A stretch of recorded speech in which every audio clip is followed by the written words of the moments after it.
As Ash finally ascends to the pinnacle of the Pokémon world, the 10-year-old Xiaoqi embarks on his own journey, fueled by dreams. This aspiring trainer, inspired by Ash, will encounter previously unseen Pokémon in uncharted territories and assemble a wholly unique battle team. Confronted with the illustrious achievements of legendary predecessors, Xiaoqi must transcend his own limits. Will he replicate the successful strategies of the past, or will he forge an entirely new tactical style? This series will chronicle the exhilarating pursuit that spans generations who will truly emerge as the strongest trainer. The fervent battles are about to commence. Chapter 1. The journey begins. Before you stands the illustrious Ash, a formidable trainer who has achieved remarkable feats. A top 16 finish in the 1999 Indigo League, an honorary trainer of the Orange League in 2002, an 8th place finish in the Johto League in 2005, a dominant force in the Hoenn region in 2006, a top 4 finish in the Sinnoh League in 2010, an 8th place finish in the Unova League in 2013, a runner-up in the Kalos League in 2016, and a champion of the Alola League in 2019, culminating in his triumph at the 2022 World Championships, the world's foremost Pokémon trainer. On the television, images of Ash receiving the World Championship trophy captivate Xiaoqi, who is enchanted by the man holding the dazzling award. I, too, wish to become a Pokémon Master, Xiaoqi declares to his mother, who is preparing lunch in the kitchen. All right, our Xiaoqi is the best. Come eat first, you'll be turning 14 tomorrow, and you can go see the professor to receive your own Pokémon, she replies, handing him an invitation. In today's world, beings known as Pokémon exist, having been around long before humans. Humans and Pokémon coexist harmoniously in this realm, much like our own reality, which is divided into various regions. Our Xiaoqi finds himself in a region entirely distinct from that of the world's greatest trainer, Ash. This is a new territory known as the Loxia region. Each region hosts different Pokémon, and correspondingly, their battle styles vary. For instance, the Kalos region boasts Mega Stones that enable Pokémon to Mega Evolve, while the Alola region features Z-moves that unleash formidable attacks. The Galar region introduces Dynamaxing, allowing Pokémon to grow in size. However, the Loxia region has no such features, merely offering 2 additional types, which are so rare that one must become a trainer to even learn of them. Much like Professor Oak, Loxia is home to a renowned professor who conveniently resides in Xiaoqi's town, Jingletown. Make sure to get to bed early tomorrow. You need to visit Professor Sun, who has specifically contacted me to say you can come collect your Pokémon early. All right, I'm not a child anymore. Goodness, so go to sleep now. Thus, Xiaoqi spent an entire night brimming with excitement, unable to close his eyes. Unsurprisingly, he overslept and missed the chance to choose his starter Pokémon from the Loxia region. When Xiaoqi finally awoke, it was already noon. His mother stood kindly at the door, clearly having prepared lunch by that hour. Groggily glancing at the clock, he realized it was already 11 o'clock. The drowsiness that had held him captive vanished, and he swiftly dressed and dashed out of the house. You'll be hungry if you skip breakfast. It's just one missed lunch. If I miss my Pokémon, you'll regret it for a lifetime. At that moment, at the research lab, Professor Sun glanced at the clock and then at the selected starter Pokémon of the Loxia region. Signed to his assistant, "We can close the doors now. That kid probably won't show up." Wait. Xiaoqi rushed in just as the roller door was closing, slipping in at the last second. What a nimble boy, Professor Sun thought, taken aback until he noticed Xiaoqi panting heavily. Quick, get this young lad a glass of water. I'm not a kid, I'm 14 and a teenager. All right, our teenager. Which Pokémon would you like? Professor Sun had anticipated that someone would be late and had prepared a few extra starter Pokémon. Xiaoqi gazed at the 3 Pokeballs before him, deep in thought. I have no idea what they look like. Professor Sun chuckled. You silly boy. Didn't you do your homework? With a flourish, he released the 3 starter Pokémon for Xiaoqi to choose from. A fire type, Firefang Hound, a water type, Cold Sparrow, and a grass type Bud Deer. Xiaoqi hesitated, tentatively asking, what will these little guys look like when they grow up? Professor Sun patiently explained, being a tad biased since Xiaoqi's mother was his friend. Their evolutionary lines are as follows. Firefang Hound evolves into Flame Wolf, Cold Sparrow evolves into Sky Crane, and Bud Deer evolves into Blossom Crown Deer. If I say I don't have a favorite starter, will Professor Sun scold me? You don't like any? Professor Sun seemed to see through Xiaoqi's thoughts. Xiaoqi quickly shook his head in denial, but still struggled to make a decision. Just then, Xiaoqi recalled the 2 additional types unique to the Loxia region. Professor, I want Pokémon of those 2 new types, is that possible? Xiaoqi no longer concealed his desire. Upon hearing this, Professor Sun's expression changed, and he returned the 3 starter Pokemon to their balls. Ah, well, come with me, but don't change your mind that Pokemon is not easy to train. Filled with anticipation, Xiaoqi realized that his journey as a trainer was about to commence. Chapter 2. Introducing the Little Qilin. Just so you know, I'm only bringing you in because I'm familiar with your mother, otherwise I wouldn't bother, Professor Sun said as he guided Xiaoqi to a concealed room in the research lab. Inside was a small pedestal holding a Pokeball marked with a unique insignia. This type was one Xiaoqi had never encountered before, despite having a brother who was also a skilled Pokemon trainer. This is a very rare light-type Pokemon, Little Qilin, that I caught earlier. Indeed, the 2 newly emerged types are Light and Shadow. While Light is already rare, Shadow is even more elusive. Professor Sun, nervously grasping the Pokeball, released the Little Qilin. Qilin. Upon its emergence, the Little Qilin immediately asserted its dominance. To help Xiaoqi better understand it, Professor Sun handed him a Pokédex. Little Qilin, a light-type Pokemon, is named so because it resembles the mythical Qilin. Its powerful light-type moves have few weaknesses besides grass-type attacks. As Xiaoqi gazed at the Little Qilin before him, an instinctive feeling told him he liked this one. Are you sure you want this Pokemon? It's not the best choice for a beginner. It only has 2 stages of evolution. Are you certain this is acceptable? I don't want to choose it, but it's just so cool. Professor Sun shook his head in resignation and handed the Pokeball to Xiaoqi. From now on, Little Qilin will accompany you on your travels. Good luck, trainer. Defeat the strong foes you encounter along the way and head towards the league. Xiaoqi joyfully seized the Pokeball and was about to rush out when Professor Sun quickly stopped him. Young man, slow down. Don't forget your Pokédex, Pokeball, and map.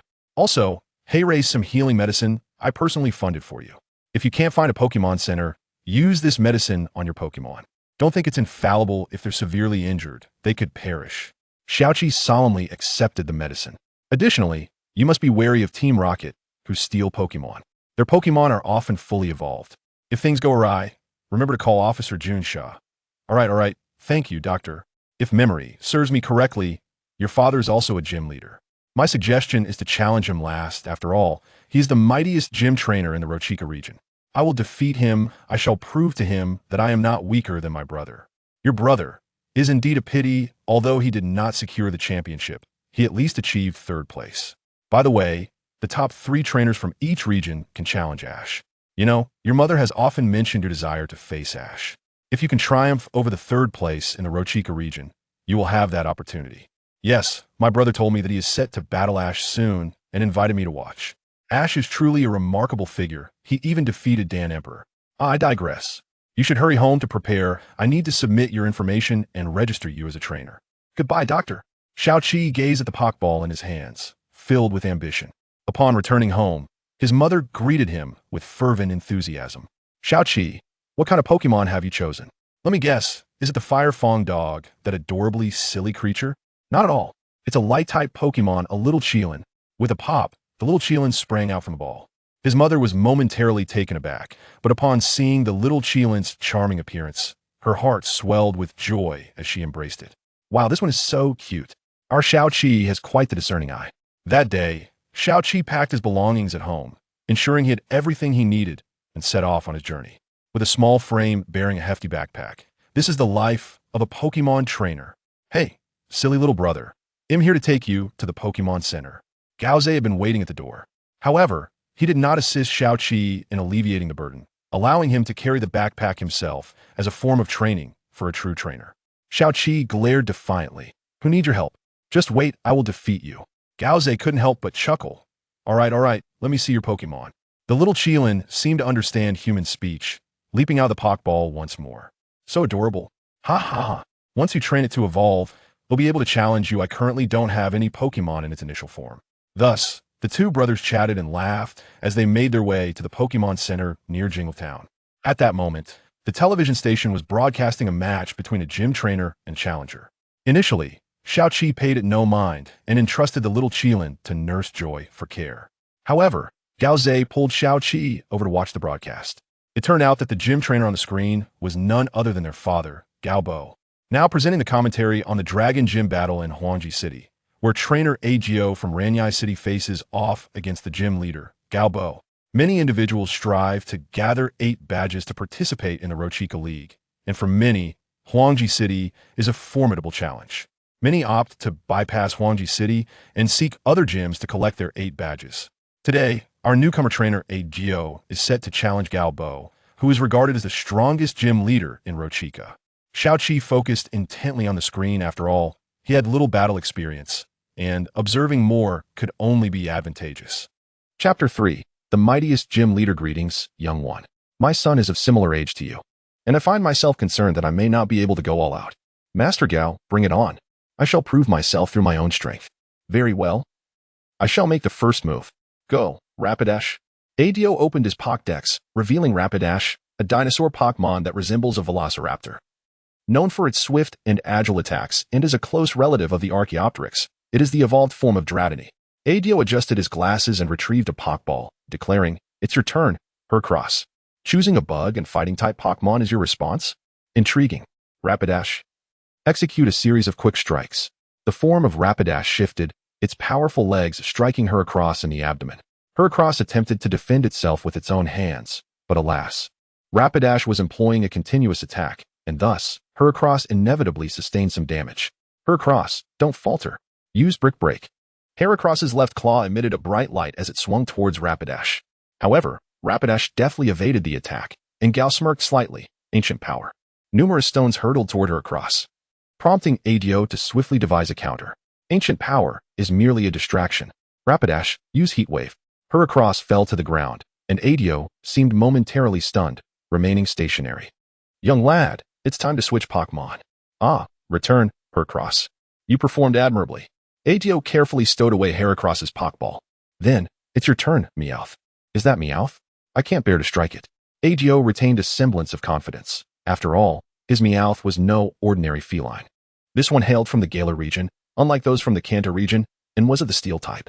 However, young man, your Meowth appears rather different from any I've encountered. Adio adjusted his glasses once more, responding earnestly, I caught this Meowth during my travels in Galar. Meowth. Use Iron Tail. The gray-black Meowth lunged at Rapidash, yet Gao issued no commands. What transpired next caused Adio to lose his composure. Rapidash leaped high into the air. And at that moment, Gao spoke up. This adorable Meowth cannot be allowed to best us. Adio sensed an unsettling grin spreading across Gao's face, soar into the sky. Quickly, use Fury Swipes. After soaring, follow up with Ancient Power. Meowth's frantic swipes failed to connect with Rapidash, which instead collided with it mid-air. Unsurprisingly, Ancient Power immobilized Meowth entirely. There is no need to continue. Can you break my Ancient Power? Adio was left dumbfounded. Realizing that his Meowth lacked any moves capable of countering the current predicament, with no other option, he conceded to the referee. After calling Meowth back, Adio prepared to depart. Don't you know? This is a 5-on-5 battle. You still have 3 Pokémon left. Adio felt a wave of embarrassment wash over him, having challenged 7 gyms. He had forgotten such a fundamental detail, feeling utterly humiliated. Haha, no need to be anxious. Give it your all. Gao encouraged Adio, casually recalling his Rapidash. Then allow me to continue this match. Go, Tyrantrum. Xiaoqi activated the Pokédex, revealing Tyrantrum, a dinosaur Pokémon, one of Rapidash's evolutionary forms, towering and ferocious, capable of shaking the very ground with its powerful legs. Adio was taken aback. How could Gao summon a Pokémon that appeared even stronger? Upon its arrival, Tyrantrum let out a mighty roar, as if proclaiming its dominance. Very well then, I shall summon Nidoking, to avoid making his Pokémon appear diminutive. Adio released the formidable Nidoking. Nidoking, an excellent choice. Tyrantrum, unleashed Dragon Dive. The audience gasped in astonishment. Gao had initiated a powerful move right from the start. Adio was taken by surprise. Nidoking, let us employ our train move, Mega Punch. The 2 Pokémon were evenly matched, and Gao appeared pleased. It seems your Pokémon possess considerable strength. Tyrantrum, we cannot lag behind. Use Dragon Rage. Nidoking, dodge. After evading, use Horn Attack. You want to escape this. That move carries tremendous power. Tyrantrum, after Dragon Rage, execute Tyrantrum Roar. Due to Nidoking's bulk, it managed to evade only a portion of the Dragon Rage, but the left side of its body was struck. At that moment, its mighty horn began to gather energy for a horn attack. However, it overlooked Tyrantrum's Tyrantrum Roar, a move that renders opposing Pokémon unable to attack, forcing them to endure the full force of the roar. Clearly, Adio was unaware of this tactic. Nidoking was swiftly defeated, and Adio's composure began to unravel. How could he compete when 3 of his Pokémon were no match for just one of Gau's? Nidoking, one of his strongest Pokémon, had proven utterly ineffective against Gau's Tyrantrum, falling victim to merely 2 moves.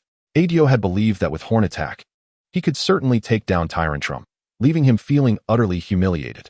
With such a mindset, Adio's remaining 2 Pokémon also fell to Gau's might. And throughout the battle, Gau had not lost a single Pokémon. Was this the true strength of the mightiest gym leader? Adio's eyes dimmed, and he sat on the ground in disbelief. Gau hurried over to offer encouragement, gifting Adio a small token, which helped him regain his composure. Young man, your abilities are commendable. I acknowledge your potential and hope you may traverse the path of a trainer further. When your strength is sufficiently formidable, return to challenge me. Gau smiled warmly to convey goodwill. Adio departed, his spirits low, while Gau wore a satisfied grin. With that, the gym challenge came to a close. Gauze, having observed the encounter, felt a surge of reflection. He recognized Gau's prowess. If Gau were to deploy his strongest Pokémon, the blazing Devil Dragon, there was a chance he could defeat him. Gratefully, Gau had abstained from the match. Otherwise, his third-place title would have been jeopardized. Xiaoqi, enthralled, waved her Pokeball eagerly. Gauze chuckled and retrieved a Pidgey he had caught in the Kanto region from Miss Joy. Hey Xiaoqi, would you like to engage in a Pokemon battle? Chapter 4. Let the battle begin. Little 7 clutched his Pokeball tightly in his hand. Facing his opponent, the Dark Horse who had previously dominated the championship at the Loshiko Alliance, ultimately securing a commendable 3rd place. Don't be nervous, brother. Just watch closely, Pidgey. Gauze exclaimed as he threw his Pokeball, unleashing Pidgey with an air of confidence. Go, Little Chilin. Little 7, feeling the weight of the challenge, was overwhelmed by anxiety at the strength of his first opponent. In his nervousness, he inadvertently threw the Pokeball, striking Gauze squarely on the forehead. Hey, little brother. Are you trying to catch me? Gauze remarked, catching the ball that had just left a bump on his head and releasing the Pokémon within. Little Chilin gazed around with excitement, then turned back to Little 7. The atmosphere became awkward. Pidgey, use Hurricane. Gauze broke the silence, demonstrating a move to instruct his younger brother. Little 7 hurriedly consulted his Pokédex to check the moves that Little Chilin could perform. He had initially thought that Little Chilin could only use Tackle, but to his surprise, it possessed a total of 4 skills. Little Chilin, use Signal Beam. However, Little Chilin paid no heed, lazily lounging in place. Pidgey's Hurricane effortlessly zeroed in on Little Chilin. Brother, your Pokémon looks good but is utterly useless. As a trainer, you can't even control your own Pokémon. What will people think of our Gau family? Little 7, feeling helpless, decided to try a different move. Little Chilin, use Iron Tail. Now that is more like it. Pidgey, use Peck. Once again, Little Chilin remained motionless as Pidgey approached to peck at it. Perhaps the peck stung, for Little Chilin finally sprang into action, summoning a light shield to defend against the impending attack from Pidgey. Interesting, this Pokémon seems quite formidable. Pidgey, unleash Hurricane once more.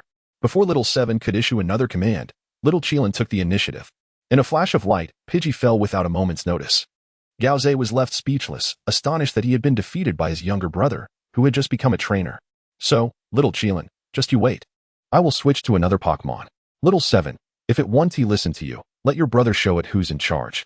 Gauze quickly pulled out another Pokeball. Go, Fireblade.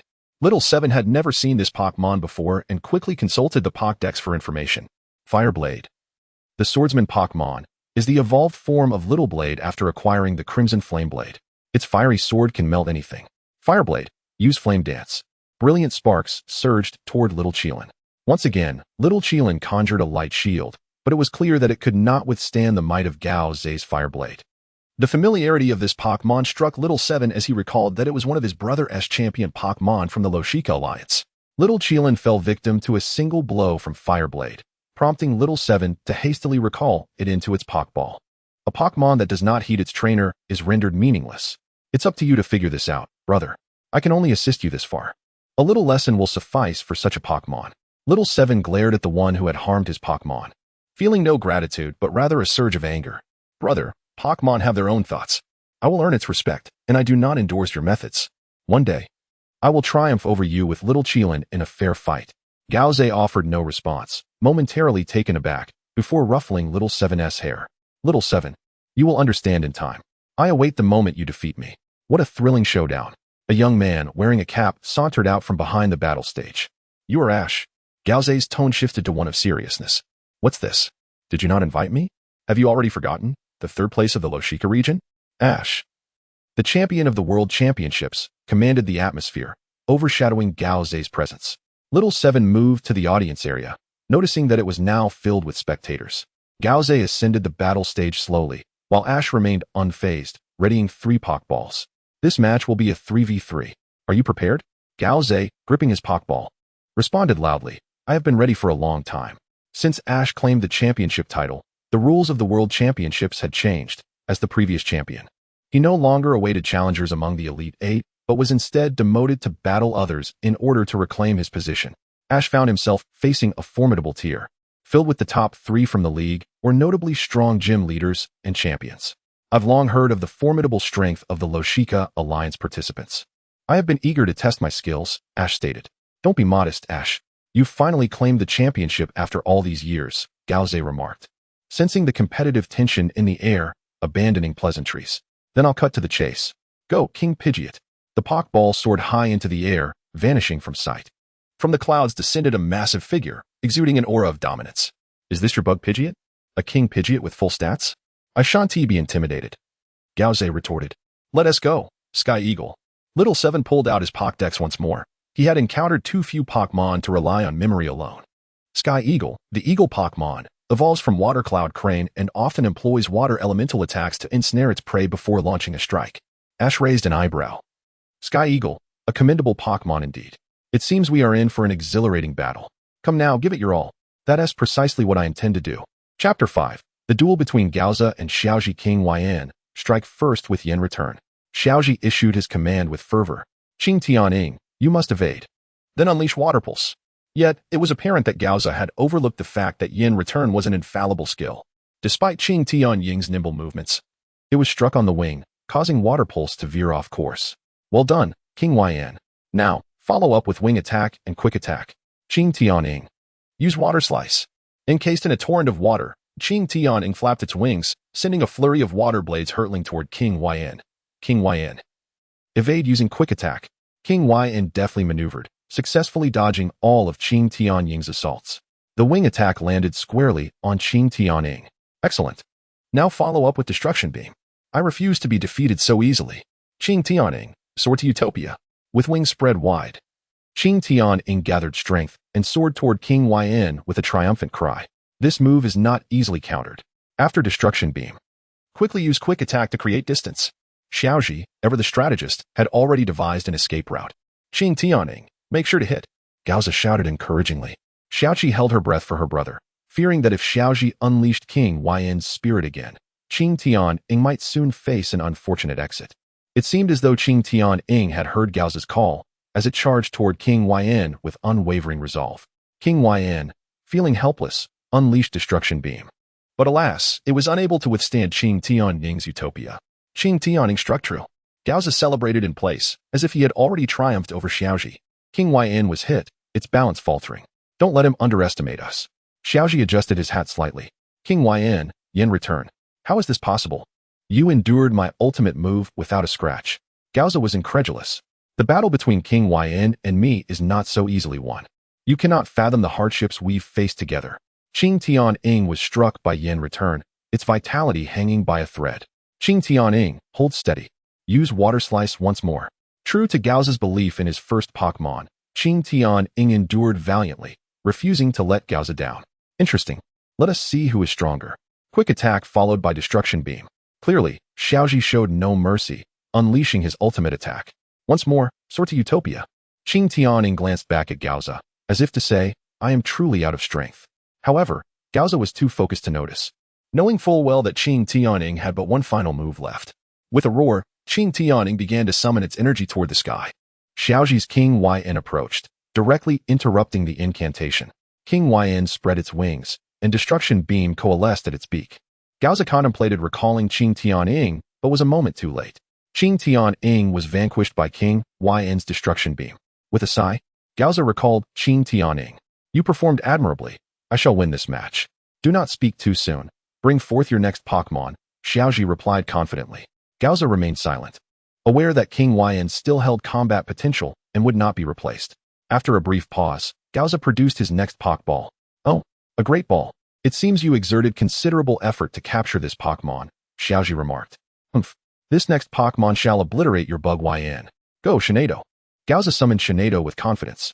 Oh, Shinado, I have seen your performance in the league. It seems you possess the potential for Mega Evolution. I have more than one Pokémon capable of Mega Evolution. Gauza gestured forward with his right hand. Shinado, Magical Shine. A brilliant light shot toward King YN, and due to Shinado's swiftness, King YN was struck before it could react. You are aware that you have one opportunity for Mega Evolution, correct? Will you use it on Shinado now? Xiaoji observed Gauza's expression, unperturbed. Gauza waved his hand dismissively. I do not carry Shinado's Mega Stone. It is entirely unnecessary. Oh, is that so? King YN, use Quick Attack to close in on Shinado. At last, Xiaoji began to issue commands. I will not let you succeed. Use Shadow Clone. In an instant, Shinado transformed into multiple clones, leaving King YN bewildered as to which one to approach. The best strategy against such skills is to strike hard. Use Wing Attack on those clones. King YN weaved through the swarm of Shinado, each flap causing a clone to dissipate. It seems I must reveal myself, Shinado. Use Psychic. While King YN was still searching for Shinado's true form, it was struck head-on. Xiaoji merely smiled, as though King YN had not been hit at all. No wonder you are the bug YN. A typical King YN would have succumbed by now. Too kind, too kind. Your Shinado is truly formidable. No wonder it shone brightly in the league. But this is where it ends. King YN, in return. Shinado. Use Psychic to see if you can control King YN. King YN's speed was astonishing, as Shinado prepared to use Psychic. King YN had already initiated the second phase of Yin return. Shinado was struck with great force, fortunate not to be hit by a move like Vine Whip. Or it would have been disastrous. Well done, King YN. Finish him in one go. Quick Attack to close in, followed by Destruction Beam. Shinado. Use Magical Shine to defend. Destruction Beam collided with Magical Shine, both sides pushing back. Yet, Gauza had forgotten that King YN still retained the effects of Quick Attack. Just as both were being pushed back, King YN swiftly adjusted and struck Shinado. Shinado was hit once more. Is that all you have left? Shinado. Charge toward King YN and use Thunder Punch. Shinado's fist crackled with electric power as it surged toward King YN. King YN, evade quickly. Xiaoji finally felt the urgency, knowing that if struck by this move, King YN might not withstand the blow. Shinado's Thunder Punch landed heavily on King YN's back, eliciting a cry of pain. Continue with Thunder Punch. Deplete its energy. In that moment, Shinado shed any semblance of femininity, resembling a warrior relentlessly pounding on King YN's back. King YN, ascend rapidly, then use Yin return to dive toward the ground. Gauza was taken aback by Xiaoji's audacity. This was a strategy of mutual destruction. King YN endured the relentless thunder punches from Shinado, soaring into the sky. In an instant, both Pokémon raced toward the clouds. The onlookers awaited anxiously, wondering who would emerge victorious in this fierce battle. Gauza clenched his fists. Shinado, you must defeat him. Xiaoji's King YN was indeed strong, but I believe our bond is equally unbreakable. Chapter 6. The Hybrid Pokémon Sololia, a Majestic. Lightning-infused Swellow descended from the clouds, carrying a Shinado on its back. The crowd gasped in astonishment as Swellow, despite being electrified, maintained its speed towards the ground. Gauza finally grasped the wisdom imparted by those who had previously challenged Ash's Swellow. If you lack a sufficiently powerful Pokémon, you cannot hope to defeat Swellow. Its tenacity exceeds your imagination. With a resounding thud, Swellow struck the ground, and as the dust settled, Gauza beheld its unconscious form. Shinado had triumphed over Swellow. Yet before Gauza could revel in this moment, Shinado collapsed from exhaustion as well.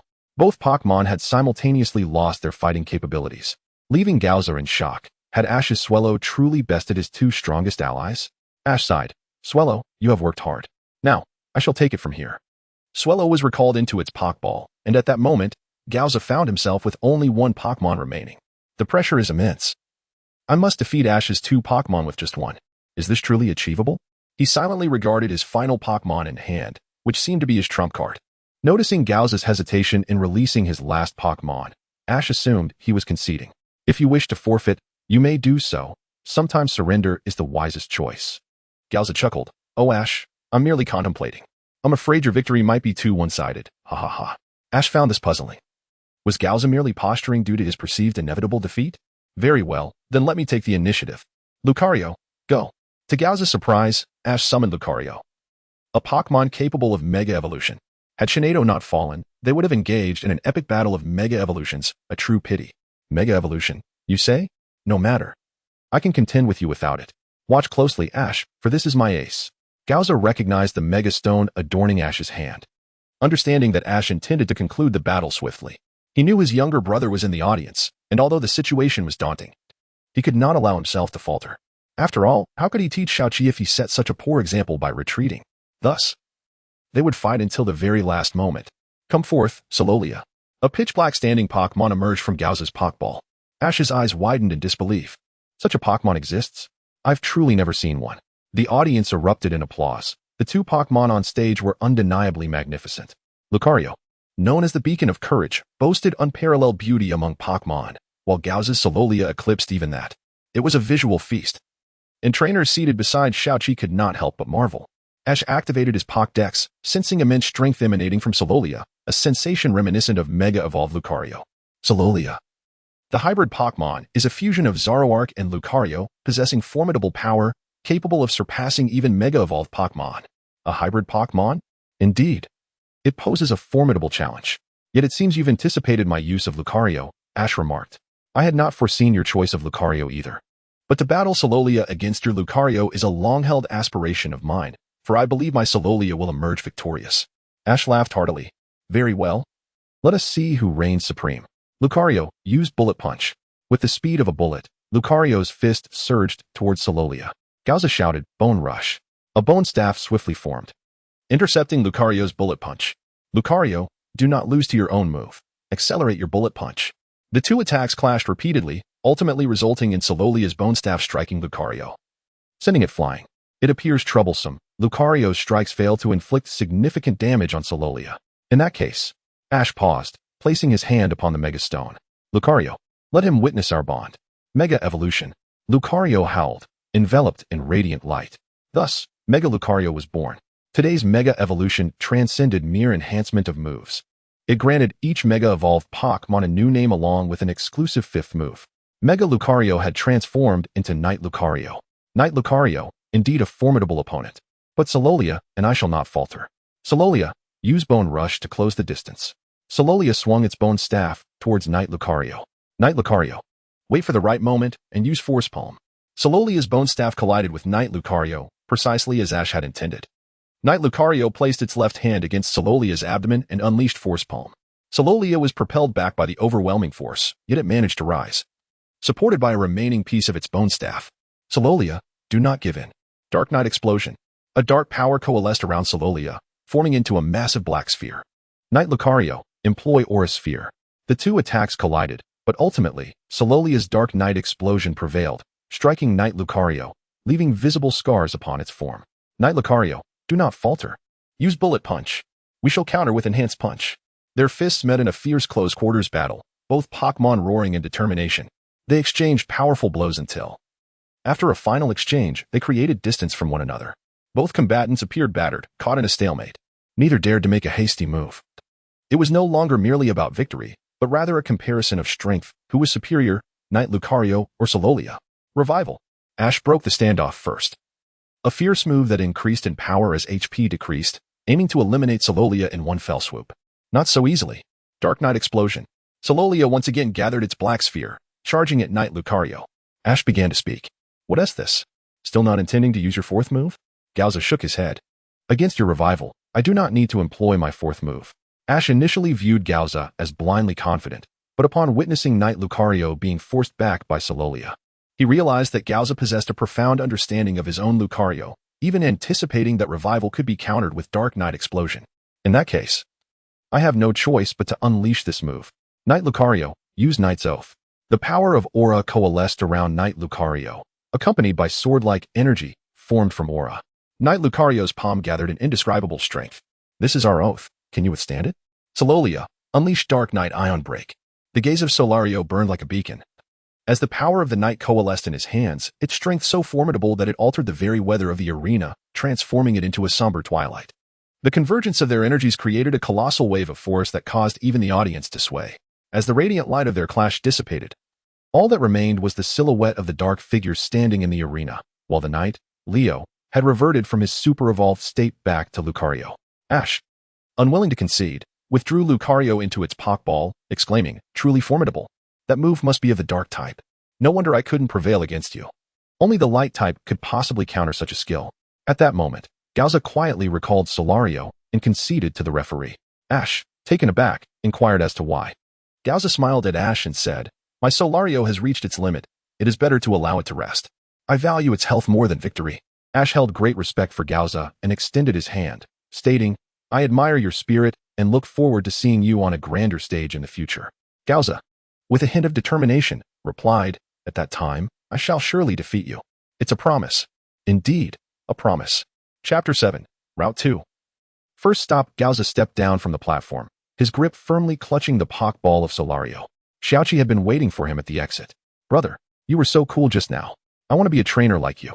Gauza smiled, ruffling Xiaoqi's hair. Once you forge a strong bond with your Pokemon, you'll be able to battle alongside them just like I do. Xiaoqi pumped her fists, eager to try her hand at it. By the way, where are you planning to go next? Are you going to challenge the gym? Well, never mind. You should catch some Pokemon first. That little Kirin won't listen to you, so you won't be able to challenge the gym. I've decided to head to Route 2 first to see if I can find any Grass-type Pokemon. I believe that if I defeat the little Kirin with my Pokemon, it will acknowledge me, perhaps influenced by Gauza's battle against Xiaoqi. Xiaoqi also believed that fighting could resolve everything. Gauza looked at her earnestly. Xiaoqi, some matters cannot be resolved through battles alone. Didn't you say that you must use your own methods to win over the little Kirin? You even mentioned wanting to defeat me with it someday. The reason I treated the little Kirin that way before is that I once had a Pokemon similar to it, which also refused to listen to me. Back then, it was the King Tiang-ing, not the Shui Yunhe. Gauza sighed slowly. It was precisely because it wouldn't obey me that I failed to protect it. It was ultimately taken by Team Rocket, a matter that I have always loathed. I despise my past weakness, my disobedient Pokemon. And I resent being a trainer incapable of commanding my Pokemon. Xiaoqi fell silent, ultimately choosing to embrace Gauza. Brother, I understand you. Rest assured, I will become strong. Xiaoqi couldn't help but feel awe. If someone as formidable as her brother couldn't rescue his Pokemon from Team Rocket, what would happen to her if she were to encounter them? Don't worry, I have trained in other regions. Team Rocket currently dares not extend their claws into the Loxica region. Moreover, look at your backpack. To ensure your safety during your training, Father has given you a Pokemon to protect you. Xiaoqi, in disbelief, opened her backpack and discovered a Pokeball that was completely different from the little Kirin's. Oh. It seems to be a powerful mixed-type Pokemon. Xiaoqi, if you encounter danger, it's not a bad idea to let it protect you. However, do not rely solely on its strength. Given your current abilities, you cannot fully command it yet. Xiaoqi solemnly placed the Pokeball back into her backpack and nodded. Gauza placed his hand behind him and looked at Xiaoqi. I plan to challenge the Loxica Alliance again. We will meet again in the Alliance competition. With a graceful wave, Gauza departed, while Xiaoqi quietly hoisted her backpack and set off toward Route 2. In truth, she arrived at her destination with a mere turn. As Route 2 was quite close to the Pokemon Center, Xiaoqi excitedly gazed at the grass patches, some of which were thrashing violently, making her hesitant to approach. Having seen commentary on television that the more vigorous the movement, the stronger the Pokemon within, she felt unprepared, especially since the little Kirin did not heed her commands. Reflecting on this, Xiaoqi felt a tinge of regret. Had she known the little Kirin would be so disobedient, she would have preferred to choose a Fire-type starter. The final evolution of the Firewolf could take her on thrilling rides. How exhilarating that would be. Lost in her thoughts, she failed to watch where she was going and bumped into a young man. The young man, wielding a bug-catching net, exclaimed, Hey, watch where you're going. It's your fault that the Beedrill I spotted just flew away. Xiaoqi hurriedly apologized. I'm so sorry. I wasn't watching where I was going. Upon seeing the Pokédex in Xiaoqi's hand, the young man's eyes lit up. Are you a trainer? Let's battle. The winner gets $100. Xiaoqi felt her pocket, realizing she only had $1,000 in total, and quickly declined. No thanks. My mom says gambling is bad. The young man was left speechless. Well, can we at least introduce ourselves? I'm Ajay, and I love bug-type Pokemon. I'm Xiaoqi, and I love Pokemon. What a pity. I just raised a strong Heracross. And you don't want to battle me. On the surface, Xiaoqi smiled, but inside, she thought, if only I could make the little Kirin obey, I would definitely battle you. Have you heard? There's a weak Scyther hiding along Route 2. It's quite distinct, with blades much larger than an ordinary Scyther, though it turns out to be incredibly weak. Xiaoqi felt a sense of defiance at his words. Ajay, I believe there are no worthless Pokemon, only incompetent trainers. I would love to have that Scyther. Ajay, sensing an opportunity, said, I know where that Scyther is. Do you want the information? I can provide it for just $100. 100 is too much. How about 50? Are you bargaining? 60 is the lowest I can go. Xiaoqi pretended to walk away, throwing out a final offer, 20. Take it or leave it. If not, I'm leaving. Counting silently to 3 in her mind, she added, sell it to me, or I'm gone. Ajay relented, handing her a map marked at the farthest point. I can't shake the feeling that I've been swindled. Xiaoqi scratched her head, while Ajay quickly tried to redeem himself. How could that be? I've seen it here before. If I'm lying, I'll pay you tenfold. All right, that's all I need to hear. If I can't find it, you can expect to owe me 200. Xiaoqi, with a fierce determination, marched toward the grass patches adjacent to Route 2. Ajay stood still, watching her retreating figure. Well, I hope you managed to capture that scyther. Otherwise, I really won't have any extra money to compensate you. Chapter 8. Welcome to the team. Scyther Xiaoqi, clutching a map, was filled with uncertainty. Can this truly lead me to Scyther? As he wandered with his head down, he unknowingly ventured deep into the thicket. Suddenly, his foot struck something solid. Please, let it not be a steel cocoon. With trepidation, he lifted his foot, revealing indeed a steel cocoon. If my assumptions hold true, a Beedrill should soon be pursuing me. As he slowly turned to look back, he found not just one, but several Beedrills emerging from nowhere, buzzing ominously toward him. How unfortunate. I currently have no Pokémon to defend myself. This is akin to courting death. Just as Xiaoqi prepared to brace himself for the Beedrill's impending attack, a towering figure appeared. He dared not look up, but he could vaguely discern a pair of enormous scythes. Could it be? The Scyther he had longed for was here to protect him. In that instant, an overwhelming sense of happiness washed over him. This was the essence of mutual pursuit. Initially, Xiaoqi envisioned Scyther effortlessly dispatching the Beedrills before whisking him away in style. However, the reality was starkly different. Scyther, faced with the swarm of Beedrills, could only retreat in fright. This was not what I expected. I had heard from Ajia that you were weak, but I did not anticipate you to be this feeble. In a fit of panic, he threw out a Pokeball, only to feel something amiss. The weight was all wrong. To his astonishment, it was an empty Pokeball. It landed squarely on Scyther. To his utter surprise, Scyther was captured with ease. The ball merely shook a few times before settling down. From the very first glance, Xiaoqi knew Scyther was destined to be his. While capturing Scyther was undoubtedly a cause for celebration, Xiaoqi found himself in yet another predicament. The Beedrill loomed menacingly, its stinger poised. Hey Xiaoqi, need a hand? I can do it for 50 this time. 20. Seriously? You're bargaining at a time like this? Any girl would be exceedingly lucky to have you in her life. Fine. 20 it is. Get down. Indeed, the newcomer was Ajia. He was not worried about Xiaoqi. Rather, he was anxious about his 200 yuan. Thus, he had stealthily followed Xiaoqi, only to be taken aback by the fact that Xiaoqi had indeed captured Scyther. Ajia's heart sank, for he had deceived Xiaoqi earlier. In truth, Scyther was not weak. It had merely been gravely injured and unable to utilize its skills. Even in such a state, Scyther had managed to endure on Route 2 without being captured by trainers, which spoke volumes of its strength. Heracross, drive them away. Use Horn Attack. Heracross surged toward the Beedrills. The Beedrills, witnessing Heracross's bold advance, fled in terror. Suddenly, Xiaoqi's Pokeball began to tremble violently, as if the Pokémon within possessed immense power. Stunned, Xiaoqi stood frozen. Ajia shouted in alarm and quickly pressed down on the Pokeball. This is a sign of the Pokémon's resistance. Your earlier capture was merely a stroke of luck. If you wish to retain Scyther, you must suppress it immediately. Should it break free, you may never capture it again. Xiaoqi leapt onto the Pokeball, straining to contain Scyther. In that moment, both Ajia and Xiaoqi resembled bullfighters, being tossed about by the erratic movements of the Pokeball. At last, Scyther was subdued. Cautiously, Xiaoqi released Scyther, and its demeanor remained as aloof as their first encounter. Yet, its imposing stature provided a profound sense of security. At last, I can register Scyther in my Pokédex. Xiaoqi exclaimed, retrieving his Pokédex to scan Scyther. Scyther, known for its razor-sharp size, cleaves through grass with remarkable speed, leaving onlookers in awe. This is what I yearned for in my childhood. Ajia observed Xiaoqi, his expression one of incredulity. Yet, Ajia was unaware of the genuine affection Xiaoqi held for Scyther. Noticing the 3 types of Pokeballs in Xiaoqi's backpack, Ajia chuckled slyly. Xiaoqi, we have known each other for quite some time, yet we have never engaged in a Pokémon battle. It is essential for 2 trainers to face off when they meet. You must oblige me. Xiaoqi, engrossed in conversation with Scyther, paid no heed to Ajia's words. Welcome to the team, Scyther. He smiled warmly at Scyther, perhaps moved by Xiaoqi's sincerity. Ajia detected a hint of kindness in Scyther's expression. Feeling sympathetic, Ajia decided to inform Xiaoqi that Scyther was incapable of using its skills. Xiaoqi, undeterred, led Scyther back to the Pokémon Center. Nurse Joy took Scyther into her care, exclaiming, "Oh dear, this Pokémon is severely injured, but rest assured, we will nurse it back to health."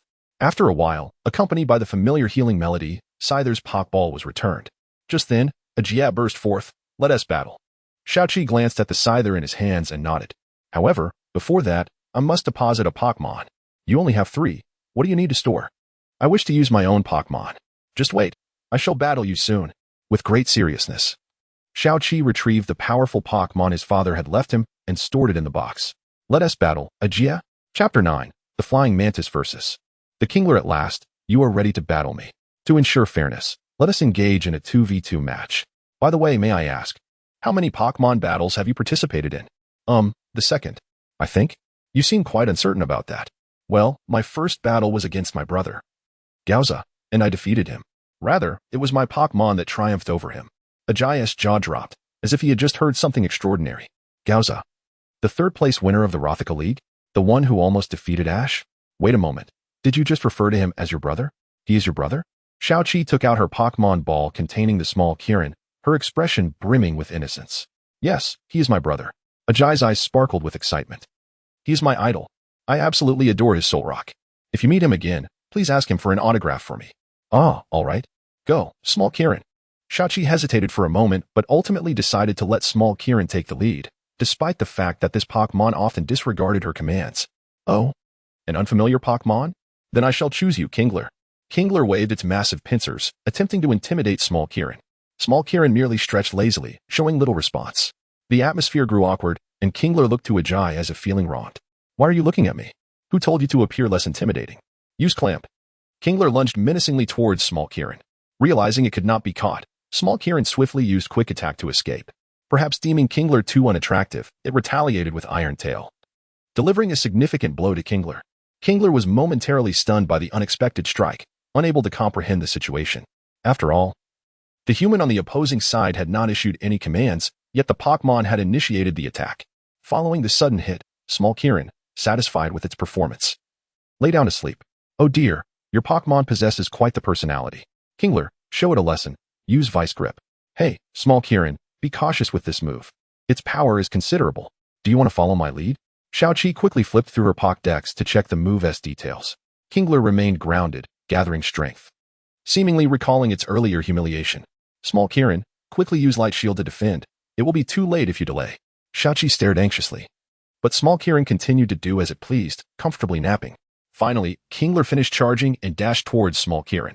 At that moment, small Kirin realized it could not withstand the impending attack and hastily activated Light Shield. However, the rush preparation of the defensive move proved inadequate against Kingler's fury. With a sharp crack, the Light Shield shattered, and small Kirin was sent flying. Xiaoqi quickly adjusted her position, desperately muttering, I will catch you. I will catch you.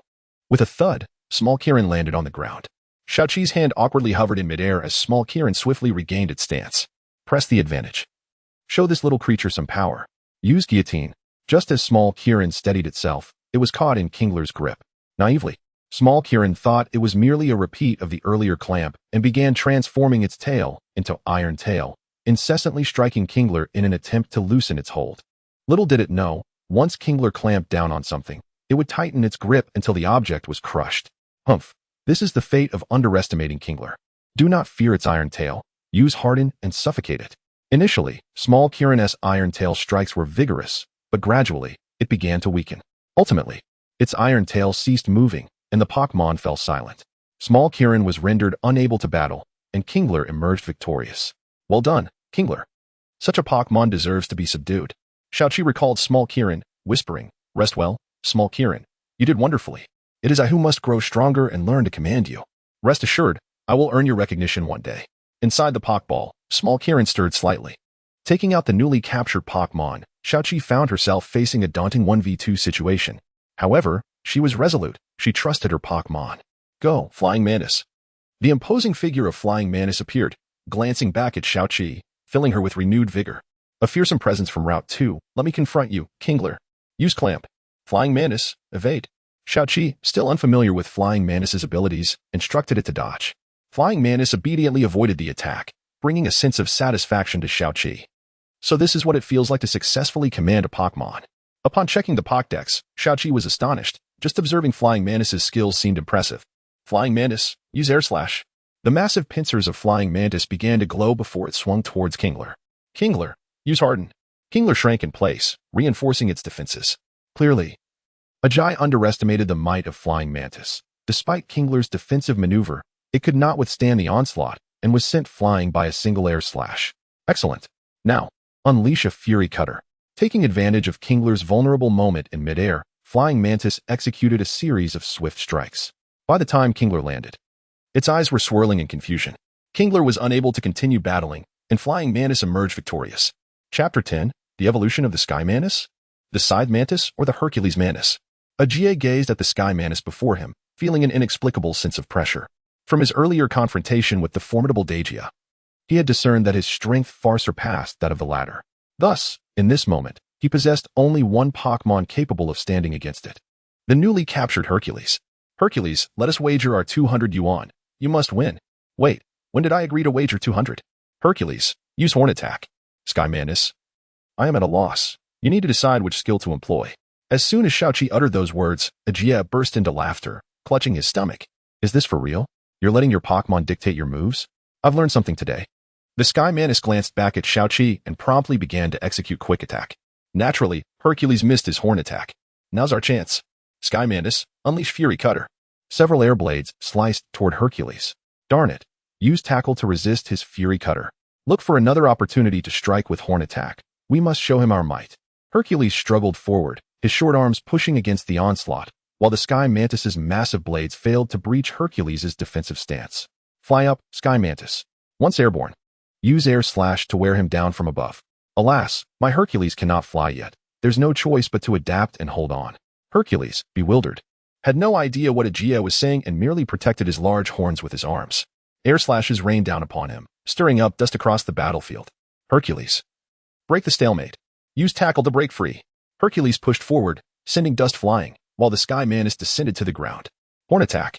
The Sky Mantis turned to Xiaoqi, who understood that the creature no longer wished to evade. It yearned for a fair confrontation with Hercules. Very well then, Sky Mantis. Unleash Fury Cutter. The Horn Attack collided with the Sky Mantis, which braced itself against Hercules. Though it staggered backward, it managed to free one blade to strike at Hercules' back with Fury Cutter. Wow, are you channeling Ash's Kingdra? This is quite the display of spirit, making it difficult for me. Ajie feigned covering his face, though his smile was unmistakable. Hercules, use Brick Break.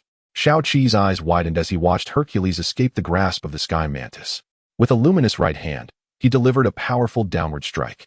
The towering Sky Mantis collapsed, appearing somewhat like a candle in the wind. All right, it's time to end this. Horn Attack. Hercules stomped in place, gathering strength for his Horn Attack. The Sky Mantis rested one blade upon its head, momentarily dazed from the prior blow. By the time it regained its senses, Hercules charged forward with unstoppable force. Xiaoqi felt a rush of anxiety, but suddenly he recalled that the Sky Mantis possessed another skill, one that seemed formidable. Sky Mantis, don't take the hit head-on. Evade, and then use X-Scissor. The Sky Mantis's eyes sparkled as it deftly dodged Hercules' Horn Attack. Seizing the moment while Hercules was reeling from the tremendous recoil, it struck harshly at Hercules' head with X-Scissor. Perhaps due to the Sky Mantis's larger blades compared to other Sky Mantises, the power of the X-Scissor was formidable. Hercules saw stars and, with a goofy smile, toppled over. This battle concluded with the Sky Mantis triumphing over Ajie's 2 Pokémon. Wow, you've struck gold. To have captured such a powerful Pokémon is truly enviable. After a brief silence, Ajie seemed to have made a significant decision, slowly retrieving 200 yuan from his pocket. Xiaoqi reached out to take it, but he felt an unyielding grip on the bills. With a deep breath, he exerted force and secured the 200 yuan. Thus, Xiaoqi celebrated his first outdoor victory. Ajie waved goodbye, his 200 yuan in hand, and presented Xiaoqi with a Pokeball. Just wait, Xiaoqi, I too shall participate in the league competition, and I will reclaim the 200 yuan I lost to you. Very well, if you lose, you owe me 400. Wow, you're truly ruthless. After bidding farewell to Ajie, the communicator in Xiaoqi's hand suddenly rang. Xiaoqi, are you en route too? It was Professor Sun, sounding quite excited. Yes, I am. What is the matter? Continue forward. There's a mine ahead on Route 2. Wait for me there. I have something interesting to show you.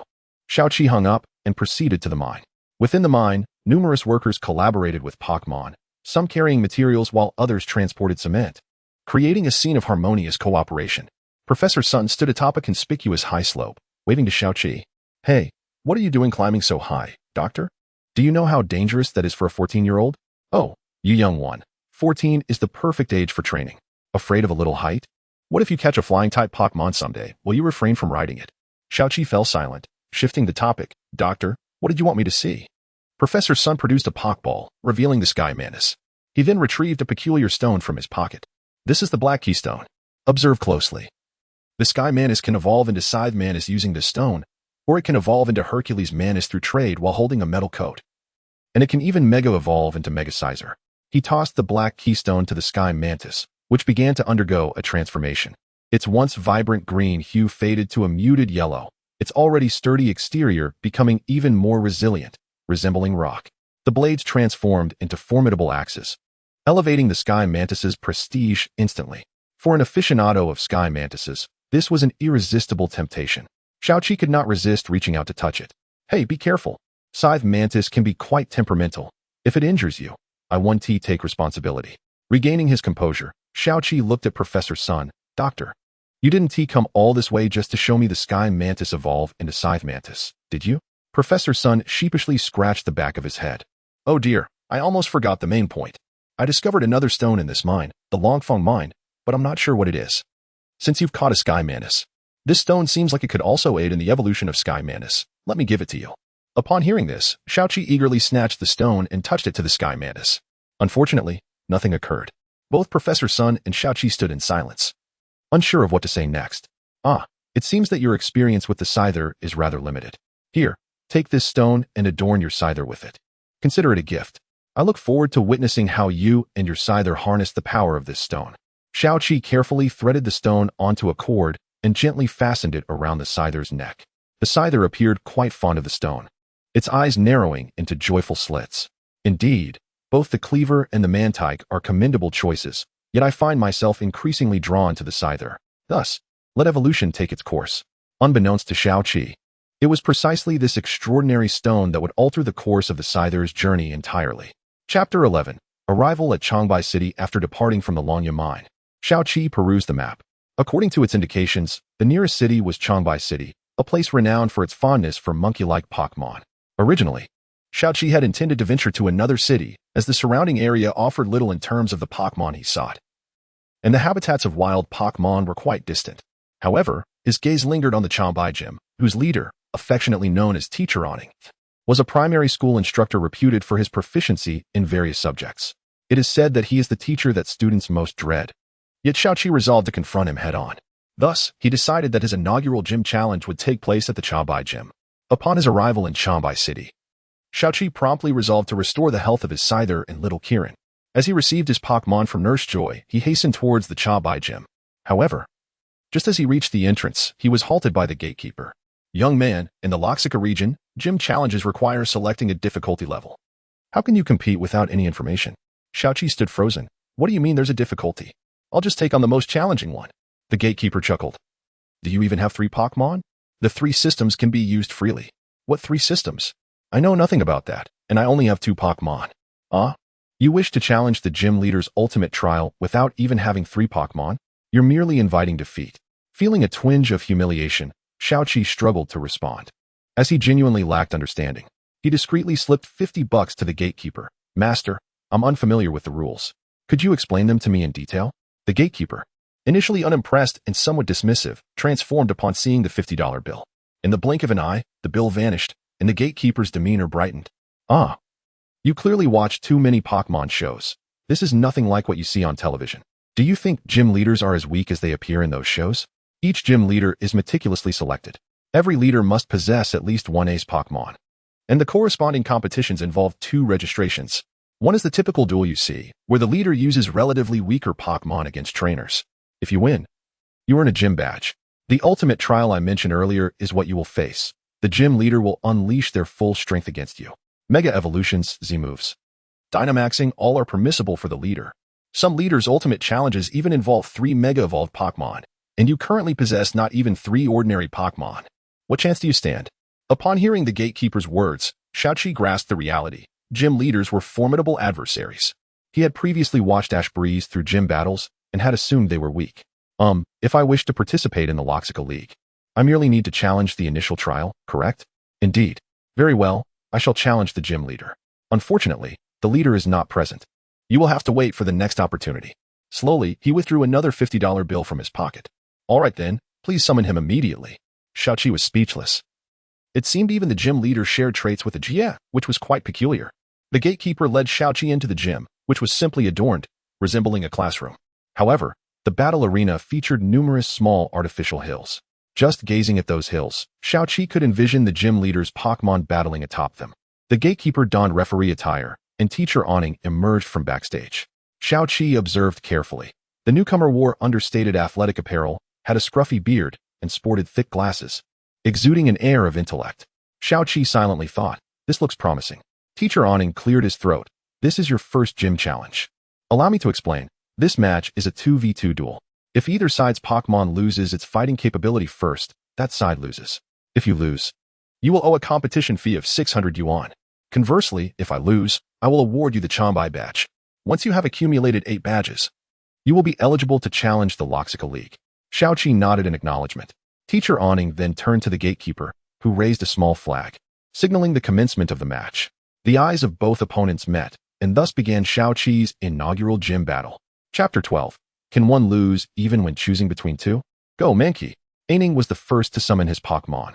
Mankey, the mischievous monkey Pokémon, derives its name from the curled tuft of hair on its head.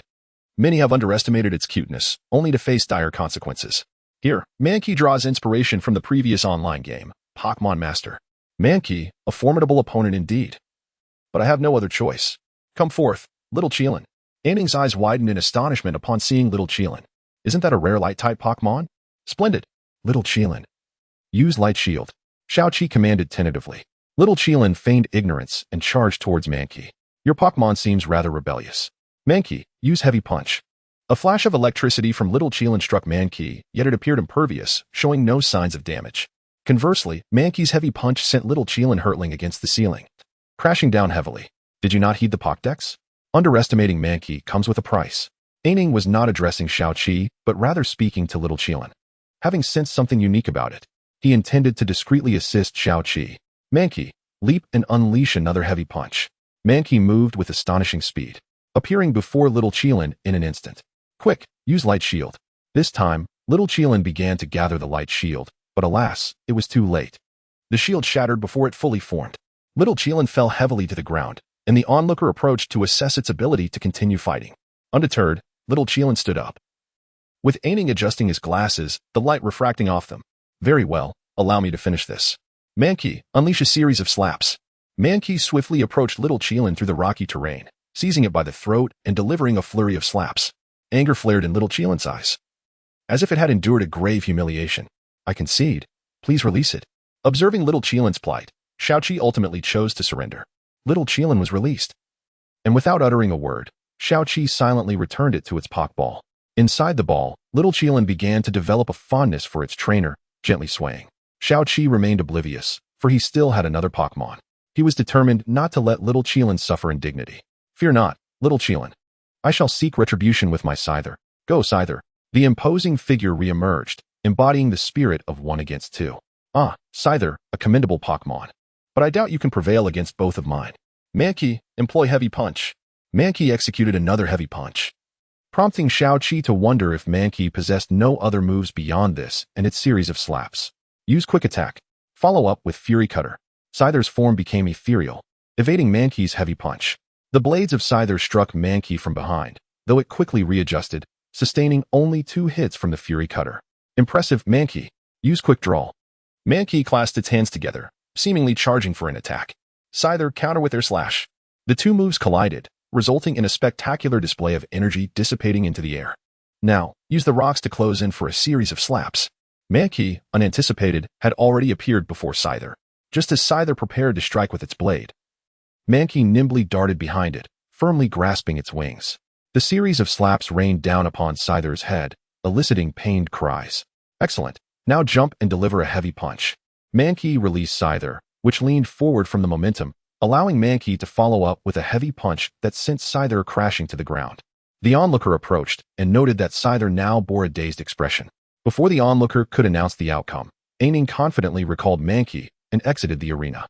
The victor of this match is Aining, the gym leader of the Chabai Gym. Xiaoqi felt engulfed in darkness, having just forfeited 600 yuan. It was unfathomable that he could lose to Mankey with 2 Pokémon, and yet Mankey had not even employed a 4th move. The onlooker pursued him, calling out, with only 2 Pokémon, and one of them disobedient, perhaps you should capture another to improve your odds. Was this not a mockery of his inadequacy? It suggested he required a backup Pokémon to stand a chance against Aining. However, recognizing the sincerity in the advice, Xiaoqi could only nod in acknowledgement. It seemed he would have to venture into the wild once more to train his Pokémon. Changbai Gym, await my return. Next time, I shall emerge victorious. Chapter 13. Re-entering the Dragon Tooth Mine, Xiaoqi trudged along the path, his spirits dampened as he replayed the recent events in his mind. The powerful punch of the eyebrow monkey was truly formidable. Despite being merely a Pokémon of the initial stage, it wielded astonishing techniques. Just as Xiaoqi was about to depart from Changbai City, he encountered a young man of similar age. Accompanying him was a cat-like Pokémon, which piqued Xiaoqi's curiosity, prompting him to retrieve his Pokédex. Steel Claw Meow Pokémon, renowned for its adorable appearance, is also referred to as the fourth starter of Rashika. Xiaoqi was captivated by the charming Steel Claw Meow and approached him. Hello, my name is Xiaoqi. Are you here to challenge the Changbai Gym as well? The young man paused momentarily before responding with enthusiasm. Yes, indeed. This is my partner, Steel Claw Meow. I am Mu Xing. It's a pleasure to meet you. Mu Xing continued. You seem to have just challenged the Changbai Gym. May I see your badge? Xiaoqi felt a surge of embarrassment, suspecting that this person was intentionally provoking him. Unfortunately, I did not obtain the badge. Upon hearing this, Mu Xing immediately shifted his demeanor. What? So you're a novice?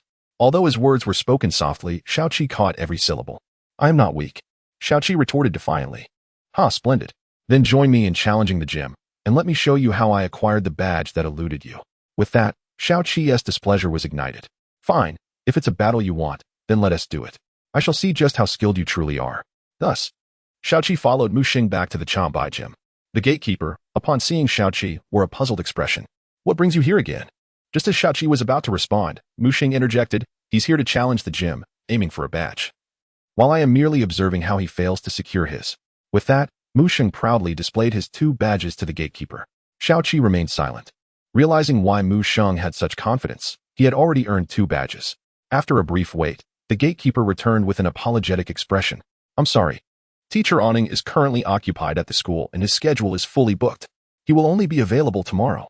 Xiaoqi initially thought that he might have to resort to monetary persuasion, but the gatekeeper's serious demeanor indicated he was not jesting. Mu Xing, however, did not give up. Please remember to make an appointment for me. I will return tomorrow.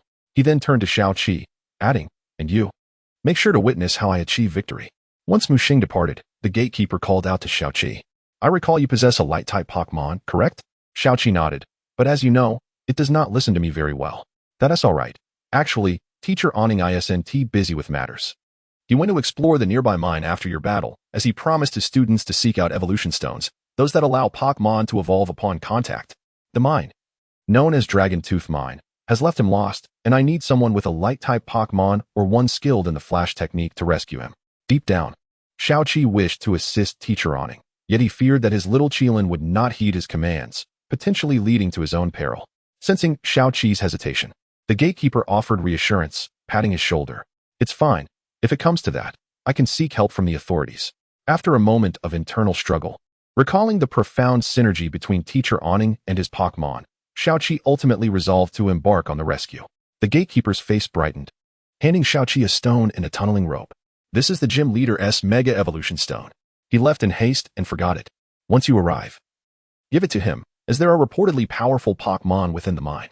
Xiaoqi nodded, stowing the stone in his backpack and setting off towards Dragon Tooth Mine. What was initially a journey towards the gym had turned into a return trek. Fortunately, the distance to Dragon Tooth Mine from Changbai City was not far, and Xiaoqi arrived within half an hour. By that time, night had fallen. And after spending half the day wandering around Changbai City and engaging in a rather unsatisfactory Pokémon battle in the afternoon, the mine stood eerily empty. The workers long gone home. The cold wind outside the mine seeped into Xiaoqi's collar, and he felt shadows flitting about. To muster his courage, he summoned his scyther. Yet, upon its appearance, fear gripped him further. Its massive blades glinted ominously in the darkness. Never mind. Return, scyther. Xiaoqi had another Pokémon. Now, the most suitable choice was his little Qilin. Upon its emergence, the little Qilin radiated a brilliant light in the dark surroundings. No wonder they need a light-type Pokémon trainer for the rescue. It seems that light-type Pokémon possess such utility. This is far more useful than Flash. Thus, Xiaoqi ventured into the mine, the depths unfathomable.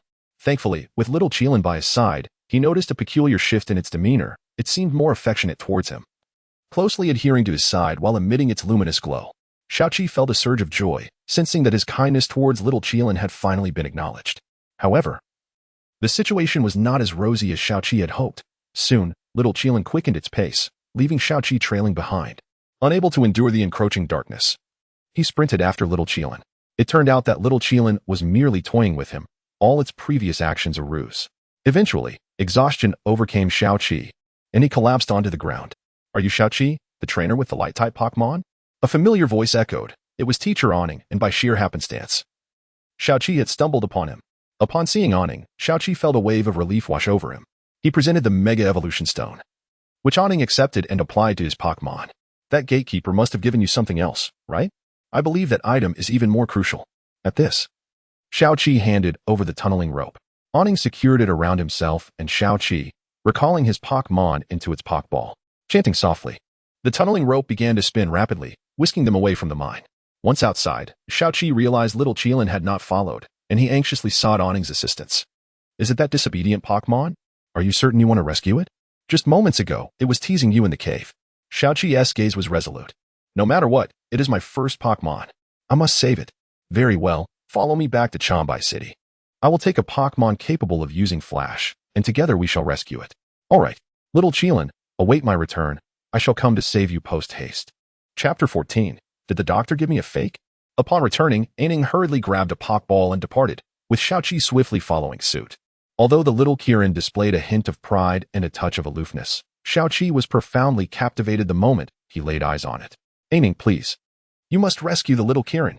Aning gently ruffled Xiaoqi's hair, reassuring him, "Do not worry. I can sense your passion for Pokémon. I will undoubtedly rescue him." However, within the Dragon Tooth Mine, there resides a formidable Pokémon. If the little Kirin encounters it, it could spell danger. Xiaoqi's expression turned grave. "What should we do? We must move swiftly. Can you summon a Pokémon to ride? It would expedite our journey." Aning called forth the Pokémon that had accompanied him in the mine, a colossal gorilla. Leader Baboon, the gorilla Pokémon, born to lead, commands other monkey Pokémon. His immense strength allows him to dominate his domain. Aning leaped onto Leader Baboon's back, who promptly lifted him up. Does he look familiar? He is the final evolution of the curled brow monkey, and this Leader Baboon is my strongest Pokémon. If you ever become strong enough, you may challenge me. And at that time, I shall engage you in a battle with Leader Baboon. Xiaoqi gazed at the robust Leader Baboon, a glimmer of envy in his eyes. Upon closer inspection, he noticed that a Mega Evolution Stone was adorning Leader Baboon's neck. So, that was the Mega Evolution Stone meant for him. Hurry, do not dawdle. Summon your own Pokémon if you wish to save the little Kirin. Xiaoqi quickly summoned his Scyther, which glanced at him before lowering its body. Trembling slightly, Xiaoqi clambered onto Scyther's back, and once confirmed that he was seated, Scyther unfurled its wings and soared into the air. Aning commanded Leader Baboon to leap and keep pace with Scyther. The strength of Leader Baboon was astounding. He could match Scyther's rhythm even while leaping on the ground. However, Xiaoqi began to feel uneasy as Scyther flew a bit too high, causing him to feel dizzy. With the assistance of their Pokémon, their speed significantly increased. And before long, Xiaoqi and Aning arrived at the Dragon Tooth Mine. Aning summoned another Pokémon, a Meowth. Meowth, use Flash. A brilliant light emanated from Meowth, though it sadly lacked the extensive range of the light produced by the little Kirin. Aning glanced back at Xiaoqi. "Stay close to me. Meowth's Flash has a limited range, and I fear you may get lost." Xiaoqi adhered closely to Aning as they entered the pitch-black mine. Along the way, they encountered several common Pokémon found within the mine, such as Zubat and Geodude. Fortunately, with Leader Baboon accompanying them, those Pokémon dared not approach. "This is far more effective than a repel," Xiaoqi silently mused. As they continued, a faint glimmer appeared ahead. "That must be the little Kirin. Let us hasten." Xiaoqi excitedly dashed toward the light, hopeful that the little Kirin awaited him there. Upon reaching it, he discovered that it was merely a torch left behind by a worker. "Deeper within lies territory I have yet to explore," Aning cautioned Xiaoqi, attempting to convey the perils within. Xiaoqi hesitated but ultimately chose to press on. "If it were you, would you abandon your Pokémon in dire straits?" "I believe you would not." Aning chuckled. "Of course not. There exists a profound bond between me and my Pokémon. What I mean is that it is too dangerous inside. Otherwise, I would venture in myself to rescue the little Kirin and leave you here." Xiaoqi sensed Aning's concern for him, yet his desire to personally rescue the little Kirin prevailed. "No, I do not wish to be a burden. I want to save the little Kirin myself." "Is that so? Very well." Xiaoqi observed Scyther, which seemed to be intently focused on him. As if touched by his words, the stone hanging around its neck suddenly shattered into 3 pieces. Xiaoqi stood there in disbelief. questioning whether the doctor had merely given him an ordinary stone, as it had broken so easily. Aineng, however, gazed at the 3 fragments in astonishment. Xiaoqi, if I am not mistaken, 2 of these may be Mega Evolution Stones for your Scyther, while the last piece is likely an undiscovered evolution stone. You are truly fortunate. It seems your Scyther is destined to become the first to possess multiple evolutions. Xiaoqi was elated, reaching for the stones to place them on Scyther. Do not rush. These stones are yet to be activated. Whether evolution or Mega Evolution Stones, they require activation before use. When the appropriate moment arrives, evolution shall naturally occur. Xiaoqi placed the Mega Evolution Stone around Scyther's neck, while the other 2 fragments were tucked away in his backpack. Thankfully, the doctor did not give him a counterfeit. Otherwise, he would have had to return to the Dragon Tooth Mine to confront him. Chapter 15, The Legendary Cyclops After Thorough Mental Preparation. Teacher Aning and Xiaoqi stealthily descended into the depths of the Dragon Tooth Mine. Initially, the shallow areas of the mine had been explored, granting them some preliminary understanding. Now, however, they had reached the deepest part, where a vast pit loomed before them. It was evident that the little Qilin could only be located within this chasm. Cat Boss was the first to leap into the abyss, providing illumination for those above. Observing Xiaoqi's evident fear, Teacher Aning jumped out first, extending his arms to catch Xiaoqi. Realizing he could not falter at this critical moment, Xiaoqi gritted his teeth and followed suit. Upon entering the depths of the Dragon Tooth Mine, an ominous breeze rushed past them. Teacher Aning carefully shielded Xiaoqi behind him, forging ahead with Cat Boss and the baboon leader. Gradually, they discerned another source of light ahead. Given the depth, it was improbable that any workers were present, indicating that the little Qilin must be nearby. As they approached, Xiaoqi indeed spotted the little Qilin sprawled on the ground, appearing listless. Just as he intended to comfort the creature, Cat Boss obstructed his path. At that moment, Xiaoqi noticed a Pokémon beside the little Qilin, a colossal silver creature that seemed to be composed of liquid metal. It was none other than Melmetal, one of the Pokémon owned by Ash. It appears he is the ruler of the Dragon Tooth Mine. According to legends, a Cyclops dwells in the depths of this mine, and it seems your little Qilin has been captured by him. While the reasons for this abduction remain unclear, our only course of action is to engage in battle. Indeed, as Xiaoqi gazed at Melmetal, it assumed a stance indicating an invasion of its territory. With a show of defiance, Melmetal raised its arms above its head. Cat Boss, continue using Flash. Baboon Leader, unleash your heavy slam. The baboon leader's fists glimmered as they hurtled towards Melmetal. Unwilling to back down, Melmetal mirrored the gesture, preparing its own heavy slam. Both Pokémon unleashed their skills simultaneously, and it was now a contest of strength. As Melmetal and the baboon leader clashed, Teacher Aning felt a bead of sweat form on his brow. While he had faith in the baboon leader, Melmetal was, after all, a mythical tier Pokémon, and it appeared to have a trick up its sleeve. True to its reputation as Aning's ace, the baboon leader roared defiantly, forcing Melmetal backward. The towering figure of Melmetal toppled over. Xiaoqi rushed forward, eager to retrieve the little Qilin, but he had underestimated Melmetal's power. The creature quickly regained its footing and unleashed a beam of light toward Xiaoqi. It's the cannonade. Quick, dodge. Aning shouted to Xiaoqi, commanding the baboon leader to counter. Unfortunately, no matter how swift the baboon leader was, it could not match the speed of Melmetal's cannonade. Seeing no other option and determined to protect the little Qilin, Xiaoqi embraced the creature in his arms, attempting to shield it from the devastating attack with his own body. The little Qilin made a face as if to say, "Who asked you to save me?" Yet, witnessing Xiaoqi's fierce protection, it began to develop an inexplicable fondness for him. With his eyes shut, Xiaoqi braced himself for the impending impact of the cannonade. After what felt like an eternity, he realized he had not sustained the anticipated injury. Rather, he felt an unexpected warmth enveloping him. Opening his eyes, he found the little Qilin had vanished. Before him, the little Qilin was straining to maintain a protective light shield, its diminutive form starkly contrasting with Melmetal's imposing figure. However, the little Qilin's shield could not possibly withstand Melmetal's cannonade. Gradually, the shield began to crumble, and the little Qilin was forced to retreat. Well then, it's my turn now. You two fall back. Teacher Aning called out to Xiaoqi and the little Qilin. Xiaoqi reached out to embrace the little Qilin, who initially resisted but eventually settled comfortably in his arms. The baboon leader shielded Xiaoqi with one hand while bracing against the cannonade with the other, leaving Melmetal momentarily stunned. Baboon leader, shake the earth. The baboon leader redirected the force of the cannonade and struck the ground with tremendous force, sending powerful shockwaves toward Melmetal.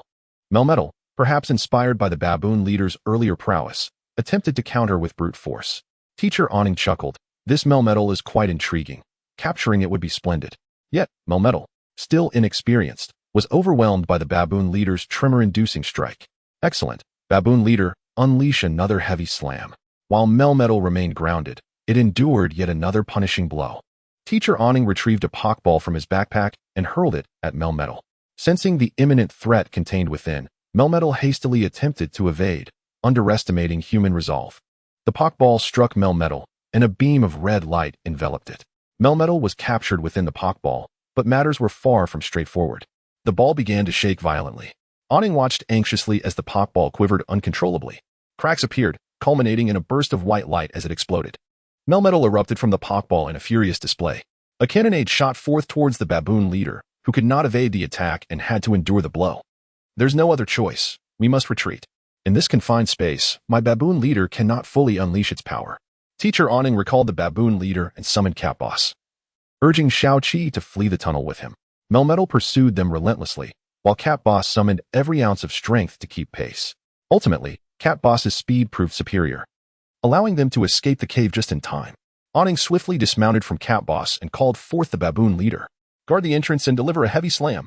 Melmetal clumsily emerged from the cave, directly into the waiting strike of the Baboon Leader's prepared attack. With a resounding crash, Melmetal's massive form tumbled into the tunnel. Quickly, Baboon Leader, continue with the heavy slam and incapacitate it. Do not allow it to escape. The Baboon Leader relentlessly pounded Melmetal, who was rendered powerless to retaliate. Just as Awning believed victory was within his grasp, an unusual dark thundercloud appeared in the sky. Xiaoqi observed the cloud's ominous hue, reminiscent of those filled with Gigantamax energy. Teacher Awning, be cautious. I suspect it aims to Gigantamax. Teacher Awning was taken aback. That can't be possible. I've already forced it into the mine. However, an awkward scene unfolded as the cloud unleashed a dark bolt of lightning with a metallic sheen. Clearly struck. Melmetal emitted a roar, channeling newfound power. As the thundercloud dissipated, a colossal figure emerged from the mine, transformed into Gigantamax Melmetal. A silver hexagonal nut adorned its legs and torso, while a large red tail resembling an electrical cord extended from its back. The head resembles that of a knight's helmet, within which rests a smaller golden hexagonal nut, and a luminous red-gray sphere floats inside. 3 crimson clouds encircle the head. Indeed, you are the legendary Cyclops. It is night, and with no one else around, we shall take down the Baboon Leader ourselves. Xiaoqi gazed at the Baboon Leader and Awning, pondering whether this was the bond between trainer and Pokémon. The aura of the Baboon Leader and Awning surged higher, and Awning also retrieved the Mega Evolution Stone. Xiaoqi, watch closely. This is our strength. The legendary Cyclops, you say? Neither the Baboon Leader nor I are afraid. Chapter 16, Go. Baboon King Teacher Awning pressed the Super Evolution Stone, and the Super Evolution Stone around the Baboon Leader's neck responded. A radiant white light enveloped the Baboon Leader, who began to transform within its glow. The once somewhat stout and even slightly corpulent physique gradually became robust, reminiscent of a transformation from a brawny creature into a noble ape. Baboon Leader, Transcendent Evolution, Baboon King. The Baboon King descended from the sky to the ground, triggering a minor earthquake. Now, we possess the strength to battle you, Melyamida. The colossal Melyamida's singular eye shone with a crimson glare as it charged towards the Baboon King. Baboon King, embrace him. The Baboon King spread his arms wide to welcome Melyamida. With a physique more than double that of the Baboon King, Melyamida's fearsome fist struck first. Undeterred, the Baboon King, despite being at a disadvantage in size, summoned his strength and met Melyamida's assault with his own fists. Baboon King, see if you can execute the earth throw. The Baboon King struggled to grasp Melyamida's hands. Clearly, Melyamida's size was too immense for the Baboon King to perform the earth throw. Realizing the Baboon King's intent, Melyamida retaliated with a devastating blow that sent the Baboon King staggering. Don't falter, Baboon King. Leap and unleash the million-ton heavy punch. Previously, during his time as the Baboon Leader, the million-ton heavy punch had already demonstrated formidable power, and now, after the super evolution, its potency had increased tremendously, creating a fierce wind with each strike. Given Melyamida's massive form, it struggled to maneuver. Seizing the opportunity, the Baboon King leaped and grasped Melyamida, relentlessly delivering the million-ton heavy punch. Melyamida perceived the Baboon King as an annoying fly and retaliated with a cannon blast, unaware of Melyamida's intent to obliterate him. The Baboon King was blasted away, crashing into a nearby pile of minerals. Seeing the Baboon King hurled away, Melyamida danced jubilantly on the spot, leaving the cavern in disarray. This won't do, Baboon King. We must act quickly to stop him. Since the earth throw is ineffective, we shall resort to that move. Baboon King, unleash the ultimate impact. Upon hearing this move, Xiaoqi paused, realizing its potentially devastating power. It became evident that Teacher Aning was exceptionally strong, thus, losing to him was understandable. Emerging from the pit, the Baboon King was enveloped in a silvery aura, as if channeling all his strength into this attack. Melameda sensed the impending threat and gathered a wave of silver light before him. This was the Iron Hoof Beam. Baboon King, cease charging and charge forward. We cannot wait for him to fire. The Baboon King, resolute in following Aning's command, pressed on despite seeing Melameda's Iron Hoof Beam take shape. As the beam was unleashed, the Baboon King braced himself against it, feeling his energy slowly dissipate. If this continued, he would be knocked back once more, or even defeated. Baboon King, I believe in you. You cannot fall. Together, we have triumphed over numerous formidable foes. Our strength is beyond this. The ultimate impact clashed against the Iron Hoof Beam, and the Baboon King ultimately reached Melameda, channeling the power of the ultimate impact into his arm. The tremendous force transferred through the Baboon King's single arm struck Melameda, sending him reeling backward. The Baboon King also began to collapse, having exhausted all his energy with that last strike. Perhaps this battle was drawing to a close. Suddenly, Melameda's eyes widened as he struggled to rise. Inspired by the Baboon King, he managed to withstand the ultimate impact. At this moment, the Baboon King, having used the ultimate impact, found himself immobilized for a brief period. Melameda's fists once again gathered strength, preparing for the million-ton heavy punch. The sound of the heavy punches landing on the Baboon King reverberated throughout the desolate mining site, and Teacher Aning could only hope the Baboon King would endure. If they truly could not prevail, he would have to rely on Cat Master for a final stand. It was evident that Cat Master would hardly inflict significant damage on Melameda. As for Xiaoqi beside him, it was even less likely that his Pokémon could withstand a single blow from Melameda. The Baboon King glared fiercely at Melameda, who continued to assault him without restraint. Fortunately, he held firm. Despite being covered in wounds, he maintained a fierce gaze upon Melameda. At last, the side effects of the ultimate impact subsided. The Baboon King turned to Aning, and with great effort, caught Melameda's punches with his hands. I understand now. You intend to use that move. Very well, Baboon King. Fifth skill, Fury of the Golden Monkey.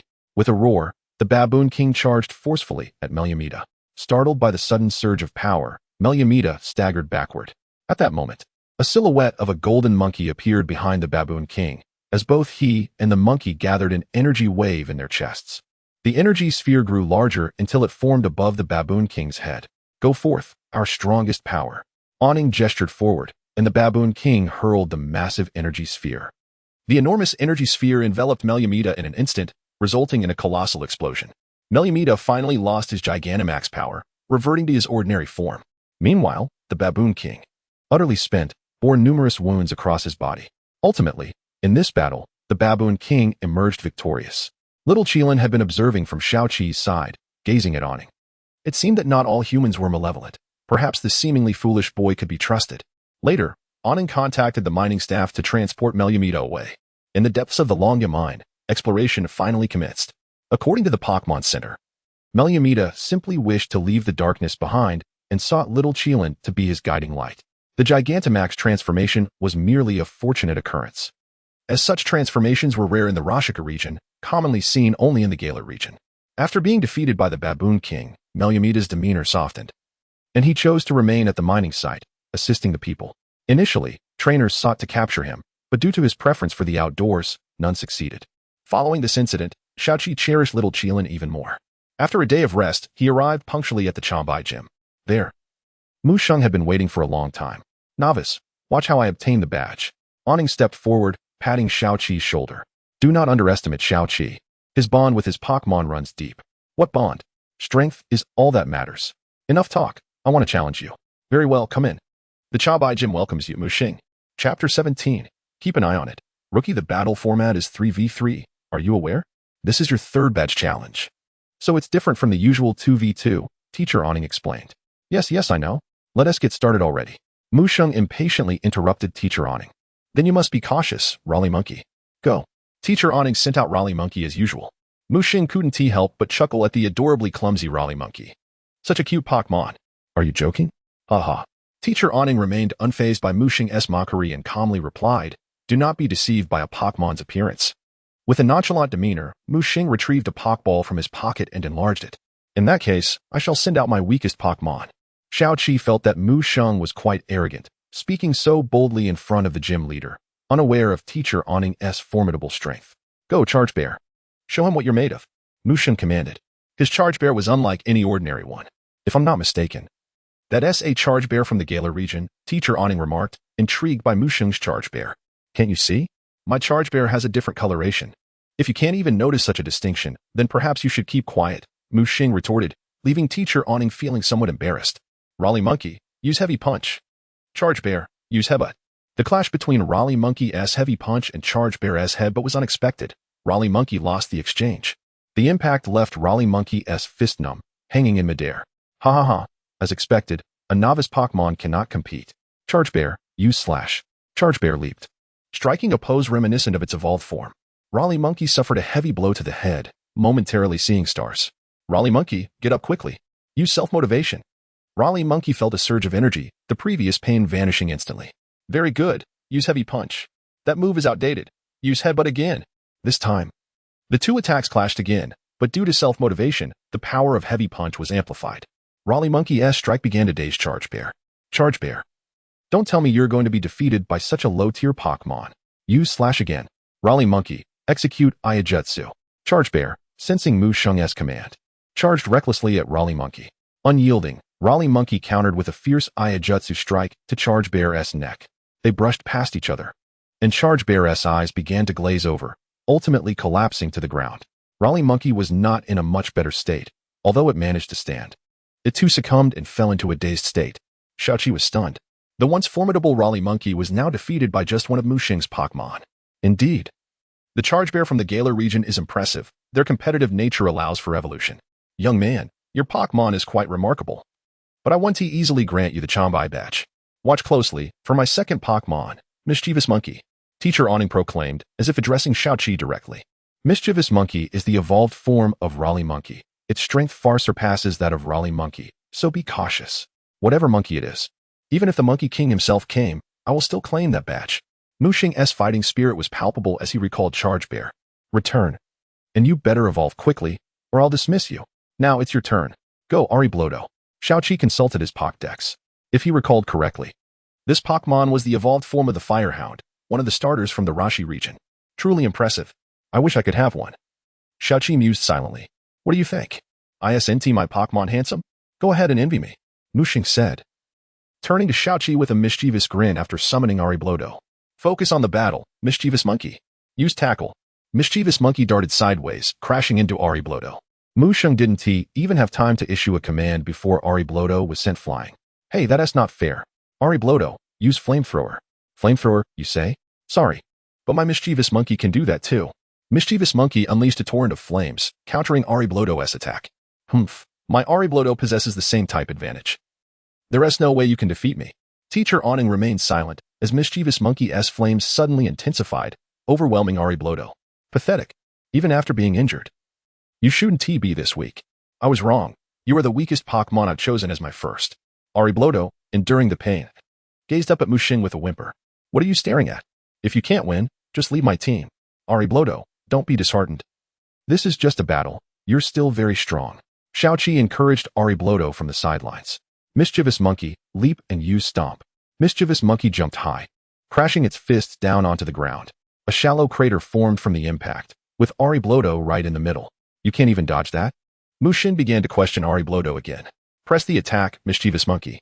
Use Tackle. Ariblodo, dodge quickly. Mushin was anxious. His Ariblodo had failed to inflict significant damage on Mischievous Monkey and was now taking a lot of hits.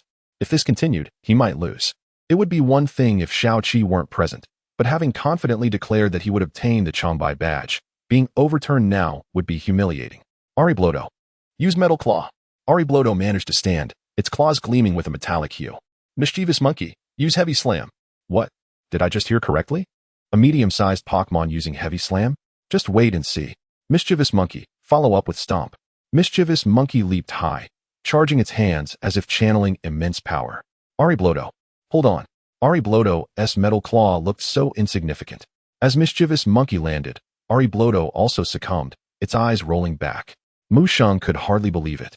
Could such a foolish move truly defeat him? Or could he hide his face? Humph, watch closely, rookie. Next, I will take on two opponents. Return, useless creature. Steel Claw Meow, show him your strength. Taking on 2 Pokémon? Was Mu Xing really that powerful? This individual might just be a formidable rival in the league. Chapter 18. Do not worry. I am here. Steel Claw Meow is indeed a commendable Pokémon, but yours appears rather weak, he remarked. What do you know? I simply prefer not to let him evolve. His experience is already sufficient for that, came the retort. Very well, out of respect for you. I shall switch to another Pokémon for our duel. Behold, my final Pokémon is Cat King.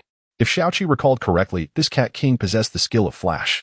I see your mischievous monkey is out of stamina. Switch to a fully energized Pokémon to battle me. Say what you will, Cat King, employ Flash.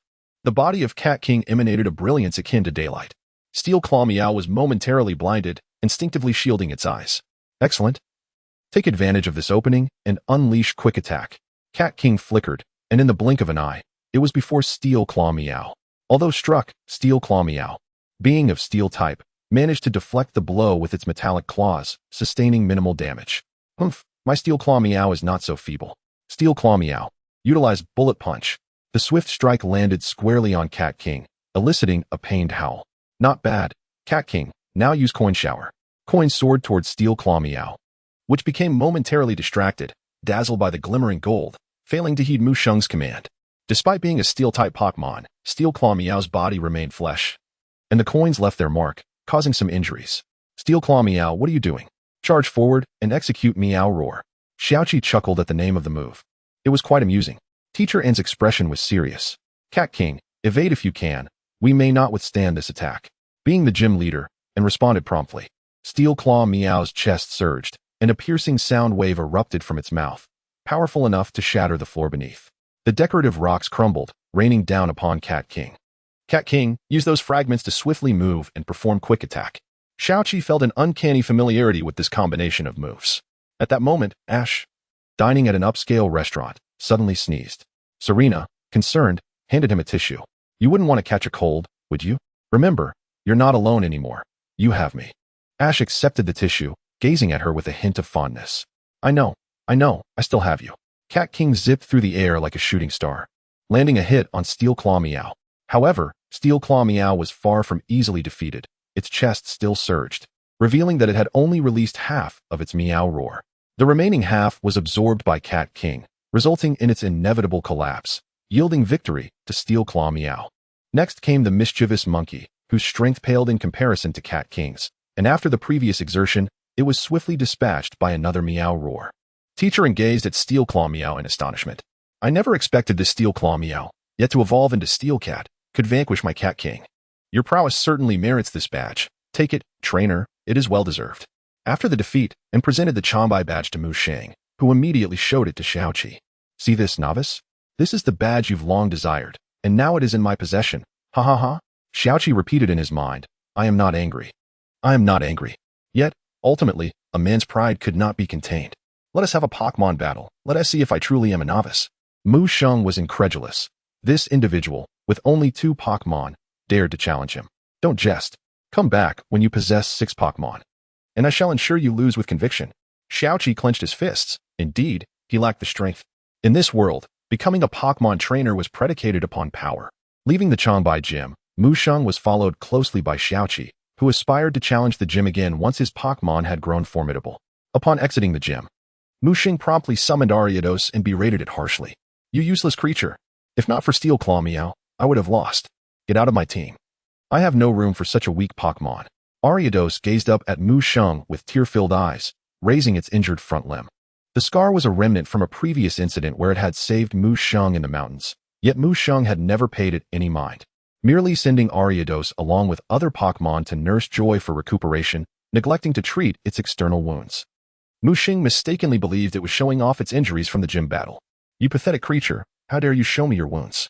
You couldn't even win a single battle. In my eyes, you're just taking up space. Get out. Ariados, unwilling to depart, whimpered persistently, hoping to remain with Mu Sheng. Observing this, Mu Sheng took Ariados' Pokeball and crushed it underfoot. Ariados immediately ceased its cries, frozen in place. Mu Sheng's silhouette gradually faded into the distance, leaving Ariados staring blankly at its shattered Pokeball. Xiaoqi, unable to bear the sight, approached to comfort Ariados. Still in a daze, Ariados failed to notice Xiaoqi's gentle touch. It felt warmth, reminiscent of the time when Mu Sheng first took it in. In truth, Ariados understood that Mu Sheng had not always been this way. He, too, had his burdens. Regaining its senses, Ariados lifted its gaze to Xiaoqi, who extended a hand. Ariados, I truly admire you. If you are willing, you may travel with us.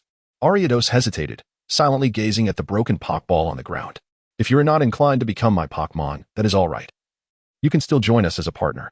One day, you may return to Mu Sheng's side. Xiaoqi, exhibiting great empathy, released all his Pokemon. The Scyther appeared exuberantly, while the little Kirin maintained an aloof demeanor. Ariados, observing Xiaoqi's team, placed its claw atop Xiaoqi's outstretched hand. Do not worry, for I am here, Xiaoqi reassured, as he took Ariados' hand, heading toward the direction where Mu Sheng had departed. Chapter 19.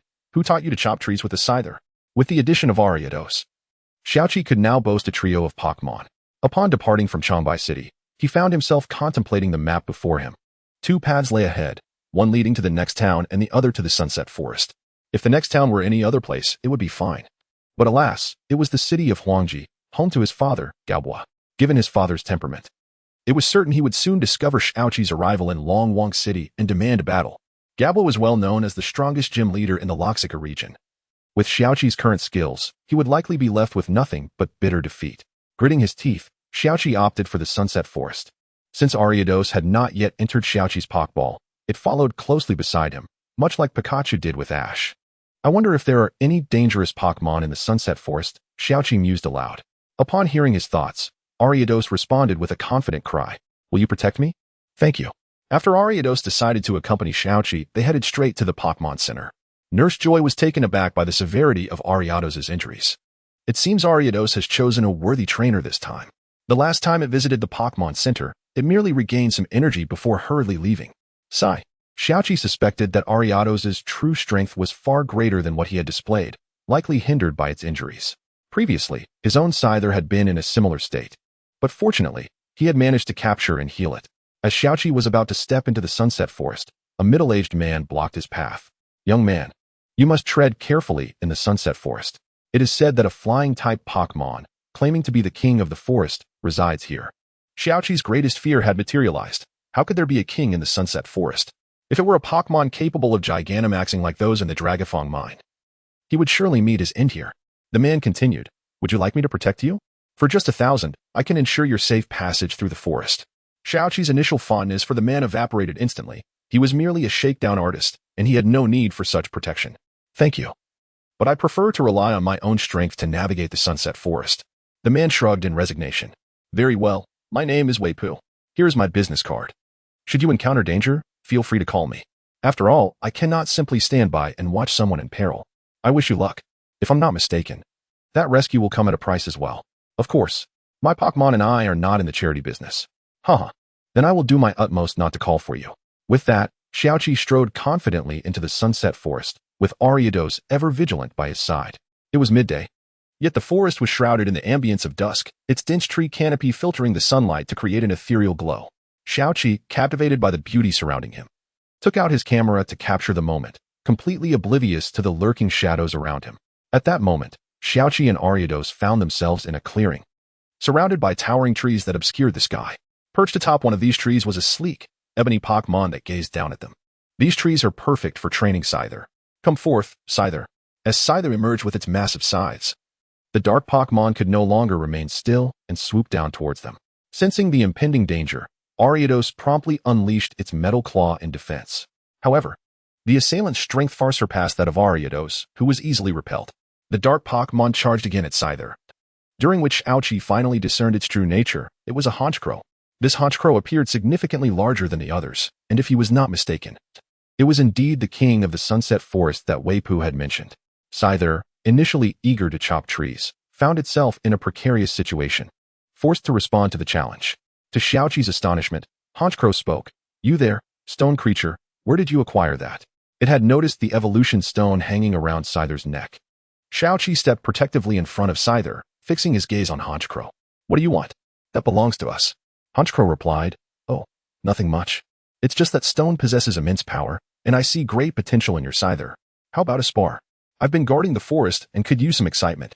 I believe you're mistaken. I have plans for training Scyther to chop trees to enhance the sharpness of its sides. Who taught you to use Scyther for chopping trees? Moreover, this is my territory. Enough chatter. If you do not wish to spar with me, kindly leave, and do not harm my trees. Xiaoqi glanced at Scyther, assessing the formidable demeanor of Honchkrow. Would Scyther be able to contend with such an opponent? Yet Scyther, inspired by the challenge, nodded in agreement. You wish to battle him? Understood. Scyther, go forth. Honchkrow halted Xiaoqi, let him fight me on his own. It is the only way to awaken his true potential. You need not command him. No sooner had Honchkrow spoken than it charged at Scyther with its steel wing. Scyther braced itself, attempting to withstand the blow, but the force was overwhelming. And in less than a second, Scyther was sent flying. With such little strength, you cannot wield that stone, Honchkrow taunted, ascending back to the treetops. Watch closely. This move is my gift to you, Scyther. As Honchkrow dove from the canopy, it prepared to unleash its second attack. Chapter 20. The potential of the flying mantis. The skill possessed by the steel-winged raven is known as reversal, a formidable move within the realm of flying types. As a creature that belongs to both the bug and flying categories, the flying mantis can also acquire this skill. The steel-winged raven executed its reversal with a deliberate slowness, as if intentionally demonstrating it for the flying mantis to observe. The flying mantis, attempting to mimic the steel-winged raven, endeavored to master reversal. However, due to its cumbersome dual blades, it lost balance the moment it unfurled its wings. Take your time. Just follow my movements, steel-winged raven encouraged. At that moment, the Pokeball containing the little Kirin began to stir, prompting Xiaoqi to release it hastily. The rays of the setting sun scattered upon the little Kirin, which seemed to be absorbing this light. Xiaoqi sensed that the little Kirin was on the verge of learning a new skill. Remarkably, the environment here is quite conducive, allowing your Pokemon to acquire new abilities right upon arrival, Steel-Winged Raven remarked.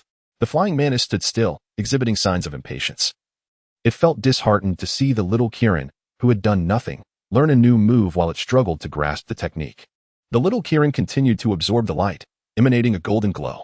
Xiaoqi consulted his Pokédex, photosynthesis, a light-type skill that enables absorption of surrounding light to enhance oneself. It is a versatile strengthening technique. With the acquisition of one skill, it implied that another had been replaced. Xiaoqi discovered through the Pokédex that the skill Thunderbolt had been supplanted. After mastering photosynthesis, the little Kirin unleashed a concentrated beam towards the flying mantis. The flying mantis evaded swiftly, demonstrating a nascent form of reversal. It seems your Pokémon shares a profound bond with you. How about this? I shall attack the flying mantis alongside your Pokémon, compelling it to evade continuously. Perhaps it will learn reversal in the process. With that, Steel-Winged Raven unfurled its wings, launching feathers towards the flying mantis. This was not merely a skill. It was a technique that Steel-Winged Raven had mastered. The flying mantis dodged repeatedly, its wings growing stronger with each movement. The little Kirin, meanwhile, persistently fired concentrated beams, their power seemingly increasing. Observing the little Kirin, Xiaoqi noted that despite its aloof demeanor, the bond between them was gradually solidifying. He felt optimistic that in their next battle, he would be able to fight alongside the little Kirin. Thus, Xiaoqi spent 3 days in the forest, having prepared a sleeping bag and other essentials, camping under the permission of Steel-Winged Raven. The Pokeball can hold not only Pokémon but also various necessities. Arielebdu had not been idle either, seeking out Pokémon to battle in the Sunset Forest. After 3 days, Xiaoqi's Pokémon had all experienced varying degrees of enhancement. One morning, Xiaoqi rose early to witness the flying mantis darting through the woods, its speed increasing to the point of rivaling its previous state of high-speed movement. Yet now, it was not employing any skills. It was hard to fathom how fast the flying mantis would be after utilizing high-speed movement. Steel-Winged Raven continued to instruct the flying mantis, and throughout these 3 days, it had bested the flying mantis countless times. Yet, each time, the flying mantis rose once more, earning Steel-Winged Raven's admiration for its perseverance. Steel-Winged Raven remained by the flying mantis side, starting training early in the day. Xiaoqi felt a deep sense of gratitude towards Steel-Winged Raven. It has been quite some time since anyone ventured into this domain. I have found it rather tedious, eagerly anticipating the arrival of a trainer. However, most simply pass through. In truth, I too feel quite lonely, Steel-Winged Raven expressed. Xiaoqi said nothing, merely stepping forward to embrace Steel-Winged Raven. I understand. It must be lonely to remain here, guarding the Sunset Forest. Actually, the Sunset Forest no longer requires my protection. You may have noticed a middle-aged man outside. He is now the guardian of the Sunset Forest, and we are good friends. I wish to travel, yet have not encountered a suitable trainer. However, upon seeing the stone carried by the flying mantis and its trust in you, I felt you might be a reliable person. Xiaoqi felt bashful as he rubbed his head. If possible, I would like to accompany you on your journey, but first, you must defeat me. Xiaoqi found himself in a dilemma. Even with all 3 of his Pokémon, he doubted he could triumph over Steel-Winged Raven. Clearly, you do not possess the qualifications at present, But fret not, I will wait for you. With that, Steel-Winged Raven extended its wing towards him. Xiaoqi grasped the wing. Very well, when I am strong enough, I shall return to claim you. Steel-Winged Raven dove towards the flying mantis, executing Steel Wing. The flying mantis slowly flapped its wings, poised as if preparing to withstand the Steel Wing head-on. Just as Steel-Winged Raven was about to strike the flying mantis, it vanished. Steel-Winged Raven sensed something amiss and quickly adjusted its body, shielding itself with its wings. Xiaoqi stood in astonishment at how swiftly Steel-Winged Raven reacted. The flying mantis reappeared behind Steel-Winged Raven, successfully executing the reversal it had painstakingly trained for. Although the flying mantis had successfully unleashed reversal, Steel-Winged Raven managed to defend against the move just in time. Excellent, you have mastered that technique. My duty is fulfilled, Xiaoqi. It is time for you to move forward. Xiaoqi quietly recalled the flying mantis. At that moment, Arielebdu and the little Kirin remained inside the tent. Unaware of the flying mantis' success in learning reversal, Xiaoqi gazed at Steel-Winged Raven with reluctance. Thank you for everything over these past few days. After packing his belongings, Xiaoqi departed from the Sunset Forest, having gained much from this journey. The flying mantis and little Kirin each learned new moves, while Arielebdu gained further experience battling other Pokémon. More importantly, he had forged a pact with Steel-Winged Raven, should he succeed in defeating it. This formidable ally would join his team.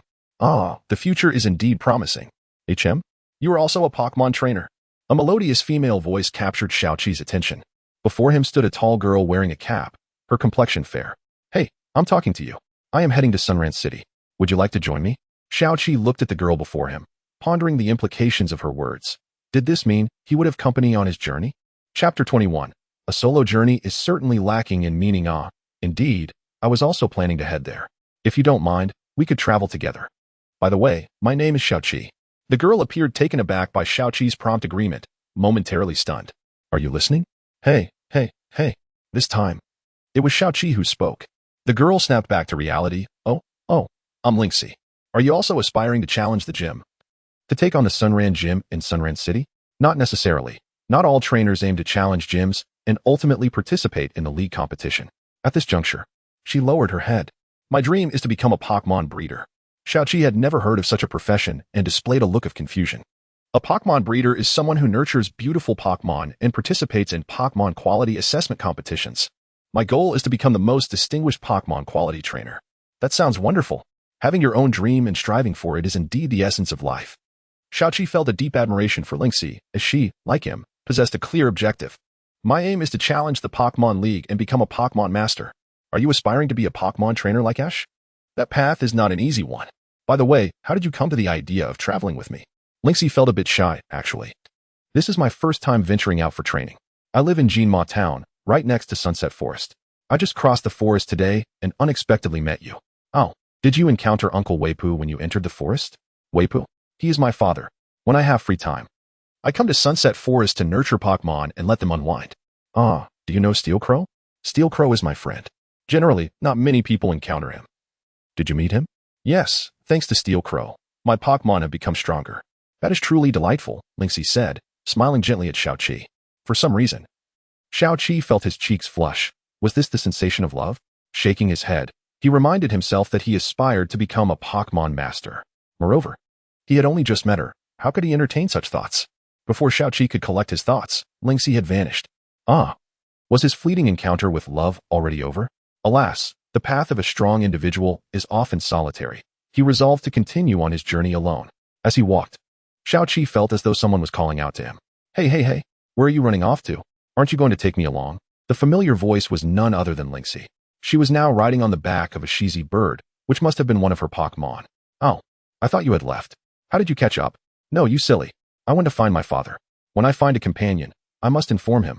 Oh, I assumed you wouldn't be traveling with me anymore. Thank goodness I didn't ride my flying mantis. How could you say that? If I hadn't had Shizi bird carry me, I would never have caught up with you. All right, my fault. I'll treat you to a meal in Sunran City later. Upon hearing about food, Linksy's eyes sparkled, and she promptly pulled Xiaoqi onto Shizi bird. Shizi bird. Destination Sunran City, let us go. Xiaoqi sat behind Linksy, unsure of what to do.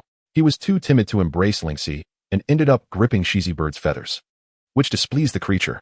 Noticing Shizi bird's unease, Linksy turned around and saw Xiaoqi tightly clutching the feathers of her beloved Pokémon. What are you doing? If you have nowhere to hold on, Just hold on to me.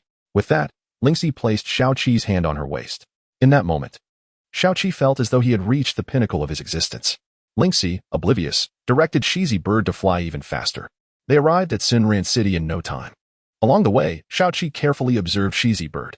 Its feathers were smoother and more beautiful than those of other Shizi birds. So this is what a breeder-S Pokémon is like. Truly impressive. Hehe, isn't it lovely? Besides Shizi Bird, I also have a Sylveon. I'll show it to you when we have time.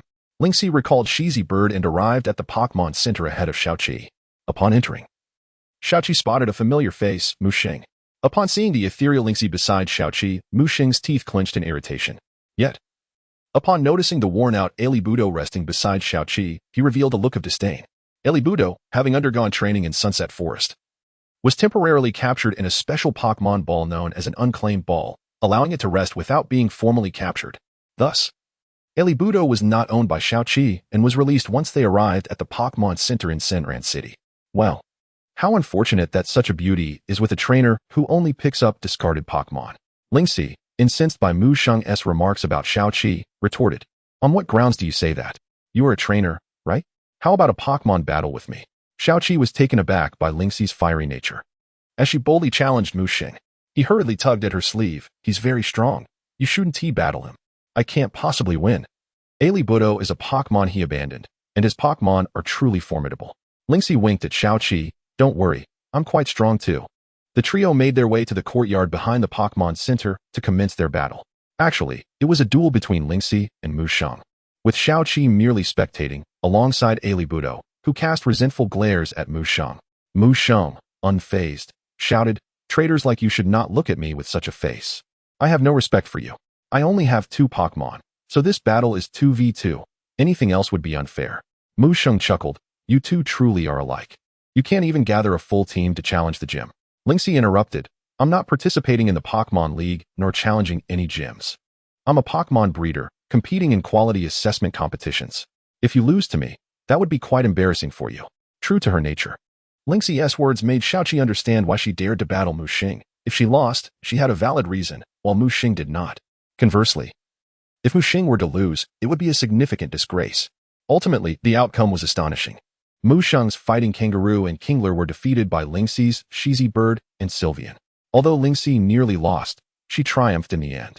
Feeling quite awkward, Mu Sheng was met with Lingxi's words first.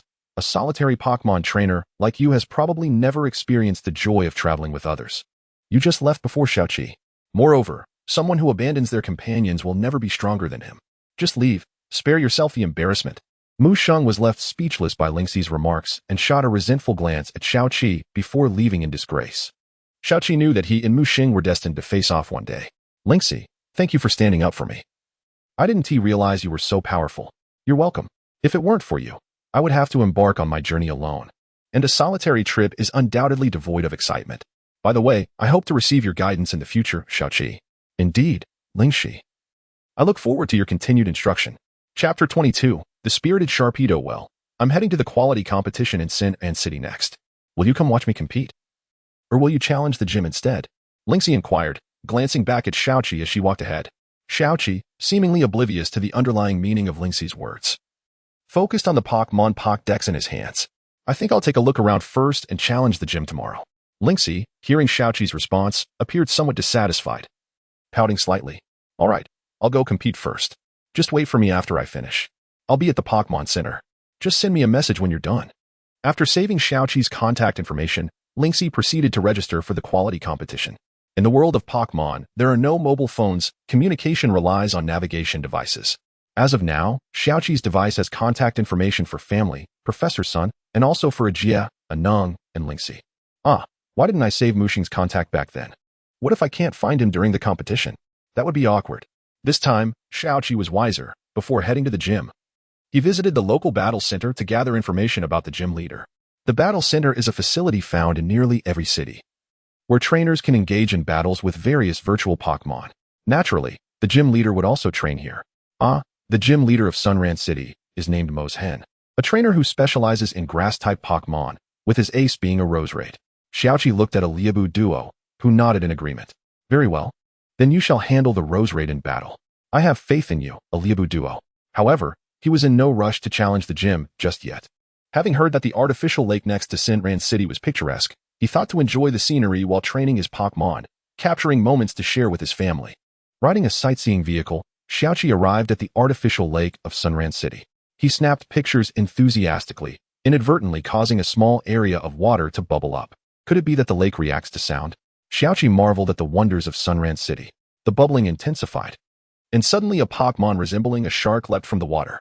However, it was not an ordinary shark. It bore a metallic armor, with fiery red eyes and exceptionally sharp teeth. Without a moment's hesitation, the Pokémon shot out of the water and unleashed a water gun towards Xiaoqi's camera. Fortunately, Xiaoqi's quick reflexes spared his camera from damage. Hey, I didn't expect there'd be Pokémon in this artificial lake, and it almost ruined my camera. Unbeknownst to Xiaoqi, it was he who had disturbed the creature's slumber. The Pokémon had been peacefully resting in the lake until Xiaoqi's sudden flash photography startled it awake. Sharpedo. The sharp Pokémon is accustomed to lurking in lakes, and its razor-sharp teeth are formidable weapons. So, it's a Sharpedo. How delightful. Let me capture you. Go, Scyther. The imposing figure of Scyther emerged, radiating an aura of intimidation. Sharpedo surfaced, glaring at Xiaoqi before launching another water gun. Use Vacuum Wave to slice through the water gun. Scyther swung its twin blades at Sharpedo's attack, severing the water gun and forcing Sharpedo out of the water. Sharpedo landed on the ground, visibly agitated, and lunged at Scyther with its sharp teeth in a move known as Bite. Scyther could only defend with its blades, but Sharpedo's bite was surprisingly powerful. Refusing to let go, used the other blade to slice it open. Scyther, annoyed by the relentless creature, struck down hard. Sharpedo was knocked off Scyther's blade, landing on its back. Yet, it was not defeated. Its flailing fins indicated it was attempting to right itself. Use the newly learned move, Aerial Ace, to finish it. Scyther spread its wings and delivered a final blow to Sharpedo. At last, Sharpedo ceased to move, and Xiaoqi swiftly retrieved a Pokeball to capture it. Once captured, the Pokédex displayed Sharpedo's information, revealing it possessed not only the moves already demonstrated but also a move called Hail. It seems this Sharpedo requires further training. Its skills are limited, likely due to its prolonged stay in the lake.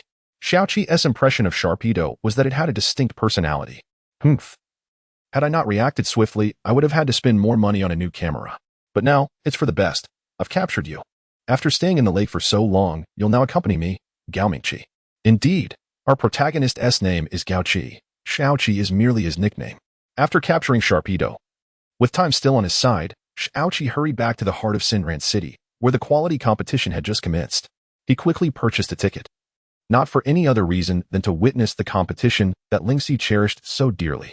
As the competition began, the number of participants in the quality competition was far less than in Pokémon battles.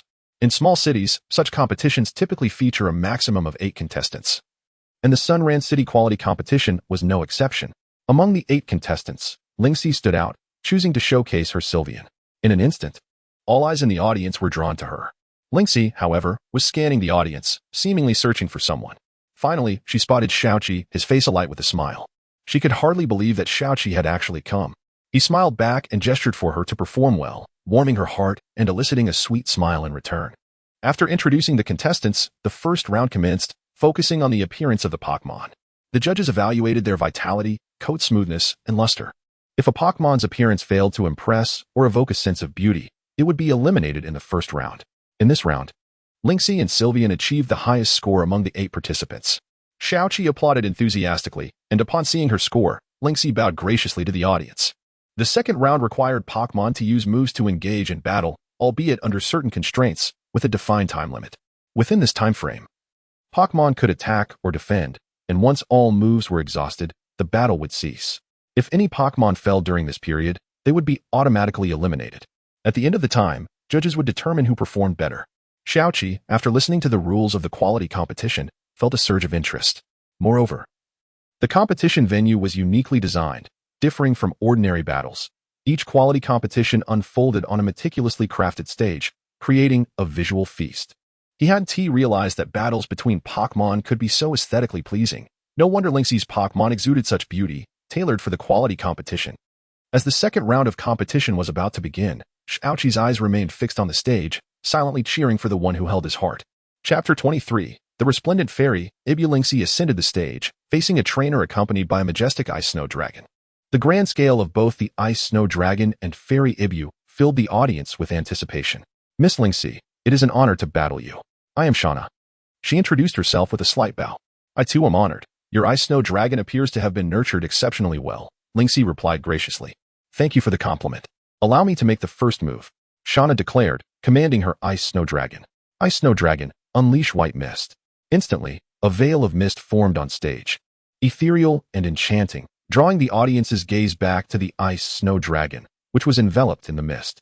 It resembled a beauty emerging from a snowstorm, captivating even Lingxi. With a smirk, Shauna seemed to think she had gained the upper hand. However, Lingxi remained unfazed and promptly issued her command to Fairy Ibu. Fairy Ibu, step into the realm of the ice snow dragon's mist and attack the ceiling using lunar power. Fairy Ibu gracefully entered the mist, her delicate form appearing even more enchanting. The audience's attention shifted to her as she released lunar power, casting a silvery glow across the stage. In that moment, Fairy Ibu resembled a celestial being, truly living up to her name. Utilizing my technique against me, Lingxi, you are quite clever. However, borrowing someone else's brilliance is ultimately superficial, Shauna retorted. A hint of dissatisfaction in her tone. Ice Snow Dragon, use Frozen Wind. A chilling gust dispersed the mist, stripping away Fairy Ibu's ethereal veil, leaving her trembling in the icy breath. The frozen wind, laced with shards of ice, created a strikingly beautiful spectacle. Humph, you think you can intimidate my Fairy Ibu? That's not so easily achieved. Fairy Ibu, counter with Swift Stars.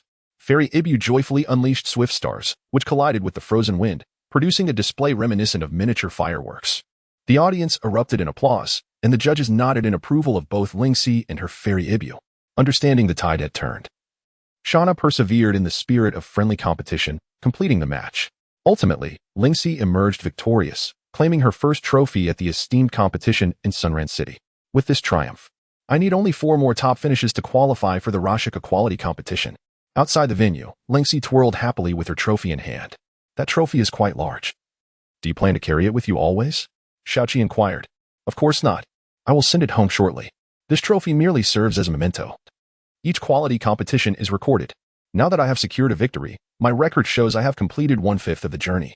Once I achieve 4 more top finishes, I can participate in the quality competition akin to your Pokémon League, Lingxi explained. By the way, I have finished my match. Now it's your turn.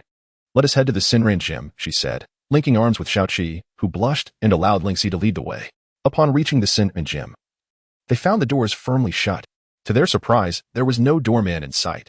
A notice on the grand entrance read, "The gym leader is feeling down and will remain closed for the time being." Xiaoqi, feeling frustrated at the prospect of being unable to challenge the gym, lightly knocked on the door. To their astonishment, it swung open. Inside, they found a man sitting despondently on the floor.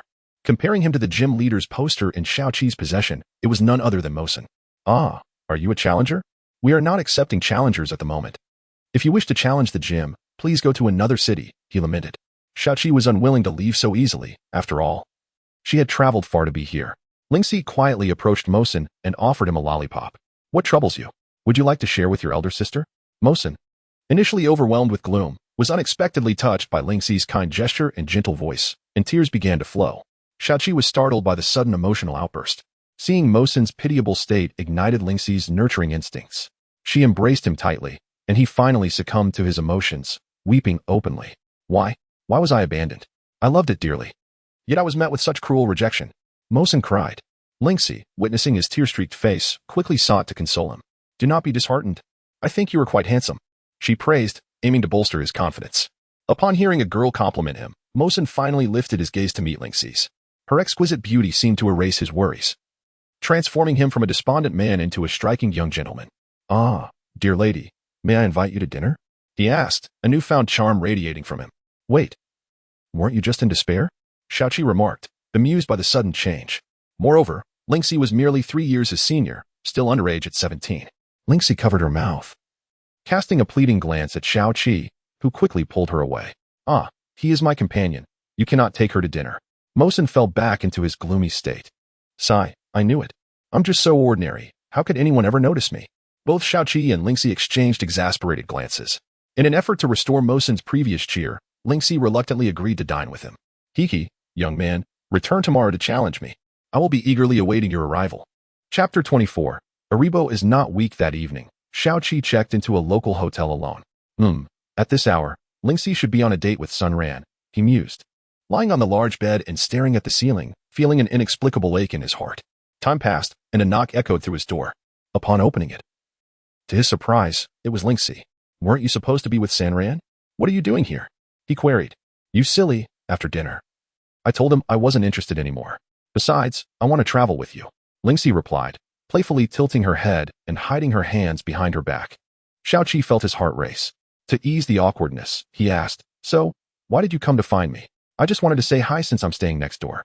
Also, Emo's son has agreed to battle you tomorrow. You must win, otherwise. I'll have to dine with him again, Linksy said, frowning slightly. Then, in a hushed tone, she added, if I have to eat with him, I'd rather go with you. However, her voice was too soft for Xiaoqi to catch. What did you say? Nothing, nothing. Get to bed early. Good night, Linksy exclaimed, covering her face in embarrassment as she dashed away. The night passed uneventfully. Xiaoqi stretched and declared, all right, next up, let us challenge the Senran gym. Emo-sen had been waiting at the gym for quite some time. Perhaps due to Linksy's encouragement, he had finally resolved to confront his feelings and face life head-on. Come on, Xiaoqi. Show me what charm you possess to accompany such a lovely girl, he challenged. What charm? We're merely partners, don't overthink it, Xiaoqi retorted. Linksy was drinking water at that moment, nearly choking on her drink at his response. It reminded her of a previous encounter where a trainer had insisted on dating Ash if he lost. Ash had simply stated that he wouldn't lose. Xiaoqi, as a token of gratitude for bringing me back to my normal state, you should send out a Pokémon first, Emo-san insisted. Xiaoqi was at a loss for words. This was hardly gratitude, but rather a maneuver to place him at a disadvantage. If that's how you thank me, then go. Sharpedo, he declared. Linksy's expression soured at the sight of the water-type Pokémon. Brother, this is a grass-type gym. Are you a disciple of Ash? As Sharpedo entered the fray, it angrily bit down on its own teeth. Your Pokémon looks adorably furious, Emo-san commented. I can't be outdone. Go, Steed Goat. A goat-like Pokémon appeared on the battlefield. The gym's decor was starkly different from Chabai City, with an open grassy area that seemed rather plain at first glance. Don't underestimate this arena. My Steed Goat is formidable in open spaces, Emo-san boasted, stroking his Pokémon with pride. Without waiting for Xiaoqi's command, Sharpedo unleashed a water gun attack, which had little effect, not even causing the Steed Goat to flinch. Looks like your Sharpedo is no match for my Steed Goat. Hurry and switch Pokémon before I knock it down and you regret it. Who knows, maybe your next Pokémon can take down two at once, ha ha ha ha. Emo-san taunted. Xiaoqi remained silent in the face of Emo-san's jibe. Sharpedo, use bite. Target its horns, he commanded, with a frustrated growl.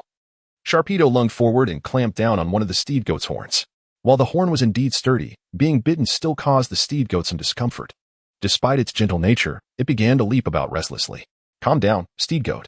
Use Vine Whip to throw Sharpedo away, Emo-san instructed. The Steed Goat's back sprouted vines that ensnared Sharpedo, who struggled but could not break free from the tight grip. With a furious toss, Sharpedo was unceremoniously thrown to the ground. Seriously, did you bring this Pokémon just for laughs? Such a cute creature has offensive capabilities? Steed Goat, let us do a good deed and take it down. Emo-san laughed heartily as he watched Sharpedo bounce in frustration on the ground. Use Wood Horn. The Steed Goat's horns glimmered with a wooden sheen as it accelerated across the field, charging toward Sharpedo. Sharpedo let out a cry of despair. Wait, is that a new move? Xiaoqi exclaimed with excitement. Sharpedo had learned a new move by observing the Steed Goat's technique. Excellent. Then let us use this move. Iron Head. The clash of the Steed Goat's wooden horn against Sharpedo's iron head resulted in the latter's eyes rolling back as it fainted. It was clear that a newly learned move could not possibly rival the established prowess of the Steed Goat's attack. Ah, don't worry, Sharpedo. You did great. After we finish this gym challenge, we'll work on Iron Head, Xiaoqi consoled as he returned Sharpedo to its Pokeball, watching it calm down. It seems your Pokémon has an angry disposition. With proper training, its future is promising, Xiaoqi noted. Linksy, seated in the stands, explained.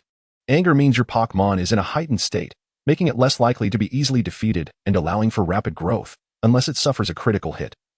Like how your Sharpedo fainted from the Steed Goat's wood horn.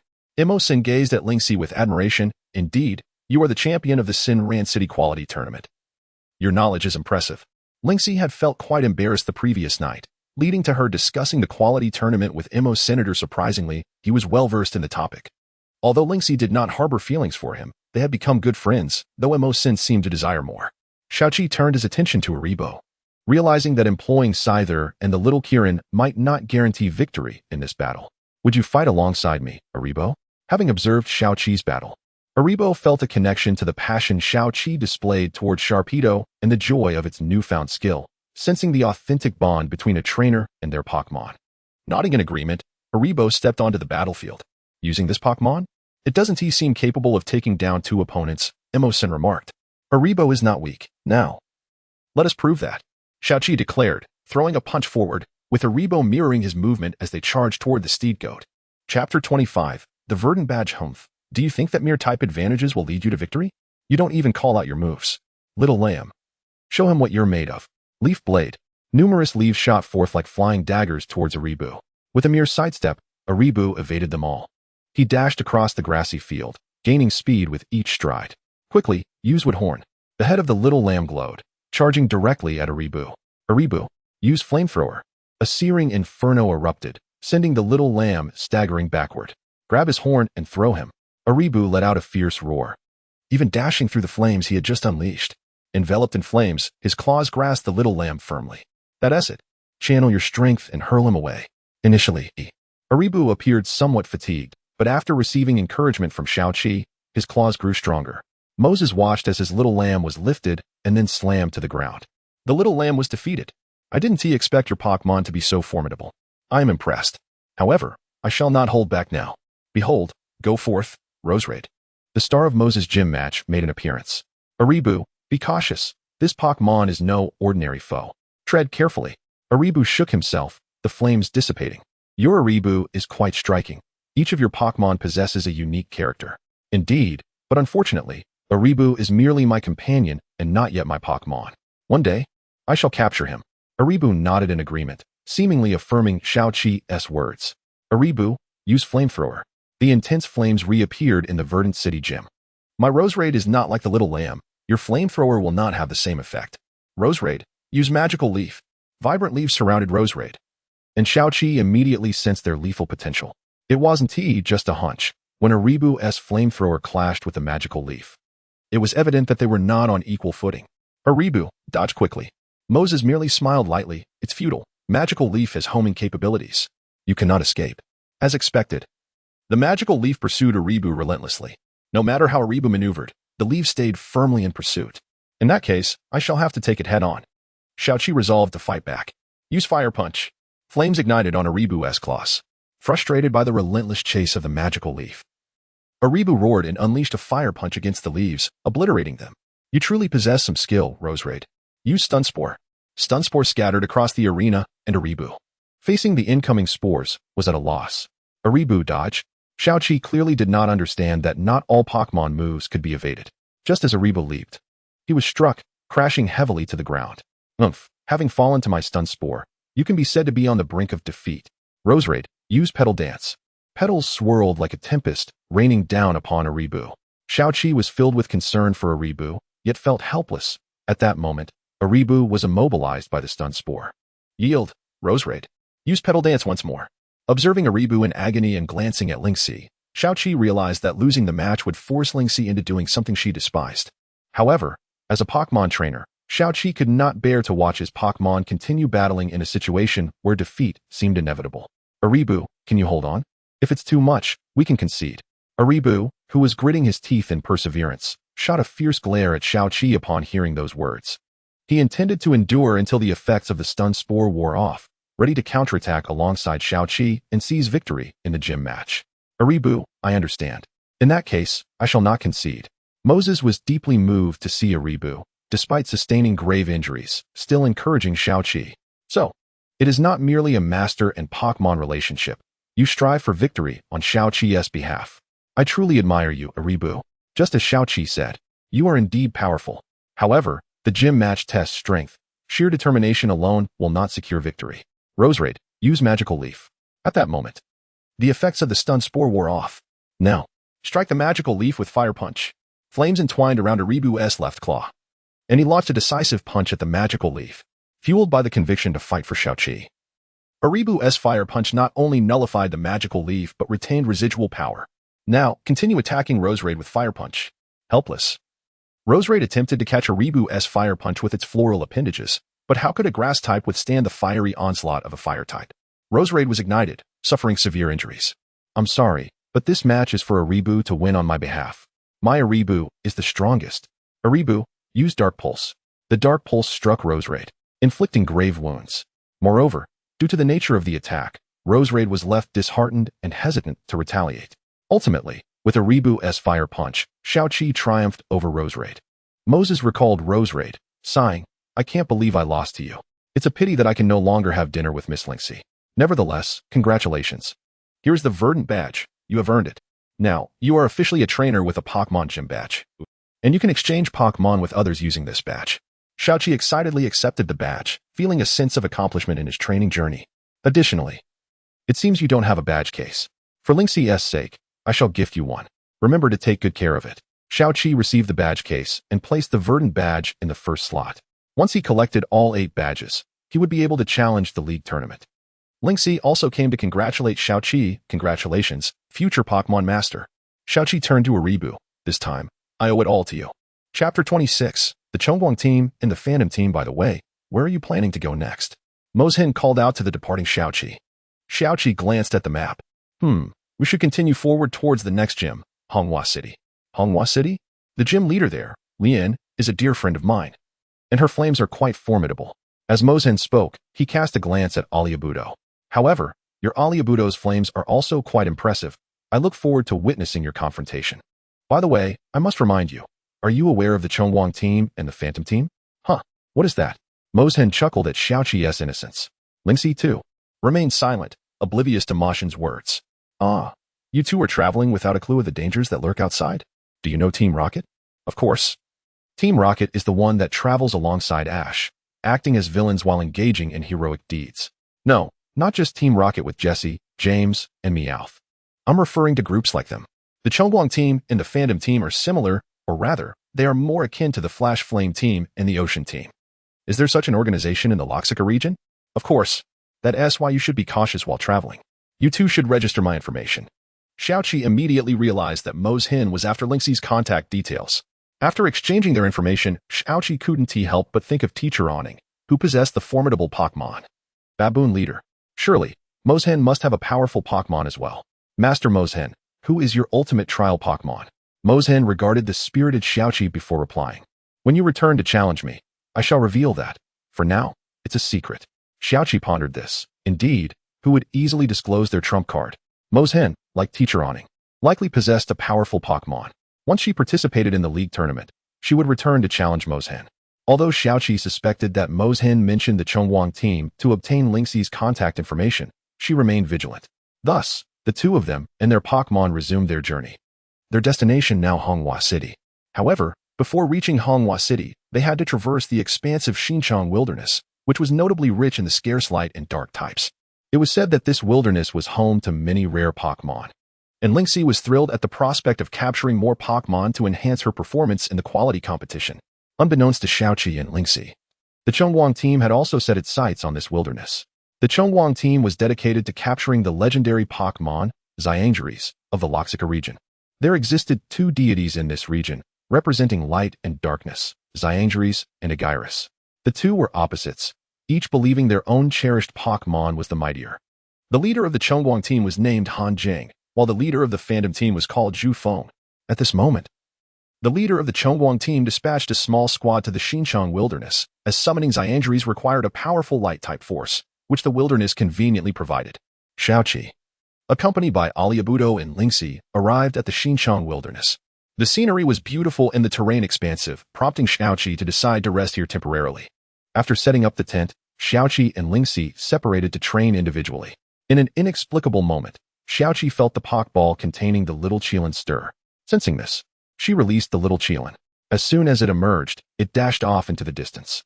Xiaoqi could only follow behind with Aliabudo in pursuit. In a daze, the little Qilin arrived at a valley filled with rare Pokémon, including many light-type Pokémon. The most captivating among them were other little Qilins, akin to her. "Little Qilin, is this your homeland?" Xiaoqi observed as the little Qilin joyfully rushed toward its kin. The little Qilin nodded. After the incident in the Longa mine, it had begun to trust Xiaoqi, although Xiaoqi remained unaware, thinking the little Qilin was still the same as before. "Oh my, there are so many light-type Pokémon here. If I catch them, the boss will surely reward me." Just then, a figure in a uniform approached from behind Xiaoqi. The individual brandished a gun and took down Aliabudo. The uniform clearly identified him as a member of the Chongguang team. "What do you intend to do?" Xiaoqi demanded, realizing the individual was aiming at the other Pokémon. If it were just one person, Xiaoqi would not be alarmed, but the presence of a gun, coupled with the arrival of his accomplice, heightened her concern. What do we want? We are the illustrious Chongguang team. I am Da Qiang, and this is Qiang. We are the strong duo. We are here on the orders of our leader to capture Pokémon. Do not obstruct us. Da Qiang's clear declaration impressed Xiaoqi, acknowledging the efficiency of this villain. The little Qilin leaped forward, displaying a fierce demeanor at Da Qiang. I will not allow you to capture the Pokémon here. Little Qilin, hide behind me. Go, Scyther. The imposing figure of Scyther stood protectively in front of Da Qiang and Qiang. Both Da Qiang and Qiang were taken aback by Scyther's massive claws. There's also an exceptional Pokémon here. Very well. We shall first defeat you and capture your Scyther, then we'll catch the other little Qilins. Seizing the moment, the little Qilin urged the remaining Pokémon to escape. Da Qiang and Qiang, infuriated, declared, since you've allowed them to escape, do not blame us for what happens next. Da Qiang and Qiang threw their Pokeballs, summoning a Dragon-type Pokémon and a drowsy, gluttonous dragon, gluttonous Pokémon. They say if it consumes enough, it can evolve. Gluttonous dragon, use Dragon Tail. Drowsy, use Psychic. Da Qiang and Qiang commanded their Pokémon to attack Scyther. Scyther, evade with Quick Attack. Scyther's form shifted, swiftly appearing behind Drowsy. However, it hadn't anticipated the Dragon Tail waiting for it. As it teleported next to Drowsy, it received a heavy blow. Huh, you thought you could take down one of us with Quick Attack? Not a chance. Drowsy unleashed a water gun, aiming to suppress Scyther. At this moment, the little Qilin stepped forward, awaiting Xiaoqi's command. Little Qilin, you want to protect Scyther too? Use Light Shield. The little Qilin's Light Shield positioned itself before Scyther's, mitigating a portion of the damage. Gratefully, Scyther looked at the little Qilin, who responded with a proud gleam of golden light. Oh my. It seems your two Pokémon share a deep bond. Perfect. We'll capture both of them, just like your Aliabudo. As for you, without your Pokémon, go home. Little brat. Da Qiang squinted, confident in the strength of his gluttonous dragon. Xiaoqi slowly retreated. If she lost this battle, her Pokémon would face dire consequences. Chapter 27. This is our exclusive evolution. Little Qilin, use photosynthesis. Scyther, provide cover for Little Qilin and use Aerial Ace. As Scyther spread its wings, it shielded against the assaults of the Slowpoke and the gluttonous Dragonet, while Little Qilin quietly accumulated its strength. Dachong seemed to have realized something and ordered Chong to continue attacking Scyther. Gluttonous Dragonet, circle around to the back. Use Tail Whip. At this moment, Scyther had reached the pinnacle of Slowpoke's head, ready to execute Aerial Ace. It yearned to assist Little Qilin, but time was not on its side. Reluctantly, it resolved to defeat Slowpoke first. True to its nature, Slowpoke remained dazed until its defeat. The gluttonous Dragonet struck Little Qilin fiercely with its tail, incapacitating it as it was unable to move while using photosynthesis. While this ability significantly enhanced Little Qilin's overall capabilities, its obvious drawback was that it rendered the user immobile during its execution. As soon as Little Qilin fell, Dachong ensnared it with a hunting net fired from a capture gun, reminiscent of Aliabudo. Little Seven felt a pang of heartache. All he could do was strive to defeat the gluttonous Dragonet with Scyther and rescue both Aliabudo and Little Qilin. Chong withdrew Slowpoke, and at that moment, Dachong admonished him, I told you to train Slowpoke properly. Look where that got you. Defeated in an instant. Little Seven evaluated the formidable strength of the gluttonous Dragonet. Even without evolution, it had been well trained. Roughly estimating, this gluttonous Dragonet could even match Alling's leader Baboon. Scyther moved swiftly to its side and used Slash. Scyther, cautious in its approach, understood that if it fell, its companion would be captured, and it too would face a dire fate. Most importantly, it would be separated from Little Seven. Scyther's blades gleamed with sharpness. It intended to place its hopes on the strike. The slash landed forcefully on the gluttonous Dragonet. But oddly enough, it seemed unaffected by the attack. Such a feeble strike cannot harm the gluttonous Dragonet. Gluttonous Dragonet, use Brick Break. The gluttonous Dragonet shook its head, indicating that Scyther had indeed inflicted some damage. The gluttonous Dragonet raised its claws. Scyther, continue with Slash. Scyther's large blade met the gluttonous Dragonet's claws, shockingly. They appeared evenly matched. Your Scyther is impressive, but such meager power cannot shatter my gluttonous Dragonet. Gluttonous Dragonet, unleash Tail Whip. The powerful tail struck against Scyther's blade, producing a resonant clang. Scyther instinctively executed Vacuum Wave to block the tail. Dachong observed Scyther with a sinking feeling. He sensed that he would soon be defeated. Stealthily, Dachong raised an electric gun and aimed it at Little Seven. Scyther's reflexes were swifter than most, immediately shielding Little Seven from the incoming projectile. Scyther's body began to numb as its strength waned. Little Seven glared furiously at Dechong, who leisurely holstered the electric gun. What's the matter? This is part of the battle. I intended to eliminate you, but I didn't expect this Scyther to be so loyal. Consider yourself fortunate. It's time to end this. Gluttonous Dragonet, use Dragon Claw. Seeing Scyther immobilized, Little Seven resolutely placed himself in front of it. I will protect my Pokémon. If you wish to take it from me, you must first step over my fallen body. The gluttonous Dragonet hesitated, as Pokémon typically did not attack humans unprovoked. Dechong felt exasperated. What do you think this is? Some heroic tale? Gluttonous Dragonet, ignore him and strike with Dragon Claw. The sharp claws sliced towards Little Seven. While Scyther lay helpless, forced to watch its master face peril, it felt disheartened, having sustained severe injuries during a battle with Tyranitar and fleeing to Route 2. It had once believed it would remain there forever until Little Seven arrived. This foolish child had inadvertently stumbled into the evolution of Beedrill, leading to their ambush. Although it was unable to use its abilities at that time, upon seeing Little Seven's pitiful state, it had still intervened. Unexpectedly. The child did not flee first but thought of Scyther's safety, allowing it to retreat into a Pokeball. From that moment on, Scyther recognized Little Seven, which explained why it had so readily accepted him.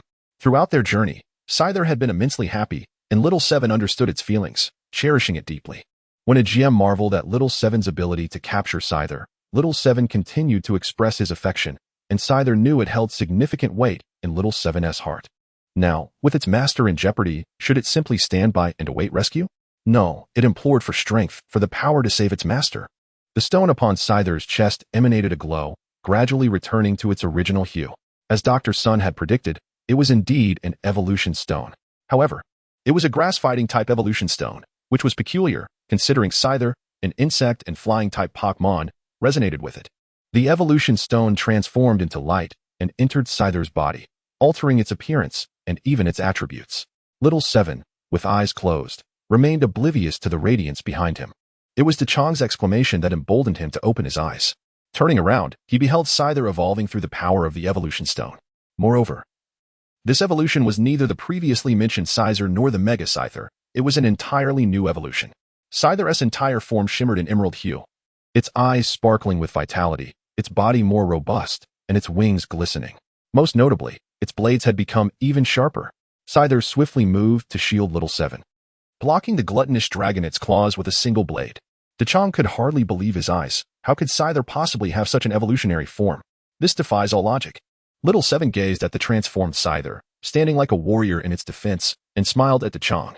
Individuals like you, who resort to violence to capture Pokémon, could never comprehend the bond between Pokémon and trainers. This is the power of our connection. No, it's impossible. He isn't Scyther. Indeed, he is no longer just Scyther. He is Samurai Scyther. This is our exclusive evolution.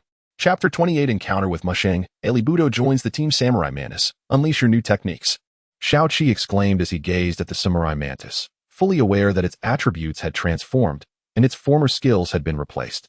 Do not think that evolution alone bestows strength upon you, gluttonous dragon. Use Protect. Dechong chuckled cunningly. Let us see how you fare. Surrounding the Samurai Mantis, energy began to coalesce, manifesting ethereal images, and those apparitions were none other than multiple flying mantises. Go forth, show him our might. Mantis 1,000 insects. The Samurai Mantis surged forward, propelled by the formidable specters, shattering the gluttonous dragon's defenses. Impossible. Dechong could hardly believe that such an unfamiliar move had breached the gluttonous dragon's guard. You have lost. Samurai Mantis, cleave. The colossal blade now suited the Samurai Mantis perfectly, as its evolution had rendered it even more imposing, harmonizing beautifully with its massive weaponry. The gluttonous dragon fell, and the Samurai Mantis exuded an overwhelming aura, fixating its gaze upon Dechong and Erchong. Just as they attempted to flee, a swift strike from the flying mantis sent them careening away. Xiaoqi hurriedly rescued Xiaoqilin and Elibudo, exhausted from the forceful evolution. The Samurai Mantis collapsed onto the ground. Thank you for your efforts, Samurai Mantis. Xiaoqi recalled the Samurai Mantis into its Pokeball, astonished by its strength, believing it to be the first of its kind in the world. Promptly, he contacted Professor Xiao Sundayham. You have named it Samurai Mantis after its evolution, and its attributes have changed as well? No worries, continue training with it. I will update the Pokédex with Samurai Mantis. I look forward to your progress. Just after Xiao Qi finished his conversation with Professor Xiao Sun, Lingxi arrived, breathless from running. Have you encountered a group dressed in peculiar uniforms? She inquired. I have. My Pokémon sustained injuries because of them, and I plan to head to the nearby Pokémon Center soon. You must have met the Phantom team. They are quite friendly, albeit a bit overzealous, Lingxi chuckled. Xiao Qi was perplexed. Was the Chongwang team not the polar opposite of the Phantom team? Why did they demand his Pokémon while treating Lingxi with such courtesy? Ah, they mentioned they are collecting Dark-type Pokémon, and since there might be some here, they came to investigate. They asked if I had encountered any, to which I, of course, replied negatively. We searched together, and although we did not find any, they still treated me well. Who would have thought the Phantom team could be so nice? Xiao Qi was at a loss for words, having just endured a life-and-death struggle. Unbeknownst to him, had he possessed a Dark-type Pokémon, his experience with the Phantom team would have mirrored that with the Chongwang team, as both were enamored with their respective coveted attribute Pokémon. As for Lingxi, perhaps it was due to her being a quality trainer that her Pokémon's combat capabilities were not formidable enough. The Phantom team looked down upon her Pokémon, and with her appealing appearance, who wouldn't be drawn to a beautiful girl? As they wandered through the Nobunaga wilderness, the two found themselves unable to locate a Pokémon center and continued onward. After a while, they stumbled upon a quaint little cabin.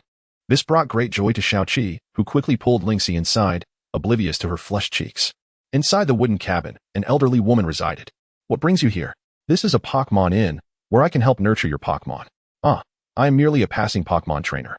And the girl beside me is a Pokémon quality trainer.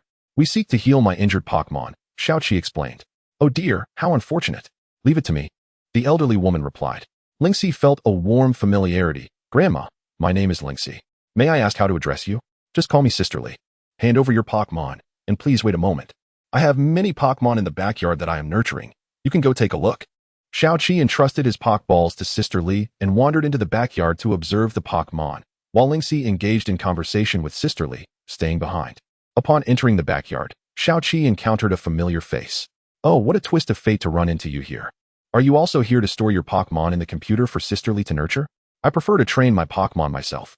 I cherish the journey with them, Mushing replied, tossing a Pokeball in his hand, evidently a new catch. Mushing glanced around and noticed Alibudo was absent. What? Has that traitor abandoned you? No, he is simply receiving treatment from Sisterly. Unlike some people, I actually care for my Pokémon, Xiao Qi retorted. Finally matching Mushing's barbs. Mushing grew impatient. Enough of this talk. Let us have a Pokémon battle and let strength silence you. Suddenly, Lingxi sprang forth from behind. And as a young man, Xiao Qi valued his pride highly. A battle it shall be. I shall not fear you. At that moment, Alibudo emerged from the cabin, having recovered swiftly due to its lighter injuries. What, do you intend to rely on my Pokémon to defeat me? Mushing taunted. Xiao Qi felt a surge of frustration, realizing that apart from Alibudo, he had no other Pokémon to battle. Alibudo, do you wish to fight Mushing alongside me? He extended his hand toward Alibudo. Alibudo regarded Mushing, who wore a scornful expression. Slowly, Alibudo placed its claw on Xiao Qi's hand, but Mushing resumed his mocking demeanor. Indeed, only a fool would choose to ally with another fool. Alibudo withdrew its claw and approached Mushing. With a grin, Mushing said, So you have chosen me, huh? Look.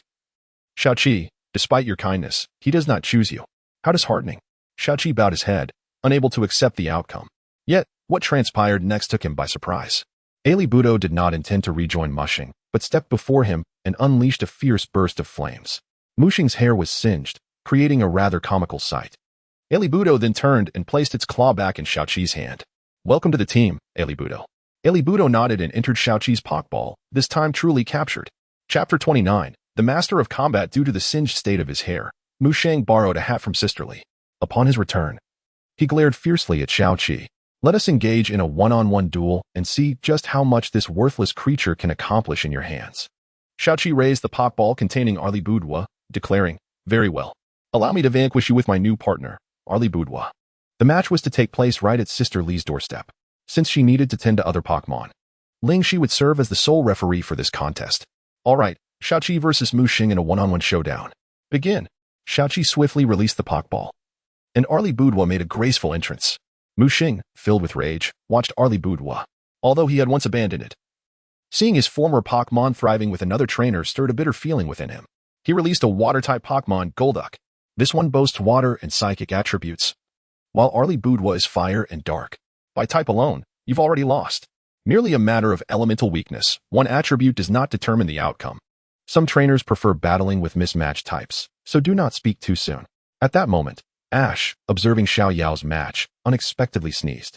How peculiar. I've been sneezing quite frequently lately. It seems I must ask Serena to tone it down. I'm not as strong as I once was. I, Ash, was formidable in my prime. Enough chatter. Hydro pump. Golduck opened its beak, unleashing a powerful jet of water toward Arleebudwa. Arleebudwa. Flame burst.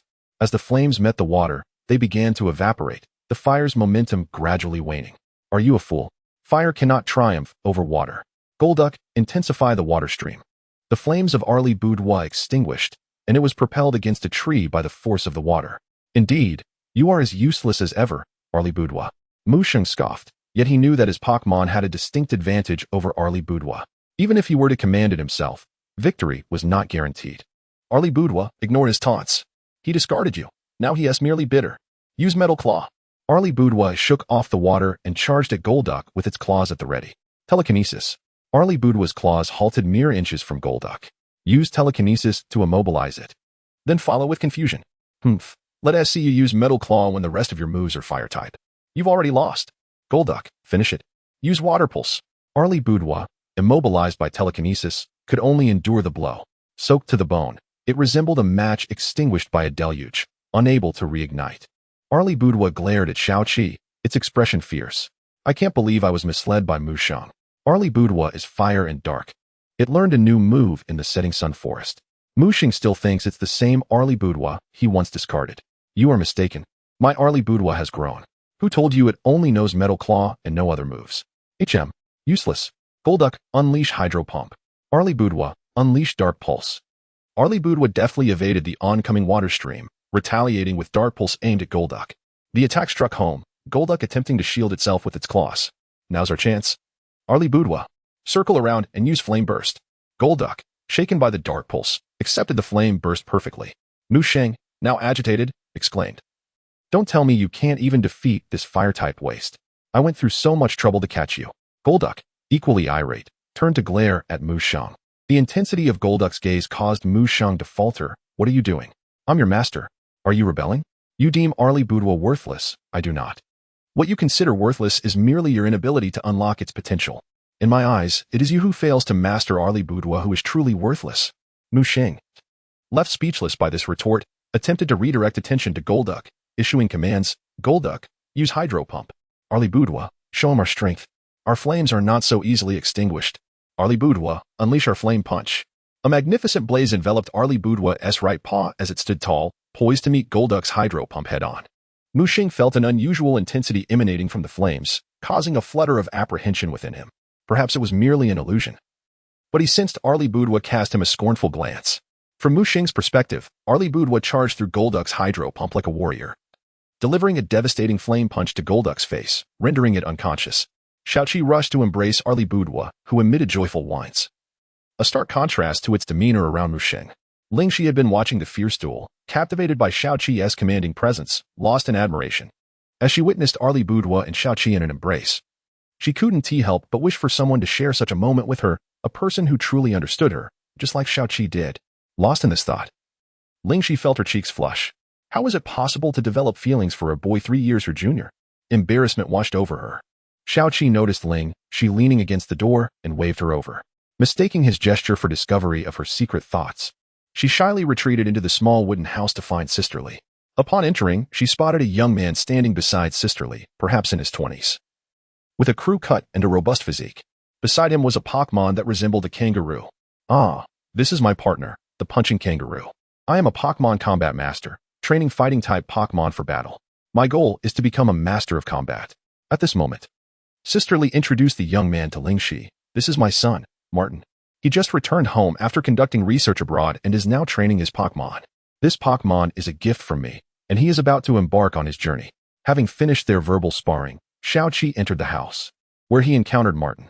Who are you, and who is that Pokémon beside you? It looks somewhat familiar. The future master of combat. Martin. Chapter 30. The explosive punch of the Kangaskhan. Hello, I am Xiaoqi from Jingle Town, with aspirations akin to yours. However, my ultimate goal is to become a Pokémon Master. Martin, noticing the spirited determination in the person before him, placed a hand on his shoulder. How about we embark on this journey together? Sisterly smiled, glancing at Xiaoqi and Lingxi. What do you both think? Xiaoqi was elated. He now had another companion. And Martin appeared to be quite dependable. Sounds good. What do you think, Lingxi? Lingxi nodded, finding Martin to be quite reliable as well. Thus, Martin became a part of Xiaoqi's team. Being a 20-year-old adult, Martin possessed greater life skills than Xiaoqi and Lingxi combined. With Martin's presence, Xiaoqi no longer had to rely solely on canned food during their wilderness travels. Martin would prepare meals for the trio while they exercised.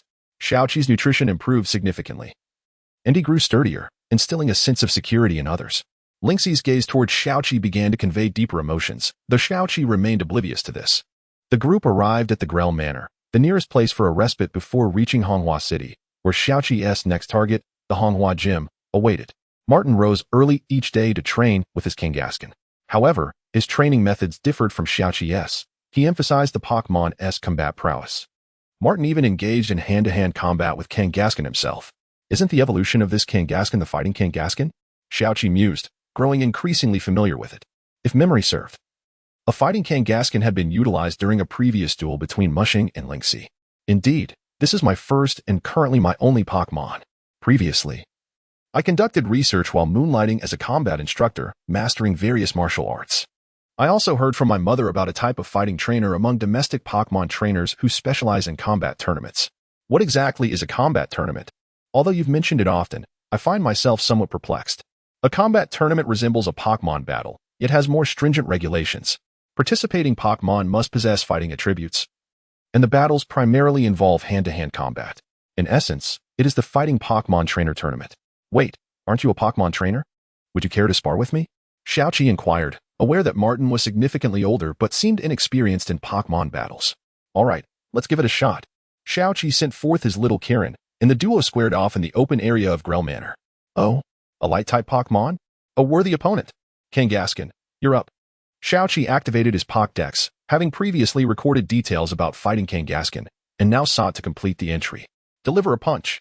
Wait, what kind of move is that? Kangaskhan stomped its foot and swiftly threw a punch, catching little Kirin off guard and delivering a powerful blow. That's not a move, it's just basic combat technique. Kangaskhan, use flying kick. Little Kirin countered directly, it's not a move. Martin chuckled, recognizing the youth's naivety. This time, it's a legitimate fighting type move. Little Kirin could not withstand the blow and was sent flying. Xiaoqi, I've observed Pokémon battles and understand some combat strategies. There's no need to hold back. Xiaoqi smiled awkwardly. This was no leniency, but rather a lack of understanding of Martin's strength. Little Kirin rolled back to its original position, brimming with determination. Little Kirin, use Solar Beam. Oh, is that a self-enhancing move? We'll respond with focus energy. Kangaskhan began charging energy in place, while Little Kirin absorbed the sun's power, showcasing the unique abilities of light types. If the sunlight was strong, a light-type Pokémon's battle prowess would similarly increase. Conversely, in gloomy weather, their strength would diminish. Use Radiance Wave. Execute Explosive Punch. What was happening? How could Kangaskhan wield such formidable moves? Even Mushin's evolved fighting Kangaskhan had struggled to unleash such powerful skills. The outcome was inevitable. Despite the enhancement from Solar Beam, Little Kirin's Radiance Wave was effortlessly dispersed by the Explosive Punch. Little Kirin suffered a heavy blow and ultimately succumbed. Martin confidently recalled Kangaskhan, saying, Thank you, Xiaoqi. I have discovered the thrill of Pokémon battles, and I shall now participate in the combat tournament, continuing to strive towards my goal. You're quite impressive, Xiaoqi admitted, astonished by Kangaskhan's strength. As he withdrew Little Kirin, clearly, he had much to refine. Just as Xiaoqi was grappling with his self-doubt, the manor's owner interrupted, extending an invitation for him to partake in a small-scale combat tournament hosted at Grell Manor. The owner, having previously achieved first place in a combat tournament, sought to alleviate his boredom by organizing a contest due to the influx of trainers at the manor. There will be rewards for the champion, and I won't be participating. Are you interested? Upon hearing about the tournament, Martin's interest peaked.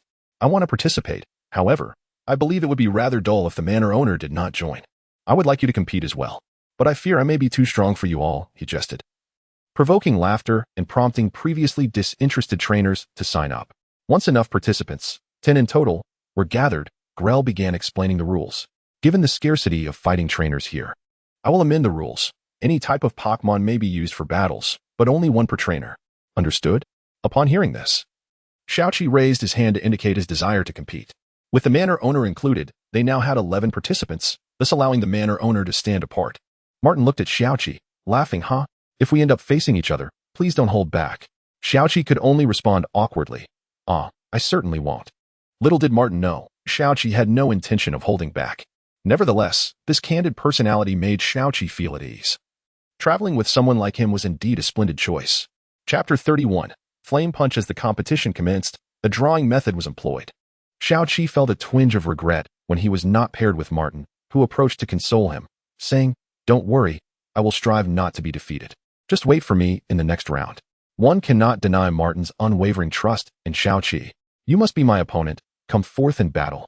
A bespectacled boy approached Xiaoqi, appearing slightly younger. May I ask how old you are?" "I'm 28. Why do you want to know?" The boy suddenly became irate, perhaps irked by frequent inquiries about his age. Nothing.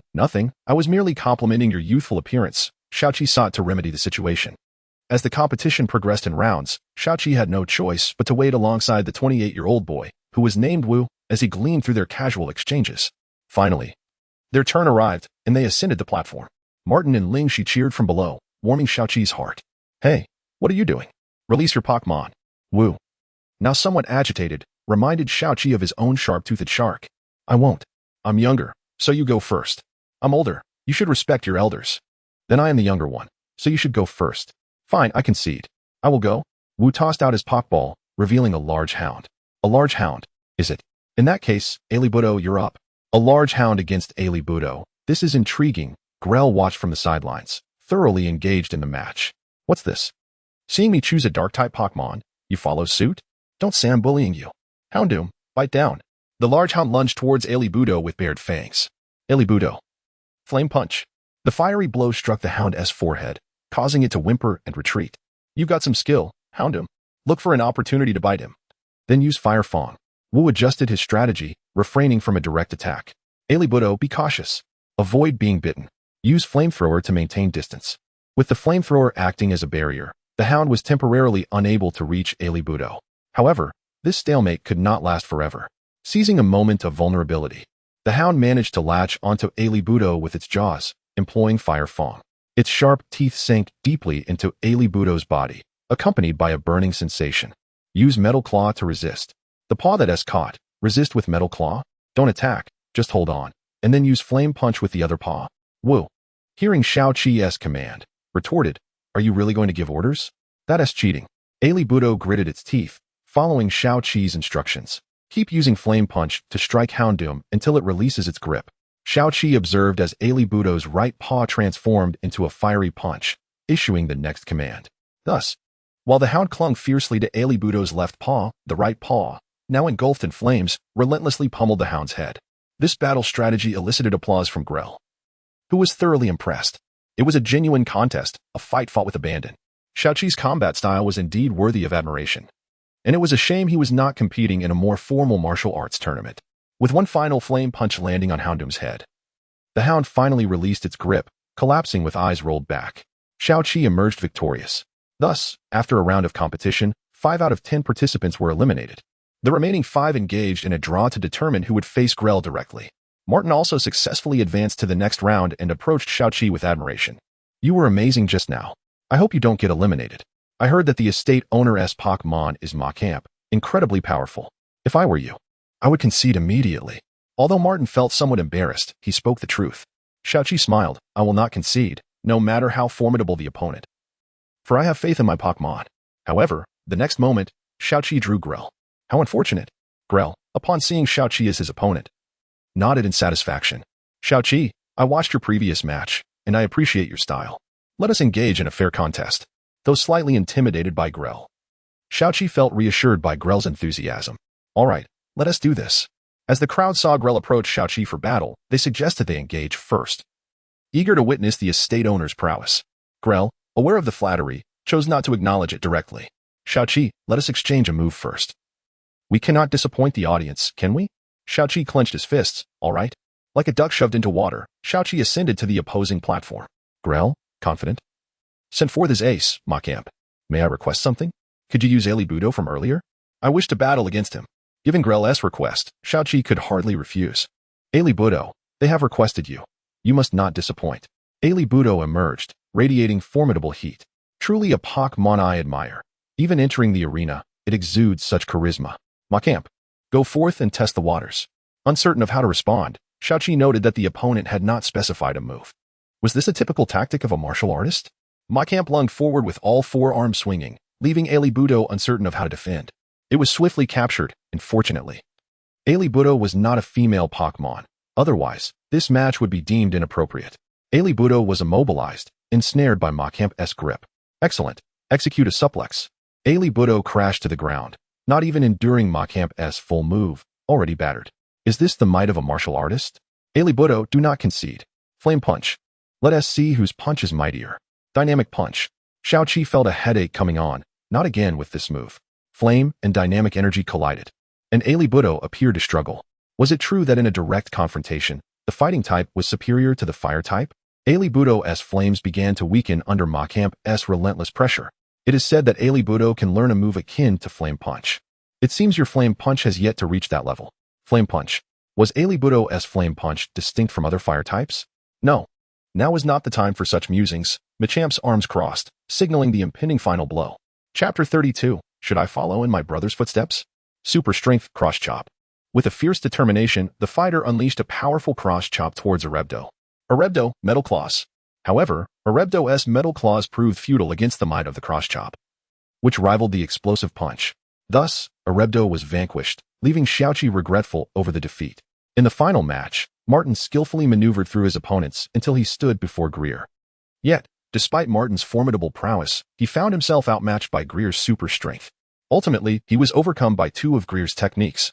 But Martin appeared to have learned a great deal from the encounter, especially since Greer had previously participated in formal fighting tournaments and emerged victorious. The combat techniques acquired during his battle with Greer were subtly absorbed by Martin. Recognizing that Martin was the strongest contender aside from Greer, Greer contemplated the award ceremony, realizing it would lack significance if he awarded himself. After much reflection, he decided to present the rewards to Martin instead.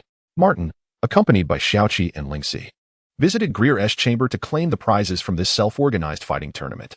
First, Greer retrieved a fighting-type skill learning device from a cabinet. It was the very explosive punch that both Super Strength and Martin had mastered, since Martin intended to train primarily fighting-type Pokémon. The explosive punch would naturally be of little use to him. Martin gazed at Xiaoqi, feeling a sense of courage emanating from the young boy. Young Master Greer, I believe these rewards should go to Xiaoqi. His strength surpasses mine. Had he not encountered you, he might have reached the final match as well. Upon hearing this, Xiaoqi felt a surge of embarrassment and refused to continue benefiting from Martin's generosity. Despite Martin being like an elder brother to him, he couldn't indefinitely rely on that bond. Brother Martin, you must listen. I did not hold back. My Pokemon's combat strength genuinely pales in comparison to yours. I did not let up in the previous matches. So this reward rightfully belongs to you. Seeing Xiaoqi's honesty, Martin affectionately ruffled his hair. Ah, you've already called me brother, so I must look out for you. Besides, if it weren't for you and Lingxi, I would have no idea whom to travel with. Accept it as my gift to you. Lingxi nodded in agreement, and Greer expressed no dissent. Xiaoqi reluctantly accepted the explosive punch learning device. Next, Greer produced a Pokeball. This is a Pokémon I inadvertently acquired, a Psychic-type Cerulean. However, as a fighting trainer, I lack the expertise to train this Pokémon, so I shall entrust it to you. Staring at the Cerulean Pokeball, Xiaoqi fell into deep contemplation. His brother, Gauza, had a Shinado, and Cerulean could evolve into either Shinado or Elrado. If this Cerulean were to evolve into Shinado, would it not mirror his brother's path? Should I tread the same journey as my brother? Can the Cerulean I nurture truly attain the same strength? Perhaps even reach Mega Evolution? Initially, Xiaoqi considered inquiring about its gender, but then thought better of it. It would be wiser to focus on training. Regardless of whether it evolved into Shinado, his training skills would not necessarily be inferior to his brother Gauza's. After much deliberation, Xiaoqi accepted the Cerulean Pokeball.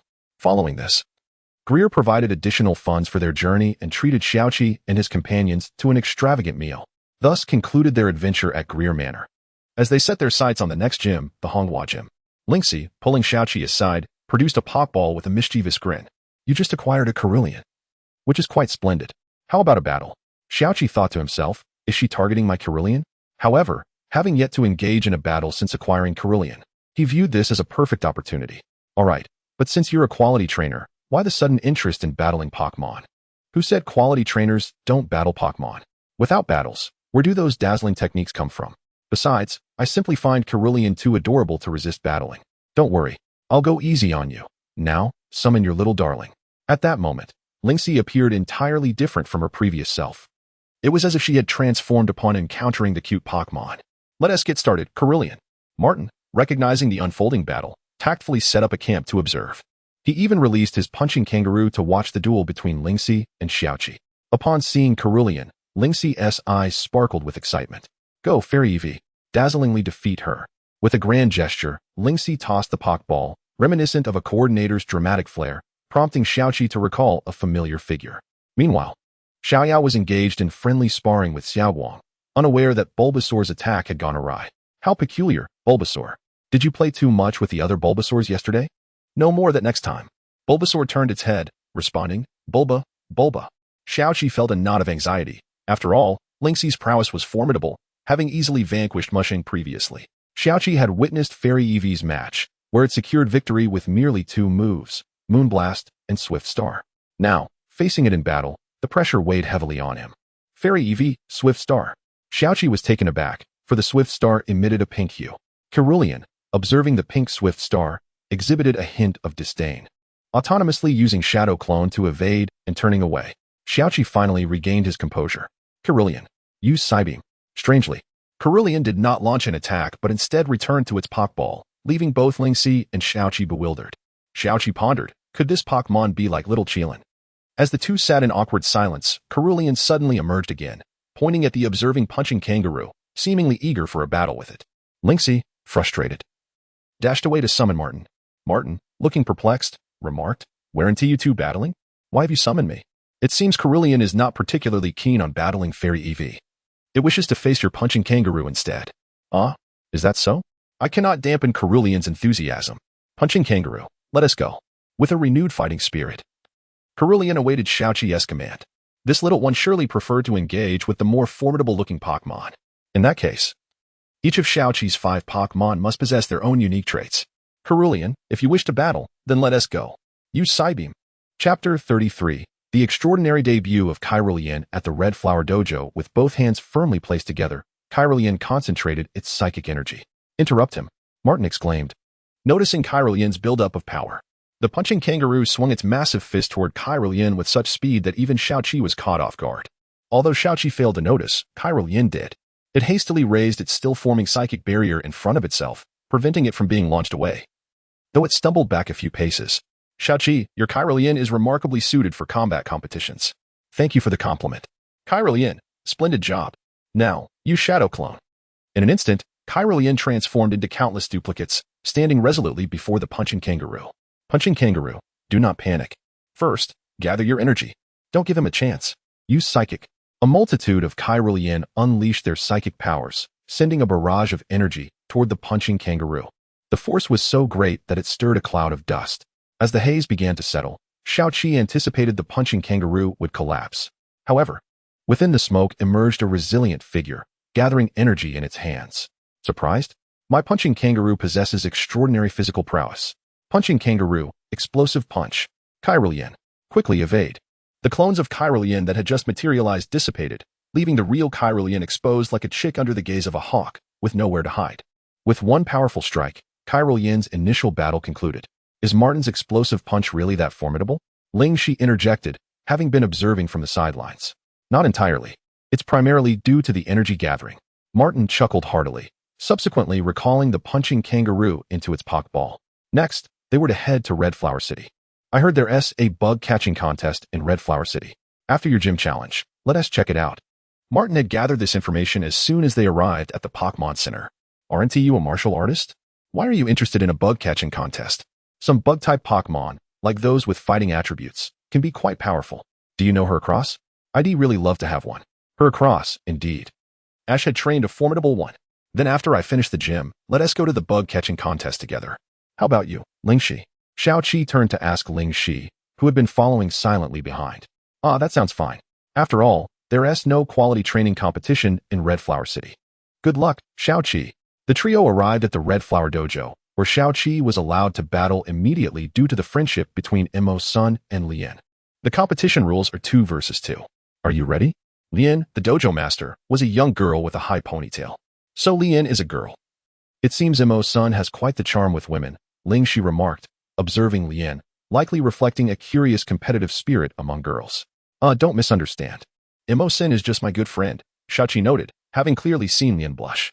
Imo-sen, oh Imo-sen, is your relationship truly just platonic? Have you not noticed Lien's affections? My Pokémon is a fiery fire type, just like my temperament. Vulpix, you're up first. Lien sent out her first Pokémon. A Vulpix. This particular Vulpix was exceptionally beautiful, entirely white, resembling an Alolan Vulpix. Remarkably, this Vulpix was a shiny variant. Without a doubt, Lingxi was likely ecstatic at this moment. Indeed, Xiaoqi glanced over at the audience and saw Lingxi entranced, fixated on Vulpix, to the point that Xiaoqi suspected she might be rooting for Vulpix to win instead of him. Then I'll send out my Leah Shark. Just as Xiaoqi prepared to release Leah Shark, Kyrolean's Pokeball leaped out first. Thus, Xiaoqi's first Pokemon was Kyrolean. Well, it would have to suffice. Go, Kyrolean! Ha ha ha, your Pokemon is quite amusing. It even came out on its own to battle, Lien teased. Kyrolean, use Psychic. Vulpix, Ember. Both sides' attacks landed perfectly. Kyrolean, Shadow Clone. Vulpix found itself bewildered by the multitude of Kyrolean before it. Meanwhile, Lingxi and the audience had gone wild, chanting, hee-hee, Vulpix hee-hee, Kyrolean hee-hee. Could it be that she was merely a flamboyant Pokémon enthusiast? Vulpix, use Fire Spin to trap those Kyroleans. As the Fire Spin was unleashed, Kyrolean-S clones, including the original, were ensnared, rapidly dissipating in the flames until only the original remained. Xiaoqi checked the Pokédex and noted that Kyrolean still had 2 moves left, so it was not out of the fight yet. His true form has emerged. Quickly, Vulpix, use Quick Attack. Vulpix charged forward with a determined cry. Kyrolean, use Absorb. The audience gasped in astonishment at the command. If memory served, that move required a direct kiss. Lingxi appeared even more excited, standing up to get a better view. Xiaoqi awaited Kyrolean's execution of the move, while Vulpix stared, uncertain of how to respond. Kyrolean did not kiss. Instead, it opted for a different move, a charm. Xiaoqi thought. Kyrolean had just expended energy, so it should use Absorb. Yet, Kyrolean unexpectedly took the initiative with Charm. In truth, Kyrolean was merely too shy to use Absorb. And Xiaoqi remained oblivious to the fact that Kyrolean's charm was essentially ineffective. Goodness, the Pokémon is shy. How amusing. Vulpix, follow up with Quick Attack and then close in to use Ember. Vulpix sprinted forward, swiftly approaching Kyrolean. Kyrolean, Shadow Clone. Trying to confuse me with Shadow Clone? It's over, Ember. A fierce flame engulfed Kyrolean's face. Kyrolean, the Pokémon must have sustained significant damage. It seemed this initial battle would end in defeat. After enduring the Ember attack, Kyrolean fell into a brief daze. It seems this match is nearing its conclusion. Lien observed the effectiveness of her attack, believing Kyrolean was undoubtedly going to lose. However, Kyrolean's eyes flared with determination, gathering a burst of psychic energy that slammed against Vulpix. At that moment, Lingxi began to feel sympathy for Vulpix.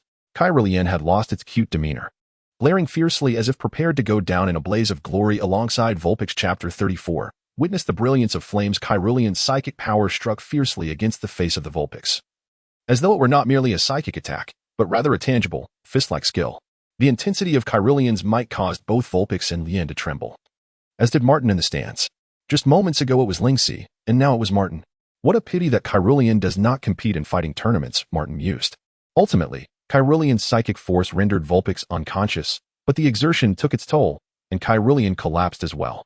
Thank you, Kyrolean. Return, Lien said with a smile, recalling Vulpix. A fierce fire ignited in her eyes. Now, I shall summon my final Pokémon. Come forth. Arcanine, adorned with tiger-like stripes, exuding an aura of regal command. In that case, you shall be my opponent. I delight in battling flames with flames. Go, Arcanine. Wow, Xiaoqi is truly brave. Arcanine is a final evolution. While Arcanine is already at a disadvantage in terms of level, Lingxi remarked, seemingly skeptical of Xiaoqi's chances. After all, Xiaoqi's Kyrolean had just decisively defeated her beloved Pokémon, leaving her with a tinge of resentment. Oh, a fire type against a fire type. Did not Mozhen inform you? My flames are exceedingly potent. Well, I wonder if Mozhen, the gym leader, mentioned that my flames are no weaker. Very well, let us see whose flames burn brighter. Arcanine, unleash Flamethrower. Arcanine, we too shall use Flamethrower. The two flames clashed, neither yielding an inch. Arcanine, we cannot afford to lose. Arcanine, demonstrate your strength. The intensity of the flames escalated as both Arcanine and Arcanine exerted their utmost effort. The gym reverberated with the fierce roars of the Pokémon, while Lingxi and Martin watched intently. This battle was a pure contest of whose flames were more formidable. Even with Arcanine's Dark-type advantage, it still faced considerable difficulty against Arcanine. Indeed, with a furious roar from Arcanine, the flames of Arcanine began to diminish. Arcanine, if you cannot withstand it, evade for now. Arcanine briefly unleashed another flamethrower before swiftly dodging the attack from the flame-depleted Arcanine. It's not that simple. Quick attack. Arcanine surged forward like a rocket. Reaching Arcanine in the blink of an eye, Arcanine broke into a cold sweat, only to be sent flying by Arcanine's charge. Your Arcanine's flames are commendable. It can match my Arcanine's prowess. My Arcanine is my first Pokémon for this ultimate trial. Since Mosin said you were formidable, I sought to face you. If you can endure 10 rounds without being defeated, I shall declare you the victor. I have faith in my Arcanine. No special treatment is necessary. Let us adhere to the standard Pokémon battle rules. Lynxie and Martin were taken aback. The gym leader had willingly lowered the standards. Yet Xiaoqi insisted on maintaining the original criteria. Such boldness was rare indeed. Ha ha ha, splendid. I admire your spirit as a trainer. Arcanine. Flame charge. The roaring flames enveloped Arcanine, while Arcanine's expression grew grave, as if facing a formidable foe. Arcanine, meet it with Fire Punch. Both fists ignited with flames, truly resembling a fiery strike. Charge. Arcanine launched itself at Arcanine, engulfed in flames. Xiaoqi, this move will also harm Arcanine. If you seize the opportunity, you might just turn the tide. Martin thoughtfully advised. Understood. Arcanine, first evade the onslaught. Wait for the opportune moment to unleash Fire Punch. Arcanine continuously slammed into Arcanine, causing noticeable wear on its body. Gasping for breath, it appeared to be nearing its limit. If it becomes too much, I can switch to a normal Pokémon for battle. No need, Arcanine. You do not desire a victory without overcoming your opponent, do you? Unleash our most powerful flames. Fire Punch. For reasons unknown, Arcanine suddenly erupted in flames. What is this? I have never witnessed such a fire-type move. It is said that only a select few Arcanine can master the power of Fire Punch, ultimately grasping the ultimate technique, the 7-star Inferno. This move, akin to Fire Punch, instills fear in the hearts of many. The flames erupting from Arcanine formed 7 meteoric fireballs, descending upon Arcanine. Is that 7-star Inferno? Martin exclaimed in astonishment. He had seen this move from the world's strongest Arcanine trainer. Legends say that only those with exceptional insight can learn this skill. 7-star Inferno not only delivers area damage to the opponent, but also inflicts severe burns upon impact. Furthermore, the 7 flames can coalesce into one, transforming the subsequent Fire Punch into a true Inferno Punch. Xiaoqi glanced at the Pokédex. Arcanine's Fire Punch had been replaced by 7-star Inferno. The 7-star Inferno had interrupted Arcanine's flame charge, causing it to suffer burn damage. To have learned such a move, it seems the outcome of this match remains uncertain. Do not underestimate my Arcanine. From the moment I laid eyes on it, I sensed its uniqueness. I must guide it to grander stages, allowing Arcanine to recognize its worth. Arcanine, Dark Pulse. Flamethrower. The two attacks collided, generating a cloud of smoke. Arcanine, 7-star Inferno. 7 fireballs appeared around Arcanine, poised for launch. Do not think that awakening a new skill will enable you to defeat me so easily. Quick attack combined with flame charge. In that moment, Arcanine surged forward like a missile, colliding with Arcanine. While Arcanine's 7-star Inferno was powerful, the fireballs were dispersed and could not withstand the relentless advance of Arcanine. Arcanine, defiant, was gravely wounded by Arcanine's attack, struggling to maintain its footing. The referee approached to assess Arcanine's condition. Arcanine's gaze grew hazy as it endeavored to rise. Xiaoqi, observing Arcanine, realized that perhaps he had overestimated his position. No matter how strong Arcanine was, it seemed incapable of overcoming Arcanine. After all, it had yet to evolve into a powerful form.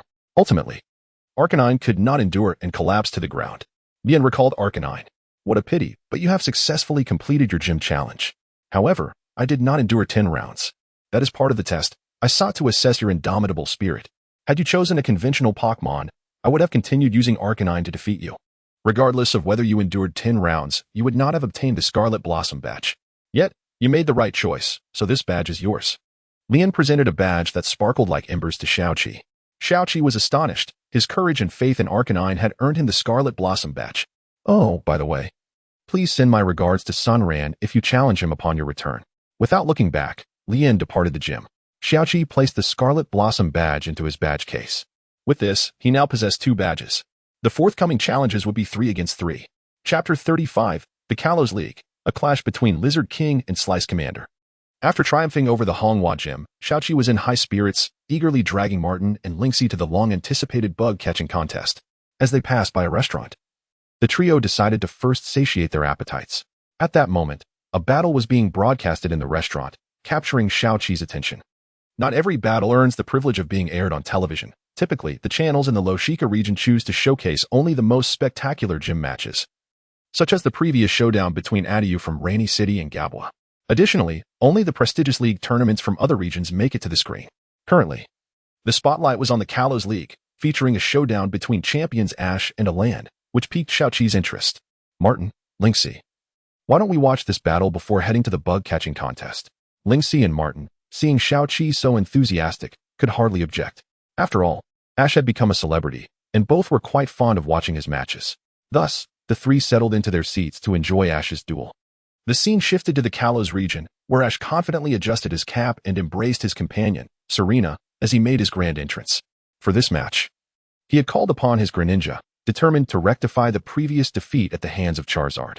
Having arrived a bit late, Xiaoqi and his friends found that the battle between Ash and Alan was already in its second half. The first half had been exhilarating, showcasing Ash's formidable prowess. Initially, Alan sent forth his Talonflame, while Ash countered with his Swellow. Ultimately, Swellow's tenacity led to a decisive victory over Alan's Talonflame. After Talonflame's defeat, Ash opted to switch Pokémon. Alan brought out his Manectric, and Ash chose to deploy his previously victorious Hawlucha, confident that it could once again overcome Manectric. Alan, feeling the pressure, realized that Ash had grown significantly stronger. There was a time when they could engage in a competitive battle, but now Ash was dominating the field. When had Ash become so formidable? Perhaps it was from the moment he triumphed over Diantha that Ash had surpassed Alan. Despite being the champion of the Kalos region, Alan was determined to showcase his prowess. Witnessing Ash's easy dismantling of two of Alan's Pokémon, Xiaoqi interjected.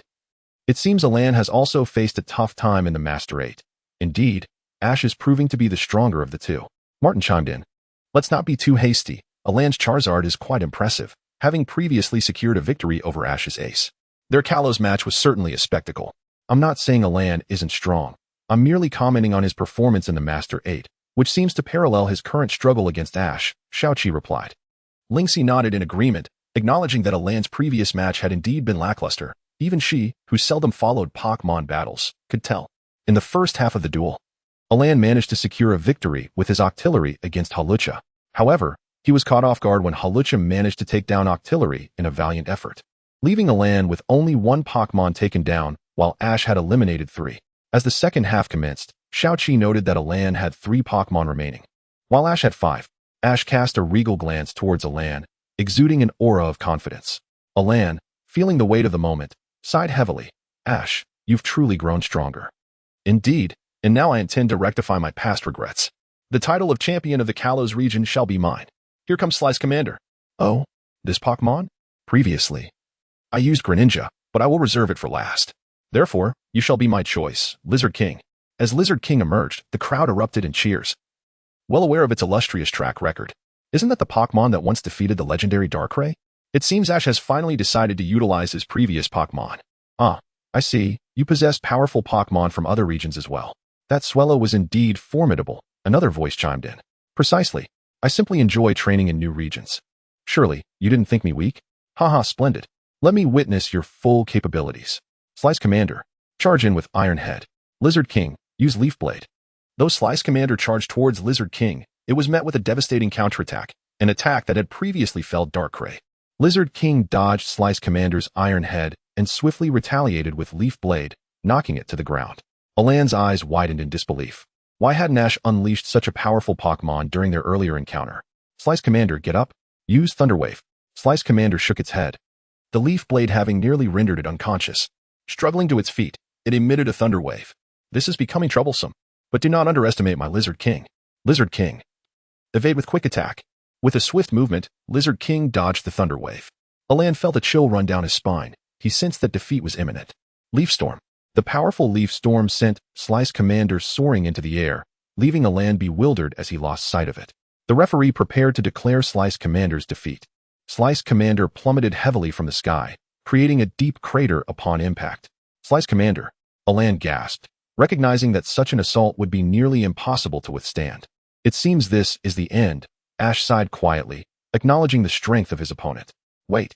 Ash awaited the referee's announcement, but it was delayed. To his astonishment, Slice Commander managed to rise once more. Xiaoqi couldn't help but applaud. Oh, quite the tenacity. Alan, Will you allow it to continue fighting? Alan, gazing at his battered slice commander, raised a hand in resignation. I concede. Let me switch to my next Pokémon. Chapter 36. The Return of the Master Brother. Very well, return, Lizard King. Commander Slash, I am grateful for all that you have done for me, but he is simply too powerful. Please take a rest. I shall handle the remainder. Xiaoji, let us see what formidable Pokémon you have acquired from other regions. That suits me perfectly. Go forth. Tyranitar. Tyranitar, how intriguing. I had the pleasure of witnessing its strength at the Miele conference. Thank you for your compliment. Now let me see what heavyweight Pokémon you will summon. Go. Infernape. Master Brother. Xiaoqi exclaimed again, drawing the attention of everyone in the restaurant. Initially bracing for embarrassment, they were instead captivated by the television. Echoing Xiaoqi's exclamation of Master Brother, this clearly illustrated the popularity of Xiaoqi's Infernape. Furthermore, the audience present was fervently chanting Infernape's name. It seems your Pokémon not only possesses exceptional power but is also quite renowned. We cannot afford to lose, Tyranitar. Use Stone Edge. A circle of sharp stones encircled Tyranitar, and with a mighty roar, they were launched towards Infernape. Someone is using Stone Edge in front of Xiaoji. AI Lon is truly bold, Martin remarked, puzzled. What is the issue? If Tyranitar doesn't use Stone Edge, what else could it employ? Xiaoji has a Pokémon whose signature move is Stone Edge. If he were to call it back, the outcome would be entirely different. Xiaoqi. You know Xiaoji quite well. Lingxi noted, her interest piqued by the dashing Infernape. Of course. I've done my homework on all of his Pokémon. With your current level, do you think you could defeat him? Lingxi inquired, gazing intently at Xiaoqi, wishing to witness a battle between him and Xiaoqi someday. Xiaoqi hesitated, scratching his head in embarrassment. I doubt I could win against any of his Pokémon right now, except for my Scyther. But I am unsure of Scyther's true strength. Oh, that is unfortunate, Lingxi replied, a hint of disappointment in her voice. Xiaoqi quickly added, I will strive to improve. One day, I will stand on the same stage as him. Flame Blitz, engage. Infernape swelled its chest and unleashed a torrent of flames, incinerating Tyranitar's Stone Edge entirely. What? It can do that? AI Lon watched in disbelief as Tyranitar's attack proved futile, his expression a mix of despair. Why not? Infernape. Follow up with Mach Punch to wear him down. Infernape dashed towards Tyranitar with its fist raised, not granting Tyranitar a moment to react. The arena was filled with the sound of Infernape relentlessly pounding Tyranitar. Tyranitar, with its massive frame, was forced to retreat under the barrage, prompting AI Lon to take desperate measures to regain control. Tyranitar, use Dark Pulse. Don't give him a chance. Counter with Fire Punch. Infernape's right fist ignited with flames. And even through the television, Xiaoqi felt the heat radiating from it. He pondered who would prevail in a clash between Infernape's Fire Punch and his own Arcanine's Fire Punch. Undoubtedly, it would be Infernape. True to Xiaoqi's command, Infernape deflected the Dark Pulse back, leaving Tyranitar unable to unleash its attack. Not even close. Truly, Master Brother is unrivaled. Xiaoqi, initially eager to boast about his Arcanine's Fire Punch, swallowed his words after witnessing Infernape's prowess.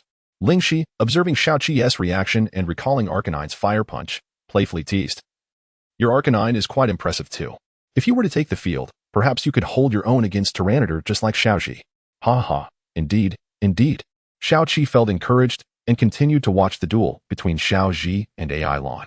After the Dark Pulse was deflected, Tyranitar was severely weakened, gasping for breath. Its fear of Infernape evident. Do not falter, Tyranitar. You are a semi-divine being. Xiaoji encouraged Tyranitar. AI Lon, anxiously focused on Tyranitar, realized that if the next attack connected, there was still hope. Infernape. Flare Blitz. Without command from AI Lon, they awaited Infernape's charge. Though Tyranitar could not speak, the fear in its eyes was palpable to all present. Just as Infernape was about to strike, AI Lon shouted, Tyranitar. Crunch. So, you were waiting for this moment. Xiaoji observed as Infernape was caught and immobilized, yet he remained unperturbed. Tyranitar, this is likely our last chance. Hyper Beam. A formidable beam of energy gathered within Tyranitar's mouth. In contrast to Tyranitar's earlier fear, Infernape regarded it with calm determination. Infernape, trust in me. Take this hit. What? Xiaoji has commanded Infernape to absorb Hyper Beam. This is a move that many trainers use to secure victory. Can Xiaoji's Infernape withstand it? Even the referee was taken aback by Xiaoji's decision, questioning its efficacy. Infernape summoned all its strength, enduring the blow amidst the gazes of onlookers. Tyranitar's final attack was neutralized.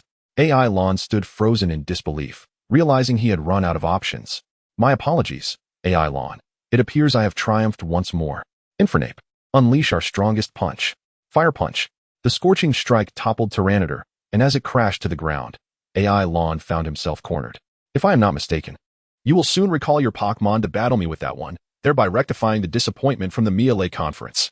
Indeed, it is he. I shall vindicate our strength. Xiaoxi flipped his hat, knowing AI Land's final Pokémon was the Water-type Charizard. Return, Infernape. The next battle will be concluded by him. All eyes were fixed upon Xiaoxi's hand, eagerly anticipating his climactic Pokémon. Xiaoqi murmured softly, Greninja, Greninja. Behold, my final Pokémon. Greninja. Chapter 37. Surrender. Ash. It seems you have awaited this day for a long time, Alan remarked, gazing at the Greninja before him, a wave of nostalgia washing over him. He recalled the intense battle between Greninja and his prized Charizard, which had been decided by a mere move. Indeed, thus, I trust you shall not back down. Send forth your Charizard. How could I possibly fear? Go, Charizard. The two formidable combatants, Charizard and Greninja, stood poised on the battlefield, their mere presence already emanating an air of pressure before the battle commenced. You would do well to Mega Evolve now, otherwise. I fear you may not have the opportunity later, Ash declared, his aura surging to its zenith upon summoning Greninja. Ash, do not underestimate us, after all. We have triumphed over you once before. Charizard, unleash Flamethrower. The powerful flames erupted, a mere test of Ash's prowess, a preliminary probe of his strength.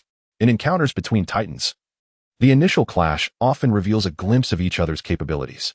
Seeking to gauge my strength, are you? It won't be so simple, Greninja. Shadow Clone. What? How infuriating. You won't even allow me to probe you. How can I continue to exist after you have examined my abilities? Greninja, close in and strike with Aerial Ace. Greninja's shadowy duplicates flooded the arena, a stark contrast to Chikorita's capabilities. The same technique manifested differently across various Pokémon, while Chikorita could merely conjure numerous forms. It paled in comparison to Ash's Greninja. Now, nearly half of the battlefield was occupied by Greninja, all charging toward Charizard. Charizard. Use Flamethrower to disperse these duplicates. Charizard, finding newfound resolve, promptly unleashed Crimson Flames toward the countless Greninja. Regrettably, only half of the clones were vanquished, and the true Greninja had already soared above Charizard.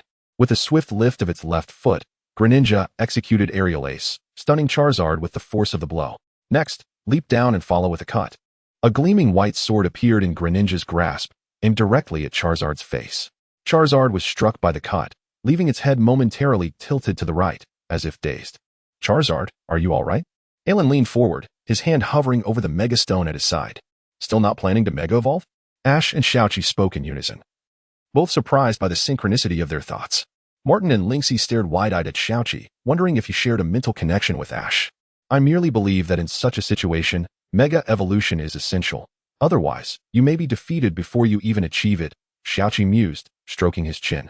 However, even after Mega Evolving, Alan's Charizard may struggle to win, considering it previously failed to defeat a non-Mega Charizard of the champion. I am not disparaging Alan, merely commenting on his battle prowess. His performance in the Melee conference was commendable. Until the final moment, I shall not reveal my trump card. Alan roared, directing his gaze at Charizard. Let us stake our dignity on this battle. We shall give it our all. Charizard, prepare. Dragon Claw. At this point, Alan no longer harbored hopes of victory. Even if Charizard miraculously overcame Greninja, the subsequent battles against Kingler and Infernape would surely exhaust it. Not to mention Ash's formidable Pikachu, which could spell defeat with a single Thunderbolt. The utmost priority was to defeat Greninja, preserving his final shred of dignity. Charizard roared fiercely, retracting its neck and brandishing its massive claws, aimed to pierce Greninja. Block with cut, then seize the opportunity to topple him. The clash of the white cut and the green dragon claw reverberated through the battlefield as Greninja sought openings, defending while simultaneously looking for a chance to strike. Suddenly inspired, Xiaoqi released his Scyther. Scyther, let us observe this battle together. The opponent is among the most bonded trainers and Pokémon in the world. Scyther nodded, eyes fixated on Greninja, while Martin was taken aback by the presence of such a Pokémon. How did you acquire such a Pokémon, Xiaoqi? This is my Flygon evolved into Scyther. Currently, it seems to be the only one of its kind. Who knows, perhaps it will forge its own path like Ash's Greninja. But enough chatter, let us watch the match. Greninja suddenly shifted positions, deflecting Charizard's Dragon Claw with its cut. Now's the moment. Water Shuriken. Greninja raised its hand, conjuring a colossal shuriken imbued with the essence of water. Charizard, evade quickly. If struck, it would be disastrous. Charizard let out a desperate roar, turning its gaze toward Alan. The water shuriken was released, prompting Alan to finally press the Mega Stone. Charizard, Mega Evolve into X. Inferno Dragon. At last, it has come. Ash's eyes locked onto Greninja. The moment for a miracle had arrived. Greninja, let us unleash our strength. We can become even stronger. A powerful column of water enveloped Greninja, while a resplendent glow enveloped Charizard. Both Pokémon completed their evolution simultaneously. Inferno Dragon, utilizing the invincible moment of Mega Evolution, countered Greninja's Water Shuriken, restoring its strength to its original state. No wonder you waited until now to unleash it, seeking to utilize Mega Evolution to restore Charizard's health. Indeed, from this point onward, the true battle commences. Charizard, use Dragon Claw. I have grown weary of defending with Cut. Strike with Water Shuriken. This Water Shuriken was even more formidable than the last. Charizard's Dragon Claw was thwarted, and Greninja seized the opportunity to strike back with Aerial Ace, pushing Charizard momentarily back and creating distance between the two. We can no longer delay. Inferno Blast. Is this the moment? Greninja, unleash a mightier Water Shuriken. The gigantic Water Shuriken. At this moment, the Water Shuriken grew to an extraordinary size as Greninja exerted itself to launch it. The Inferno Blast collided with the enormous Water Shuriken, resulting in a vaporous explosion that enveloped the arena in mist, akin to a foggy day. Surely you do not think my Charizard relies solely on this move. Fifth strike? Inferno Burn. Charizard's flames shifted from azure to a dark crimson, their intensity peaking. The surrounding atmosphere became sweltering under the influence of the dark red flames. Ash, surrender. You cannot withstand this move, Alan proclaimed with unwavering confidence, as Charizard prepared to unleash Inferno Burn. Chapter 38, Golden Shuriken and the Bond of Greninja. Who would have thought that the fifth move of Mega Evolution would be so formidable? Yet, have you forgotten who the originator of the fifth move is? Ash replied, unfazed. My Pokémon, and I will never concede. We shall only grow stronger. Greninja, Golden Shuriken. Once again, the Water Shuriken was unleashed, but this time it expanded dramatically, ultimately transforming into a Golden Shuriken amid a swirling vortex of water. So, Ash's Golden Water Shuriken from back in the day is indeed the prototype of the present fifth move, exclaimed Xiaoqi. If such a person isn't a champion, then who is? Not only did he resurrect the legendary Bond Greninja, becoming the first modern trainer to possess a Pokémon with Bond evolution, but he also unveiled the fifth move in the face of adversity, acquiring an exclusive Z move in the process. Truly, Ash had experienced an abundance of miracles. Alan was utterly flustered, as Ash's presence loomed larger than life before him. Let us settle this once and for all. Let us see whose move is more powerful. Go, Greninja. The clash between the Golden Shuriken and Inferno Overdrive was anticipated to neutralize each other. However, upon Ash's declaration, the Golden Shuriken swelled once more, obliterating Inferno Overdrive with overwhelming force. Charizard gazed in despair as the Shuriken hurtled towards him, causing the Mega Evolution to dissipate. Greninja, with a graceful turn, strode back towards Ash. At this point, the battle had reached its conclusion, and the champion of the Kalos League had emerged. Xiaoqi embraced others in celebration. But upon noticing Martin seated nearby, he sensed something was amiss. If Martin was there, then he was embracing. Lingxi was momentarily dazed, oblivious to being held tightly by Xiaoqi. When she regained her senses, she realized Xiaoqi was indeed clinging to her. The excitement had driven Xiaoqi to bury his head in Lingxi's chest. However, these actions were purely a manifestation of Xiaoqi's exhilaration, not intentional. Once Lingxi and Xiaoqi realized the situation, her face flushed crimson, while Xiaoqi found himself awkwardly at a loss. Oh, I'm so sorry. Xiaoqi bowed deeply to Lingxi in apology. Seeing Xiaoqi's fluster, Lingxi hesitated to press further. Very well. I shall forgive you this time, she said, hands on her hips. Feigning anger, yet her blushing visage was endearing. Xiaoqi, captivated, could not resist a gentle pat on her head. An air of ambiguity enveloped them, and Martin remained silent. At that moment, a man wearing a cap approached, shattering the tranquility. Hey there. How about joining the bug-catching contest? You all seem like Pokémon trainers. Xiaoqi turned, nearly dropping his jaw in astonishment. It was Ash, who had just battled on television. Wait, you're not battling in the Kalos region? How did you end up here? Ash chuckled. You didn't know this was pre-recorded?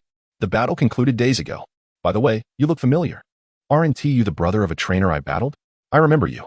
Xiaoqi's heart soared. To be remembered by Ash was a thrill beyond compare. Yes, I'm the adventurer with Solgaleo. His strength is formidable. Ash reminisced, unconsciously clenching his fist in excitement.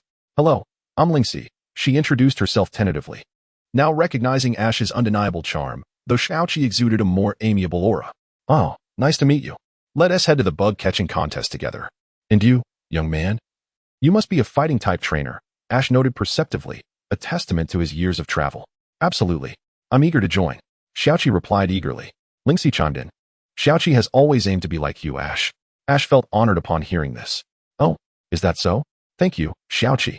He affectionately ruffled Xiaoqi's hair, who might never wish to wash it again. Just as they prepared to leave the restaurant, Professor Sun called. Xiaoqi hurriedly activated the communicator, and Professor Sun's image appeared. Xiaoqi, where are you now? We're in Honghua City, participating in the bug-catching contest, Xiaoqi replied. That is fantastic. See if you can catch some bug-type Pokémon. And let me know afterward. I have something to discuss with you. Professor Sun hung up after relaying his message. Oh, so this is the renowned professor from the Lokia region. He seems quite interesting and has a unique personality, Xiaoqi remarked. By the way, I realized I Haven T asked about the Pokémon by your side. Suddenly, Xiaoqi remembered he had released his Scyther earlier to watch the match and had forgotten to return it. This meant everything that had transpired was witnessed by Scyther, who now regarded him with disdain. This is Scyther, the evolution of Scyther, my personal Pokémon. Heh, Xiaoqi boasted, oblivious to the scornful glare. Oh, how intriguing. Let me check the Pokédex. Ash swiftly accessed the information previously logged by Professor Sunday Scyther, the Scyther Pokémon. Unlike Scyther, its type has changed. Known as Scyther due to its warrior-like demeanor in protecting its trainer, it is a grass fighting-type Pokémon, with many more combat techniques yet to be discovered. Xiaoqi admired the detail with which Professor Sun had recorded the information. Ash's eyes sparkled with interest as he gazed at Scyther. I've never captured a Scyther, let alone knowing it has such an evolution. Xiaoqi, you've piqued my interest. Let us battle. Xiaoqi stood frozen in disbelief. What? Ash, the invincible trainer. Wanted to battle him? I only have 2 gym badges. I doubt my strength can match yours. Realizing Xiaoqi's hesitation, Ash waved dismissively. All right. Let us save the battle for when you're stronger. Just then, Ash's communicator vibrated. He answered, returning shortly, looking somewhat apologetic. I'm sorry, but my girlfriend Serena is in trouble and I need to head back. Let us exchange contact details for future endeavors. Thus, Xiaoqi obtained Ash's contact information. Please send my regards to your brother. Ash departed on his Charizard. Indeed, it was his own Charizard. In the blink of an eye, Ash vanished. Meanwhile, Xiaoqi stared at Ash's contact information, excitement making his legs tremble with anticipation. As a side note, some of my Pokémon concepts are inspired by previous online games like Young Spirit King, and these chapters aim to address the regrets of watching Pokémon XYZ. Also, I am not a die-hard Ash fan. I simply believe his strength should reflect this, and I welcome any constructive criticism to improve. Thank you. Chapter 39. After all, the little Qilin is not Pikachu. Following her conversation with Ash, Lingxi engaged in gossip about him with Xiaoqi. With Ash being so exceptional, he must have many girls around him, she remarked. Although Xiaoqi was still young, he was quite interested in the rumors surrounding Ash. Of course, Misty, May, Dawn, Lily, Iris, Serena. But it seems Ash is currently with Serena, Lingxi replied. Upon hearing this, Lingxi was taken aback, as many of these girls were renowned figures, with May and Dawn being well-known participants in the Pokémon Showcase, effectively Lingxi's seniors. Due to regional differences, the showcase in the Lashika region was referred to as the contest, but fundamentally, they were the same. Is Ash really that impressive? Even the girls around him are remarkable. Lingxi mused. Absolutely. Misty is the gym leader of the Cerulean City Gym, and Iris managed to reach the top 8 without relying on any system. So, Serena really is with Ash, Martin chimed in. Right? Serena is his true love. A bystander who overheard their discussion joined in. Ahem. We should head to the bug-catching contest now, Lingxi interrupted, fearing that they would continue talking and she might develop feelings for Ash, who was already taken. I heard that the first prize in this bug-catching contest is an evolution stone, Martin remarked, glancing at Xiaoqi. If I'm not mistaken, your little Qilin requires an evolution stone to evolve, right? Xiaoqi was stunned, realizing that he would need to acquire a sunstone to evolve his little Qilin. Or do you want your little Qilin to remain in its current state like Ash's Pikachu? Xiaoqi crossed his arms and pondered, absolutely not. The evolution of little Qilin will surely be magnificent. Besides, Pikachu is not just an ordinary Pikachu, it's Pikachu's ultimate form, and I can't possibly compare to that. Arriving at the natural park in Honghua City, they found it bustling with people. After Xiaoqi, Martin, and Lingxi registered, they each received 20 park balls and prepared for the contest. Let's split up for now and see who can catch the stronger Pokémon. Martin and Lingxi nodded in agreement. Whoever loses has to treat everyone to a meal, Lingxi added. Xiaoqi knew this was directed at him, as he still owed Lingxi a meal. Once the participants had gathered their necessary items, the referee began to announce the rules of the competition. Participants must capture a bug-type Pokémon with the highest total score. Before the contest begins, each participant will receive 20 park balls. Any unused balls will be collected at the end of the competition. During the contest, only the first Pokémon accompanying you may be used. All other Pokémon and items must be handed over to the staff for safekeeping, and they will be returned after the contest. Any Pokémon captured during the bug-catching contest will be logged in the Pokédex, but only one may be retained for evaluation, which can be kept after the competition ends. The contest will conclude if all Pokeballs are used, the accompanying Pokémon is incapacitated, the participant leaves the natural park, concedes, or time runs out. After hearing the rules, Xiaoqi temporarily handed over all his Pokémon except for his little Qilin. Lingxi kept her Sylveon, while Martin had no choice but to use his Kangaskhan. Looking at his 20 Pokeballs, Xiaoqi released his little Qilin. Let's do our best, little Qilin. Let's see if we can fill up these 20 park balls. However, Xiaoqi was unaware that his little Qilin was a light type, which had a significantly low usage rate in the bug-catching contest, as light-type Pokémon were at a disadvantage in such situations. Go for it, little Qilin. Xiaoqi exclaimed as he spotted his first target, a sound bug Pokémon. The formidable sound bug Pokémon was not easily captured by Xiaoqi. It swiftly struck little Qilin with a powerful attack, leaving it severely injured, while Xiaoqi had yet to capture a single Pokémon. Meanwhile, Lingxi and Martin had each caught a Pokémon. We can't fall behind, little Qilin. Let's show our determination. Xiaoqi encouraged his partner, feeling the pressure as he watched them succeed. Little Qilin's fighting spirit was ignited, and it began to use synthesis to recover its energy. So that's how synthesis works. Xiaoqi realized. Just as he was about to move forward, a familiar figure blocked their path. A Scyther. Haha, what a coincidence. Little Qilin, take it down. This Scyther was evidently weaker than Xiaoqi, and little Qilin managed to defeat it without much effort. As time passed, Xiaoqi still hadn't captured another Pokémon. While Martin and Lingxi had each caught their favorites, Martin had captured a Heracross, and Lingxi had a stunning Beautifly.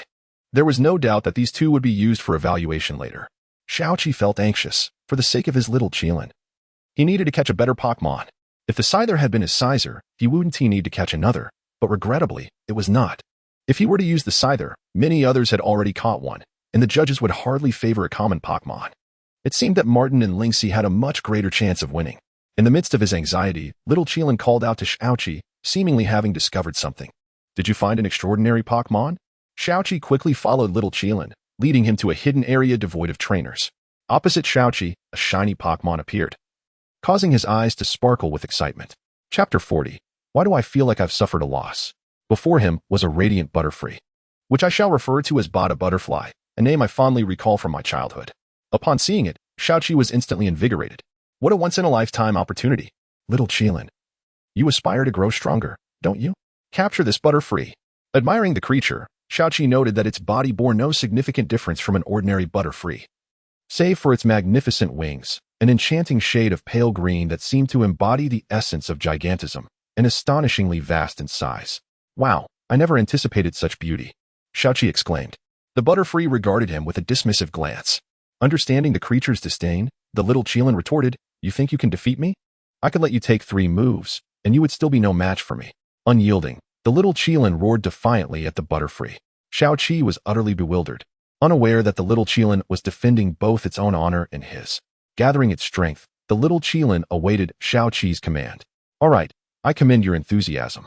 Go forth. Little Qilin, unleash the light wave.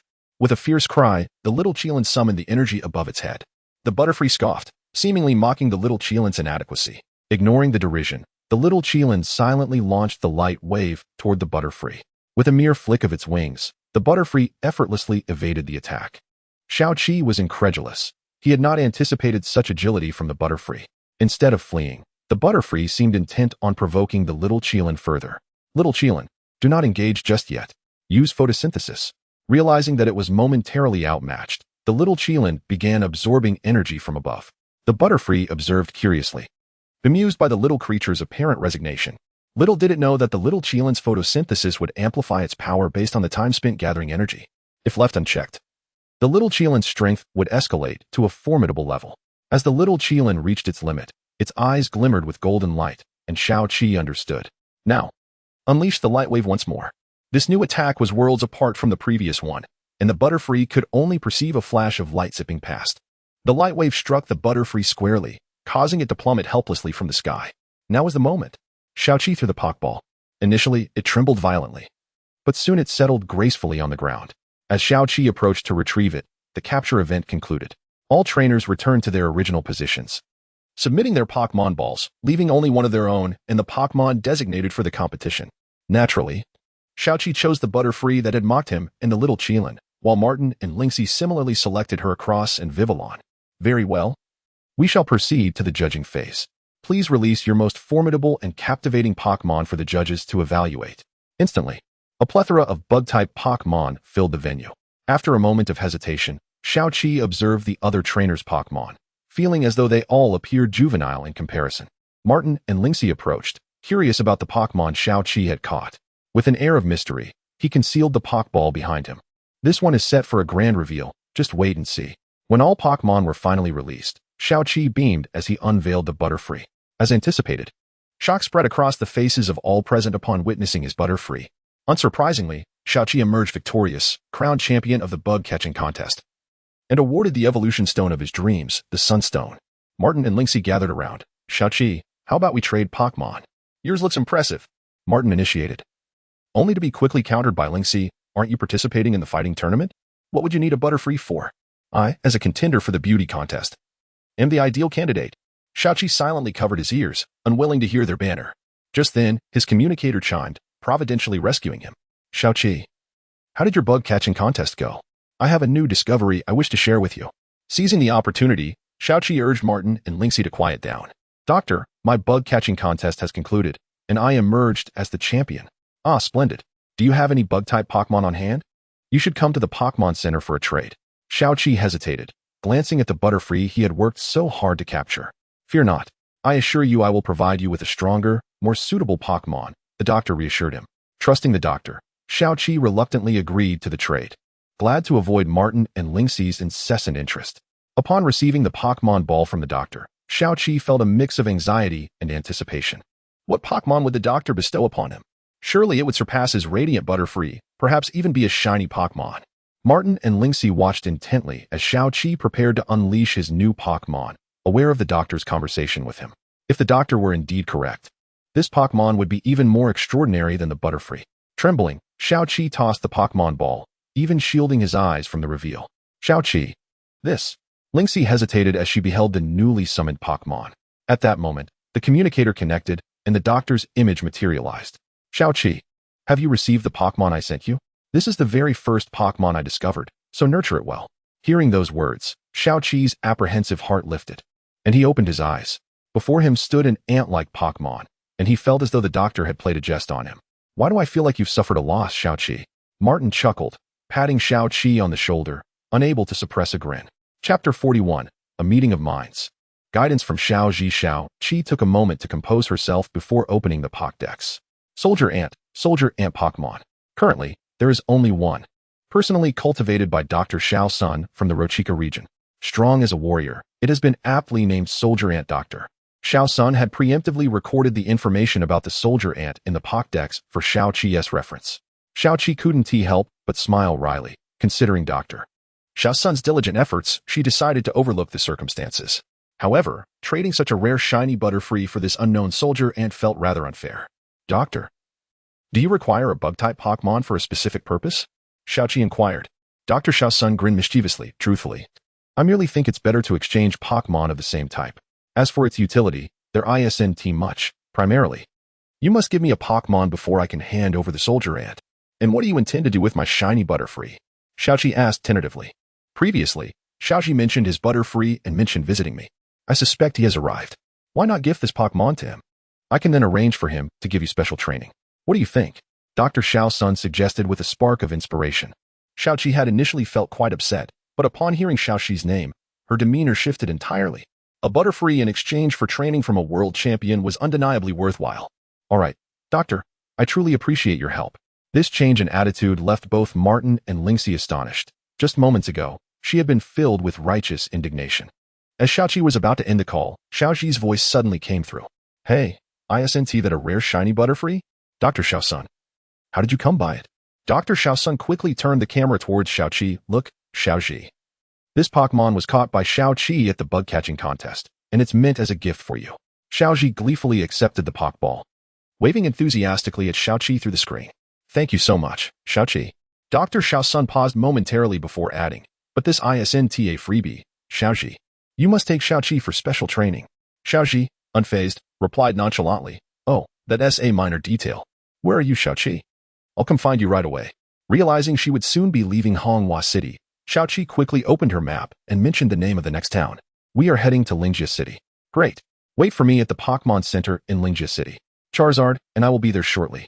With that, Xiaoji vanished. And judging by the roar in the distance, he was already riding Charizard toward them. Without further ado, let us set forth. Xiaoqi urged Martin and Lingxi. At that moment, both looked at her with disdain, as if mocking her lack of resolve. Oh, don't be upset. It's not as if shiny Pokémon are limited to just this one. There will be plenty of opportunities to catch more in the future. Upon arriving at the Pokémon Center in Lingjia City, they found that the city also boasted a gym, where trainers primarily used water-type Pokémon. Xiaoji was already waiting for them at the Pokémon Center, standing alongside his formidable Charizard. I wonder whose Charizard is stronger, yours or Dandy's. Xiaoqi couldn't contain her curiosity. Oh, that is hard to say. I've never actually battled as Charizard. Dandy is truly formidable, Xiaoji replied. By the way, which of your Pokémon do you wish to train with? What? Can't we train together? Xiaoqi asked, clearly displeased with Xiaoji's answer. Xiaoji, observing the younger girl, gently ruffled her hair and said, one shouldn't be too greedy. How about this? Come with me back to Professor Oak's lab. Most of my Pokémon are there, and I need to return your Butterfree to the lab anyway. Though Xiaoqi was inclined to agree immediately, she hesitated. Considering Lingxi and Martin, Lingxi stepped in to help, saying, it's all right. There's a qualifying competition in Lingjia City, and I'm planning to participate. You should go with Xiaoji. Martin, sensing Xiaoqi's dilemma, understood her feelings and said, I'll find a fighting club to hang out for a while. You go ahead. Hearing Lingxi and Martin's supportive words, Xiaoji smiled subtly. It seems your friends are quite considerate. Without further delay, let us set off. Charizard. This was Xiaoqi's first time riding Charizard, and she climbed atop with a slight tremor of apprehension. Don't be afraid. Charizard is gentle, Xiaoji reassured her, positioning her in front while he held onto her from behind to prevent her from falling. Charizard turned its head in response to Xiaoji's comment about its gentleness. However, from Xiaoqi's perspective, Charizard appeared rather fierce. Thus, Xiaoqi arrived at Professor Oak's lab, filled with trepidation. Professor Oak greeted Xiaoji warmly. Xiaoji, how have you been? Aren't you still searching for the Pokémon you released? That Beedrill of yours is still in my backyard. Xiaoji sighed regretfully.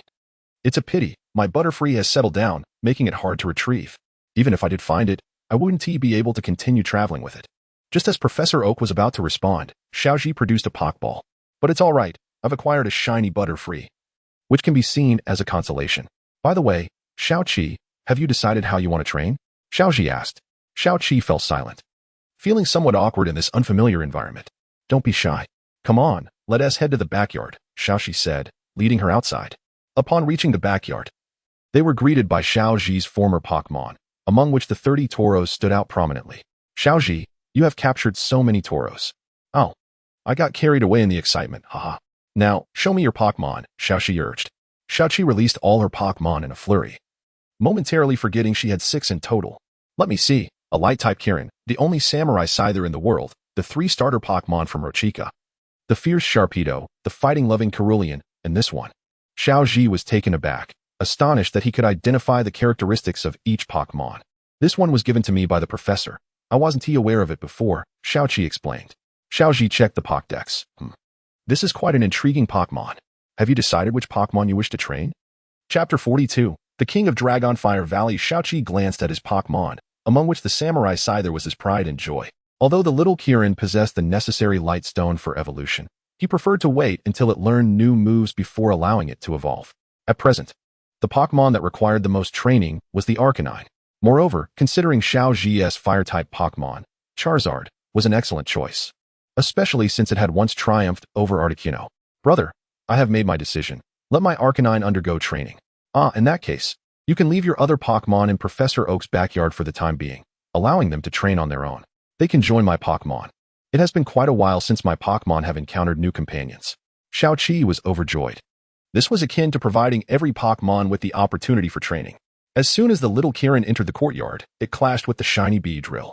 The other Pokémon quickly found their own sparring partners.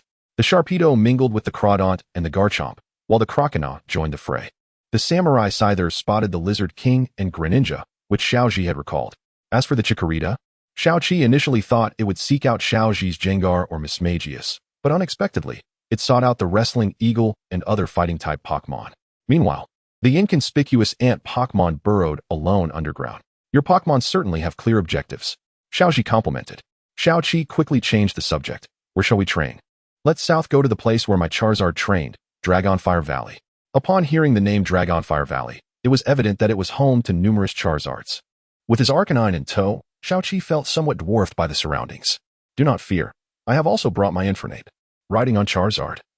The two arrived at Dragonfire Valley. Before even entering, they could hear the resounding roar of Charizard echoing through the air. Xiaoqi, are you ready? Your Arcanine is about to undergo a transformative experience. As Charizard entered the valley, Arcanine followed closely behind. The Charizards within the valley bowed in deference to Xiaoqi's Charizard. Xiaoqi was astounded. Witnessing dozens of Charizards paying homage to a single one was a spectacle he would likely never have seen had he not accompanied Xiaoqi.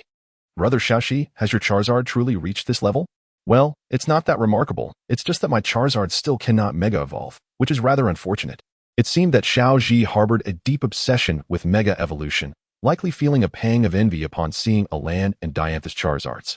Do not worry, Brother Xiaoqi.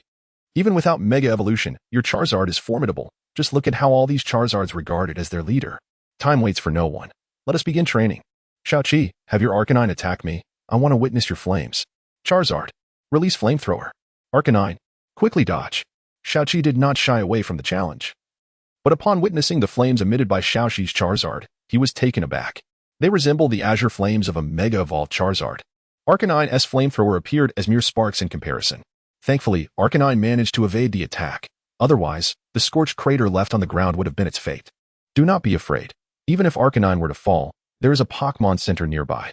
Charizard, let Arcanine witness the might of Fire-type moves. Inferno Overdrive. Xiaoqi was speechless. Was this not pushing both himself and Arcanine to the brink? How could they possibly withstand such an attack? Arcanine failed to evade. Enduring the full force of the Inferno Overdrive. Initially, Arcanine cried out in agony, but soon fell silent. By the time the move concluded, it lay sprawled on the ground. It seems I may have overdone it, Xiaoqi said sheepishly, scratching his head. This was more than just overdoing it. It felt as if Arcanine were on the verge of demise. After a brief healing session, Arcanine regained consciousness. The imposing figure of Charizard loomed before Arcanine once more. Arcanine, I know this is challenging for you, but to grow stronger, you must endure for now. Flamethrower. Arcanine's flames evidently failed to pique Charizard's interest. It even neglected to counter, simply absorbing Arcanine's flamethrower with its belly. My apologies, Xiaoqi. Charizard has this kind of temperament, Xiaoqi quickly reassured. Fearing Xiaoqi might feel disheartened. Arcanine, let us show Charizard our signature move. Blazing 7 stars. Upon hearing this, Xiaoqi's eyes sparkled with excitement. Such a move exists? Charizard, do not use any skills. Wait until he is finished. While Xiaoqi was admiring his own blazing 7 stars, Xiaoqi felt as though it were a mockery of his abilities. 7 fiery meteors soared toward Charizard, finally igniting its competitive spirit as it utilized Dragon Claw to shatter each star. This is a move I have never encountered before, if I am not mistaken. Your technique likely has further levels of mastery. Indeed, it is said that the highest realm of blazing 7 stars is to unify the 7 into 1. Then I shall switch out my Pokémon. Charizard cannot teach you this. Come forth, Infernape. The fiery Infernape entered the fray, and Charizard appeared excited. A testament to the allure of strength. My Infernape wields a move called Flame Punch. I believe if your blazing 7 stars can withstand my Flame Punch, you might achieve the unity of the 7 stars. Xiaoqi stroked Infernape with determination. Arcanine, do you hear? The Infernape's Flame Punch is formidable, and our goal is to see if we can withstand it with blazing 7 stars. Arcanine nodded, brimming with resolve. Excellent. Infernape, let them witness our strength. Flames erupted from Infernape's eyes, signaling its earnestness. We must not lose. Blazing 7 stars. The 7 fiery meteors soared toward Infernape, creating a dazzling display that momentarily captivated all other Charizards, halting their activities to witness this fiery duel. It seemed that the victor of this clash would indeed be crowned the king of Dragonfire Valley. Chapter 43, Clash of Flames, the Convergence of the 7 Stars. The 7 stars surged towards the Flame Monkey, who, undeterred, unleashed his Fire Punch. Under the guidance of Xiaoqi, the 7 stars gradually coalesced, striking one after another at the Flame Monkey. The Flame Monkey countered with his blazing right fist, shattering the 7 stars with each blow. Xiaoqi sensed that the Flame Monkey's strength was akin to that of the Charizard. should it employ the devastating Inferno technique once utilized in the Sinnoh League. It might even surpass the Charizard. However, Charizard was not to be underestimated. Should a true confrontation arise, the outcome remained uncertain. Once the 7 stars were vanquished, Aelirbudo's confidence visibly dwindled as the Flame Monkey regarded his efforts with disdain.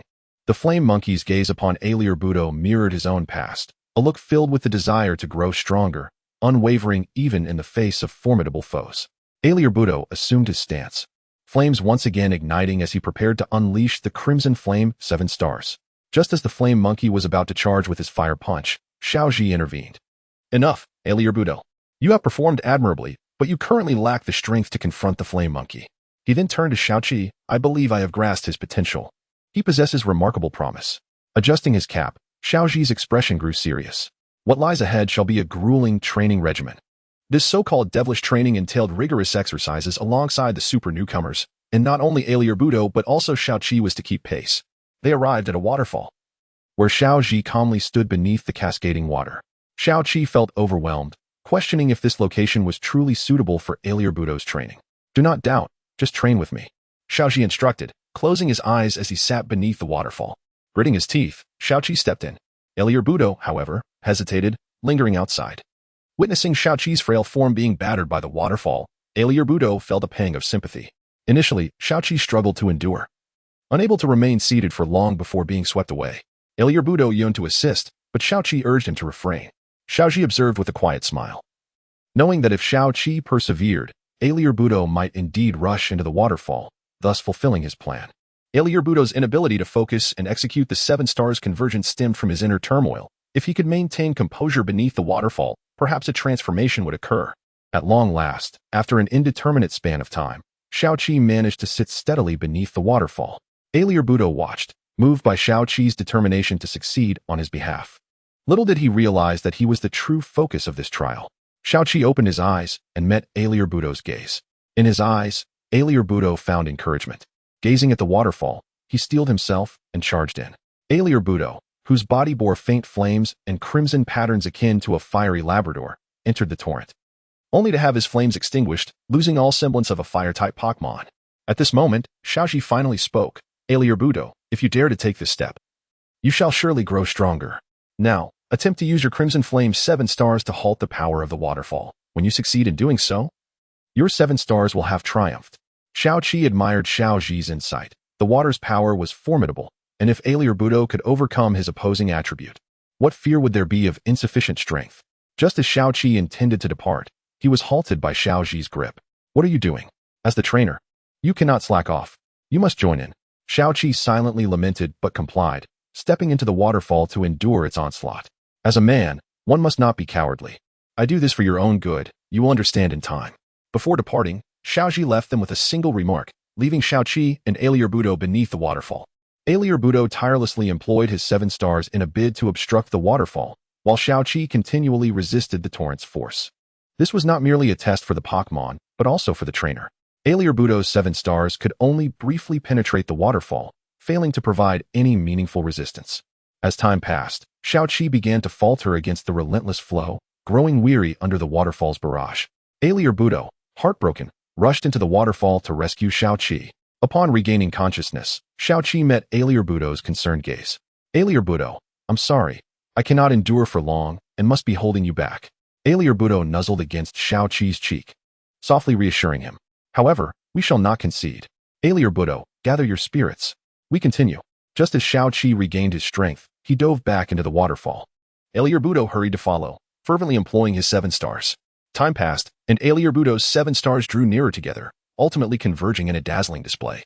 Aelirbudo's jubilant cry caught Xiaoqi's attention, and he opened his eyes to witness 7 luminous stars encircling Aelirbudo's hands, poised as if awaiting Xiaoqi's command. Are you waiting for my command? Ha ha ha. Splendid Aelirbudo, you have finally succeeded. Aelirbudo, use the Crimson Flame 7 stars. Pausing for a moment, Xiaoqi suddenly exclaimed. Crimson Flame 7 stars. 7 stars convergence. With a fierce roar, Aelirbudo unleashed the 7 stars convergence above Xiaoqi's head. Xiaoqi looked up and as the waterfall was indeed halted, the power of the 7 stars converging to support the cascade above. Astounded, Xiaoqi realized that Aelirbudo had truly accomplished what Xiaoji had foretold. Well done. I knew you could do it. Now, Let us return and witness the fruits of your training. Xiaoji appeared behind them, having witnessed the preceding events unfold. Now, let us battle. Flame Monkey. Xiaoji summoned the Flame Monkey before the waterfall. Fire Punch. Crimson Flame 7 stars. The 7 fiery stars collided with the Fire Punch, but this time, they united with such strength that they managed to hold their ground against the attack. Oh, it seems you have indeed made progress. But your greatest strength has yet to be revealed. Do not hesitate. Unleash your full potential. Flame Monkey. Fire Punch. The ensuing Fire Punch bore a mightier force, signaling Xiaoji's belief in Xiaoqi as a worthy opponent. We cannot let brother Xiaoji down. Alier Budo. Crimson Flame 7 stars. 7 stars convergence. Chapter 44. Challenge at the Pure Spirit Gym. The 7 stars convergence unleashed a terrifying force that clashed with the Flame Fist. In an astonishing turn of events, the Flame Monkey was actually repelled. Due to its positioning, the Flame Monkey found itself directly facing the waterfall. The formidable Flame Fist, forged from the union of the 7 stars, struck the Flame Monkey with such might that it was sent tumbling into the cascading waters. Ash, filled with a sense of relief, smiled. You have finally succeeded. It seems our training has come to fruition. Xiaoqi, cradling the fire-wielding Allier Boudoir, noted that the flames emanating from Allier Boudoir would soften upon contact with humans, ensuring no harm would come. She gazed into the distance, contemplating the journey ahead. The pair first returned to Professor Oak's Research Institute to retrieve all of Xiaoqi's Pokémon. During their time together, Xiaoqi's Pokémon had made notable progress. Having interacted with Ash's season companions, the extent of their advancements would only be revealed once Xiaoqi personally engaged them in battle. Surely, Lingxi and Martin were eagerly awaiting her return. Xiaoqi mused as she sat atop Charizard. Charizard's speed was astonishing, and in no time, they arrived at Pure Spirit City. Ash gently ruffled Xiaoqi's hair, feeling a pang of reluctance at their imminent separation. Just as Xiaoqi was about to depart, she noticed a megastone hanging from Charizard's neck. Ash, what is this?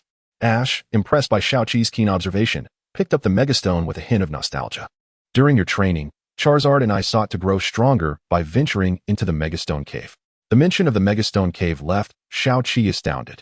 In the Rashika region, many sought shortcuts to acquire Megastones, typically by training in that very cave. However, it was not easily accessible, as each cave was guarded by a powerful Mega Pokémon. Ash must have endured considerable trials to obtain such a stone. Upon closer inspection, Xiaoqi realized this Megastone was unlike the typical X or Y types. Ash, noticing her fascination, elaborated. This Megastone is quite special.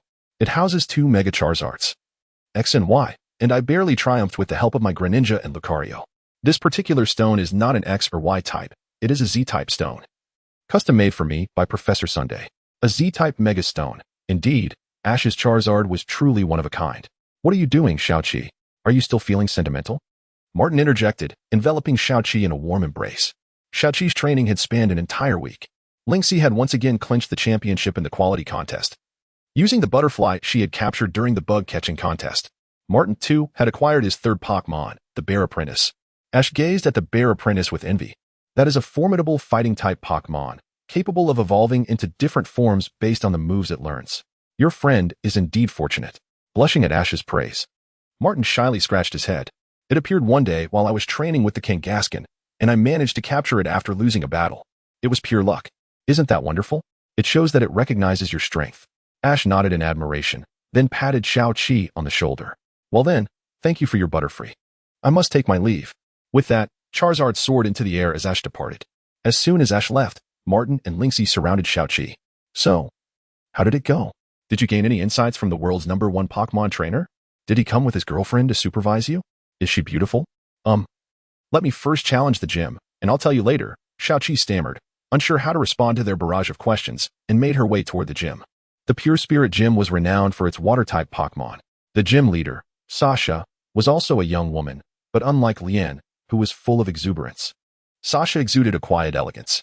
As Xiaoqi stood before Sasha, inexplicably, her cheeks flushed. Unaware of Xiaoqi's blushing demeanor, Sasha gently explained the rules of the match. Since you have already earned 2 gym badges, this battle will be a 3 versus 3 format. Are you ready? After a brief silence, Xiaoqi failed to respond. Finally, Sasha turned to her, noticing that Xiaoqi was blushing furiously and had not absorbed her words. Martin and Lingxi felt embarrassed. Who could be so mesmerized by a gym leader during a challenge? Yet, Sasha was undeniably beautiful. If Martin were to challenge her, he too might find himself lost in admiration. Lingxi could no longer contain herself. Xiaoqi, what are you doing? Her shout jolted Xiaoqi back to reality. I understand. Let us begin. Sasha stifled a laugh, observing Xiaoqi's dazed expression. Not only was Xiaoqi captivated, but Martin was also left in a stupor. How could such a stunning girl exist? Lingxi perused the gym guide, noting that Sasha was the most popular among gym leaders. Not for any other reason than her extraordinary beauty. All right then, Xiaoqi, watch closely. My first Pokémon. Go. Piplup. With a flourish, Sasha sent forth her adorable Piplup. Xiaoqi pondered who to send into the fray. Though she intended to strategize, her thoughts were consumed by Sasha's enchanting presence. Then I shall send you. Lion. A Pokémon synthesized by Professor Sun was characterized by its enormous scythe-like jaw. It possessed a move called Bite, akin to Beedrill's pin missile. Your Pokémon is unfamiliar to me, but it appears to be Bug-type. Are you certain you want to battle with a Bug-type Pokémon? At that moment, Xiaoqi realized her error in choice and felt regret, but it was too late to turn back. She steeled herself. I believe our strength can overcome the disparity in types. Let us go, Lion. A faint smile graced Sasha's lips, indicating that she believed the young challenger underestimated her prowess. If Xiaoqi thought Sasha was merely a delicate beauty, she was gravely mistaken. Sasha ranked among the elite in the gym. A small interlude. Ash returned to Professor Oak's backyard, where he found Butterfree, bruised and battered from a tussle, being tenderly cared for. As night fell, a pair of Butterfree fluttered overhead. The male, adorned with a scarf, was the very one Ash had released, accompanied by his mate. Observing Ash and the new Butterfree playing together, the couple circled gracefully in the air before departing. Ash seemed to sense something and looked up, yet saw nothing. Chapter 45. Do not allow desire to triumph over your reason. Water Otter. Water Gun. The turbulent water surged forth from the water otter's mouth, striking the soldier ant directly. The soldier ant was forced to retreat repeatedly, becoming completely drenched. It appears your Pokémon has a significant aversion to water, Water Otter. Finish him off with Shell Blade. The water otter swung its shell with force, delivering what seemed like a light blow. Yet it produced a resounding impact upon the soldier ant. By the time Xiaoqi regained his composure, the soldier ant had already lost its fighting capability. Gazing at the fallen soldier ant before him, Xiaoqi was astonished. It hadn't even executed a single move before being defeated. Martin couldn't help but chuckle. This kid just handed it over without a fight. Sasha maintained a serious expression. Do not underestimate the power of water, or you shall not earn my badge. Xiaoqi smiled wryly as he returned the soldier ant. Thank you for your efforts, soldier ant. It was my fault for not utilizing you effectively. He then glanced once more at Sasha, whose visage was truly captivating. Just as he was about to be entranced again, Lingxi called out from the audience. Aren't you aspiring to be a Pokémon Master? You cannot falter at such a minor challenge. Do not allow me to look down upon you, Xiaoqi. Do not let desire conquer your reason. Martin added, echoing Lingxi's sentiment. Xiaoqi felt remorse for his soldier ant. This battle had been a complete surrender, with the soldier ant unable to showcase any of its potential. In that case, I shall not concede. Go, Sharp-Tooth Shark. As Sharp-Tooth Shark entered the fray, it began to strike its steel body repeatedly, expressing its fury. Xiaoqi sighed in exasperation. You truly never change. Sasha was amused by the irate Sharp-Tooth Shark, covering her mouth as she laughed. Sharp-Tooth Shark, do not allow him to belittle you. Iron Head. Sharp-Tooth Shark charged at the water otter, which effortlessly raised its shell to defend itself. It seems your Iron Head is rather lackluster, Water Otter. Use Water Gun. Quick, dodge it, Sharp-Tooth Shark. Do not get hit.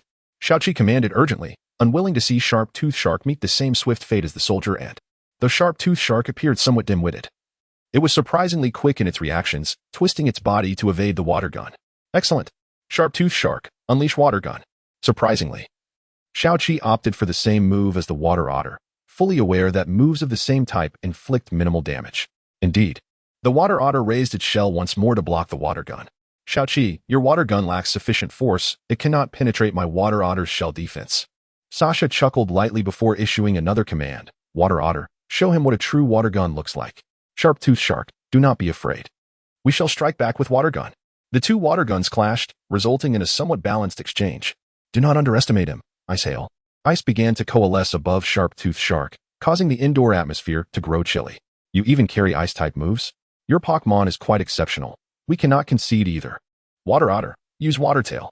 The water otter set its shell aside, channeling its energy into its tail.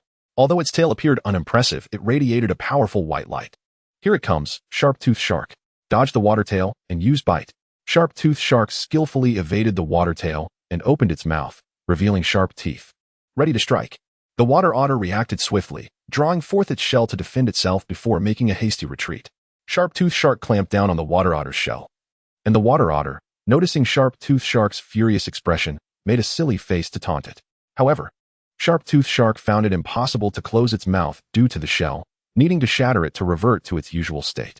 Sharp-toothed Shark, use all your strength to see if you can break that shell, Xiaoqi urged anxiously. If Sharp-toothed Shark were unable to defeat the water otter, his last Pokémon would be in dire straits. Sharp-toothed Shark bit down with all its might, its face turning a vivid shade of red, reflecting its intense anger. Especially upon witnessing the water otter's mocking gestures, its biting force intensified. Sasha seemed to sense the urgency and quickly commanded the water otter, "We cannot delay any longer. Water otter, use wave of water."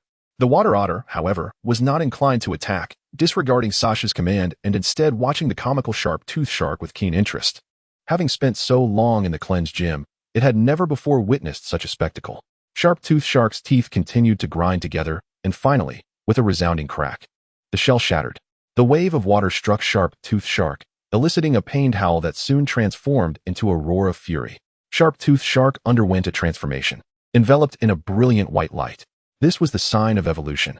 Its form expanded significantly, and its fins became adorned with steel plating. Previously, only its head bore metallic features. Now, its fins had become weapons of attack. Is this an evolution brought on by rage? Xiaoqi mused, gazing at Sharp-toothed Shark, which now rightfully deserved the name Steel-toothed Shark. Steel-toothed Shark, the shark Pokémon, now bore steel skin on its fins, enabling it to utilize them for assault. It was a social Pokémon, often gathering in groups to encircle prey. Not only had the Pokédex updated, but Sharp-toothed Shark's moves had also evolved. Sasha was astounded. The once clumsy and adorable little shark had transformed into a striking creature through evolution, no less spurred by rage. Ha ha ha, I never anticipated my water otter would facilitate your evolution. Very well, I shall not hold back either, water otter. Let us settle this with Shellblade. Xiaoqi was momentarily taken aback by this command. Had not Steel-toothed Shark just shattered the water otter's shell? How could it still wield Shellblade? My water otter carries 2 shell blades, prepared for unforeseen circumstances. Let us determine a victor. Your Steel-toothed Shark, even evolved, must be running low on energy. Can you withstand my attack? We did not evolve without cause. Steel-toothed Shark, unleash the newly learned move, Steel Fin Charge. The steel plating on Steel-toothed Shark's fins began to shimmer, and it charged at the water otter. The clash between Shell Blade and Steel Fin resulted in both Pokémon standing firm. Chapter 46, Predicament. Is the water otter still able to move? Sasha called out anxiously, sensing something was amiss with the water otter. If her instincts were correct, it had been struck in a vital spot by the recent blow. The water otter remained silent. The stance it had arduously maintained crumbled, and it collapsed straight down. Just as Xiaoqi thought he could breathe a sigh of relief, he noticed that the steel-toothed shark seemed to be in a peculiar state as well. If the steel-toothed shark had triumphed over the water otter, it would surely be grinding its teeth in fury to assert its dominance. However, it remained utterly still. The referee approached the steel-toothed shark, revealing that after it had dispatched the water otter with its steel fins, it had exhausted its remaining stamina against the water otter's shell blade. It is unfortunate. Your 2 Pokémon have only managed to take down my water otter. What will you do next? It matters not, steel-toothed shark. You have performed admirably. Now, it is time for him to take action. Go forth, Samurai Mantis. The steel-toothed shark was withdrawn, replaced by the one and only Samurai Mantis. Samurai Mantis, a Pokémon I have never seen before, though it bears a resemblance to a Scyther, Sasha remarked. Her curiosity piqued as she observed the Samurai Mantis. At last, you have summoned the Samurai Mantis, Martin noted, his interest stirred. He had long heard of Xiaoqi possessing a particularly formidable Pokémon, unique in its existence, and had been eager to witness it. Xiaoqi, watch closely. My second Pokémon, come forth, Caretaker Mantine. As Caretaker Mantine appeared, the arena transformed into a pool of water, with floating pads for Pokémon to stand upon. The Samurai Mantis stood firmly on one of the pads, awaiting the opponent's entrance. Xiaoqi opened his Pokédex, questioning the combat capability of the seemingly pink fish before him. Caretaker Mantine, a caregiving Pokémon, lies floating on the vast ocean. Upon discovering an injured Pokémon, it will embrace and transport it to the shore. Caregiving Pokémon are typically quite formidable, as they possess the ability to heal others.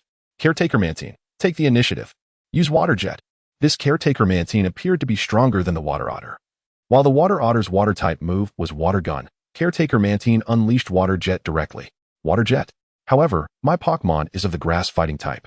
Scyther, cleave through the Water Jet.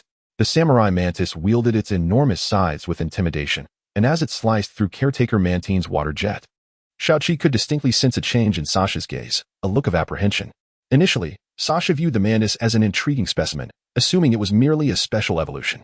However, upon witnessing its first move, the cleave, she realized this Pokémon was far more complex than she had anticipated. But that is not the end. Blade Dance.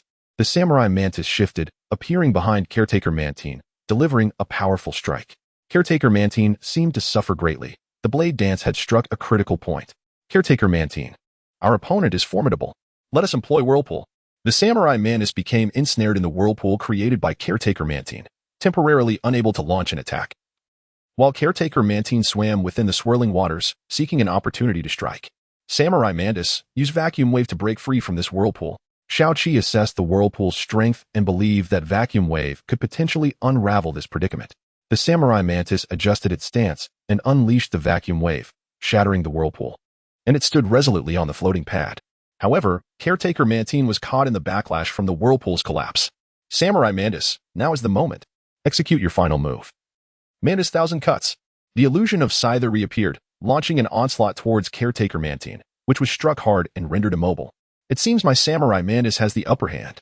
Xiaoqi felt a surge of satisfaction as he witnessed the Samurai Mantis's attack land flawlessly. But it won't be that easy.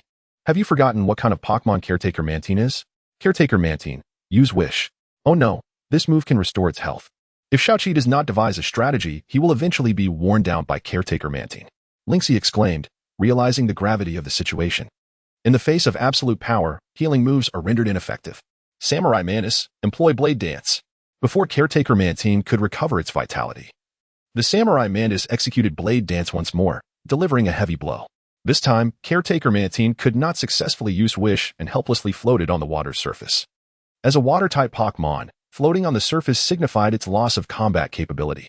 Caretaker Mantine was unable to continue fighting, resulting in victory for the Samurai Mantis. Sasha withdrew Caretaker Mantine and looked at Xiaoqi. You possess great strength.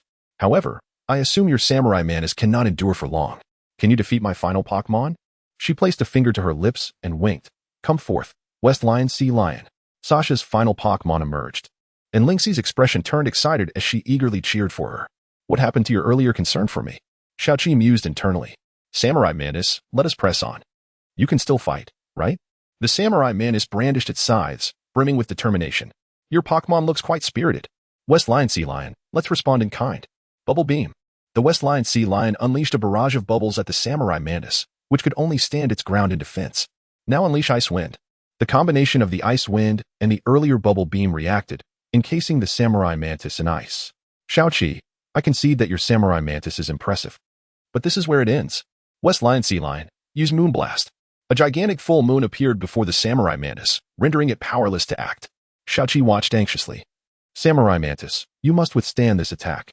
Chapter 47. The Transient Bond Effect. Apologies, Fire Brother, but for now, the Samurai Mantis possesses sufficient combat prowess. There's no need for it to undergo further evolution. The power of the moon struck the Samurai Mantis, shattering its seal and allowing it to unleash its skills. Next, we shall counterattack. Samurai Mantis, cleave. The immense scythe swung towards the West Lion Sea Serpent. Sasa, sensing the precarious situation, exclaimed, Quick, evade. One must admit, the command to dodge was indeed a masterstroke. The West Lion Sea Serpent managed to evade the cleave, retorting, Now, unleash the frost wind. A howling icy gale bore down upon the Samurai Mantis, which resolutely raised its twin blades in defense, yet its gaze remained fixated on the West Lion Sea Serpent, poised to seize an opportunity for retaliation. Xiaoqi, too, shared this intent, scanning for the right moment. Unbeknownst to them, Sasa was oblivious to their focus and continued directing the West Lion Sea Serpent. West Lion Sea Serpent, employ Bubble Beam. You wish to use the same technique again? Now is the time, Samurai Mantis. Use Quick Attack. The Samurai Mantis deftly evaded the Bubble Beam with its Quick Attack, leaving Sasa astounded. Had that attack landed, she would have gained an undeniable advantage, paving the way for her victory over the Samurai Mantis. Now, it seemed that Quick Attack was inevitable. In that case, utilize Drain Kiss. Go, West Lion Sea Serpent. Wait, Drain Kiss. Isn't that the very move that Kyrillian detests? After receiving the Samurai Mantis's Quick Attack, the West Lion Sea Serpent appeared somewhat fatigued.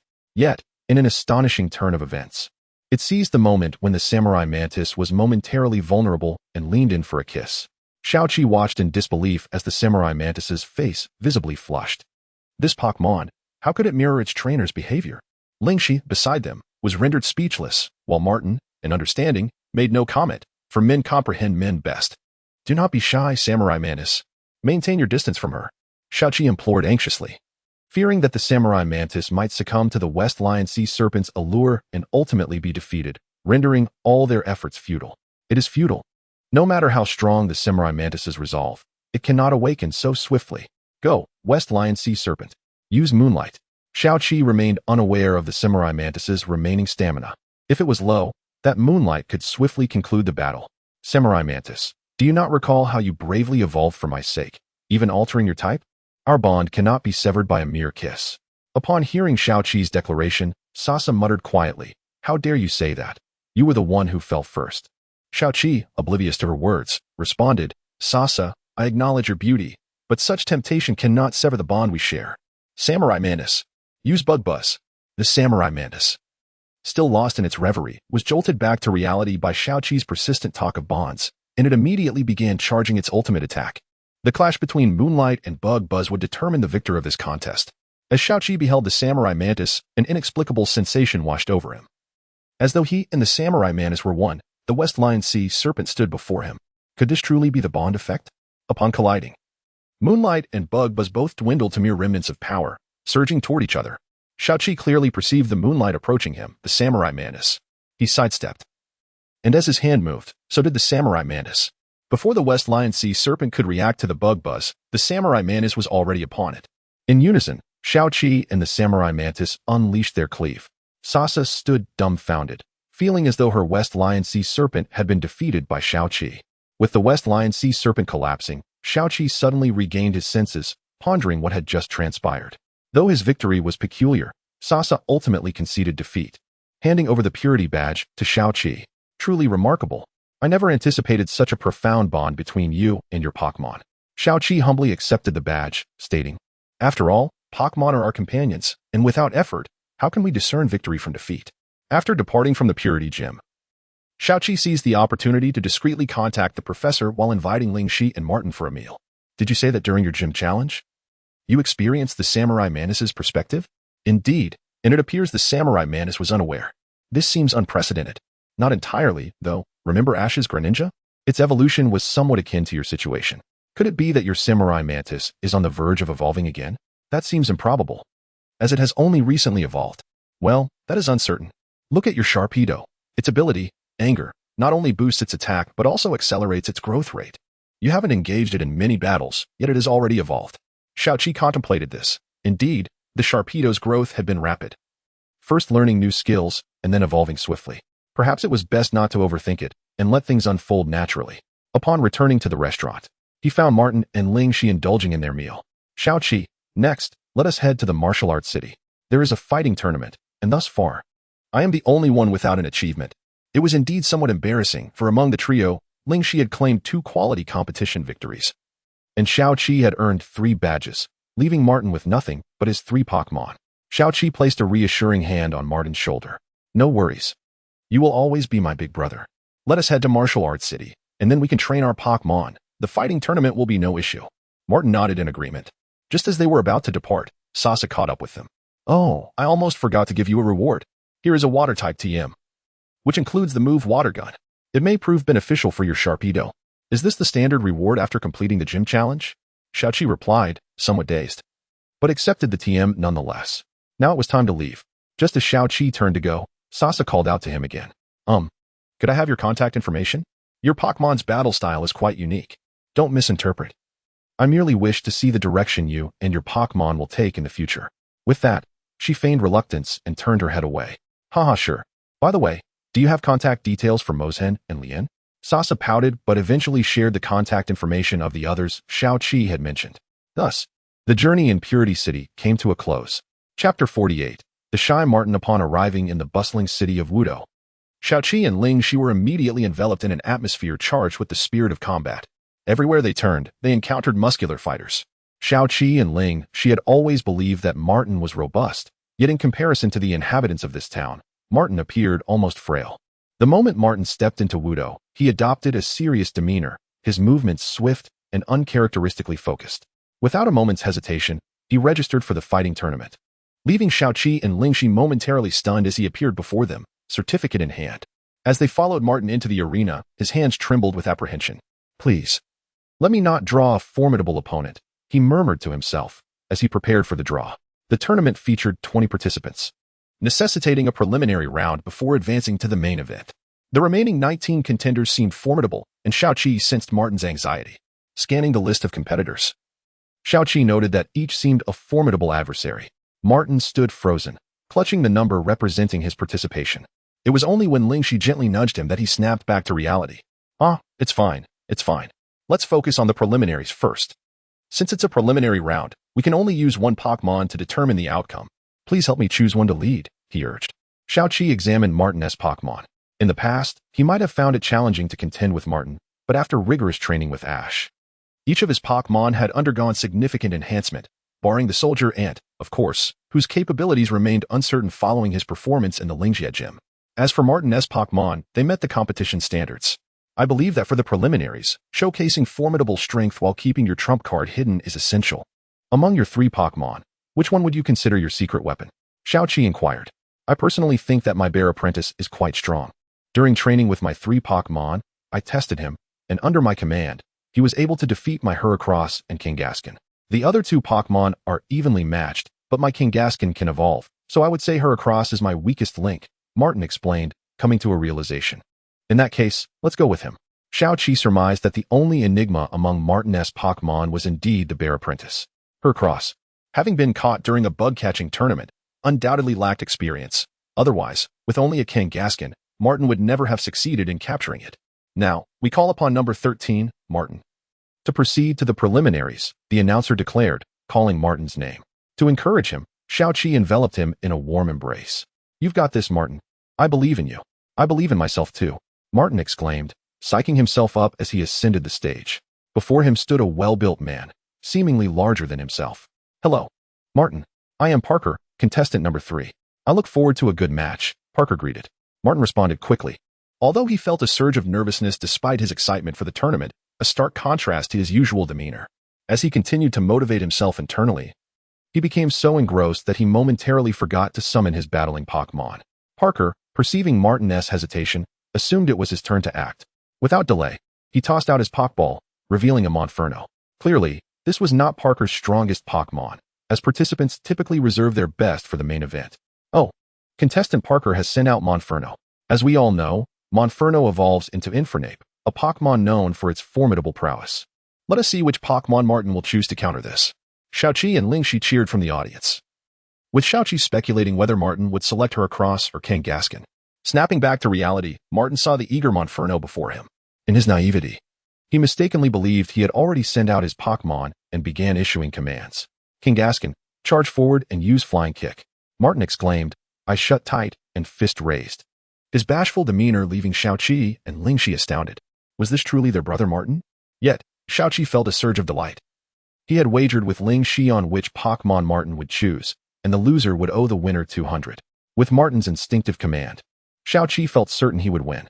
On the battlefield, Martin and Parker faced off, with Monferno anxiously eyeing Martin, mistaking him for its opponent. Martin, bewildered by Monferno's eagerness, found himself at a loss for what to do. The atmosphere fell silent, an awkward pause enveloping the arena. "Brother, do you not have even a modicum of respect for me? You haven't even summoned your Pokémon," Parker exclaimed in frustration, addressing Martin as brother in exasperation. Realizing his blunder, Martin hurriedly tossed out a Pokeball, inadvertently releasing her across. Lingxi exhaled in relief, then flashed a playful smile at Xiaoqi, extending her hand. "You owe me." Reluctantly, Xiaoqi surrendered the promised sum, though he took solace in losing to Lingxi, as she was a dear friend. With Heracross now on the field, the match officially commenced. "Monferno, jump and use tackle," Parker commanded. Monferno leaped high, its small frame soaring like a monkey, which was fitting, considering its lineage. "Heracross, use. What move do you know again?" Martin's mind faltered at a critical moment, and he found himself at a loss for commands. Heracross, unable to comprehend Martin's vague instructions, remained poised in place. As Monferno landed, it used the momentum to strike Heracross. Fortunately, Heracross, being robust and armored, sustained little damage. "Is it that resilient? Monferno, we must try harder. And you, my foolish friend, do not be anxious. Treat this as a normal battle and ignore the audience," Parker encouraged. It became clear why Sisterly had insisted that Xiaoqi and Martin embark on this journey together. Martin exhibited signs of social anxiety that surprised them all. After all, he had previously been so focused on research. Lingxi couldn't help but laugh at Martin's bashful disposition, realizing that her brother was indeed quite shy. Chapter 49. The Evolution of the Little Qilin. Serving as Martin's sparring partner, thank you. I will be cautious. Martin felt a slight calmness wash over him upon hearing Parker's encouragement. Hercross. I apologize for the unnecessary blow earlier. Now, the true battle begins. Determination gleamed in Martin's eyes. Hercross turned to Martin and nodded in acknowledgement. Are you ready, Hercross? Simeon. Do not allow them to regain their composure. Launch an immediate attack. Charge forward and demonstrate our strength. Use tackle once more.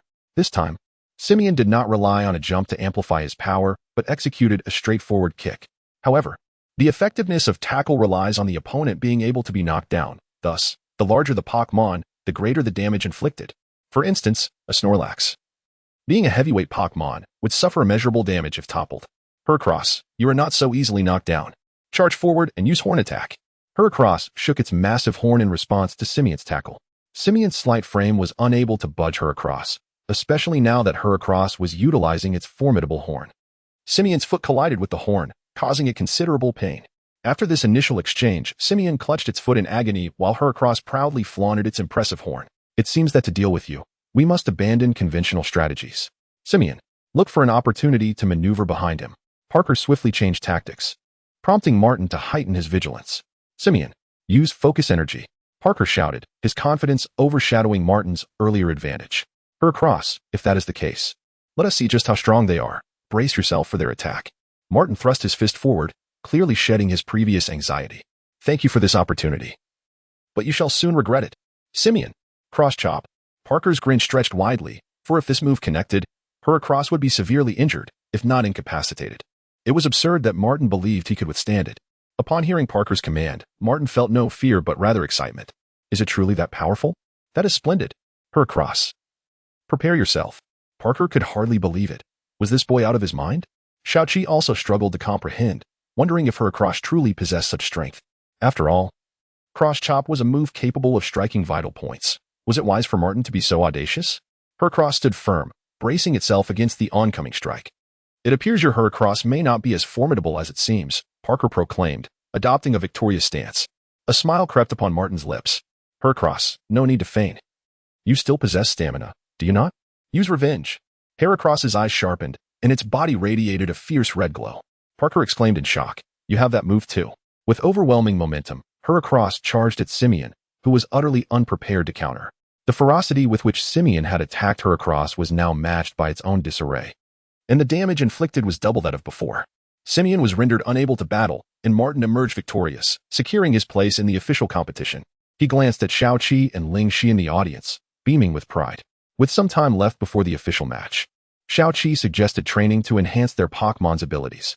Lingxi, uninterested in training, opted to explore the martial arts city instead. Martin, alongside Xiaoqi, ventured to the outskirts, seeking a suitable location for their rigorous training. Before we begin, I will use this light stone to enhance the strength of the little Qilin, otherwise, it may not yield the desired effects. Upon releasing the Pokeball, the little Qilin landed gracefully. The light stone emitted a radiant glow upon contacting the little Qilin. It seems the little Qilin is ready for evolution, Martin observed. By the way, I wonder if the little Qilin has a mega evolution. If so, a light-type mega evolution would surely be formidable, he mused. Well, I am uncertain. Professor Sun did not elaborate on that. I only know that the little Qilin is a two-stage evolution, and using the light stone should bring about its final form. Hearing Martin's uncertainty, Xiaoqi shared his own doubts. Did the little Qilin really possess a mega evolution? If so, he must ensure that it undergoes mega evolution, as it was his first Pokémon and deserved to shine. Setting aside other concerns, they decided to proceed with the light stone. Upon touching the little Qilin, the stone transformed into a luminous orb, enveloping the creature. The little Qilin's form began to expand, transitioning from a quadrupedal stance to an upright position, resembling a human. Standing beside Xiaoqi, it appeared almost as a sibling. Your Pokémon's physique is impressive. It looks magnificent, Martin exclaimed, marveling at the transformation of the little Qilin from its once juvenile form. Xiaoqi too felt satisfaction, proud of having worked hard to win the bug-catching contest. Xiaoqi opened his Pokédex to learn more about the current iteration of the little Qilin. Qilin, the divine beast Pokémon. compared to its previous adorable appearance. The current Qilin exudes an air of majesty. It is said that during battles, its divine presence inadvertently intimidates opponents. The Pokédex's description was indeed impressive, sending Xiao Qi into a state of elation. However, he remained unaware that this was merely a lackadaisical observation made by Professor Sunday Martin. Let the Qilin serve as your sparring partner. It possesses a move called Light Punch, perfect for battling against fighting-type Pokémon. Martin summoned his strongest Pokémon, the Bear Apprentice. Ha ha ha. Xiao Qi, do not underestimate the Bear Apprentice. Its moves are beyond your imagination. Martin exuded confidence in his Bear Apprentice. Xiao Qi ran his fingers through his hair. All right, let me see just how formidable the evolved Qilin truly is. Chapter 50. The resolute adversary in the disheartened bear disciple Qilin. Do not forget your roots. First, employ the Light Shield Strike to test the waters. Xiao Qi summoned the exclusive move from Qilin's earlier days, the Light Shield Strike. As Qilin coalesced the luminous shield, he stood poised like a true warrior. Observing Qilin's stance, Martin marveled, pondering that once his Punching Kangaroo evolved, it too would resemble the current Qilin. Punching Kangaroo. Explosive Fist. The right fist of the Punching Kangaroo blazed crimson as it lunged toward Qilin. Qilin. Light Shield Strike. Defend. This particular skill was rather unique. Previously unexhibited because the younger Qilin could not fully harness its power while in a standing position. Now, having evolved, the Light Shield Strike could finally live up to its name and serve as an offensive maneuver. The explosive fist collided with the light shield, yet it did not shatter the shield as before. Indeed, you've grown stronger. Your light shield can finally withstand an attack. Xiao Qi, lacking in emotional intelligence, voiced his thoughts aloud. Qilin shot him an exasperated glance before forcefully pushing the Punching Kangaroo back. Subsequently, Martin unleashed each of his Pokémon to battle Xiao Qi's Pokémon in succession. Qilin redeemed himself from the earlier embarrassment of not winning, triumphing over both Heracross and the Punching Kangaroo. Your Qilin is remarkably powerful, if only it were not solely of the light attribute. With that Light Shield Strike, it would undoubtedly excel in the fighting tournament. Martin openly expressed his admiration for Qilin. Upon receiving Martin's praise, Qilin became somewhat haughty. Then, it is time to deploy my ace, Bear Disciple. Go. The bipedal bear appeared, and upon witnessing Bear Disciple's keen gaze and diminutive stature, Qilin did not regard him with much seriousness. Underestimating him will come at a cost. Bear Disciple. Split Tile. Bear Disciple leapt into action, performing the split tile. Qilin. Light Shield Strike. Defend. Is that all you can do for defense? Bear Disciple. Shatter him. Bear Disciple's split tile struck the light shield, producing a series of crackling sounds.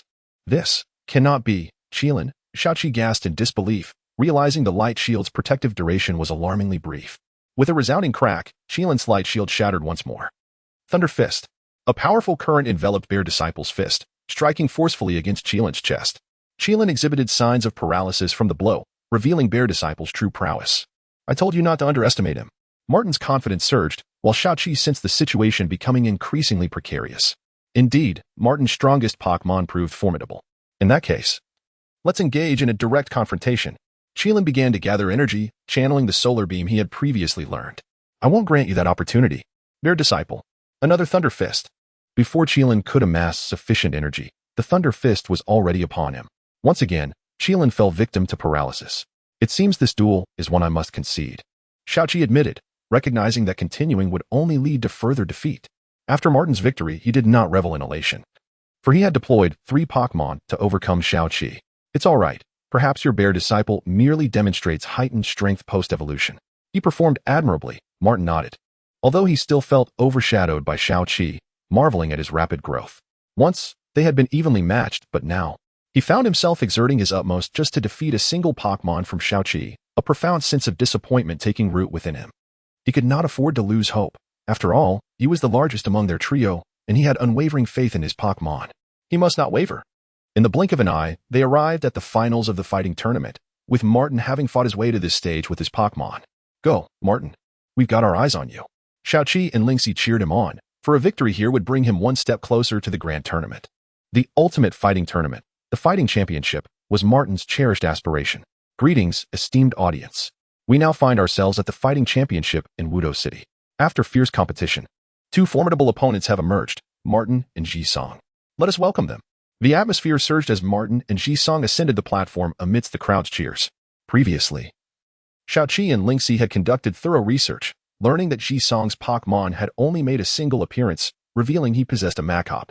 In contrast, Martin's Pokémon apart from Bear Disciple, had all taken to the field. Hello, Martin. I have watched all your battles. They were truly exhilarating. I hope you unleash your full potential.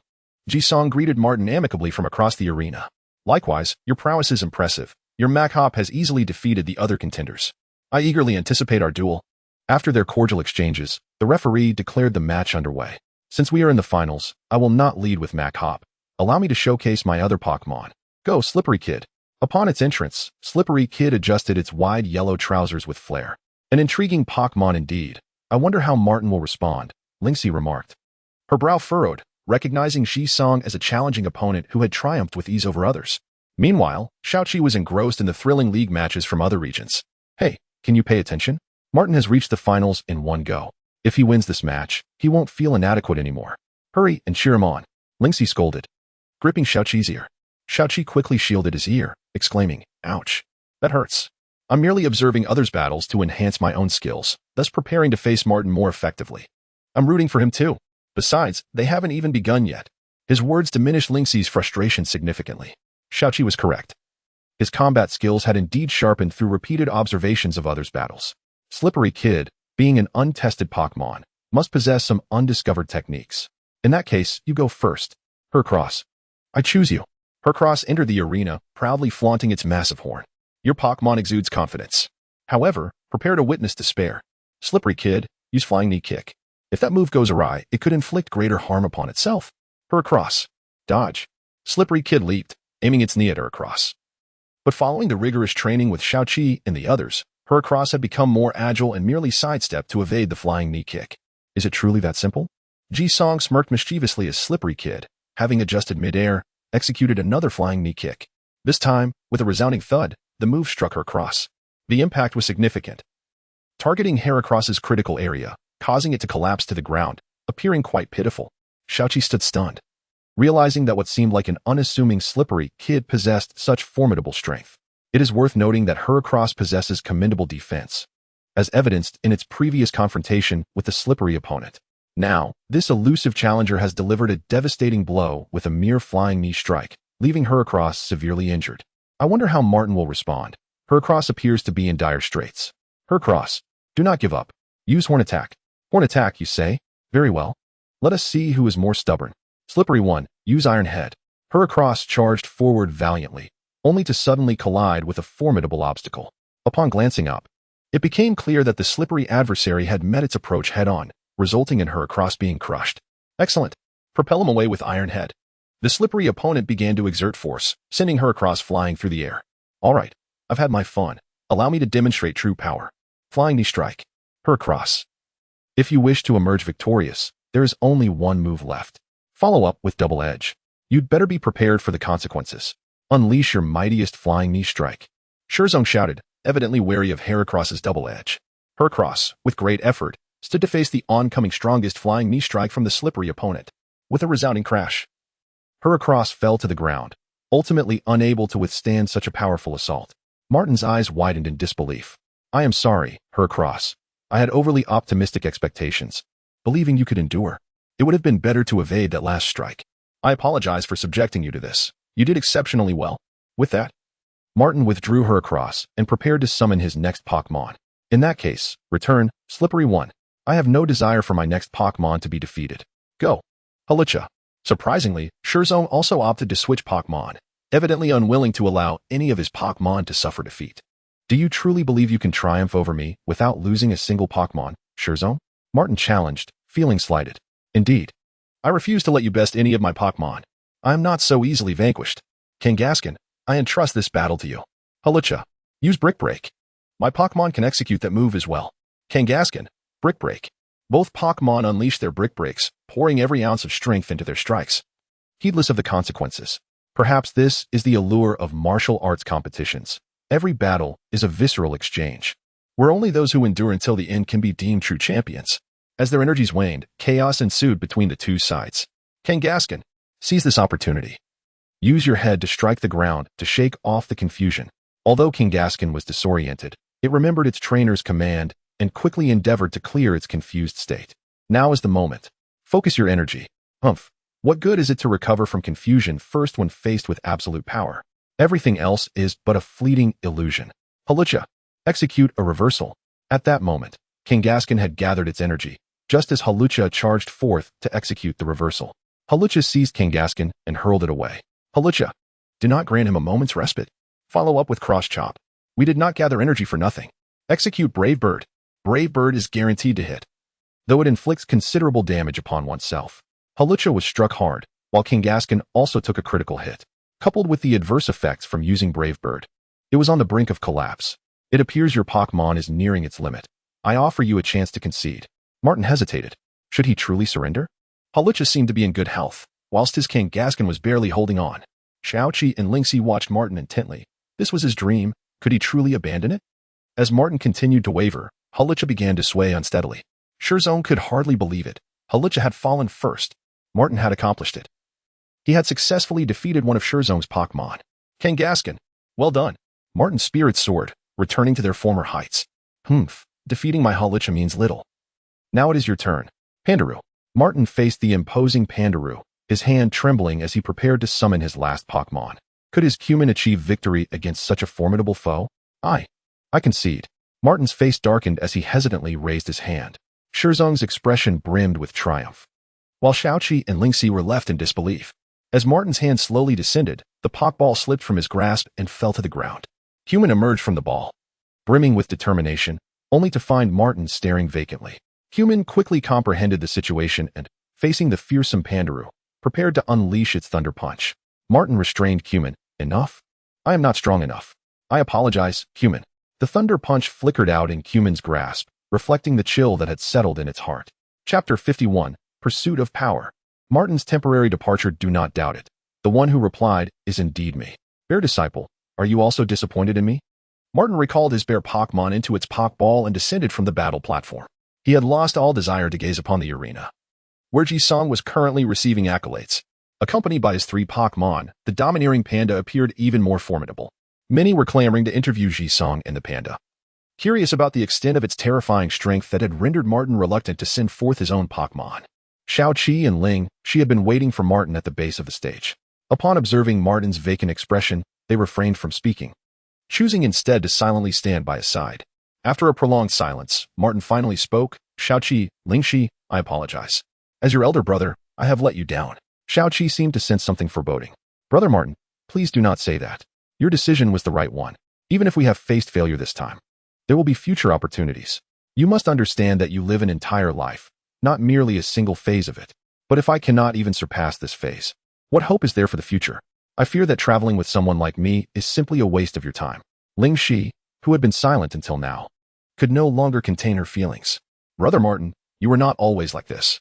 You aim to become the greatest fighting master.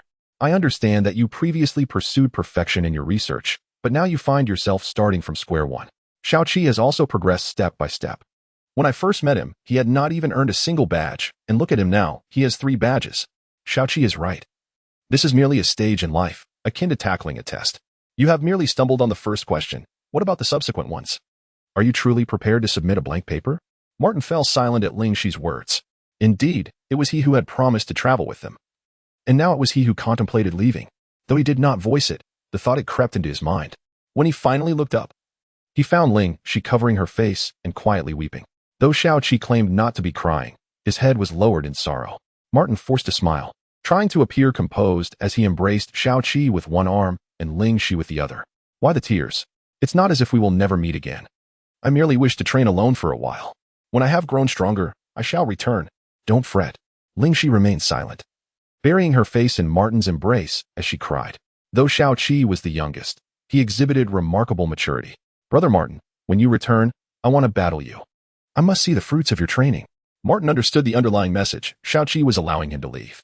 With a heavy heart, he entrusted Lingxi to Xiaoqi, who wrapped his arms around her, permitting her to cry on his shoulder. Martin nodded at Xiaoqi before turning to depart. Xiaoqi did not pursue him, but silently watched his retreating figure. Xiaoqi glanced toward the battle platform, where Ji-Song stood, the very man who had defeated Brother Martin. Ji-Song, may I have your contact information? Xiaoqi approached and requested it. Meanwhile, Lingxi sat on the ground, staring blankly at her Pokeball. Ji-Song, assuming she was a fan seeking his contact, readily obliged. Observing Ji-Song surrounded by admirers, Xiaoqi resolved to strengthen his own fighting Pokemon. Next time, he would be the one to defeat him. Watching Ling Shi seated on the ground, Xiaoqi could not help but chuckle, gently ruffling her hair. Come now. Brother Martin is simply off to train. I have trained before as well. He will return. Don't be sad. I'll treat you to a meal. Even if Brother Martin has left, you still have me. Ling Shi's spirits lifted slightly at the promise of a meal. At the dining table, she ate while wiping her tears. And what about you, Xiaoqi? Will you abandon me one day too? How could I? You are my first friend.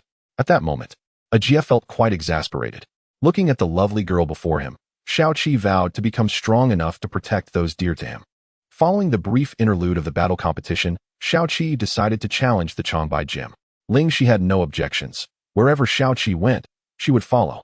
If they passed through towns hosting local tournaments, it would be an excellent opportunity to participate. As for Martin, he sought to compensate for his regrets regarding his bear Pokémon by searching for items that could enhance its strength. It was well known that the bear Pokémon had two forms of evolution, leaving one to wonder which path Martin would ultimately choose. Oh, I wonder what everyone else is up to. Feeling bored on the road, Xiaoqi activated his communicator. The communicator, akin to a mobile phone, facilitated both communication and the sharing of personal updates. Xiaoqi scrolled through, having never closely observed others' lives before. Ajia had also embarked on the path of a Pokémon trainer, and it appeared he had already earned 2 badges. Further down the list was his brother, Gaoze, who seemed to be challenging the Awakening Gym. Previously, the ultimate Pokémon that Emo's son had desperately concealed had been revealed by Gaoze, turning out to be a Mega Lizard King, the Chaotic Forest Lizard King. From Gaoze's demeanor, it appeared he had defeated Emo's son and obtained the badge for the final trial. Gaoze's ambitions seemed to extend beyond the league competition. The most eye-catching entry was from Xiaoqi. This fellow had resumed challenging the league, having previously competed in Kalos and now in Unova, seemingly determined to rectify all past regrets. As for Martin, all his shared content had been deleted, suggesting he was preparing for focused training. The remaining entries consisted mainly of battle videos from various gym leaders, which Xiaoqi silently saved for future viewing. As he continued scrolling, he stumbled upon Ling Shi's shares, which were filled with food and photos of himself. Wait, why is there a picture of me? Xiaoqi was taken aback, bewildered by her seemingly innocuous act of capturing his image. I must confront her about this. Isn't it an infringement of my likeness rights? Ling Shi, noticing Xiaoqi watching her shares, quickly reached out in an attempt to snatch the communicator from him. Ling Shi had assumed that Xiaoqi would not be interested in such things. She never expected him to take a serious interest in her previous carefree snapshots. Xiaoqi, equally bewildered, was unwilling to relinquish the communicator easily. The two engaged in a playful tug-of-war until, suddenly, they both tumbled off the back of the Qishi Qingyao. Oh no, this is serious. As they fell, both Xiaoqi and Ling Shi found themselves in a precarious situation. Was this the end of their journey as Pokémon trainers? Chapter 52. Long time no see. My brother, what are you doing? Xiaoqi opened his eyes, realizing he was perched atop an eagle-like Pokémon, while Ling Shi was being carried by a Shinado. Wait a moment, Shinado, eagle-like Pokémon, could it be? Gaoze observed Xiaoqi, who appeared momentarily dazed. Hey, I'm not saying you're foolish or anything, but speak up. How did you two fall from the sky? If I hadn't been nearby, you would have been in serious danger. Ah, thank you, brother. We just happened to fall by accident. Xiaoqi glanced at Ling Shi, who seemed to have fainted from fright. In that case, it was best to reassure his brother that they were fine. Gaoze, with a curious expression, listened intently to Xiaoqi's account, then scrutinized Ling Shi closely. It must be said that Xiaoqi was quite fortunate to have such a beautiful companion on his journey, something Gaoze had long dreamed of for himself. With a playful grin, Gaoze pulled Xiaoqi closer. You've been traveling with her for so long. Can't you tell she has a bit of interest in you? Xiaoqi quickly denied it, his face already flushed with embarrassment. What are you talking about? We're just friends, traveling together. By the way, brother, aren't you supposed to be challenging a gym? What are you doing here? Ah, I was just about to challenge the Changbai gym. I assume you two are heading that way as well. Gaoze inadvertently revealed the 3 awakening badges he had acquired: Honghua, Sunran, and Ganglai. The Ganglai gym? What is the situation there? Xiaoqi immediately inquired, adhering to the adage that one should ask questions when in doubt, especially when the interlocutor is his own brother. The Ganglai gym, huh? The gym leader, Jay, is quite formidable and enjoys conducting research. I distinctly remember his ace Pokémon, a powerful Scyther that can Mega Evolve, the Steel Scyther. A Scyther, you say? If that's the case, after I challenge the Changbai gym, I'll head over to the Ganglai gym to see whether the Scyther is more formidable than my own Samurai Scyther. Haha. There's no need to rely solely on the Flying Scyther to battle. I learned about your Samurai Scyther from the professor. It's quite an impressive Pokémon. Brother, How did you manage to defeat the Steel Scyther? I have a Bastardola. Although it can't Mega Evolve, its combat power is still respectable. So I used it to battle the Steel Scyther. The outcome should be quite evident. This badge is proof. It was the first time Xiaoqi learned that Gao Ze had a Bastardola. If he remembered correctly, Bastardola could also Mega Evolve. If Gao Ze ever happened upon a Mega Stone, his Pokémon would indeed become fearsome. Brother, how many Pokémon do you currently have? Gao Ze paused for a moment. Typically, trainers do not disclose their Pokémon to others, but he had no choice since it was his brother asking. Well, you already know quite a bit. Qing Tianying, Cerolier, Shinado, Yindok, Bastardola. I also have a Forest King Deer, so I currently carry these 6 Pokémon. As for the others, they are stored at Professor Sun's research facility. If you return, you should be able to see them. Hey Xiaoqi, hurry and give me back my communicator. Lingxi had awakened and clearly prioritized her own safety and integrity. All right, let us not dwell on that. Lingxi, allow me to introduce my brother, Gao Ze. He will be traveling with us for a while. Initially inclined to express her irritation, Lingxi's demeanor softened upon seeing Gao Ze's handsome face. Ah, you're Xiaoqi's brother. Hello, I'm Lingxi, residing near the Sunset Forest. I am currently striving towards the coordination contest. With a bright smile, Lingxi extended her hand towards Gao Ze. Gao Ze, unable to deny her courtesy, shook her hand. Xiaoqi, eager to avoid any awkwardness for his brother, quickly changed the subject. By the way, brother, don't you have a Shinado that can Mega Evolve? I happen to have a Cerulean. Could you help me evaluate its potential? Are you referring to Shinado? So, you wish for your Cerulean to evolve into Shinado and then Mega Evolve to reach the level of Shinado? Thus, the two brothers strolled ahead, with Lingxi trailing behind. Albeit reluctantly. Have you challenged the Chaobai Gym before? Gao Ze inquired, intrigued. After hearing Xiaoqi recount his first battle with Teacher Aning and later meeting Mu Sheng, Gao Ze couldn't help but chuckle. No way, little brother. How could you have used that disobedient little Kirin to take him on? At that time, you could only battle with your flying Scyther. Did you really think you could take on 2 opponents? And that Mu Sheng, how dare he bully my little brother? If I ever encounter him, I'll show him the harsh realities of life, Gao Ze said, shaking his fist in determination. Hey, why would you bully him? I'm confident in my abilities now. If I encounter him again, I may not necessarily lose. Gao Ze affectionately ruffled Xiaoqi's hair. Well said. You truly are a member of the Gao family. Xiaoqi found it exasperating that at 14, Gao Ze still treated him like a child. After all, he had 3 badges and was no longer a novice trainer. Lingxi observed the harmonious interaction between the brothers and, despite her reluctance to interrupt, noted that they had arrived at the Chaobai Gym.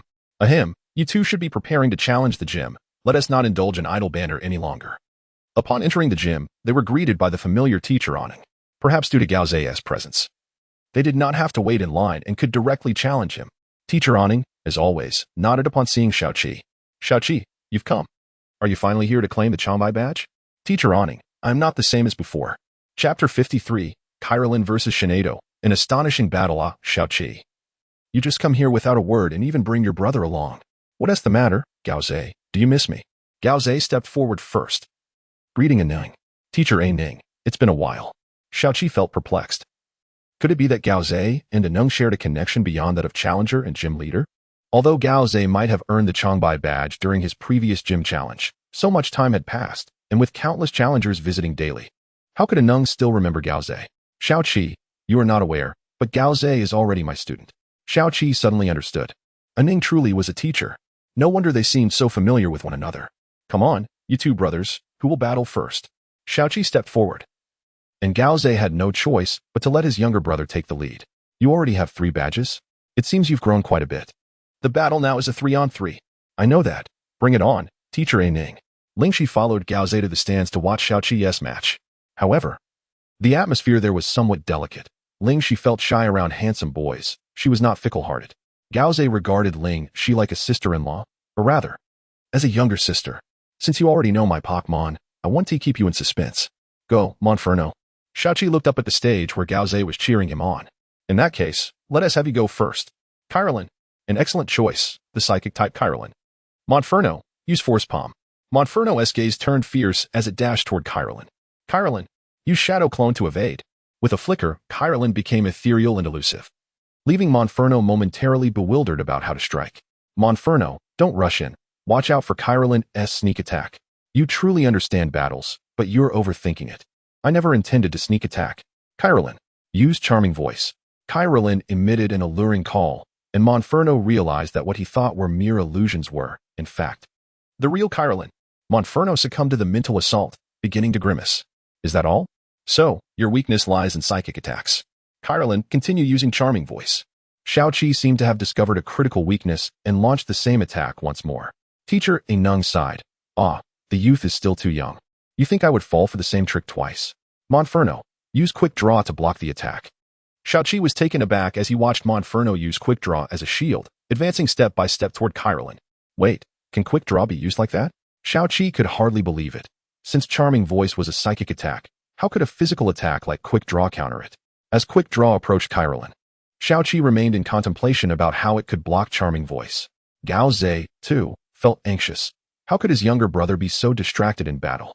He recalled the final match of the Loxica League, where even a moment's distraction could mean losing the competition. With this thought, Gao Zhe clenched his fists. Had he not heard that piece of news back then, perhaps he would not have ended up in third place. Seeing that her trainer was not dependable, Kyrillin decided to take matters into her own hands. Since the opponent was adamantly using quick draw, she would meet him head-on. Kyrillin once more gathered psychic energy to face Monferno as quick draw. The two were locked in a standoff, both retreating a step.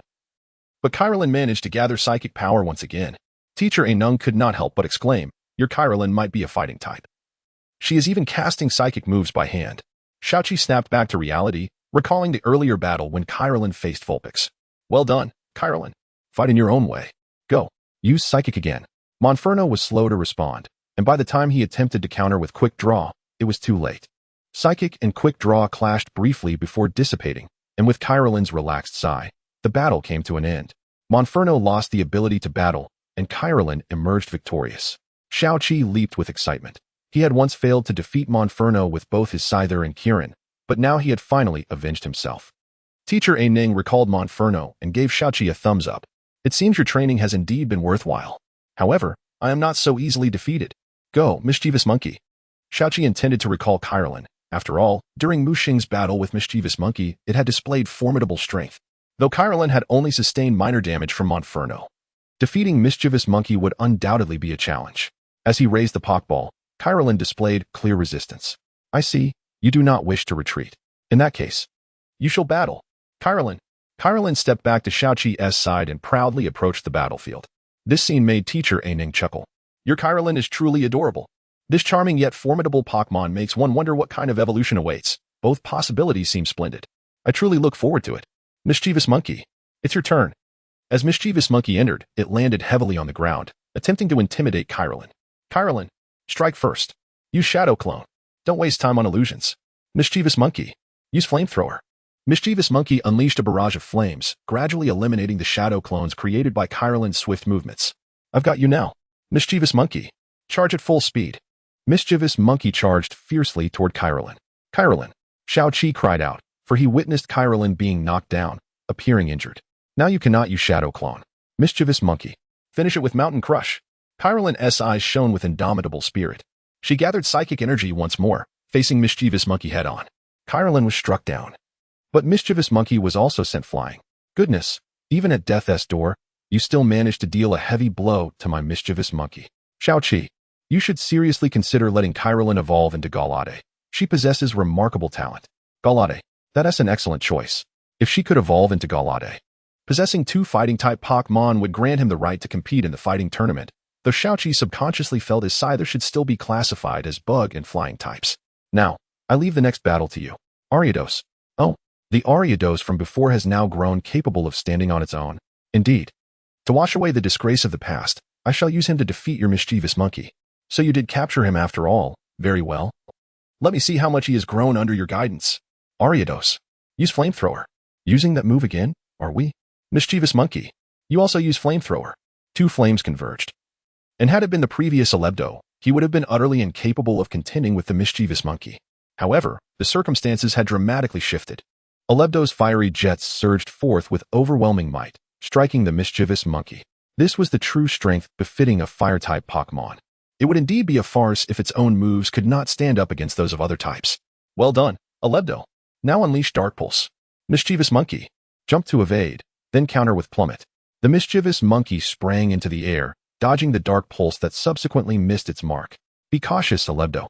Use Metal Claw to deflect his attack. The mischievous monkey seized the advantage of the sky, descending with oppressive force towards Alebdo.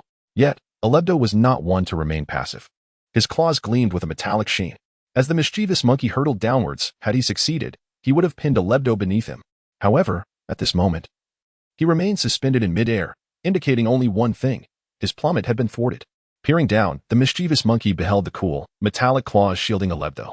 Perhaps to Mu Xing, Alebdo may not seem formidable, but to me, he is a source of pride. He is the mightiest Alebdo in existence.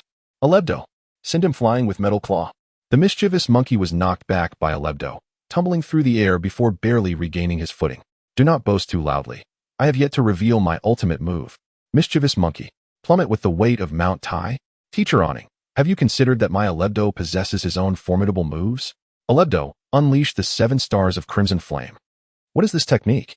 The trainers I have encountered with Alebdo have never employed such a move. Teacher Awning began to feel a twinge of panic. From the 7 blazing stars, he sensed a daunting power. The mischievous monkey remained oblivious to the impending threat. Plummet with the weight of Mount Tai, his most powerful move, had consistently devastated opponents, filling him with confidence. However, just as he leaped to deliver a crushing blow, he felt an unseen force supporting him. Alebdo, 7 stars convergence. Both the mischievous monkey and Teacher Awning were taken aback. No, can this skill truly be utilized in such a manner? The 7 stars merged into one, restraining the mischievous monkey. With the loss of his downward momentum, he had lost his offensive capability. Now, it is time for our counterattack. 7 stars of Crimson Flame. The consolidated star transformed into a fiery fist, and the mischievous monkey had no time to evade, struck directly. Alebdo let out a jubilant roar. Having proven himself not to be worthless, his triumph was not for Mu Xing's eyes. In his gaze, there was only Xiaoqi. Impressive. I did not expect you to grow so much in such a short time. Now, what Pokémon will you employ to withstand this? Go forth, Cat King. As for Cat King, Alebdo, return. I know you have the strength to confront him, but I wish for him to battle. Qilin, show him that you are entirely different from before. Is that the disobedient light-type Pokémon? Whether obedient or not, we shall see. Xiaoqi smiled, while Qilin stood with hands on hips, exuding the same pride as ever. Teacher Awning sneered, still so arrogant, are we? Very well, let me witness your current strength. Chapter 54, The Terrifying Ultimate Trial, a glimpse of Gauze's brilliance. Big Cat, use Thunderbolt Dash and run swiftly. Do not let him discover your position. Teacher Awning, without awaiting Xiaoqi's command, took the initiative. Big Cat darted across the arena with incredible speed, leaving a trail of afterimages in its wake. Thunderbolt Dash. Indeed a troublesome maneuver. Even if I can execute it, if I cannot hit you, it will be futile. Awning chuckled softly. Very well, you possess self-awareness. Now, let us see how to break this deadlock. I cannot break this stalemate, but I can wait for you to do so. Qilin, Light Shield Strike. Qilin raised his shield once more, positioning it before himself. Oh, so there are defensive techniques? Let us see how effective your shield truly is. Big Cat, Thunderbolt Dash. Big Cat ceased running and charged directly at Qilin's light shield. Excellent. I have been waiting for you to come forth. Light Shield Strike. Attack.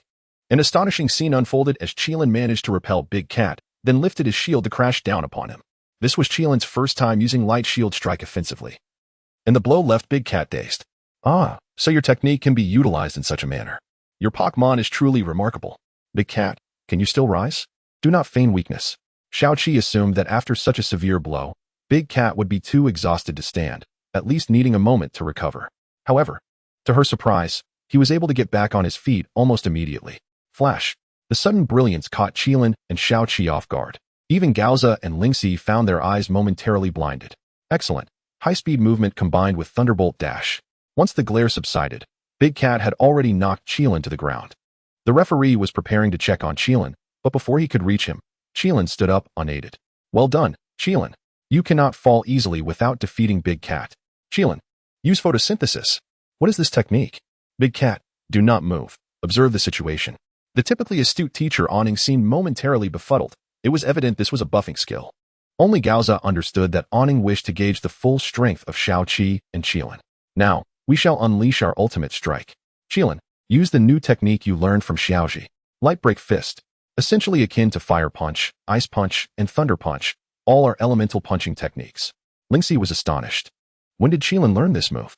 Meanwhile, the healed wounds on the flashing Bada Butterfly in Professor Oki's backyard began to ache once more. Could it be that little Qilin had used Light Break Fist on other Pokémon? Hadn't he already been beaten black and blue before? And now he was targeting other Pokémon? Punching techniques, I shall see just how powerful a light-type punch can be.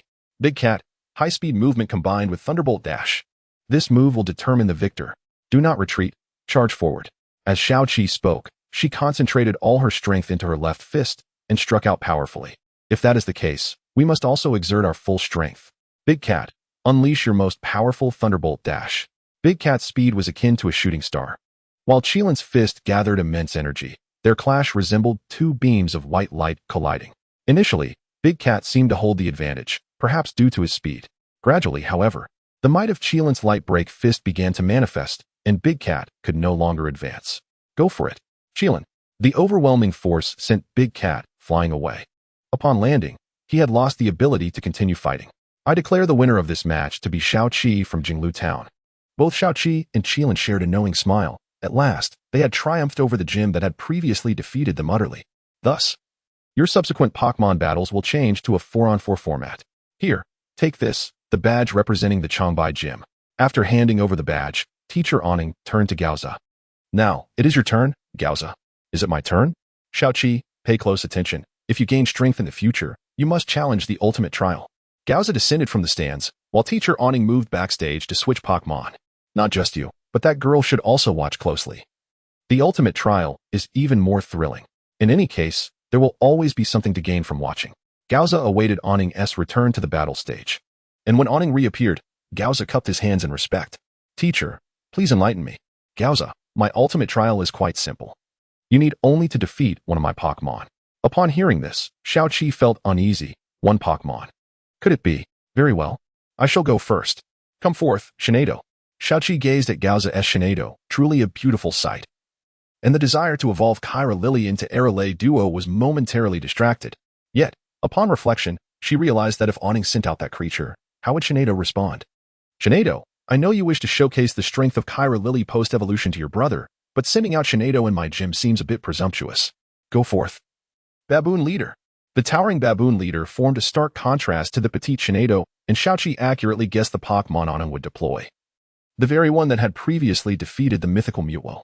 Teacher, I had already anticipated you would use him. Yet I still wish to face you with Shinado to prove that I am not overestimating myself. Very well, as expected of my student. Come forth, do not hold back. Shinado. Magical fire. With a slight parting of her lips, searing flames erupted onto the field. Even the formidable Baboon Leader had to retreat from Shinado's brilliance. What a scorching flame. I did not expect your Shinado to have learned this technique. Xiaoqi murmured to herself. This was merely a glimpse. For Shinado also knew Thunder Punch. Lingxi, captivated by Shinado's elegant demeanor, found herself profoundly interested. This Shinado is so adorable. Using other skills must also be quite graceful. Look at her magical fire. The way she breathes fire is so cute. Xiaoqi ignored her, merely giving Lingxi a glance that seemed to say, do not speak too soon. Baboon Leader, we cannot remain passive. Use Quake. The ground trembled violently, causing Shinado to struggle momentarily for stability. Thankfully, the tremors were not severe. Otherwise, this segment would not air on television. Is that all? If so, it poses no threat to me and Shinado. Shinado swiftly adjusted her stance and soon regained her balance. Seeing Shinado's quick response, Xiaoqi expressed admiration. No wonder Gaoza chose to mega-evolve Shinado, for she indeed possessed extraordinary qualities. Teacher Awning refrained from explaining. You will understand soon enough. Do not rush. Baboon Leader. Use Quake once more. It is futile. My Shinado is not afraid of that move. As the words left his lips, the Baboon Leader unleashed a formidable shockwave that reverberated through the air. No, this is the true essence of a formidable attack. Shinado, quickly evade. The petite figure of Shinado began to twist and ultimately succeeded in dodging the cataclysmic shockwave. Baboon Leader, do not allow him to perceive our assault as easily avoidable. Charge forward and unleash the heavy punch. Shinado, use Magical Shine to momentarily block some of that power. Then follow up with Thunder Punch. Xiaoqi was taken aback, questioning why two techniques were employed to counter a single attack, as it seemed to undermine Shinado's prowess. Shinado emitted a brilliant light, successfully intercepting the heavy punch, which in turn slowed its assault due to the brief radiance. Following this, Shinado's Thunder Punch barely reached a level capable of contesting with the Baboon Leader. Lingxi was shattered upon witnessing Shinado employing such a crude technique, the delicate and charming Shinado. It was simply unacceptable. Xiaoqi chuckled, tugging at Lingxi's ponytail. Oh, this is nothing. Remember when she battled the King of Swallows? She even rode on his back while unleashing thunder punches. Lingxi, forcing a smile while removing Xiao Qi's hand, felt disheartened, clearly indicating that she wished to be left undisturbed. All right, let us continue watching. Xiao Qi relented, shifting the focus back to the match. The two attacks clashed, causing both combatants to take a step back. It appears it is time to unleash our full power. Teacher Aning produced the Mega Evolution Ring, adorned with the baboon leader's Mega Evolution Stone.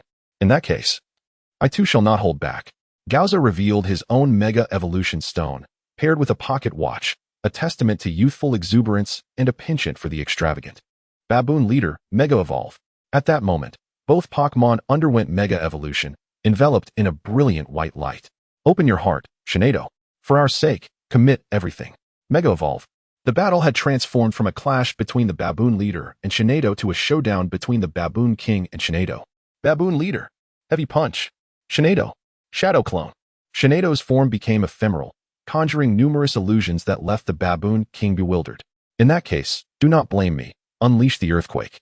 A powerful shockwave surged toward Shinado, obliterating all the illusions she had created. Xiao Qi was astounded. Was this the ultimate trial? The power of the gym leader was indeed terrifying. Thankfully, gym leaders were not permitted to participate in league competitions. Otherwise, there would be no hope for the challengers. Shinado was sent soaring by the residual shock, exposing her to the Baboon King's gaze. Excellent. Now, execute the Earth Throw. Should the Earth Throw connect with Shinado, this battle would surely come to an abrupt end. Shinado, use Psychic to control the Baboon King and ensure a steady landing. True to her reputation as one of Gaoza's strongest Pokémon, Shinado executed his commands almost instantaneously. Now, she stood firmly on the ground while the Baboon King was held aloft by her Psychic. Now is the time. Shinado, unleash Magical Shine once more. The Baboon King, ensnared by Shinado's Psychic, could not move. After enduring the brunt of Magical Shine, the Baboon King broke free from the hold, yet he was suspended in midair, crashing down to the ground and creating a deep crater. Such a strike proved effective. Teacher, this must end. Shinado, fifth move. Before Gaoza could finish his sentence, the Baboon King rose again, his aura intensifying. Is he about to employ Ultimate Impact? Can Shinado withstand it? Baboon King, Ultimate Impact. This is bad. Shinado, quickly use Psychic to weaken his attack. Just as Shinado initiated her Psychic, the Baboon King was already upon her. Bang! Shinado was hurled against the gym wall, collapsing heavily to the ground. Gaoza was anxious. Could Shinado truly endure the ultimate impact following Mega Evolution? It seems this battle is not yet concluded, Teacher Aning remarked, marveling at Shinado's resilience as she stood despite her severe injuries. Enough, it is time to conclude this match, Baboon King. Fifth move. Raffle Golden King.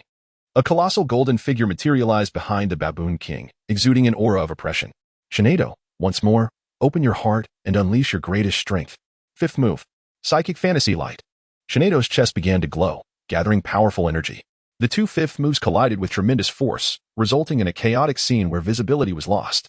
Only from the shadows could one discern that both had reverted from their mega forms. Shinado, Thunder Punch.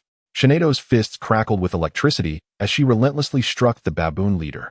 Amidst his pleas for mercy, Shinado finally ceased her assault. Lingxi, terrified by Shinado's ferocity, stood frozen in place. Teacher Aning sighed. He understood that Shinado aspired to evolve into Eluredo. Now, having evolved into Shinado, her inner essence remained akin to that of Eluredo, perhaps a means of compensating for her unfulfilled evolution. Gaoza had also been training Shinado as if she were Eluredo. The Baboon leader, now pleading for mercy, clearly lacked the strength to continue. Thus, this battle had reached its conclusion. Congratulations, Gaoza, you have passed the ultimate trial. Chapter 55, Scyther vs. Samurai. Who is the strongest evolution of the Flying Scyther? Brother, your Gardevoir is truly remarkable. As Gaoza's match against Professor Aning concluded, Xiaoqi hurried down from the audience seating. Ha ha ha, it's merely that she has fought alongside me more often. My other Pokémon are no less formidable. Lingxi, trembling slightly, descended as well. Gaoza's Gardevoir had completely transformed her perception of a standard Gardevoir. Lingxi, what troubles you? Gaoza, concerned for his traveling companion who might one day be his sister-in-law, inquired. Even if Xiaoqi and Lingxi did not end up together, Lingxi could still be cherished as a sister, deserving of protection. Xiaoqi hastily responded on Lingxi's behalf. She simply finds your Gardevoir too rude to accept. Gaoza understood, for Lingxi was a refined trainer, unlike the Pokémon trainers they were. For a trainer of elegance, Gardevoir embodies the image of a lady. Well, I can only blame myself for not recognizing Gardevoir's intentions sooner. Even when she was a Kirlia, she exhibited a strong desire for battle. I intended to evolve her into Galade, but due to my lack of attention, I failed to provide her with a Dawn Stone, Gaoze confessed, a hint of guilt in his voice. Xiaoqi released Kirlia, and upon seeing it, Gaoze felt as though he were gazing at his former Kirlia. To my shame, I eventually obtained a Dawn Stone. So, Xiaoqi, have you decided how you want Kirlia to evolve? Xiaoqi understood that with the Dawn Stone in hand, not choosing Galade would be unsatisfactory. However, this decision lies with you, Kirlia. If you wish to become Galade, then accept the Dawn Stone. Kirlia gazed at the Dawn Stone. Sensing the power it held, Xiaoqi was filled with excitement, hoping that in this moment, Kirlia might directly evolve upon touching the stone. Kirlia's hand brushed against the Dawn Stone, yet regrettably, it remained the same Kirlia. It appears you lack the strength for evolution. What a pity. Now, this Dawn Stone serves no purpose for me. I shall give it to you, Xiaoqi. When your Kirlia evolves into Galade, do remember to challenge me, Gaoze declared. Placing the Dawn Stone into Kirlia's possession, which Xiaoqi had no choice but to accept. Just as the three were about to exit, a challenger entered. Upon closer inspection, it was none other than Ajay. Ajay paused upon seeing Xiaoqi, then quickly noticed Lingxi beside her. Wow, Xiaoqi, it has been long since we last met. And you're already chasing after girls. Ajay teased, but unlike others who might gawk at such beauty with disdain, his gaze was filled with admiration. Gaoze smiled silently, eager to observe Lingxi's reaction. Lingxi's face flushed crimson, and she hurriedly explained, "Oh no, it's not like that. We're just friends." Seemingly recalling something, she added, "Xiaoqi even said I'm his first good friend." Upon hearing the first part, Ajay's expression held disbelief. However, at the latter remark, his demeanor shifted. "Wait, Xiaoqi, how can you forget your first friend? That would be me. You really owe me $50 to ease my sorrow." He feigned covering his face while opening his pocket towards Xiaoqi. At that moment, Professor Awning interrupted their banter. "Is this the challenger?" Upon seeing Professor Awning, Ajay quickly dropped his playful facade. "Yes, I'm here to challenge the Chambai Gym." Curious, Xiaoqi re-entered the Chambai Gym, eager to witness Ajay's growth. After observing the match, Xiaoqi concluded that Ajay's Pokémon were quite singular, primarily bug types. This being his third gym battle, it was a 3 versus 3 matchup. Ajay's Pokémon were Beedrill, Heracross, and Scyther. It seemed that Beedrill and Heracross had not shown much improvement, perhaps even regressing. The only one displaying notable strength was Scyther. Even Professor Awning commented, "Without Scyther, you might not have won this match." Xiaoqi's interest peaked. Having watched Ajay's battle, he found himself fascinated by Scyther. After Ajay exited, Xiaoqi called out to him, "Ajay, do you have a moment?" Ajay, wary, covered his wallet. "What do you want?" "I'm not buying you lunch." Xiaoqi chuckled, recognizing that Ajay had changed a bit. "No, I merely noticed your Scyther and thought it impressive. I happen to have a Scyther's evolved form. Would you care to spar?" Ajay's interest was piqued. "Oh, that sounds intriguing. Is it the Scyther you caught on Route 2? How interesting. If that is the case, I wouldn't mind. Then let us head ahead." Lingxi was taken aback. If they proceeded, they would be entering the Sunset Forest. Just as she intended to call out to Xiaoqi, she caught his cheerful gaze. His lips moved, and she could vaguely discern him saying, "Let us go home." Lingxi's face turned beet red. Xiaoqi was considering her feelings. In truth, it wasn't he entirely selfless. Xiaoqi had just arrived in Chambai City and recalled the Steel Wing in the Sunset Forest. Lingxi's home was merely a coincidence. What he meant was, "Watch me." Upon entering the Sunset Forest, Uncle Weipu emerged to greet them. Lingxi temporarily returned home, while Xiaoqi led Ajay and his brother Gaoze in search of Steel Wing. Ajay felt something was amiss. He had visited Sunset Forest before, but had never encountered such a space. Gaoze tightly gripped his Pokeballs, as if bracing for any impending danger. Seeing their anxious expressions, Xiaoqi couldn't help but laugh. Hey, don't be so tense. I have old friends here.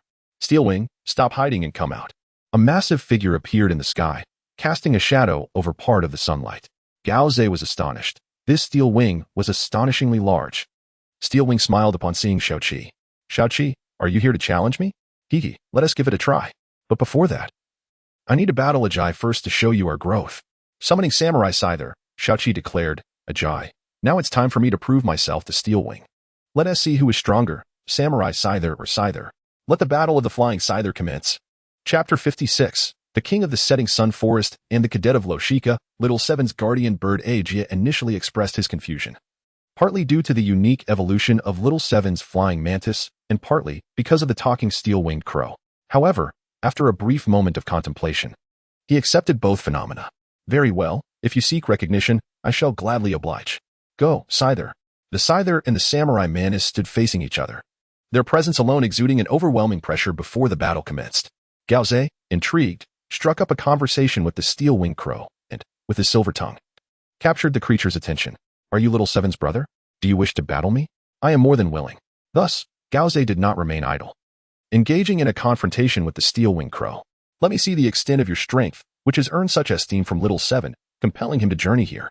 Go, Clear Sky Eagle. The majestic Clear Sky Eagle soared through the air, presenting a stark contrast to the dark-hued steel-winged crow. One strike to determine the victor. Clear Sky Eagle, Sir into Utopia. The steel-winged crow began to charge its energy, preparing for a brave bird attack. This move inflicts significant self-damage. Are you sure about this?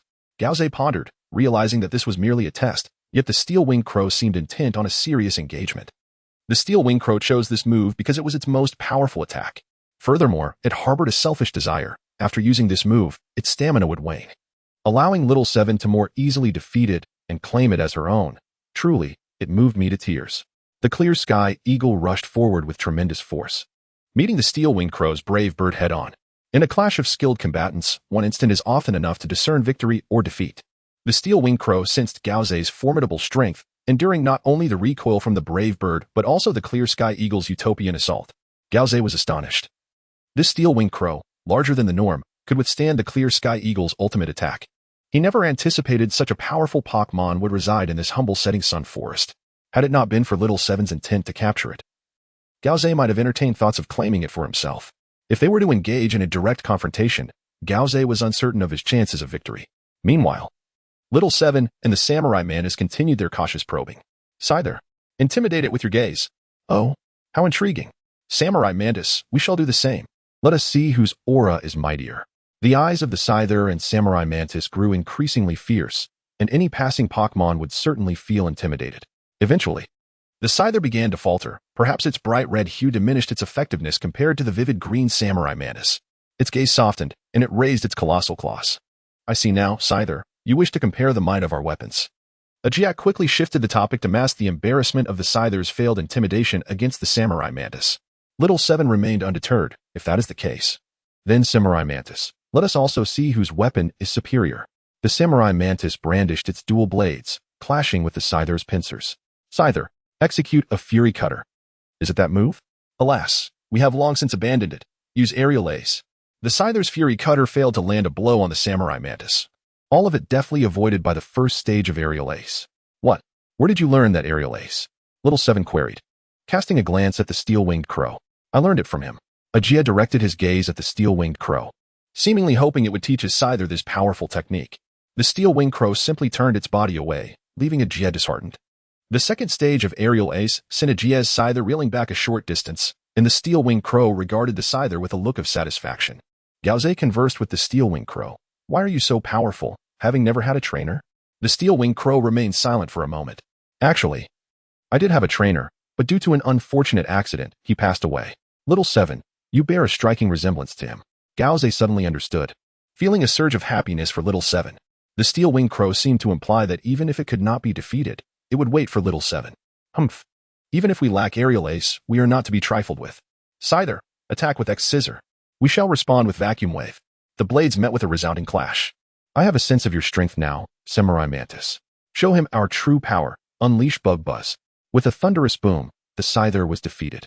Ajia could hardly believe that his Scyther, which had triumphed over 3 weakened opponents in the gym battles, was so easily overpowered by the Samurai Mantis. Ajia's strategy was typically to exhaust his opponents before sending in the Scyther for the finishing blow. Little Seven smiled at the steel-winged crow. Now, it is our turn to duel. The steel-winged crow soared down from the branch, landing before Little Seven. Come, show me the fruits of your labor. You seem eager to go easy on me, but I shall not accept that. Samurai Mantis, continue the fight. The Samurai Mantis, filled with determination, gazed upon its former master. You are indeed the one I chose. Therefore, I shall not hold back. The steel-winged crow began to spin, its beak sharpening. This was the steel-winged crow's peck drill. Samurai Mantis, cleave it apart. The massive blade struck at the steel-winged crow's beak, which could feel the Samurai Mantis had indeed grown stronger, explaining its ease in the earlier battle against the Scyther. However, it was not disheartened. It countered, pushing the Samurai Mantis's blade back. Humph. Little Seven, unleash your final move without delay. The steel-winged crow's body began to gather energy, signaling the imminent execution of Aerial Ace. Very well. Samurai Mantis, we too shall use Aerial Ace. Both Pokémon initiated their first stage transformations. Upon reaching the second stage, however, the steel-winged crow chose not to attack. Little Seven remained oblivious, but the Samurai Mantis noticed, although it wished to halt. The eager gaze of Little Seven compelled it to continue with Aerial Ace, striking the steel-winged crow in the back. The steel-winged crow fell helplessly to the ground. Steel-winged crow. Little Seven exclaimed with concern. You have won, Little Seven. The steel-winged crow smiled at her, trembling. Little Seven reached into her pocket for a Pokeball, just as Ling Shi returned to the setting sun forest. The steel-winged crow exchanged a knowing glance with Ling Shi, who softly said, Go, steel-winged crow. Congratulations on finding your master. The steel-winged crow gently tapped the Pokeball, and a beam of red light shot forth, capturing the steel-winged crow for Little Seven. Chapter 57. The onslaught of Phantom Team. As Xiaoqi had already captured 6 Pokémon, Steel-winged Crow was transported to Dr. Sun's location. Similarly, Ajia, after Xiaoqi had demonstrated his capabilities to Steel-winged Crow, chose to continue his journey alone. Perhaps he simply preferred solitary travel. It must be said that Ajia is quite dependable. He truly puts in the effort when it matters, albeit a tad miserly. Dr. Sun, brimming with excitement, opened the Pokeball, eager to see what extraordinary Pokémon Xiaoqi had captured. Upon releasing the Pokeball, the immense figure of Steel-winged Crow startled Dr. Sunday. Xiaoqi, this Steel-winged Crow must be a Lord-level Pokémon. Why is it so enormous? Xiaoqi could sense Dr. Sun's astonishment even through the communicator. This reaction was entirely understandable. After all, he too was taken aback when he first encountered Steel-winged Crow, so Dr. Sun's response was perfectly normal. Ha ha ha. Not at all. It's merely a bit larger than the average Steel-winged Crow. In that case, will you be exchanging Steel-winged Crow? No need. Let us keep him with you for now. Xiaoqi was not in a hurry to swap Steel-winged Crow. For him, it was undoubtedly the most powerful Pokémon he had captured thus far. He needed more trials to fully tame it, so until then, it would remain with Dr. Sunday. Upon arriving at Dr. Sun's backyard, Steel-winged Crow immediately asserted its dominance over all the Pokémon present, maintaining its previous habits from Sunset Forest. When Dr. Sun finished his call with Xiaoqi and returned to the backyard, he saw Steel-winged Crow perched majestically on a large tree. Well, it's no surprise that it's Xiaoqi's Pokémon. It certainly has a personality. Dr. Sun could only smile, as the backyard formed a small ecosystem that he preferred not to interfere with. Xiaoqi, where should we head next? Gao Zhe inquired. As he had no particular preference for which gym to challenge, it all depended on Xiaoqi. Xiaoqi leisurely opened the map. How about we go to the Fierce Fire Gym? Pansteel City. That's quite a distance. However, I know a shortcut. But Gao Zhe suddenly fell silent, as if hesitating. Xiaoqi sensed his apprehension. This shortcut must bear some danger. Brother, it's fine. We're not afraid of danger. Ling Shi looked at Xiaoqi in astonishment, feeling slighted that he hadn't consulted her. However, out of respect for Gao Zhe, Ling Shi refrained from showing her discontent and subtly communicated her reluctance to Xiaoqi through gestures. Xiaoqi, misinterpreting her blinking as a result of sand in her eyes, ignored it entirely. After a brief contemplation, Gao Zhe decided to reveal the truth.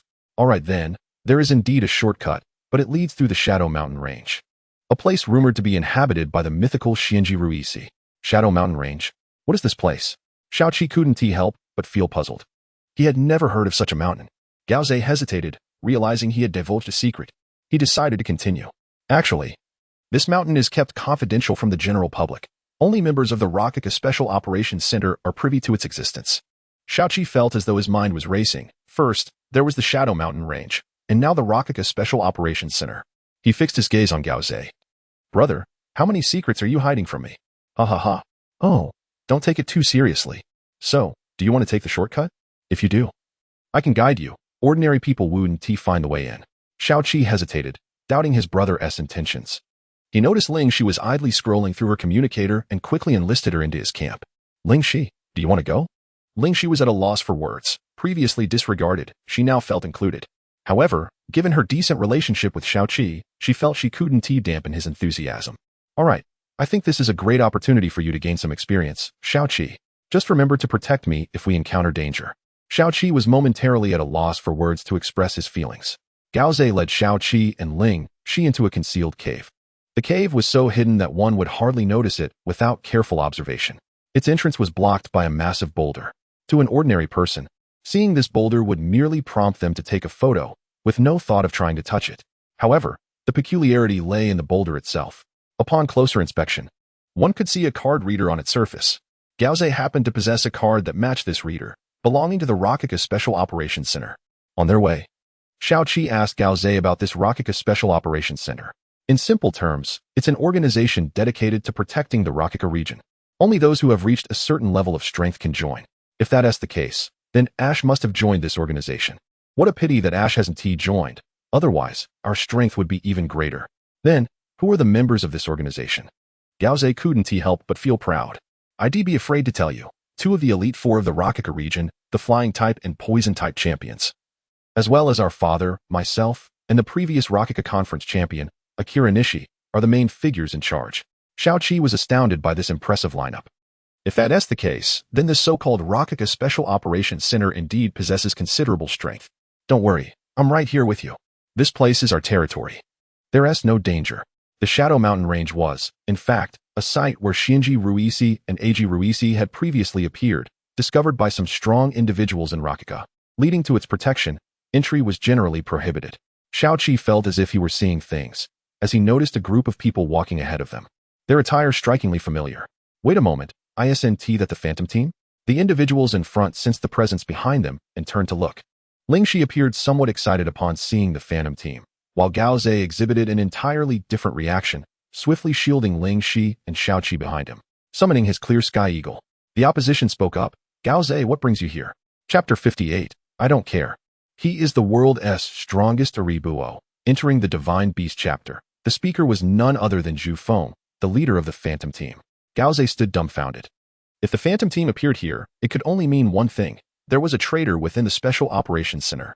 However, upon seeing Zhu Feng, Gaoze's focus shifted from the possibility of traitors in his team to a surge of seething anger. Zhu Feng, you owe me, and it's time to settle the score. Qing Tianying, attack. Xiaoqi, bewildered by her brother's intense fury, noted that he had never lost his temper like this in her memory. The Phantom Team consisted of only 4 members. As Gaoze focused on Zhu Feng, the remaining 3 members could only be dealt with by Xiaoqi and Lingxi. Although Xiaoqi, as a man, had previously been less formidable than Lingxi, he chose to face 2 opponents alone in the face of danger. Lingxi nodded. Xiaoqi, just hold them off. I will assist you shortly. Lingxi was matched against a female teammate named Anna. Little girl, don't speak too soon. After all, I am the vice-captain of the Phantom Team. Xiaoqi, however, could not afford to watch the duel between Lingxi and Anna. He had more pressing matters at hand. Before him stood 2 members of the Phantom Team, who, perhaps due to their lesser status, were reluctant to reveal their names. Xiaoqi summoned Aribuo, but simultaneously, all members of the Phantom Team activated signal jammers. Gaoze, Xiaoqi, and Lingxi were astonished to discover that they could no longer summon any other Pokémon. Pokémon and Pokeballs rely on signals to summon them. The red light can be likened to a signal, while the jammer effectively obstructs this light, rendering summoning impossible. Both the Phantom Team and the Radiance Team possess such devices, enabling them to overpower solitary trainers since members of these teams typically only had 1 Pokémon. The 2 opponents summoned a Houndoom and a Maitayana, leaving Xiaoqi feeling disheartened. Had he been able to call upon other Pokémon, he could at least summon his Scyther, which would have leveled the playing field to 2 against 2. Now he could only place his hopes on Aribuo.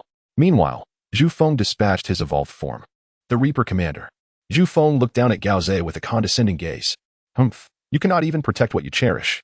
What kind of special operations member are you? In my view, the Shadow Mountain Range should be entrusted to us, the Phantom Team.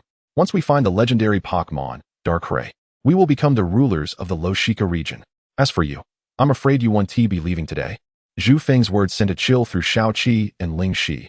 This battle was unavoidable. Despite Gaoze's formidable abilities, it was still challenging to confront the Reaper Commander with Qing Tianying, so they could not rely on him. Lingxi, quick on her feet, sent out her Butterfree, while Anna summoned her Honchkrow. Xiaoqi felt despondent. It seemed he would have to bear the brunt of this situation alone. For convenience, the member of the Phantom Team with the Maitayana will be referred to as Xiaojia, and the other as Xiaoyi. Xiaojia and Xiaoyi exchanged knowing glances, clearly accustomed to such tactics of overwhelming the outnumbered. Aribuo, we must defeat them, and then assist Lingxi and Gaoze. I'm counting on you, Aribuo. Aribuo recognized the gravity of the situation, but the 2 Pokémon before him were not to be underestimated. The flames on Aribuo's body began to blaze, signaling his readiness for battle. Xiaojia taunted, I suggest you surrender. Perhaps if you join us, we won't take your Pokémon. Pa, dream on. Xiaoqi retorted defiantly, a part of his courage stemming from his trust in Aribuo. Houndoom, Fire Fong. Fortunately, the opponents played fair, attacking one at a time. Aribuo, now's your chance. Use Metal Claw? After all, Houndoom was merely a Pokémon of an ordinary member, and its Fire Fang failed to reach Aribuo, who retaliated with a powerful Metal Claw. Not bad. Maitayana, use Flamethrower. Xiaoyi could no longer contain himself and quickly commanded his Maitayana. Sorry, but my Aribuo knows that move too. Flamethrower. To Xiaoqi's astonishment, Aribuo's flames matched Maitayana's in intensity. Seeing an opportunity, Xiaojia quickly instructed Houndoom to attack. Houndoom, use Quick Attack. Houndoom unexpectedly charged at Aribuo from behind, interrupting his Flamethrower. Not only that, but Aribuo was also struck by Maitayana's Flamethrower. Aribuo, you. How despicable. Xiaojia and Xiaoyi laughed. What do you think? Are we here to spar with you? Don't put up a fight. If you call out your Pokémon, we might spare your life. Upon hearing Xiaojia and Xiaoyi's intentions to harm his master, Aribuo dragged itself toward Xiaoqi, displaying a fierce demeanor. Who would have thought this Pokémon would be so loyal? If we could capture it, future missions would be much easier. Hey, let us take him down together. Xiaojia said to Xiaoyi. Xiaoyi nodded. Maitayana, use Inferno. Houndoom, use Thunderfang. Xiaoqi watched as Maitayana and Houndoom charged towards Aribuo, anxiously urging, Aribuo, can you still fight? If you can, for our sake, unleash the Fire 7 Stars. Aribuo howled as 7 meteors gathered before him. Ultimately, one meteor repelled Houndoom, while the others combined to confront Maitayana's Inferno. Xiaojia and Xiaoyi were taken aback, especially Xiaojia, who felt belittled. Surely, he could have spared a few meteors for Houndoom to save face. Your Aribuo can perform such a move? Xiaoyi was astonished to see Maitayana being overpowered by Aribuo. Could it be that even 2 against 1, they could not defeat Aribuo? If that were the case, they would have to resort to underhanded tactics. Of course, he is the world's strongest Aribuo. Xiaoqi responded proudly, unaware that Xiaoyi was already plotting how to deal with him and Aribuo. Chapter 59. The Legendary Divine Beast, Shinji Ruiz. Xiaoyi silently positioned himself behind Xiaojia, who immediately comprehended his intentions, urging his large wolf dog to continue its assault on a Libu duo. Xiaoqi, oblivious to Xiaoyi's presence, was engaged in a foolish struggle with the wolf dog. Xiaoyi deftly directed his black Lugia, stealthily maneuvering behind Xiaoqi. By the time Xiaoqi sensed something amiss behind him, it was already too late. Black Lugia had unleashed its fiery breath. Xiaoqi's pupils constricted, pondering whether he was about to be engulfed in flames. A Libu duo discerned Black Lugia's intent, swiftly swatting the wolf dog aside and positioning himself protectively in front of Xiaoqi. Fortunately, as a fire-type Pokémon, he was not significantly harmed by the same type attack. Xiaoqi gazed at a Libu duo with a pang of sorrow, wishing he could bear the brunt of the damage instead. Unfazed, a Libu duo remained steadfastly at Xiaoqi's side. The clash between Gao Zhe and Zhu Feng intensified, both consumed by their fervor. Their Pokémon engaged in relentless combat, and had it not been for the fact that the Sword General and the Clear Sky Eagle were temporarily unable to Mega Evolve, they might have transformed at the onset of battle. Meanwhile, Lingxi was struggling against Anna, who, despite Lingxi's formidable prowess and the formidable hunting butterfly, found the confrontation arduous, with no victor emerging thus far. Ah, what a coincidence to encounter an old rival, Zhu Feng. Are you here seeking the malevolent divine beast, Evil G. Ruiz, whom you have yearned for day and night? Zhu Feng paused his duel with Gao Zhe to glance towards the newcomer, who turned out to be Han Jing, the captain of the Chongguang team. Accompanying Han Jing were the formidable De Chong and Air Chong, who had previously battled Xiaoqi. Additionally, there was another individual, likely the vice-captain, who, unlike the Phantom team, was male. Upon seeing the vice-captain of the Chongguang team, Anna's lips curled in disdain. Oh, if it isn't Jason. Did you come all this way just to see us? Jason retorted immediately, stop being so conceited, you foul woman. Our score has yet to be settled. Huh, is it wrong for me to consider my best friend's feelings by not allowing you to pursue her? Humph. Then I shall silence you. Unable to outmatch Anna in verbal sparring, Jason summoned his Pokémon, a Moon Eevee, to challenge her. Lingxi, empathizing with Anna, switched sides to join her in confronting Jason. However, Anna's competitive nature rendered Lingxi's assistance unnecessary, resulting in a stalemate where no one could advance. The arrival of the Chongguang team immediately shifted the tide of battle, with each member confronting their respective opponents. Gao Zhe and his companions finally extricated themselves from their previous skirmishes, recalling their battling Pokémon. Initially, the Light and Shadow Mountains were deemed a secluded locale, sufficient for the Phantom team alone. However, the Chongguang team had also arrived, suggesting that the so-called Lakika Special Operations Center harbored at least 2 traitors. If this were true, Gao Zhe would need to conduct thorough interrogations upon their return. Observing Xiaoqi, who was now capable of confronting two members of the Phantom Team, Gao Ze felt a sense of relief. It was undeniable that Xiaoqi had grown remarkably just a short while ago. He had been a Navi boy unfamiliar with Pokémon, yet now he had become a competent trainer with 4 badges.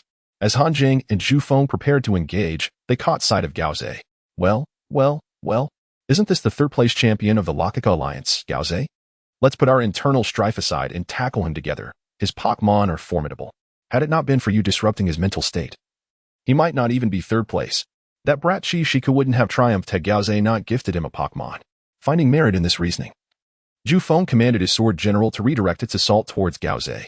Han Jing, grinning wickedly, summoned his terrifying Trevenant. Witnessing his brother in peril, Xiaoqi unleashed his light-type Pokémon, Qilin. Upon seeing Qilin, Han Jing's eyes widened in astonishment, commanding Trevenant to attack. Gao Ze recognized that Xiaoqi had deliberately summoned Qilin to draw Han Jing's focus, thereby allowing Trevenant to target Qilin. Since that is the case, we cannot lag behind. Go, Solrock. Zhu Feng eyed the Solrock in front of him with great desire. Although Solrock was a fusion of Zoroark and Lucario, it had not inherited Zoroark's attributes, but instead assumed a new dark type. The Pokémon sought by both the Phantom Team and the Chongguang Team was precisely what these two brothers possessed. Haha, even if we fail to find Xianji Ruiz, capturing this Qilin will still be a victory. Gao Ze, I shall claim your Solrock. You know my methods. Surrender. Xiaoqi and Gao Ze huddled together. Brother, are you afraid? This is our first battle. I'm not afraid. I believe in you, brother. Xiaoqi's eyes brimmed with determination, mirroring the spirit of his Qilin. Just as the clash was about to erupt, the light and shadow mountains began to tremble, and the sunlight intensified. Rays of light converged in the sky, gradually forming the silhouette of a Pokémon resembling a monkey. This, could it be? Han Jing exclaimed, speechless with excitement as he finally beheld the Pokémon he had longed for, the legendary divine beast Xianji Ruiz. Xianji Ruiz descended from the heavens, landing atop the mountain and surveying the crowd from above. Initially, it seemed that the appearance of Xianji Ruiz would conclude the spectacle. However, the once clear sky unexpectedly darkened, accompanied by thunder and lightning. Among the gathering storm clouds loomed the shadow of a colossal Pokémon. As the clouds dispersed, the Pokémon revealed itself. Xianji Ruiz, sensing a formidable adversary, let out a low growl directed at the looming figure. It was evident that Xianji Ruiz represented light, while the newly arrived entity embodied darkness, the malevolent Evil G Ruiz. Evil G Ruiz, resembling a giant bird, circled ominously above Xianji Ruiz, asserting its dominance. The individuals who had been prepared for a fierce battle abruptly halted, captivated by the confrontation unfolding atop the mountain between the two legendary Pokémon. After all, no one could predict the outcome should they both choose to engage in combat, leaving the very mountains in jeopardy. Chapter 60. The Legend of Light and Shadow in the region of Lakika. There exist two guardian deities, Xianji Ruiz and Ag Ruiz.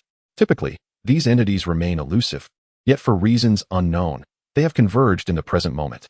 This development has elated both the Shadow Team and the Radiance Team, as it represents the culmination of their long-standing aspirations. Xianji Ruiz gazed upon Ag Ruiz soaring in the sky, gathering momentum beneath him, and leaped forth with great force, creating a massive crater atop the Light and Shadow Mountains. However, Ag Ruiz was not easily captured. He took flight, ascending into the heavens.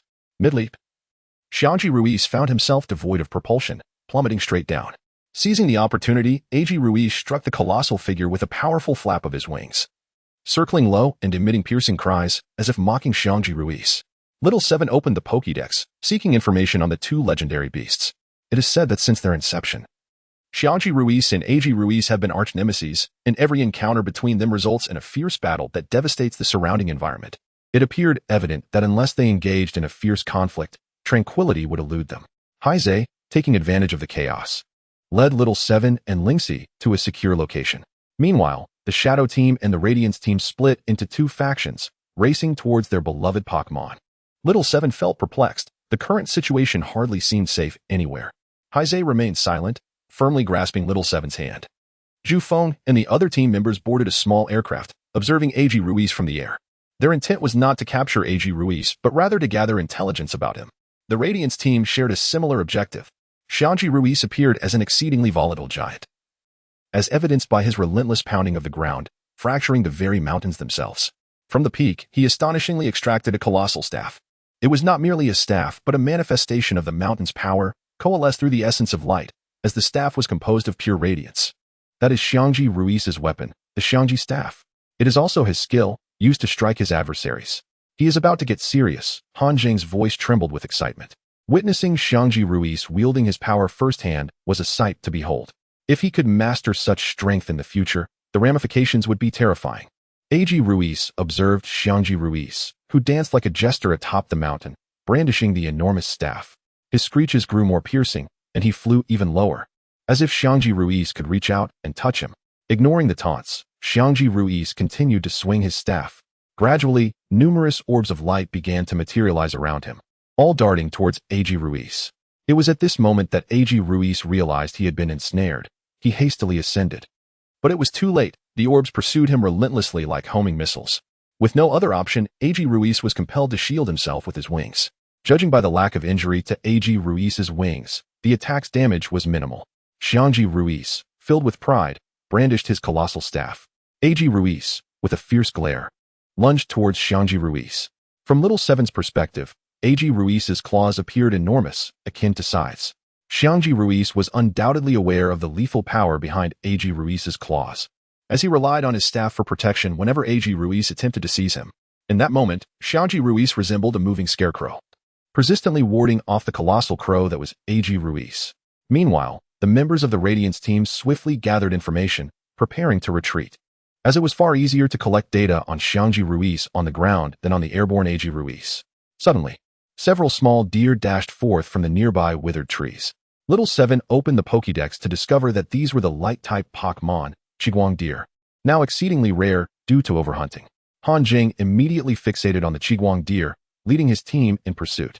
Upon witnessing the Radiance team's intent to capture the Qiguang deer, Haizei and Little Seven could no longer remain passive and prepared to intervene. The Qiguang deer are the guardians of the Light and Shadow Mountains, possessing healing abilities. You must not capture them. Haizei firmly positioned himself before Han Jing, his voice resolute. This is not your decision to make. Whatever I, Han Jing, desire, I shall obtain. De Chong and Air Chong brandished their capture nets and launched them at the Qiguang deer. Little Seven, cover the retreat of the Qiguang deer. We will hold off the Radiance team. Haizei called out, summoning Sora Lu to confront Han Jing. Lingxi faced off against Anna, the leader with a crow's head. Uncertain of which Pokémon to employ, after much deliberation, she finally sent out her Sylveon. De Chong and Air Chong, uninterested in summoning their Pokémon, indiscriminately fired their nets, ensnaring several Qiguang deer, rendering them immobile. Little Seven, distressed, dispatched his samurai Mantis to assist. Observing this, De Chong released his Pokémon. His previously gluttonous dragon had evolved into a gluttonous behemoth, its mouth now even more enormous. Air Chong did not assist, continuing to capture Qiguang deer. It seemed Xiangji Ruiz sensed the danger threatening the Qiguang deer and wished to intervene. But alas, he was preoccupied with A.G. Ruiz, unable to break free. A.G. Ruiz executed a swift dive, catching Xiangji Ruiz off guard and seizing him. Xiangji Ruiz struggled fiercely, yet it was futile. A.G. Ruiz's claws had sunk deep into his flesh. Thus, Xiangji Ruiz was lifted into the air by A.G. Ruiz. When they reappeared, A.G. Ruiz had flung Xiangji Ruiz away. However, Xiangji Ruiz was no ordinary foe. As he descended, he unleashed a wave of light towards A.G. Ruiz. A.G. Ruiz's wings were struck, and several feathers fell. Unsurprisingly, the Shadow team collected these feathers. Thus, Xiangji Ruiz and A.G. Ruiz plummeted downwards. Chapter 61. Facing the Phantom team with De Chong, the descent of two legendary beasts sent tremors through the Light Shadow Mountains. The malevolent Ruiz found itself at a disadvantage in the air, struggling against the valiant Xiangji Ruiz. At last, Xiangji Ruiz could revel in its glory, wielding its mighty staff to assail the malevolent Ruiz, which had no choice but to retreat repeatedly. Enraptured by the thrill of the battle, Xiangji Ruiz momentarily overlooked the plight of the Qiguang deer, which was being captured by the Chongguang team. Meanwhile, Shaoqi found itself in peril. The samurai Mantis confronted the gluttonous dragon, which was now more aptly referred to as the voracious dragon. Samurai Mantis, do not engage the voracious dragon yet. First, rescue those Qiguang deers. Qilin, go forth. Oh, what is this? Has that useless little Qilin evolved? It matters not. Before the voracious dragon, all efforts are futile.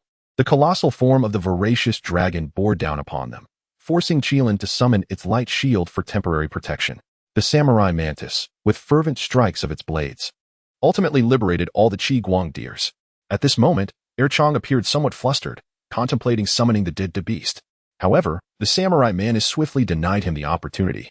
launching a blade attack that shattered the nefarious capture device. Chong stood dazed, realizing the current situation favored Xiaoqi immensely. The samurai mantis and Qilin stood resolutely by Xiaoqi's side, resembling two formidable guardians. Chong, seasoned in the face of adversity, remained unfazed by the unfolding scene. Thus, Xiaoqi and Chong found themselves in a standoff. The massive form of the voracious dragon loomed large, overshadowing the combined presence of the samurai mantis and Qilin. This Pokémon of mine is akin to an otherworldly beast, inheriting the formidable powers of the legendary gluttonous fiend. Do you truly believe your obscure evolution can vanquish me? Voracious Dragon. Unleash Dragon Claw. The voracious dragon's physique surged, its claws expanding dramatically. Not good. Samurai Mantis, Cleave Through. Qilin, Radiant Fist. The voracious dragon's strength proved formidable, its claws momentarily matching the combined assault of the Samurai Mantis and Qilin.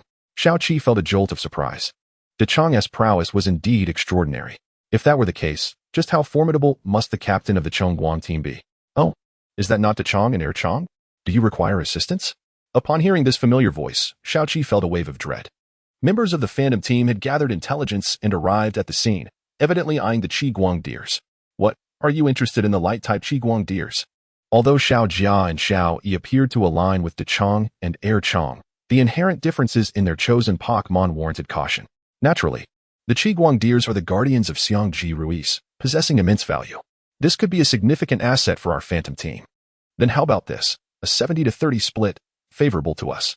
70-30? Are you jesting? It should at least be 50-50. After Xiao Jia proposed such terms, Chong hesitated. They merely sought assistance against Xiaoqi, yet they demanded half of the Qiguang deers. Why not simply seize them instead? Xiaoqi anxiously watched Chong. Fearing he might acquiesce, Chong remained conflicted. If they aided him in defeating Xiaoqi, what if they turned on him afterward? Chong was of no help. Having been incapacitated by the Samurai Mantis' earlier attack, Chong glanced at Xiaoqi, who surely possessed more than one Pokémon. If they allied with Xiaoqi and then defeated him, wouldn't that alleviate his concerns?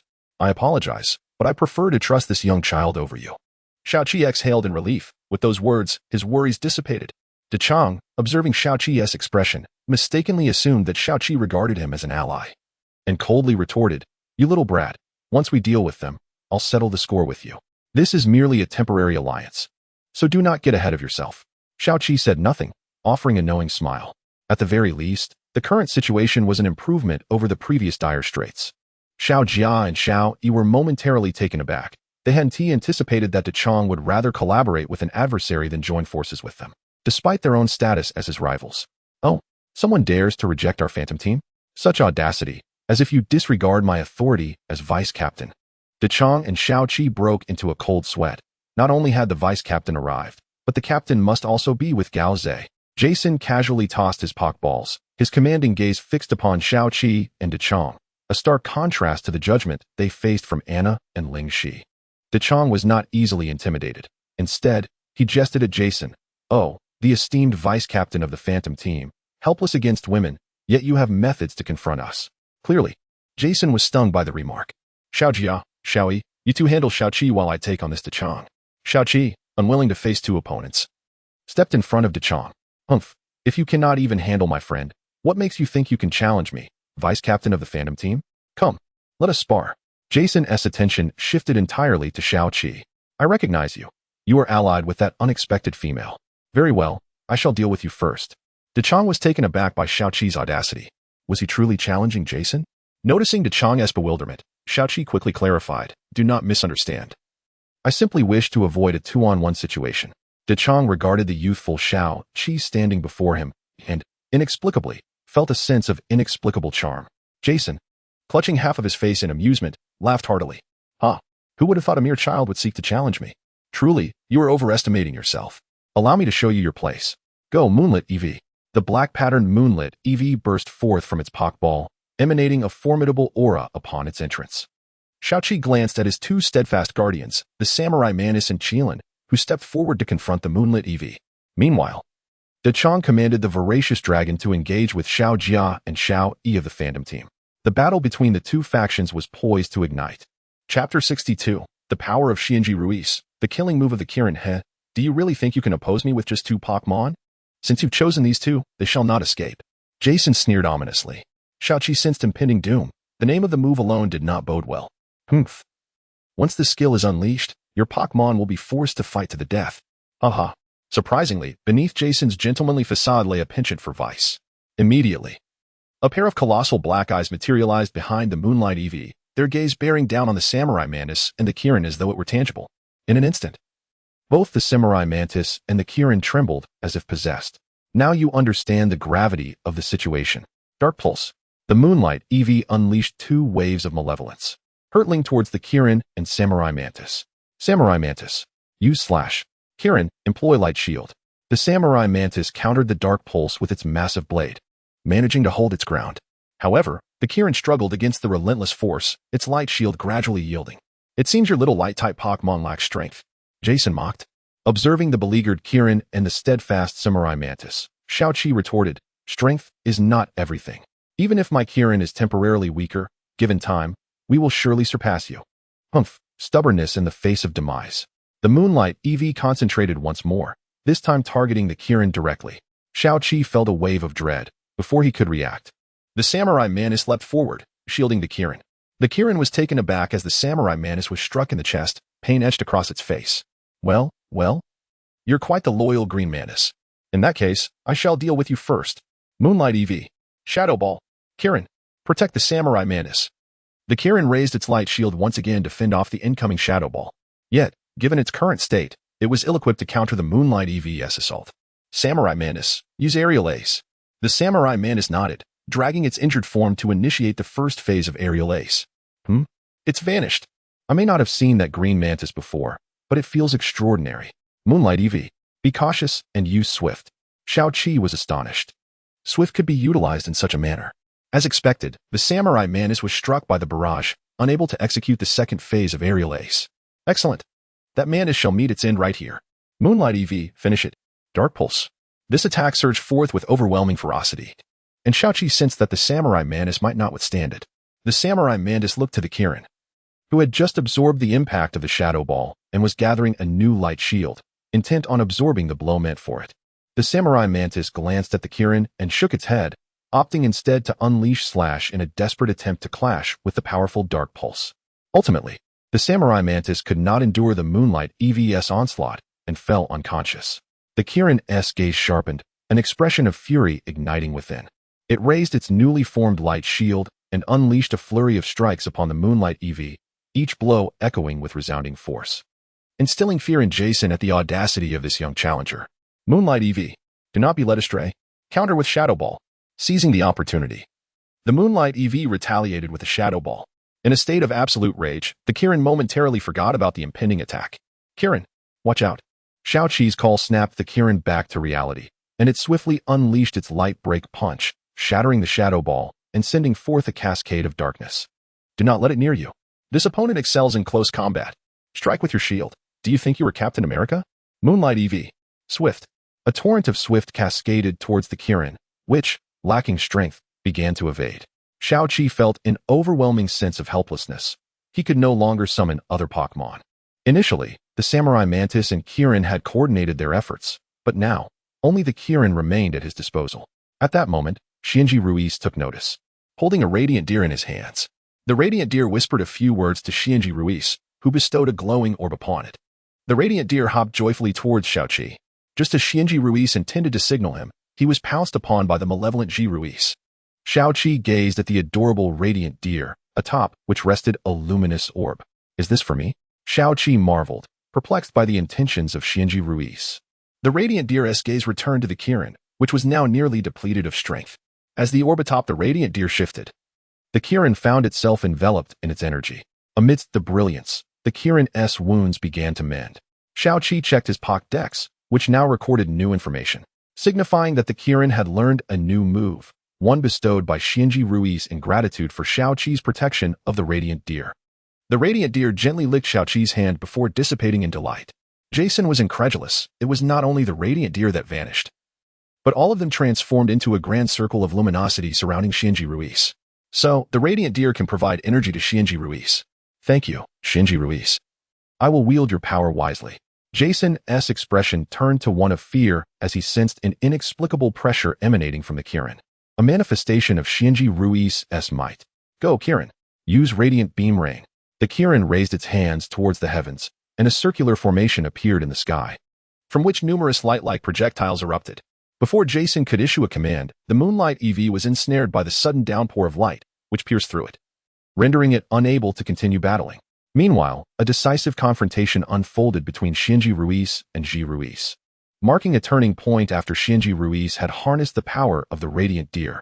Chapter 63. At last, a conclusion. After unleashing a powerful strike infused with the essence of a divine beast, Qilin appeared somewhat fatigued.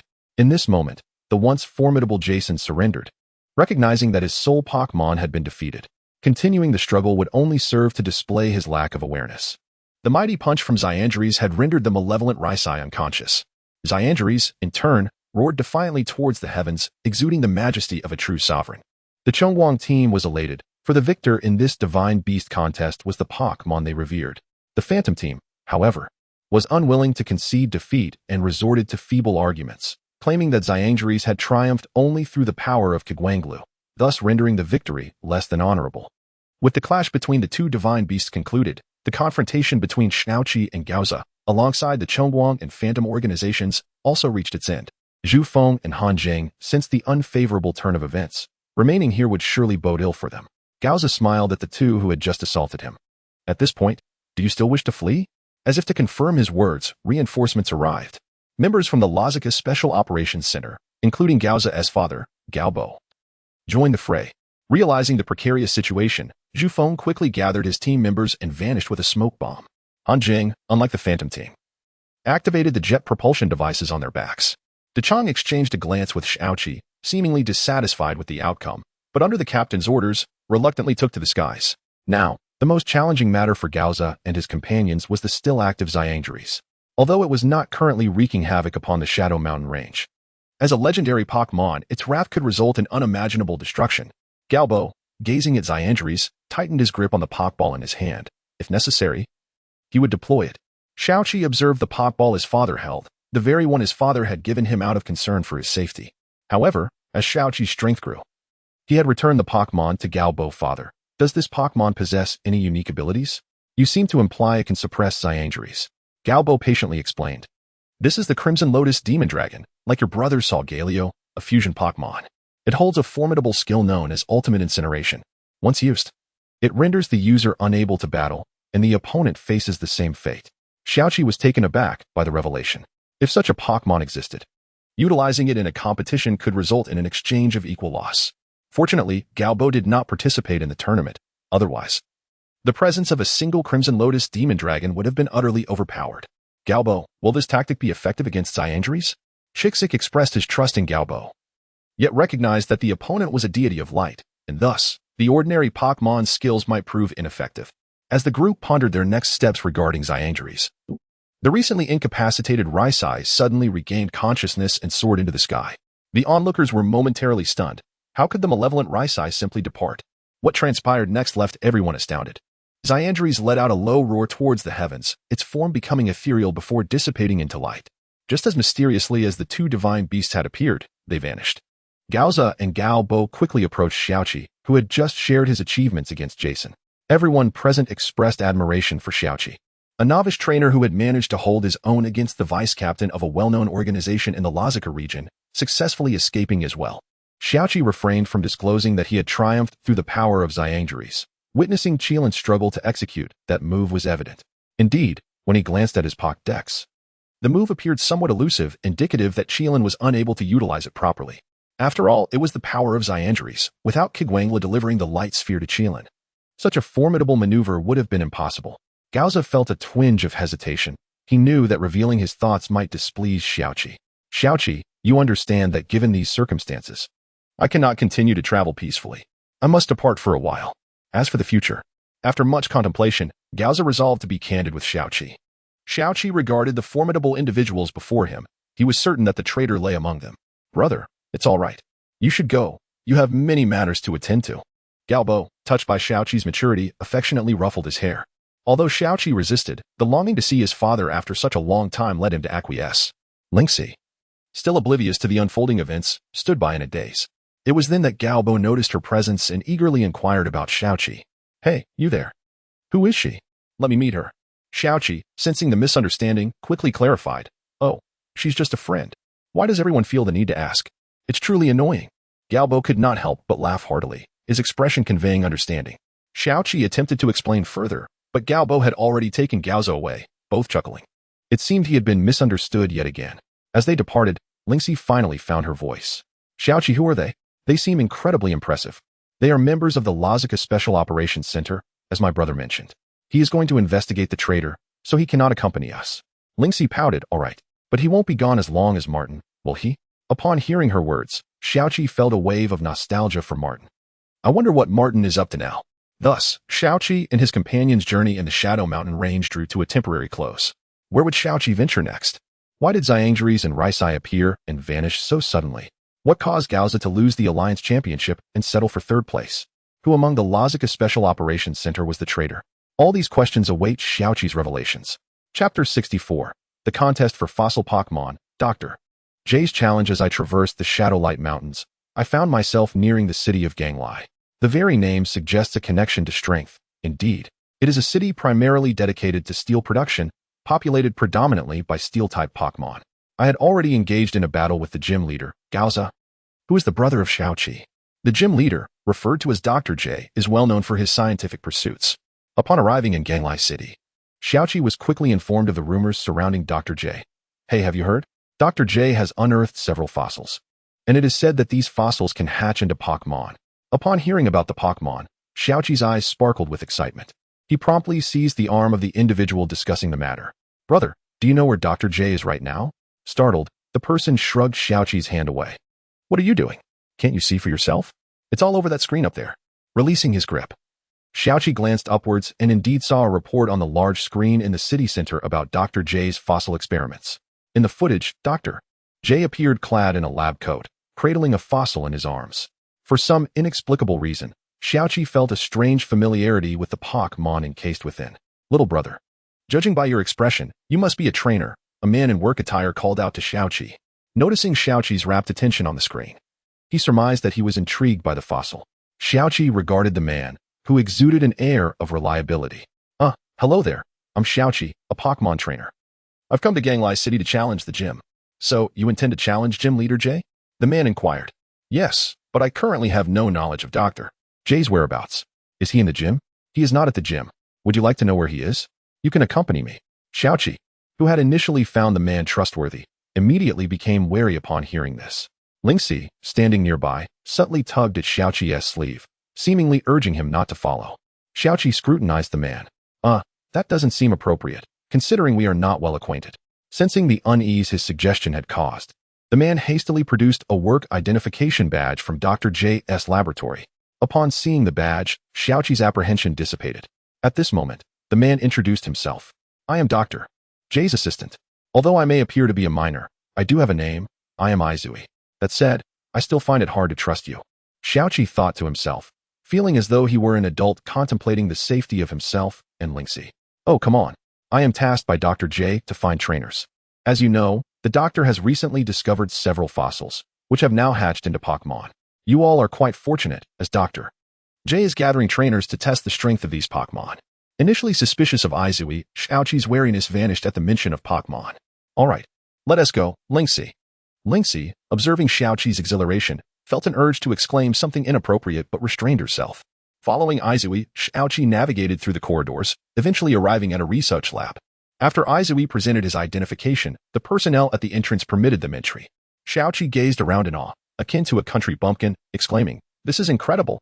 Upon entering a room, he found several trainers gathered, along with a man donned in a white lab coat, none other than Dr. J. Seeing the other trainers, Lingxi finally felt reassured that Izui had not deceived them. Upon noticing Xiaoqi's arrival, Dr. J spoke. Thank you, Izui.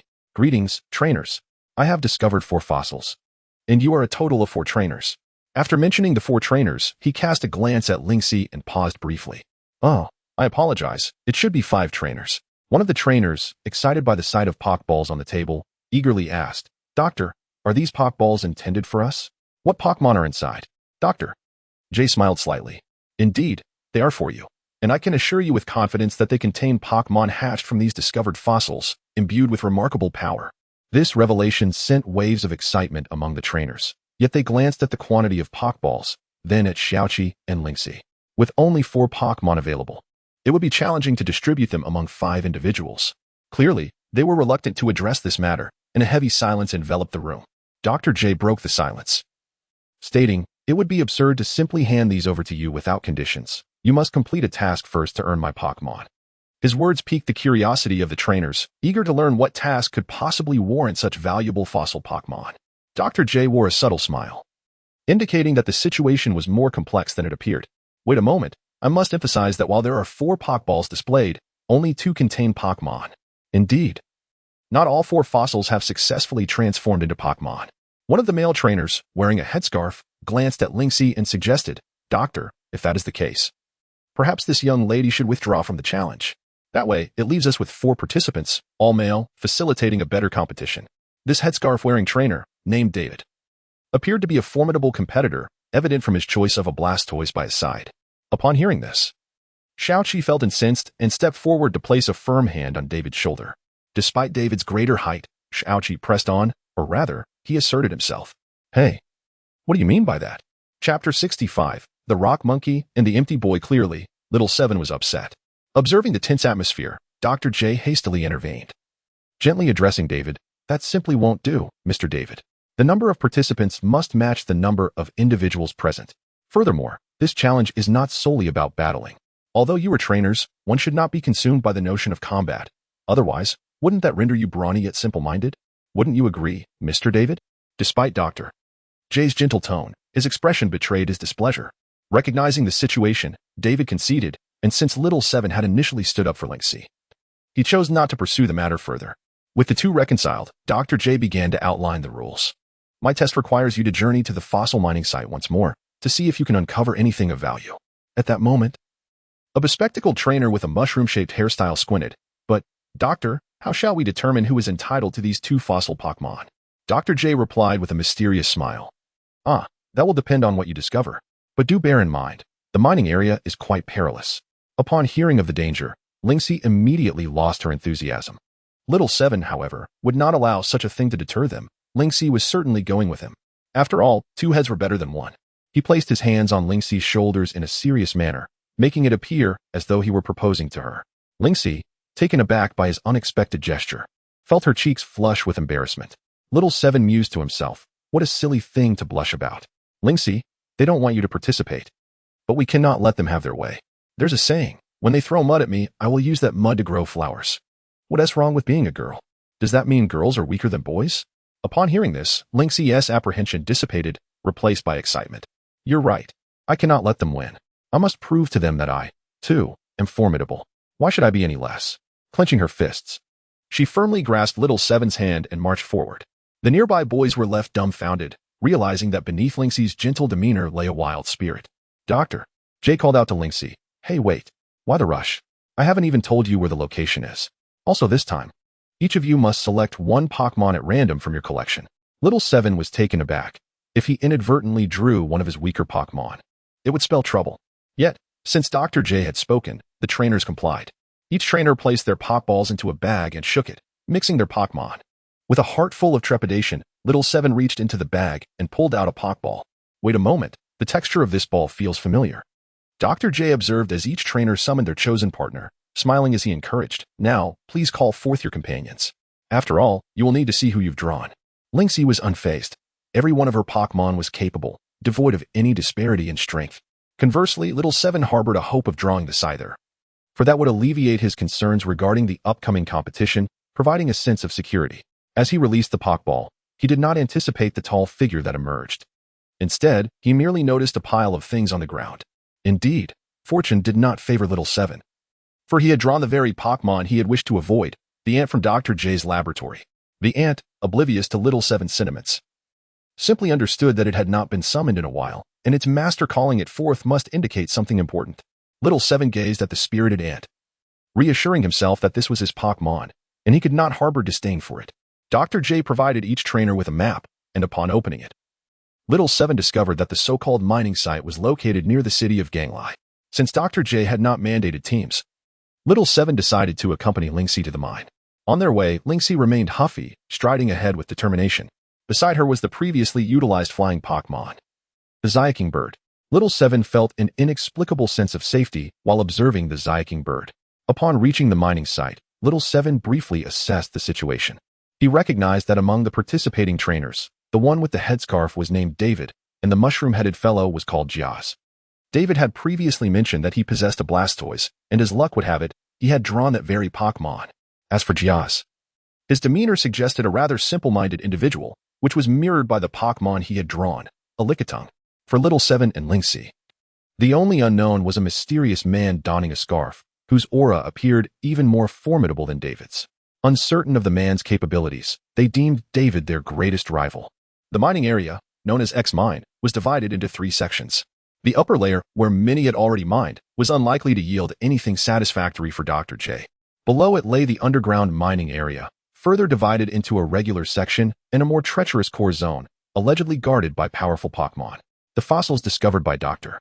J were said to have originated from this core area, leaving the question of whether he had encountered those formidable creatures unanswered.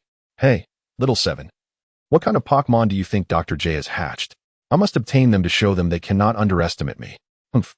I initially had no intention of participating, but they dared to suggest I withdraw. I cannot tolerate that. Observing Lingxi's fervor, Little Seven felt a surge of happiness, realizing that his earlier support had not been in vain. Although Lingxi's character would undoubtedly lead her to confront her opponents, he couldn't quite articulate the peculiar sensation within himself for having defended her. I saw something interesting. The names on his 2 Pokeballs were visible. What were they? Rock Monkey and Empty Boy. Chapter 66. The Pact with the Ant Warrior. Then according to your suggestion, where shall we venture? I presume you would not be inclined to the upper regions, Lingxi remarked, her gaze fixed on the map, evidently engaged in a thorough analysis. Xiaoqi's lips curled into a slight smile. You have accurately guessed. However, we cannot afford to take risks. Let us proceed to the underground mine. As for the core area, should we inadvertently stray within its bounds, we shall have no choice but to forge ahead with determination. Lingxi regarded Xiaoqi with mild disdain. This fellow was indeed true to his nature, embarking on reckless adventures. Given the circumstances, she would have to indulge him, after all. Xiaoqi was the man she held in high regard. Had he been someone less appealing, she would scarcely have bothered. Xiaoqi and Lingxi did not rush to set off. Instead, they first visited a store to procure water, food, and flashlights to prepare for their exploration of the lower regions. As neither of their Pokémon possessed the ability to illuminate their path, at the shop, they encountered familiar faces, David and a man garbed in a scarf. It appeared these two had also set their sights on the underground mine, for they would not have been purchasing flashlights otherwise. Upon noticing the flashlights in Xiaoqi and Lingxi's hands, David's awkward smile faltered, and he hastily proceeded to the checkout. The scarf-clad man had just arrived at the upper mining area when he spotted Jiaz. Jiaz, upon seeing Xiaoqi and Lingxi, became immediately vigilant and summoned his Budu. What are you planning? You do not intend to seize the fragments I have discovered, do you? Xiaoqi's curiosity was piqued. What fragments? They could very well be something valuable. In that case, let us engage in battle, Jiaz. If I emerge victorious, you must show me what you possess. Jiaz questioned whether he had misheard. This individual merely wished to take a glance and did not intend to claim his possessions. If it were David, he would certainly attempt to snatch his belongings upon defeating him, especially with the more ruthless Dick in the mix. The 3 of them were preparing to challenge the fierce Jim, but due to a lack of trainers, Dr. J had agreed to battle them instead. Among the trio, Jiaz and David were engaging in a standard challenge, while Dick was undertaking the ultimate trial. The reason some choose to challenge the ultimate trials is purely for the thrill after completing all 8 gyms, especially when the regional league in the Loxia area has yet to commence. Thus, they return to face their previous gyms once more, albeit this time with heightened difficulty. Of course, these ultimate trials are not mere formalities. Upon collecting all 8 badges representing the ultimate trials, one may participate in the World Championship, featuring trainers from across the globe, each possessing formidable skills, with at least one from each of the 3 systems. Yet, it is also possible to encounter exceptionally powerful trainers like Alice. At that moment, Jiaz began to grasp the strength of the 2 individuals before him, particularly Dick, who remained unfazed even in the face of Dr. J's Mega Scyther. With his mighty Absol, he successfully triumphed over Dr. J's Scyther. Dick was indeed fortunate, having drawn his ace Pokémon, Absol, indicating that, should he wish, Xiaoqi and Lingxi combined would not stand a chance against him. Jiaz observed Xiaoqi, noting that their objective did not align with the upper mine. Very well, Xiaoqi, I accept your challenge. Just as Lingxi prepared to intervene, Xiaoqi halted her. Allow me to take this battle. It is the perfect opportunity to experience what it feels like to fight alongside the Ant Warrior. So, it's decided, Ant Warrior. The Ant Warrior, with its formidable mandibles, emerged, intimidating Budu. Budu, undeterred, glared back at the Ant Warrior with its large eyes. Budu, this Pokémon seems easily bullied. Just avoid its massive mandibles and use acid to attack them. Budu unleashed a stream of potent acid directly towards the Ant Warrior's mandibles. Ant Warrior, do not fall prey. Xiaoqi exclaimed, anxious, as he was entirely unfamiliar with the Ant Warrior's capabilities, save for the knowledge of its mandible bite move. Mandible bite, its very name suggested a fierce attack employing those enormous mandibles. Now, with Budu's acid aimed at them, should the Ant Warrior employ its mandible bite, it would unwittingly fulfill Xiaoqi's desire. As confusion enveloped Xiaoqi, the Ant Warrior emitted a sound from its abdomen and subsequently released a liquid. This liquid appeared to possess acidic properties. Upon collision, the two substances seemingly neutralized each other. Xiaoqi swiftly consulted his Pokédex, only to discover that this skill was unknown. Jiaz was equally astonished. Your little ant can also spray formic acid? This remark inadvertently sparked a revelation in Xiaoqi. Ah, thank you. That is indeed the Ant Warrior's formic acid move, which completely counters your acid. Fortunately, Jiaz remained unaware that Xiaoqi had fabricated this skill on the spot. Otherwise, he would surely demand a patent fee. Ant Warrior, use mandible bite. The Ant Warrior opened its massive mandibles, lunging at Budu. Xiaoqi, witnessing the gaping maw, thought to himself, should it catch Budu, the pain would surely be excruciating. You think you can bite me? Not a chance. Budu, use Vine Whip to bind it, and then fling it away. With its eyes shut tight, the Ant Warrior bit down fiercely, but inexplicably. It felt itself lifted off the ground. Upon opening its eyes, it realized it had been ensnared by Budu's Vine Whip. With a loud thud, the Ant Warrior landed heavily on the ground. Xiaoqi initially expected the Ant Warrior to sustain serious injuries, yet to his astonishment, it emanated a green glow, as though protected by some unseen force. Is that Bug Shield? Your Ant Warrior can use such a technique? Xiaoqi marveled at the Ant Warrior's unexpected prowess. Why had it previously faltered at Lingxi's gym? The Ant Warrior shot Xiaoqi a sidelong glance, for it was merely a matter of encountering a weakness. Dr. Sun had not clarified that this Pokémon had a fear of water. When faced with water-type Pokémon, it would be utterly defenseless. Before Xiaoqi could issue further commands, and he hesitated to do so, given his ignorance of the Ant Warrior's 4 moves, the Ant Warrior's coloration shifted once more, now radiating a vibrant, powerful red. Ant Warrior, charge forth. Xiaoqi observed, sensing that the Ant Warrior was awaiting something. Are you suggesting I name your move? After a brief contemplation, Xiaoqi declared, then let this move symbolize our pact, a vow to become Pokémon Masters. Go forth, Ant Warrior, and unleash the Ant Vow. Chapter 67. The Core Region. The perilous X-Mine used Leaf Blade to block. At this moment, Jiaz was in a state of panic, sensing that the Ant Army's move was anything but ordinary. Our vow cannot be so easily broken. The Ant Army transformed entirely into a crimson hue, morphing into a colossal fist that came crashing down upon the dull flower. The dull flower immediately succumbed, its fighting capabilities extinguished, and the Ant Army emerged victorious. Lingxi, observing from the sidelines, couldn't help but applaud. She had always thought that Xiaoqi's Ant Army was not particularly formidable and had been assisting him throughout their journey. Hence, when Xiaoqi proposed to confront Jiaz, she eagerly volunteered to battle. However, the bond between Xiaoqi and his Pokémon ran deeper than Lingxi had anticipated. Upon witnessing the dull flower's defeat and the lingering red glow surrounding the Ant Army, Jiaz raised both hands in surrender. All right, I concede. Xiaoqi, I envy you.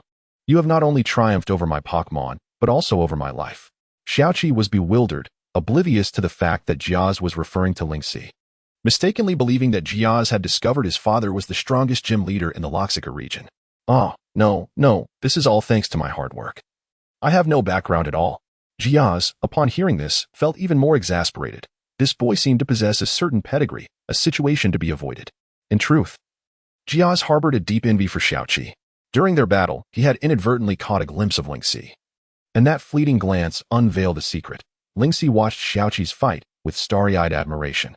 As Xiaoqi examined the items Jiaz had found, he soon felt deceived. What were these fragments? Merely trivial pieces that collectors fancied, devoid of any real value. Jiaz, feeling helpless, recognized that in the upper echelons there was truly little of worth. After exchanging contact details with Jiaz, Xiaoqi and Lingxi ventured towards the underground mine.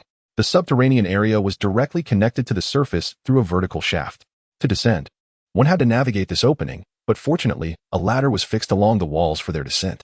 A moment of silence passed between them before Xiaoqi broke the ice. How about you go first? Lingxi widened her eyes in disbelief. Surely, Xiaoqi must be mistaken, allowing a girl to go first in such matters. Realizing his blunder, Xiaoqi attempted to rectify the situation. Let us decide with rock, paper, scissors. I'll declare my choice first, rock. Lingxi's lips curled into a smile. This boy, she thought. Well, let us forgive him this time. Rock, paper, scissors. Xiaoqi, as promised, chose rock.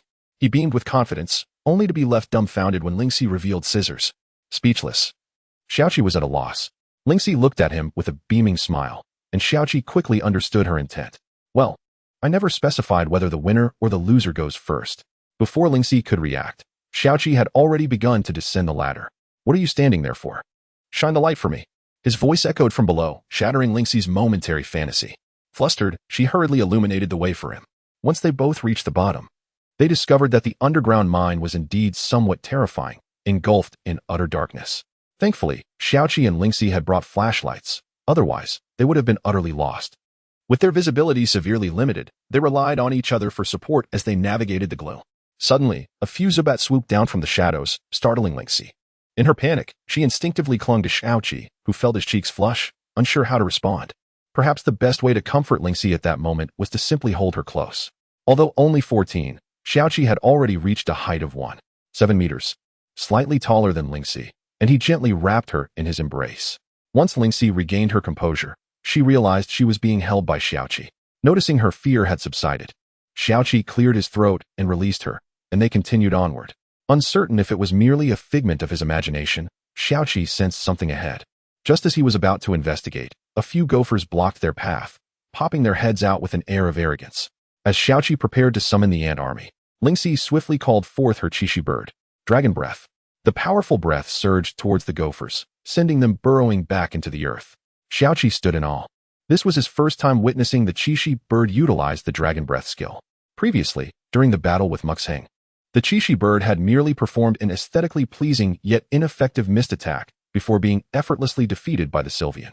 He had always assumed the Qixi bird was merely a convenient mount for traversing towns. Let me protect you from here on out. You know, David's Pokémon is a Blastoise, and your ant army clearly fears water, unbeknownst to you. Upon hearing Lingxi's words, Xiaoqi finally recognized the ant army's weakness. It was no wonder it had shown no resistance against Shasha. It was not that the ant army was weak, but rather a misjudgment on his part. Well. Isn't this the boy who supports the girls? Now you're here with a little girl. I see you have a crush on her. Upon hearing this, Xiaoqi lost his composure. What nonsense. We are merely traveling companions. He directed his flashlight towards the speaker, revealing it to be David, who was grinning mischievously. With his Blastoise ready for action. Oh, have you found anything valuable? David asked with a sly smile, his Blastoise eagerly anticipating a challenge. Instinctively, Xiaoqi shielded Lingxi behind him and summoned the ant army. Oh, you wish to battle my Blastoise with this Pokémon? Very well. Blastoise, use Hydro Pump. The massive cannon of the Blastoise aimed directly at the ant army, causing it to tremble in fear, feeling the weight of its natural predator's presence. The powerful Hydro Pump surged towards the ant army, which instinctively dodged to the side to avoid confrontation, just as Lingxi was about to command the Qixi bird to attack. The ground beneath them cracked as the Hydro Pump struck, and with a resounding boom, the three of them, along with their Pokémon, plummeted. When Xiaoqi regained consciousness, he found the terrain had transformed entirely. Had they fallen into the core region? The Hydro Pump had propelled them directly into the perilous depths. Chapter 68. Who are you, Dog How? Do not strike me. This chapter features Dog How, but fear not. His fate shall be dire. As Xiaoqi was surveying the surroundings, a man adorned with a scarf approached, and indeed, it was Dick. It is rather peculiar that the core area is significantly brighter than that underground mine. Within the core, Xiaoqi could discern his surroundings without the aid of a flashlight. A sense of foreboding washed over him as Lingxi and David lay in a state of unconsciousness. And he pondered why he had awakened so swiftly. Perhaps it was due to his fall onto the back of the Qixi Qingniao. Oh, quite brave of you to choose the core area for exploration. This implies that your Pokémon must be formidable. Xiaoqi hesitated to respond. If his army ant faced off against Absol, it would indeed be a futile endeavor. Therefore, let us engage in battle. No thanks. I am here in search of something and cannot indulge you. In that instant, Dick felt insulted and summoned Absol without hesitation. In that case, you shan't pass through. Just then, Lingxi and David regained consciousness. marveling at Xiaoqi's audacity to challenge Dick without summoning any Pokémon. David, upon seeing Dick, dared not act recklessly and promptly recalled his Blastoise. Xiaoqi, observing the two spectators behind him, silently implored, "What are you staring at? Come help me." Lingxi recalled Qingyu and tossed a Pokeball to Xiaoqi. Although bewildered, he accepted it. "Go, Xiaoqi. Show him your prowess. Do ensure it remains unharmed. Otherwise, I shall be unable to use it in the next quality tournament." Lingxi added a demand, resembling a doting partner. "Oh dear, your girlfriend has given you a Pokémon. And she is a quality trainer herself. Have you grown so powerful that you can battle me using a quality trainer's Pokémon? It seems you are reluctant to showcase your own strength. Why not employ that ant Pokémon which you have never even seen?" It appeared that in Dick's eyes, the army ant was an impressive entity. Little did he know, Lingxi was no ordinary quality trainer. Her Pokémon's combat abilities surpassed those of many trainers. With Qingyu at hand, Xiaoqi no longer hesitated. "Let us commence. Engage in battle." "Ah, indeed, those who have girlfriends speak with such confidence. In that case, do not blame me for being ruthless, Absol. Use Night Slash. Qingyu. Employ Dragon Breath." As Dragon Breath was unleashed, Absol had no opportunity to launch a sneak attack. And Night Slash ultimately failed. "I did not anticipate you to appear so formidable, only to resort to such dishonorable techniques. Who cares about honor? Power is paramount. You merely succeeded by chance. Qingyu, deploy Mist. What use is such an ineffective move? Absol, use Shadow Claw." Out of nowhere, Absol manifested a pair of claws, for although the core area was bright, it was not sufficiently illuminated for Xiaoqi to discern that these claws were merely shadows, which aimed directly at Qingyu's cotton-like wings. Xiaoqi could not bear the thought of those pristine wings being harmed. To him, they embodied purity akin to Lingxi, and he would not allow anyone to inflict harm upon her. Qingyu, ascend. Qingyu leapt into the air, but due to the terrain's constraints, could only hover briefly. Were you not adept at countering techniques earlier? Why not now? I do not wish for her Pokémon to sustain injuries. Furthermore, ascending serves to enhance my attack against you. Qingyu, use Hurricane. Qingyu's wings flapped vigorously, and the mist that lingered on the battlefield coalesced around Absol. Absol's fur, already lengthy, became soaked, particularly around the face, rendering him somewhat obscured. Not only that, but Absol also endured damage from Qingyu's Hurricane, crashing against a nearby rock wall. Splendid. Now unleash Dragon Pulse. Xiaoqi sought to capitalize on his advantage, yet Dick would not permit him such ease. Grasping the Mega Ring on his scarf, a dazzling light erupted, and Absol underwent Mega Evolution, the brilliance effectively countering Qingyu's Dragon Pulse, while also enhancing Absol's condition to perfection. At this juncture, David exclaimed that it was unfair, but Dick merely cast him a glance, which silenced him. Xiaoqi furrowed his brow tightly. If matters proceeded this way, it would prove troublesome. Moon God Absol, deliver the final blow. Fifth skill, Suicune, Ice Beam. A mysterious figure intervened, intercepting Moon God Absol's strike. Xiaoqi was puzzled. Who possessed the legendary Suicune? He presumed that Suicune's Ice Beam would effectively counter Moon God Absol's fifth skill and potentially suppress it, but to his surprise, the Ice Beam seemed to be emitted by an ordinary Pokémon, merely interrupting Moon God Absol's casting without inflicting any damage. How awkward. The newcomer finally revealed himself to be a dark-skinned youth. Upon seeing his face and recalling Suicune, Xiaoqi connected the dots. Who else could it be but the one-ball legend? Dog Hao? What was he doing here? Did he intend to capture the powerful Pokémon with a single ball? Dick also took note of the Suicune that Dog Hao had seemingly rendered ineffectual. Initially startled by the mention of Suicune, he grew calm after sparring with Dog Hao. Aren't you the trainer who relies solely on throwing balls to capture Pokémon? What a waste, truly a waste. Even with a powerful Pokémon like Suicune, you have rendered it useless. What do you think you are doing, attempting to interfere in our battle? Get lost. This tirade left Dog Hao speechless. Yet he straightened his posture. Well, capturing Suicune is no small feat on my part. You must be envious to speak thus. Moreover, this is a mining area. Anyone may explore it, so why should I be excluded? Besides, I was merely trying to help you. Dog Hao turned his gaze towards Xiaoqi, who was not inclined to accept this moral high ground. It was clear that he had interrupted their battle, and Xiaoqi had already intended to recall Qingyu. Dog Hao's intervention was merely superfluous. Thank you, but we are in the midst of a battle, a contest between men, and we are about to determine a victor. Even if I were to lose, I would accept it willingly. However, your action has directly interrupted our duel. Moreover, I have little fondness for you, and I do not require your assistance. Dick, who had previously believed Xiaoqi to be reliant on women, now regarded him with newfound respect. Dog Hao, Scratching his head in exasperation, muttered, "Wow, for a good deed, you certainly have a poor attitude. What a waste of my Suicune, which I captured with great effort." Suicune? With your handling, it might as well be called Water Army. A legendary Pokémon like that could hardly thrive under his care. Dick was increasingly incensed. And it was not only him. Even David joined the fray. Although Little Seven did not overtly participate in their condemnation of Dog Hao, she secretly held him in disdain. If all Pokémon trainers were akin to Dog Hao, wouldn't the journeys of Pokémon trainers be exceedingly simple? Just toss a ball, and that would suffice. There would be no need for growth or bonds. Upon realizing he could not argue his way out, Dog Hao reluctantly withdrew Suicune. Since reason fails us, let us resort to battle. At this moment, Little Seven could no longer contain herself. All right, if we win, you must release Suicune.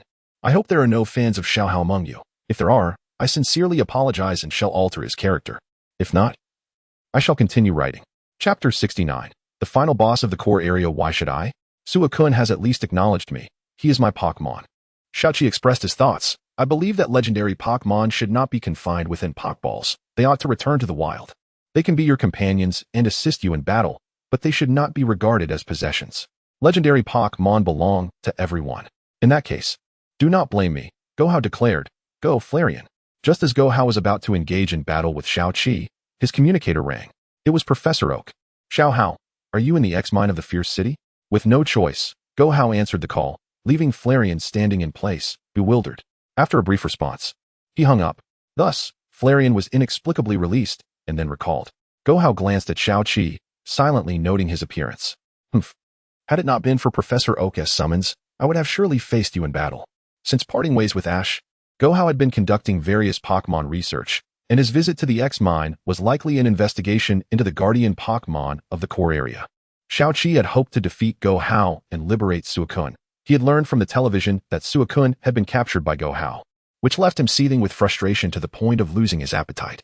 However, despite Go-Hao's lack of skill, his luck was undeniable. As the Pokémon he had captured were formidable. If Xiaoqi used ants, he would face considerable difficulty in overcoming Flareon. By the way, since you are a trainer, you must be participating in the Rosaika League. We shall meet again in the league. After saying this, Go-Hao struck a pose he deemed impressive. Riding away on the desert dragonfly he had previously captured, departing the core area. The Rosaika League, should that time come, he vowed to defeat Go-Hao decisively, hoping he would remember his desire to liberate Suicune. Once Go-Hao had left, the situation on the battlefield grew tense once more. Dick's Absol maintained its Mega Evolution form, while Xiaoqi's Zata had evidently lost much of its strength. Although Go-Hao had afforded Xiaoqi a moment of respite, facing a fully powered Lunar Absol was certainly a daunting challenge. Having witnessed Xiaoqi confront Go-Hao, David set aside his prejudices against Xiaoqi and summoned his Blastoise to confront Dick. Now, Xatu and Blastoise stood together, ready to face Lunar Absol. Dick, relinquishing the Mega Evolution of Lunar Absol, said, "Hey, let us not be hasty. Since we all share a distaste for Go-Hao, let us temporarily unite our efforts and cease hostilities." David stood in disbelief at Dick's unexpected words. Xiaoqi and Ling Shi were equally taken aback by Dick's transformation. Dick, in a gentle tone, explained why he harbored such animosity towards Go-Hao. Previously, Dick had the opportunity to attend Pokémon school, but admission was contingent upon passing a test akin to an entrance examination. At that time, he had a chance to enroll, provided he could defeat his opponent during the test. The challenge involved capturing Pokémon, and although his rival was unaware that capturing required battling, Dick was poised for an easy victory. Unfortunately, fate intervened. His opponent inadvertently threw a Pokeball and managed to capture the Pokémon first, resulting in Dick losing his chance to enter Pokémon school and becoming a wild trainer. After hearing this, Xiaoqi comforted Dick, expressing that he had never attended Pokémon school either. He preferred the freedom of outdoor adventures over the rigid education of a school, where he could forge meaningful friendships. Although entering Pokémon school would exempt him from battling gym leaders and grant direct access to the league competition, historically, champions had emerged from wild trainers. With Dick's threat neutralized, only David remained, feeling guilty for his earlier offense against Ling Shi. Naturally, Ling Shi was magnanimous and forgave David. Thus, Dick, David, Xiaoqi, and Ling Shi formed a small team to explore the core area, while Jars quietly collected fragments above. In a moment of clarity, they noticed a radiant light. Surely, there can't be anyone there, Xiaoqi said cautiously, instructing ants to scout ahead. Just as ants approached the source, an unknown force sent it flying. Xiaoqi rushed to catch ants and, in doing so, beheld the creature before him. It was an octillery, radiating an intense glow that seemed blinding. The brightness of the core area was likely attributed to this dazzling octillery. Ordinary octilleries did not possess such brilliance, yet this one appeared to be of a master level, illuminating the surroundings. No wonder the core area was brighter than the underground. This master-level octillery was the cause. Dick, David, and Ling-Shi rushed over, stunned by the sight of the colossal octillery. If he was not mistaken, this creature was likely the final boss of the core area. Upon noticing the group, octillery assumed a battle stance, flanked by 4 glowing stones. It seems we must defeat it to obtain what lies beyond, Dick remarked, immediately intrigued by the stones. Then let us join forces. There are 4 of us, so each can choose a stone, and may fate decide who is favored, David suggested, evidently not believing he could confront the master-level octillery alone. However, this time he included Ling-Shi in the plan. Well, I suppose I shall reluctantly cooperate with you all, Ling-Shi replied, pleased to finally feel valued. All right, octillery, let us see who is more powerful. Xiaoqi fixed his gaze on octillery, prepared for battle. Go. Absol, Zeta, Blastoise, Ints. Chapter 70. It must be pure luck the king of the octopus unleashed a mysterious beam of light, scattering towards the 4 Pokémon. Each trainer issued their commands. Yet they could not evade the assault from the king. To make matters worse, the Blastoise succumbed to confusion, firing a hydro pump directly at the ant Pokémon. Given that ant Pokémon already had a fear of water, being struck by such a formidable water-type move rendered it utterly incapacitated. It was at this moment that Dick realized just how feeble Little Seven's Pokémon truly was. David felt quite embarrassed. He had not anticipated that a mere slight effort would push Little Seven's Pokémon to its limits. Little Seven had no grounds for rebuttal, for he possessed only the ant Pokémon at that moment. Otherwise, he would surely have demonstrated his true prowess to David and Dick. The king of the octopus chuckled sinisterly, seemingly mocking them for being outnumbered yet still suffering a loss. One of their own fell victim to friendly fire. Seviper, Dragon Pulse. The king of the octopus remained unfazed, casting hypnosis on the Seviper. Little did the Seviper know that the octopus would employ such a tactic, and it fell into a deep slumber, losing its combat ability. In the blink of an eye, only 2 Pokémon remained on the battlefield. David and Dick were drenched in cold sweat, pondering whether they could still triumph over the Octopus King. If they failed, what would happen when the king left them stranded in the core zone? David glanced at Dick, urging, hurry and Mega Evolve, or else my Blastoise will truly be doomed if it falls asleep. Dick pressed the Mega Ring, but to his dismay, it did not emit the expected brilliance. Oh no, it's still on cooldown. I should have thought twice before canceling it, Dick lamented. With no alternative, they had to press on. The king of the octopus sneered and directed another chaotic beam at the Blastoise. It's a confusion ray. Dodge it, Blastoise. This time, David finally issued the correct command. However, the confined space proved too restrictive, and the Blastoise, due to its massive size, could not evade. Consequently, it was struck once more, succumbing to confusion yet again. Little Seven couldn't help but mutter, is the Octopus King's confusion ray guaranteed to cause chaos? The king surprisingly acknowledged this statement with a nod. David shot an irritated glance at Little Seven, who fell silent, astonished that his thoughts had been accurately discerned. In that case, Absol, use Shadow Claw to break its confusion. David panicked. Hey, that's not fair. I never commanded my Blastoise to attack you. True, it didn't attack me, but to prevent it from doing so, I had to strike first. The Shadow Claw landed heavily upon the Blastoise's shell. Oh no, this Blastoise is too sturdy. My Absol can't do any damage. Dick realized the formidable defense of David's Blastoise. No worries, as long as I don't command Blastoise to attack, it won't harm you. No sooner had he spoken than the Blastoise unleashed a hydro pump directed at Absol. David was left speechless, while Dick commanded Absol to dodge. Fortunately, the Blastoise's cumbersome nature allowed Absol to evade the water attack. Doesn't your Blastoise know any other moves? Why does it keep using hydro pump? Dick began to criticize David. In his perspective, as long as Absol could dodge effectively, the Blastoise posed no threat. Just then, the Blastoise retracted into its shell. Seeing this, Dick felt even more assured that the Blastoise was no longer a threat, turning his focus back to the Octopus King. Just as David attempted to warn Dick, the Blastoise's head popped out. Absol was laser-focused on attacking the Octopus King, completely oblivious to the Blastoise that had just withdrawn into its shell. It turned out that the Blastoise's retraction was not merely a defensive maneuver, but rather a skill known as Rocket Headbutt. Typically, David regarded this move as a finishing blow of considerable power. Watch out, Dick.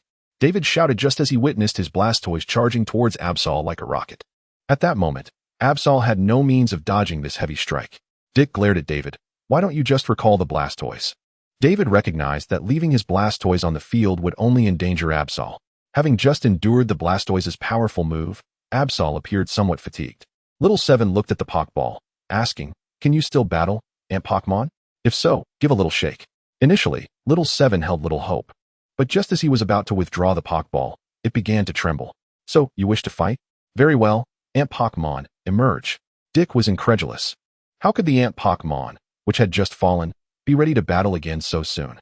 The King of the Octopus was equally perplexed, considering that the Ant Pokemon had just been knocked down by the cumbersome giant. "Let us battle together, Dick. Ant Pokemon, use Acid Spray." "Ha ha ha, splendid. Absol." "Shadow Claw." The Ant Pokemon and Absol coordinated their efforts, one to restrict the Octopus King's movement with Acid Spray, while the other attacked. The Octopus King finally sustained damage, revealing vulnerabilities. "Now, let us exploit that weakness, Dick. Ant Pokemon, use Ant Oath, and we shall unleash our most powerful move, Hellspike." The Ant Pokemon glowed with a crimson light as it charged towards the Octopus King. The Octopus King had no way to evade and was forced to endure the Ant Pokemon's ultimate attack, but it had underestimated the move's strength. Watching the Ant Pokemon's assault, David felt a sense of deja vu. The outcome was inevitable. The Octopus King, struck by the combined might of the Ant Pokemon and Absol's ultimate moves, could no longer continue the fight. After vanquishing the Octopus King, Little Seven and Dick approached him, examining the 4 stones. Although the victory was primarily due to Dick and Little Seven's efforts, they decided that as a team, each would select 1 stone. Thus, each chose their preferred stone and returned to Dr. J. Jazz had eagerly awaited their return, seemingly having discovered something valuable in the upper levels. As Dr. J saw the 5 of them return safely, he smiled with satisfaction. "Welcome back. Now, please present to me the items you have acquired." First up was Jazz, who, despite not finding anything particularly special, had amassed a significant quantity of fragments. The other 4, Little Seven and the others, did not need to elaborate. They presented the 4 stones they had collected. Upon examination by Dr. J, Little Seven and Linksey's stones were identified as 2 different types of Z crystals, while David and Dick merely found ordinary glowing stones. Instantly, David and Dick felt a sense of loss. After all their efforts, they had only managed to acquire 2 glowing stones. Ultimately, Little Seven and Linksey triumphed in this competition. David, Dick, and Jazz left empty-handed, but not entirely without reward, as they exchanged contact information with Linksey and Little Seven, gaining a few new friends. Little Seven chose the Rockruff, while Linksey opted for the Cosmoem. Dick couldn't help but lament. "You both winning was pure luck. Just a stroke of fortune," Little Seven replied, holding Rockruff and smiling at Linksey. Chapter 71. An unexpected lineup. The initial battle at the Fierce Dojo and a fortunate turn of events. David, Dick, and Gia ventured to the X-Mine for an exploration, and it was hardly conceivable that Dr. J would allow them to return empty-handed. He promptly bestowed upon each of them a voucher for a lavish dining experience at a high-end restaurant. The trio's previous discontent vanished in an instant. For dining at such an establishment would ordinarily cost them a fortune. With these vouchers, they could feast to their heart's content. Among them, Linksey was the most elated, eagerly anticipating their visit to the restaurant, while Xiaoqi remained less enthusiastic. After receiving the vouchers, the other 3 departed, leaving Xiaoqi lingering behind. Noticing Xiaoqi's hesitation, Dr. J smiled and inquired, "Is there something on your mind?" "I wish to challenge the Fierce Dojo," Xiaoqi declared, clutching the recently acquired rock monkey. Dr. J smiled gently and led Xiaoqi and Linksey back to the dojo. Initially reluctant, Linksey's primary concern became the prospect of a meal. However, the impending duel between Xiaoqi and Dr. J piqued her interest enough to accompany them. The dojo's interior was adorned with steel walls, while the battlefield was strewn with numerous rocks. Xiaoqi surveyed the rocky terrain, deep in thought. Dr. J addressed her. "You possess 4 badges, correct? Today's battle will be a 4-on-4 match. Are you prepared?" "I am ready. Let us begin, Doctor." "Such enthusiasm. Pay close attention. For my first Pokémon is none other than Iron Ant." To Xiaoqi's surprise, it was Iron Ant. She too had a similar Pokémon. "In that case, I entrust you with this task. Go, Soldier Ant." The 2 Ant Pokémon took their places on the battlefield. Dr. J's Iron Ant was encased in steel, while Xiaoqi's Soldier Ant was flesh and blood. "Your Soldier Ant appears less resilient than mine," Dr. J remarked, scrutinizing the formidable jaws of Soldier Ant, which seemed to be its only source of offensive capability. "Our strength lies not in our hardened exteriors, but in our indomitable spirits." Soldier Ant against Iron Ant. How quintessentially Xiaoqi. Always full of surprises, despite lacking a type advantage. If I recall correctly, Soldier Ant is solely a bug type. Linksey observed from the stands, clutching a freshly purchased bag of popcorn. If I am not mistaken, your Pokémon is indeed only bug type. Whereas my Iron Ant boasts both bug and steel types. It seems you are at a disadvantage. Strength and weaknesses shall be revealed through battle. Soldier Ant, use your powerful jaws. Of course, you would resort to those colossal jaws first. Iron Ant, employ Iron Defense. The skin of Iron Ant seemed to be enveloped in an additional layer of metal, becoming even more formidable. Although Soldier Ant's formidable jaws managed to bite Iron Ant, the expression on Soldier Ant's face suggested it had little effect. Is that all you can muster? You cannot breach my defenses. In that case, let us unleash Acid Spray. Soldier Ant expelled a stream of acid, and Dr. J immediately sensed something amiss. Quick, evade. Iron Ant, perhaps momentarily befuddled, failed to heed Dr. J's command. Remaining stationary as it fortified its steel skin with iron defense, the acid splashed onto Iron Ant's skin, producing a hissing sound as it cried out in pain. This move is particularly effective against steel types, Xiaoqi observed quietly. However, the effect of the move was fleeting. Iron Ant soon returned to its original state after briefly experiencing the searing pain. Since that is the case, I shall not hold back. Cross Chop. Iron Ant crossed its arms and charged towards Soldier Ant. We shall not cower. Soldier Ant, use Bug Resistance. The two attacks collided, and it was clear that Bug Resistance was somewhat inferior to Cross Chop, causing Soldier Ant to tremble. It appears that in this clash, you have not managed to overcome me, Dr. J stated, watching Iron Ant with satisfaction. The advantage was clearly his. Soldier Ant, we will not fall so easily. Stand tall. Xiaoqi urged as Soldier Ant slowly began to falter. It seems that strike landed on a critical spot. To truly defeat you, I must use this move once more. Iron Ant, Cross Chop. Soldier Ant, can you stand? Use your powerful jaws to counter his Cross Chop.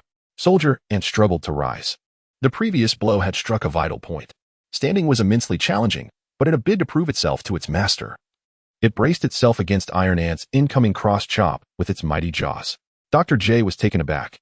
Unable to fathom the scene before him, Soldier Ant had managed to clamp its jaws around Iron Ant's crossed arms, preventing the execution of the Cross Chop. Xiaoqi erupted with excitement. Well done. Soldier Ant, having subdued Iron Ant, turned to Xiaoqi and nodded slowly. Is that so? Is it time to use that move? Very well, Soldier Ant, let us pledge together to become Pokémon Masters. And oath. A radiant red light enveloped Soldier Ant, which then forcefully released its jaws, sending Iron Ant flying. Dr. J began to panic. What had once been an overwhelming advantage had now shifted against him. Soldier Ant surged forward, imbued with formidable red energy. And with a resounding clash against Iron Ant, it rendered the latter unable to continue battling. In disbelief, Dr. J exclaimed, that move harnesses the power of fighting types. Xiaoqi revealed, my Soldier Ant is not merely a bug type, it also possesses fighting type strength. Initially, Xiaoqi had not recognized this fact. But after Soldier Ant executed the Ant Oath, she discerned it was indeed a fighting type move. Upon comparing moves through the Pokédex, she confirmed that Soldier Ant possessed fighting type capabilities. If I am not mistaken, the first use of that move is its most potent, akin to the overwhelming force of a fire type's conflagration. Indeed, our vow is strongest in its initial manifestation. Dr. J sighed heavily. Your Soldier Ant has surely reached its limits. Now, prepare to witness my second Pokémon. Chapter 72. A fierce clash of flesh and steel. Behold, the metallic beast. It's your turn. Dr. J declared with formidable authority within the steel sanctuary of the gym. As Xiaoqi prepared to substitute his Soldier Ant, he discovered that the ant could no longer rise. The referee approached, glanced at the scene, and promptly announced that the Soldier Ant had lost its fighting capabilities. With a sigh, Xiaoqi recalled the Soldier Ant, expressing gratitude. Thank you, Soldier Ant. That was truly an exhilarating battle. Observing the metallic creature in the arena, Lingxi speculated that Xiaoqi would deploy his Aribo. After all, to effectively counter the steel-type metallic beast, Xiaoqi's Pokémon choices were limited to Aribo or the Samurai Mantis. The Samurai Mantis was undoubtedly reserved for a showdown against Dr. J's Ace, the Scyther. Hence, Aribo was the only viable option. With renewed confidence, Lingxi turned to Xiaoqi, who slowly retrieved a Pokeball, his gaze fixed ahead, embodying a solemn determination. Such action solidified Lingxi's belief that Xiaoqi would indeed summon the formidable Aribo. Go forth, Rock Monkey. Lingxi was rendered speechless. Had Xiaoqi decided to take the unconventional route, he would no longer be Xiaoqi. The Rock Monkey, as its name suggests, was a simian Pokémon, yet distinct from ordinary monkeys, its right arm adorned with rock-like armor. Rock Monkey, the monkey Pokémon, its stone armor serves as a testament to its fossil origins. Though diminutive in stature, its punches can shatter boulders. Lingxi had yet to encounter this Pokémon, so he promptly pulled out his Pokédex to document it. Doctor, Jay was equally astonished. This young lad had the audacity to employ a freshly acquired Pokémon in a gym battle. Should he be defeated? It would be a grievous blow to his pride. An unexpected lineup, indeed. Let us see the might of this fossil Pokémon. Rock Monkey. Use Rollout. The Rock Monkey curled into a ball and charged directly at the metallic beast. However, the metallic beast, as expected, was resilient. If its form were not formidable, it would not bear the name of a metallic creature. The impact barely scratched its surface. Ha ha ha. You wish to engage me head-on? Then come and try. Metallic Beast. Utilize Magnet Rise. Surrounding the metallic beast, tiny sparks of electricity flickered as it levitated into the air. Now, let us see how you will strike. Xiaoqi remained unfazed. If you think being airborne will render you untouchable, then you are sorely mistaken. Doctor. Rock Monkey, unleash Stone Edge. The Rock Monkey's right fist crashed into the ground, causing sharp stone blades to erupt from the earth. Dr. J clearly did not foresee this tactic, and the metallic beast was struck by the stone blades. At this point, Dr. J regretted his decision to gift the Rock Monkey to Xiaoqi. Thank you, Doctor. The Rock Monkey is a rock type. This skill enables it to contend even against flying-type Pokémon. Let us not speak too soon. Metallic Beast, use Metal Claw to shatter those stone pillars. The metallic beast's eyes glowed crimson, and with swift motions, the stone pillars were obliterated. Mountain Punch. Before Dr. J could react, the Rock Monkey's stone-armored right arm surged forward with unstoppable force, intuition warning Dr. J of the impending power. A direct hit could very well incapacitate the metallic beast. Do not underestimate us. Comet Punch. Ling Shi, filled with tension, recognized Comet Punch as an extraordinarily powerful fighting move, uncertain if Xiaoqi's Rock Monkey could withstand it. The fists collided, the sound of cracking armor resonating as the Rock Monkey staggered back, shaken by the impact. I did not anticipate Mountain Punch to be so formidable. It seems I have underestimated you. However, Xiaoqi remained silent, witnessing the fractures in Rock Monkey's armor, clearly a result of the Comet Punch. It became evident that while Mountain Punch was immensely powerful, such strength came at the cost of the armor's durability. Once the armor was compromised, the Rock Monkey would be rendered incapable of battle. Dr. J remained oblivious to this fact, mistakenly believing that Mountain Punch was akin to Comet Punch. Merely a powerful fighting move. The Rock Monkey gazed at Xiaoqi, seemingly encouraging him. Rock Monkey, are you saying I need not worry? Xiaoqi queried tentatively. The Rock Monkey nodded affirmatively after patting its armor. Then let us approach the metallic beast using Rollout. Metallic Beast. Utilize Metal Claw to repel Rock Monkey, thwarting its Mountain Punch. The Rock Monkey's speed exceeded Dr. J's expectations, reaching the metallic beast in the blink of an eye. Now is the moment. Use Rock Slide. Both Dr. J and Ling Shi were astonished. He had chosen Rock Slide rather than Mountain Punch. The metallic beast was caught off guard, struck down by the Rock Monkey. Xiaoqi squinted. Rock Monkey, harness the momentum of your fall and unleash Mountain Punch. The Rock Monkey adjusted its position midair, descending like a meteor. Metallic Beast. Use Comet Punch upon landing. Yet, the metallic beast was caught unawares by the Rock Slide, unable to react in time. The Rock Monkey struck the metallic beast before it even touched the ground, resulting in a cataclysmic crash that sent up a cloud of dust. As the dust settled, it became evident that the metallic beast had succumbed to defeat. Meanwhile, the Rock Monkey's armor lay in tatters, visibly damaged, revealing its right fist. Dr. J was impressed. The Rock Monkey had truly matched his metallic beast in combat, and Xiaoqi's prowess was undeniably formidable. I never anticipated this fossil Pokémon could be wielded with such skill. However, with the next Pokémon, are you certain your Rock Monkey can still utilize that earth-shattering Mountain Punch? Your Mountain Punch, if I am not mistaken, consumes the armor, does it not? Once the armor is depleted, your Rock Monkey will be left without the ability to fight. Xiaoqi hesitated, recognizing Dr. J's keen insight as a gym leader. Indeed. However, the Rock Monkey can still endure. So, Dr. J, let us continue. Chapter 73. Aren't you the Steel-type gym leader? Truly impressive, Xiaoqi. You have fully showcased the strengths of your Rock Monkey, Dr. J remarked, visibly pleased. The shattering of its stone armor signifies the loss of its fighting capability. My Rock Monkey is indeed resilient. Xiaoqi responded with a smile. In that case, prepare to witness my next Pokémon. When Dr. J released his Pokémon, both Xiaoqi and Lingxi fell silent. Wait, isn't this a Steel-type gym? Why has he summoned a snow-white Pokémon that appears to be Ice-type? Lingxi instantly recognized the Pokémon, reminiscent of the Alolan Vulpix, which differed from the ordinary variant. Upon opening the Pokédex, an explanation appeared. Sandshrew, the mouse Pokémon. Its spikes are covered in ice. Being struck by them can inflict deep wounds and frostbite. The Pokémon's attributes had evolved due to its long-term habitat in the icy Alola region. Xiaoqi, unfamiliar with this Pokémon, found it somewhat familiar and pondered before cautiously inquiring, "Isn't this an Ice-type Pokémon? I recall challenging a Steel-type gym." Dr. J laughed heartily, appreciating Xiaoqi's earnestness in questioning.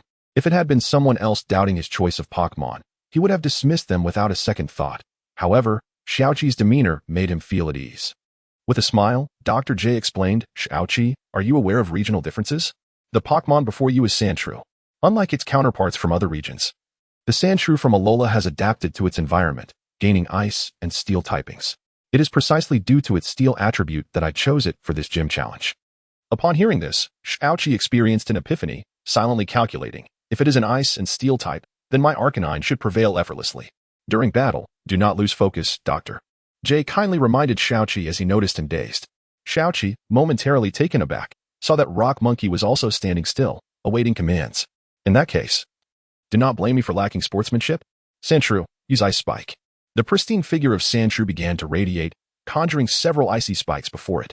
Realizing the precarious situation, Xiaoqi shouted, "Rock Monkey, block with Stone Edge." Yet, Stone Edge proved ineffective against the ice spikes, sustaining no damage, and instead obliterating the icy projectiles entirely. "You fell for my ruse. The next attack is genuine." Rock Monkey is indeed formidable, but even the strongest will tire after a series of battles. Sandshrew, Ice Pillar drop. A massive ice pillar descended from the ceiling, catching Rock Monkey off guard, which could only momentarily shield itself with its right arm's stone armor. Having already endured a battle against a Steel type, the armor was in a weakened state and could not withstand such a colossal ice attack. With a crack, the stone armor shattered, and Rock Monkey succumbed to defeat. Dr. J expressed his admiration, noting that Rock Monkey had fought valiantly until the very end, enduring until its armor broke. Truly tenacious. It seems entrusting Rock Monkey to you was a wise decision. I hope you can guide our fossil Pokémon from the Rashika region to the world, allowing Rock Monkey to witness grander horizons, Dr. J said, casting a glance at Lingxi, who, like Xiaoqi, had also received a fossil Pokémon. While Xiaoqi had the Earth representing Rock Monkey, Lingxi had acquired the Sky representing Pokémon, Skylar. Lingxi understood that Dr. J's words were not solely directed at Xiaoqi, but also at her, responding with a smile. Observing Lingxi's smile and Xiaoqi's spirited demeanor, Dr. J thought to himself how wonderful youth was. Xiaoqi was fortunate to have a potential partner at such a young age, unlike himself, nearing 30 without a beloved. However, he found contentment in his current life, pursuing his passion, believing that even if his significant other arrived late, fate would eventually yield a favorable outcome. Return, Rock Monkey. You performed admirably. Thank you. Now it's your turn. Arcanine. Upon hearing Arcanine, Dr. J felt a twinge of panic. If it was the Fire-type Arcanine, then his Sandshrew would likely be at a disadvantage. However, the next moment, Xiaoqi, Lingxi, and Dr. J were all taken aback. The Pokémon that appeared on the field was not Xiaoqi's majestic Arcanine, but rather a furious steel shark covered in steel. Xiaoqi suddenly recalled that in his haste to use Rock Monkey for the gym battle, he had sent a Pokémon back to the center. He had initially thought he was transmitting Steel Shark, but was shocked to find that the Pokeball he intended to send back had appeared here instead. Lingxi burst into laughter at Xiaoqi's blunder, exclaiming, "Ha ha ha, just as I expected from you." Facing the enraged Steel Shark, Xiaoqi had no choice but to press on. Dr. J, remaining composed, warned Xiaoqi, "Are you attempting to intimidate me, trying to defeat me psychologically and save Arcanine for last, to battle my trump card?" In truth, Xiaoqi had inadvertently succeeded, as Dr. J felt a pang of anxiety. After all, his final Pokémon was Scyther, which was weak against Arcanine. Yet, little did Dr. J know that Xiaoqi did not even carry Arcanine. It was merely a misunderstanding. Sandshrew, use Iron Head. Steel Shark, I apologize for not utilizing you for so long. But since you're out, I must rely on you. Use Water Gun. Though Steel Shark was furious, it complied with Xiaoqi's command, unleashing a water gun that halted Sandshrew's advance, plunging the match into a stalemate. Chapter 74, The Ultimate Showdown. Despite the relentless advance of the formidable Diggersby, it found itself in a stalemate with the Steeljaw Shark, whose powerful water jet proved too overwhelming. In that case, Diggersby, retreat. Do not engage him directly? With a fierce shake of its head, Diggersby evaded the water jet, prompting Steeljaw Shark to cease its assault as it sensed the shift in momentum. Steeljaw Shark, do not grant him any opportunity. Maintain close proximity, otherwise he will unleash Ice Pillars and charge with Steel Fin. The gleaming Steel Fin propelled Steeljaw Shark towards Diggersby with astonishing speed. Diggersby, utilize Ice Spike as a barrier. A flurry of ice spikes surged towards Steeljaw Shark. But despite its seemingly simple demeanor, it adeptly maneuvered to avoid each attack. With a thunderous impact, Steeljaw Shark collided with Diggersby, delivering a heavy blow to its abdomen and sending it sprawling. The hit appeared to inflict considerable damage. "Rise, Diggersby. I know you possess the resilience to endure." "Doctor," Jay exclaimed, his eyes filled with anxious concern for Diggersby. Fortunately, Steeljaw Shark's attack was not fatal, and Diggersby quickly regained its composure after a brief shake of its head. "It seems that defeating Diggersby is not as simple as I anticipated." "Indeed. After all, he is my third Pokémon. Once you vanquish him, you shall face my ace." "If memory serves, your ace is a Scyther, is it not?" Dr. J was taken aback, realizing that Xiaoqi should have been unaware of this. Trainers typically remain ignorant of the Pokémon possessed by gym leaders unless they have previously challenged the gym and failed, only to learn of the leader's roster upon a second attempt. However, Dr. J was oblivious to the fact that Xiaoqi had learned this from his brother, Gaoze. "How did you come to know this? Have you encountered a trainer named Gaoze? His Pokémon is a Boskage." The mention of Boskage triggered a memory for Dr. J, recalling a young challenger who had approached him for the ultimate trial. That very boy had battled him using a Boskage, while Dr. J had resorted to the mega evolution of his Scyther.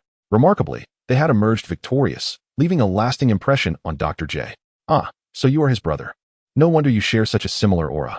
In that case, Diggersby." Ice Pillar drop. A colossal ice pillar descended, striking Steeljaw Shark unawares. Now is the moment. Close the distance.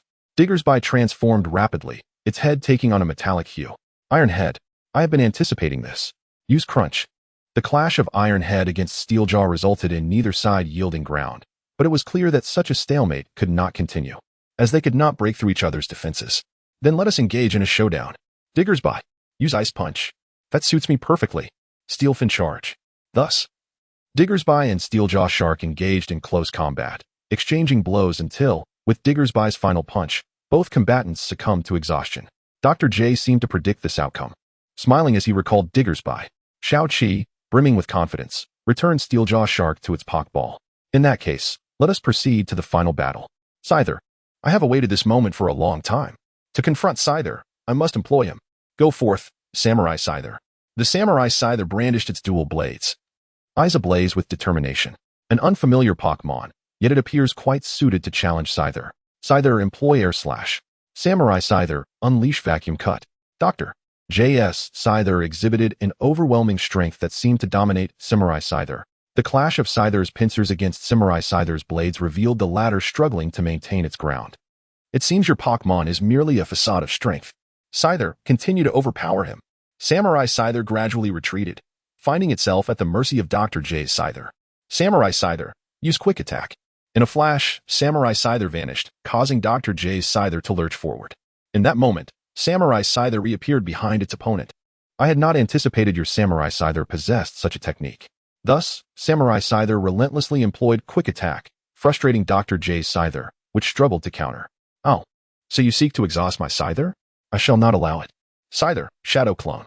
Xiaoqi could only stare in disbelief, in his mind. Scyther was known for its direct assaults, not for employing diversionary tactics. "You seem to be unaware. Scyther, use Bullet Punch." The Shadow Clones, executing Bullet Punch, surrounded Samurai Scyther, leaving it isolated amidst a flurry of Scyther clones, each delivering relentless strikes. Like a barrage of bullets, the punches rained down on Samurai Scyther, which, despite its imposing stature, began to falter under the onslaught. Samurai Scyther, find a way to discern his true form. Use Cut. Xiaoqi placed his hopes on Samurai Scyther, believing that his companion would uncover Scyther's true identity and not succumb to such adversity. With crossed blades, Samurai Scyther defended against the deluge of attacks while desperately searching for the real Scyther. Suddenly, it struck him. Why were Scyther's punches so convincingly real? No. Samurai Scyther separated its blades, causing the nearest Scyther clone to retreat. To his astonishment, it seemed all the clones were retreating. Indeed, Samurai Scyther's intuition proved correct. With a decisive cut, Samurai Scyther struck Scyther squarely on the head, causing all of Scyther's clones to dissipate. Xiaoqi felt a wave of relief. While Samurai Scyther brushed off its wounds and pointed its blade defiantly at Scyther, Dr. J admired Xiaoqi's tactical acumen. Surprised by the trust he placed in his Samurai Scyther, "Doctor, your Scyther undoubtedly has more tricks up its sleeve, but I must secure this gym badge. Let us discover whose ace is truly mightier." Chapter 75. Returning to Simplicity, Celestial Scythe? If that is the case, I can no longer indulge in this game with you. Scyther, employ Shadow Clone once more. A faint smile graced Xiaoqi's lips. Such tactics are ineffective against us now. Samurai Scyther, Unleash your cleave. Dr. J raised an eyebrow, intrigued. Oh, is that truly the case? A sense of foreboding washed over Xiaoqi. The samurai scyther had missed its strike. Bullet punch. The iron claw scyther's powerful fist struck the samurai scyther's abdomen, sending it soaring through the air, crashing into the ceiling with tremendous force. The iron claw scyther nonchalantly waved its fist, and as the samurai scyther began to descend, it landed another blow. This time, the samurai scyther was driven into the ground. My iron claw scyther possesses formidable punching power. The previous attack was merely a test. What you shall witness now is the true essence of bullet punch.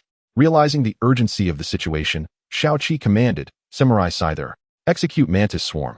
Instantly, ethereal images of flying scythers appeared, all charging towards the Iron Claw Scyther. You can summon the former evolutionary form of the flying scyther to battle? I was initially curious about the lineage of your Pokémon, but now, I am certain. Xiaoqi was surprised that Dr. J could deduce the origins of the Samurai Scyther, yet he still challenged him. That may be true, but how will you defend against this move? Dr. J fixed his gaze on Xiaoqi. Did I not mention, do not underestimate my bullet punch? Iron Claw Scyther, focus your strikes on a single point. Though it appears as mere illusions, the true power lies with the Samurai Scyther. Xiaoqi was taken aback. Dr. J had seen through his ultimate technique. How could he possibly counteract this? Indeed, the Iron Claw Scyther unleashed rapid punches, striking down the reckless flying scyther illusions. As Dr. J had indicated, the Mantis Swarm was merely a means to test the waters, while the primary damage would originate from the Samurai Scyther itself. At that moment, as the Samurai Scyther emerged, Dr. J shouted, "Now, use Iron Hoof Beam." Xiaoqi felt despair. Dr. J's Iron Claw Scyther possessed an ultimate skill capable of eliminating the Samurai Scyther in an instant. Just when Xiaoqi thought defeat was certain, the Samurai Scyther leapt into the air, and simultaneously, Xiaoqi's Pokédex chimed. Celestial Scythe. A newly awakened skill of the Samurai Scyther allows it to leap skyward like the flying scyther, simultaneously unleashing cutting winds. Each use enhances its speed. Although the damage inflicted by this skill could not rival that of Iron Hoof Beam, its timely emergence allowed the Samurai Scyther to evade the attack. Iron Hoof Beam, once unleashed, also inflicted damage upon the user. Dr. J had not anticipated that the Samurai Scyther could dodge, nor had he foreseen it learning a new skill. In that fleeting moment, the Samurai Scyther unleashed two cutting winds. The Iron Claw Scyther, already reeling from the recoil of Iron Hoof Beam, could not withstand the additional assault from the Samurai Scyther's strikes, staggering backward in an effort to remain upright. It seems the scales of victory are tipping in my favor. Samurai Scyther, once more, employ Celestial Scythe. The Samurai Scyther leapt again, sending two waves of cutting winds towards the Iron Claw Scyther. At last, the Iron Claw Scyther could endure no more and collapsed with a resounding crash. The battle had finally drawn to a close, and the challenge at the Fierce Gym had reached its conclusion. Though Dr. J was reluctant to concede, he had no choice but to recall the Iron Claw Scyther. After all, had he not hastily unleashed Iron Hoof Beam, the outcome might have been different. Congratulations, Xiaoqi. This is the Fierce Badge, and now it rightfully belongs to you. Dr. J produced the Fierce Badge from his pocket, and Xiaoqi happily accepted it. Placing it into the badge case, gifted by M.O. Senator, just as Xiaoqi stepped outside the gym, he received a call from his mother. Opening the communication device, he was unaware that Lingxi was secretly observing him from behind. Lingxi noted how gentle Xiaoqi's mother was, appearing quite amiable. Ah. It seems I need not worry about the mother-in-law relationship in the future, she mused softly. However, Xiaoqi overheard her comment despite his mother's conversation, but out of respect, he pretended not to notice. Yet, to his surprise, Xiaoqi's mother possessed remarkably keen hearing and caught the presence of a girl nearby. Xiaoqi, you have truly grown. You're traveling with a girl. Come, let me see her. Unable to resist his mother's enthusiasm, Xiaoqi brought Lingxi over. Lingxi, realizing her words had been overheard, awkwardly greeted Xiaoqi's mother. Hello, auntie. Haba, hello dear. You are quite the lovely girl. Please take good care of my Xiaoqi. Eager to alleviate Lingxi's embarrassment, Xiaoqi quickly changed the subject. Mom, what did you want to talk to me about? You haven't contacted me in a while. I just wanted to ensure you were enjoying your travels. Who knew you would be having such fun with a girl? At this, both Xiaoqi and Lingxi instinctively lowered their heads. All right, enough joking. I just wanted to inform you that we won a prize, a pair of tickets for a luxury cruise. Xiaoqi's eyes lit up. What? A cruise? However, glancing at Lingxi, he cautiously inquired, Mom, how many tickets are there? Lingxi was momentarily stunned. Was Xiaoqi considering bringing her along? She felt overwhelmed with emotions. Xiaoqi's mother chuckled. Of course there are tickets. Your brother isn't going, so that makes two. I was actually worried about having an extra ticket. They will be mailed to you in Fierce City, so remember to pick them up. Now, I won't disturb your travels any longer. Goodbye. Before Xiaoqi could respond, the call was abruptly ended. He exchanged a brief glance with Lingxi. What are you waiting for? Let us go get those tickets. And so, the two of them excitedly set off to collect their tickets for the luxurious cruise. Chapter 76. The Sweet Cruise and the Escaping Steel-Toothed Shark. Xiaoqi, through a diligent mail carrier, secured 2 luxurious tickets. This opulent cruise ship was docked at Lingjia City, a distance that posed no challenge for either Xiaoqi or Lingxi. With a graceful wave of her hand, Lingxi summoned the Qishi Qingyao. However, before their departure, she needed to utilize the meal voucher given by Dr. J. For once this opportunity was lost, it would be irretrievable. Xiaoqi was indifferent. After all, they had half a day until the cruise commenced, ample time for a meal. Once they had dined to their satisfaction, Lingxi perched atop the Qishi Qingyao, only to be met with disdain.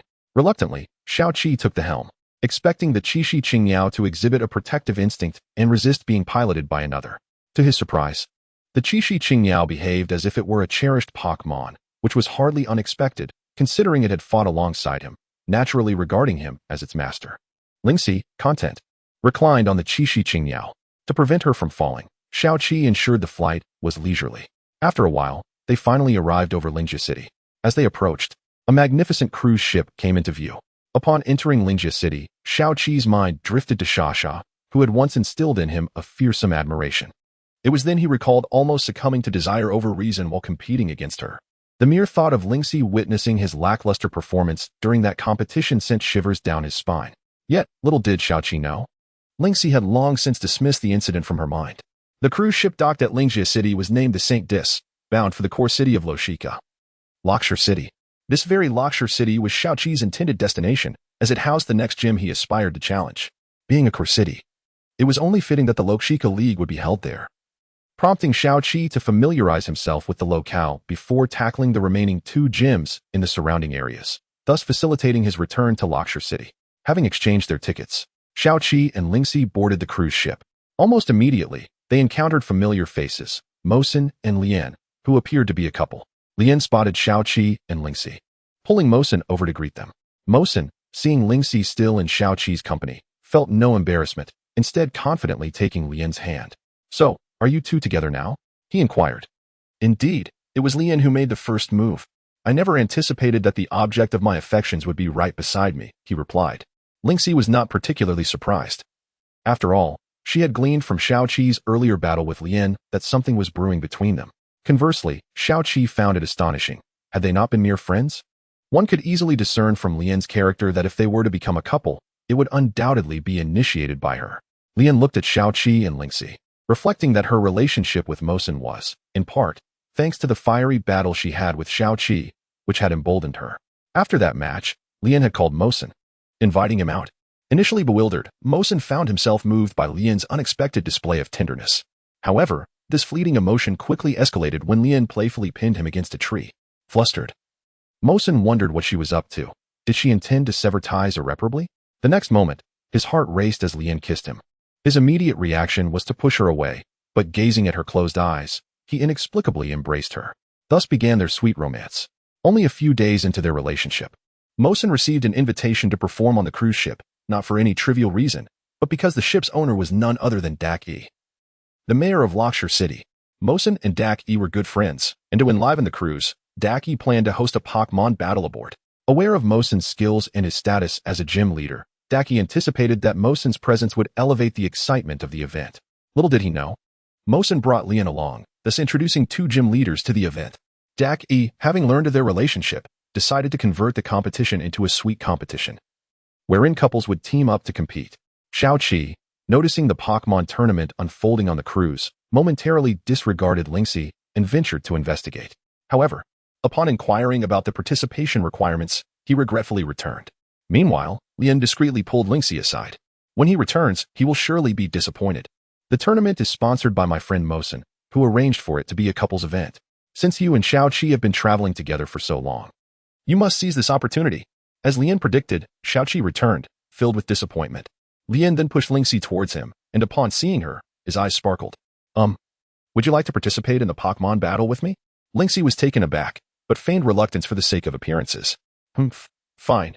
Since you brought me to the cruise, I shall accompany you to the competition. Thus, Xiaoqi and Lingxi proceeded to register. When the registration officer inquired about their relationship, Xiaoqi, fearing Lingxi might suspect something, hastily deflected, claiming that Lingxi was his family. This revelation astonished the officer, as only married couples referred to each other in such a manner. Yet here stood a mere 14-year-old calling the beautiful Lingxi his family. The officer's jaw nearly dropped in disbelief at the audacity of the young man. After completing the registration, Xiaoqi and Lingxi submitted all their Pokémon to the officer. During the tournament, they would only be permitted to select one Pokémon for the doubles match. As Xiaoqi prepared to return to the lounge to find Mosin and Lien, he heard the sound of a Pokémon escaping its Pokeball. He turned to see a lively shark leaping through the air from the officer's room. Wait a moment, the Pokémon looks furious and seems so familiar. Could it be? Yes, it was his very own steel-toothed shark, having escaped from its Pokeball. Chapter 77. Who is the bravest shark? Before Xiaoqi could call out to the individual responsible for overseeing the Pokémon, that person hurriedly chased after the steel-jaw shark. Observing the man's earnest efforts, Xiaoqi refrained from admonishing him and promptly followed in pursuit of the fleeing creature.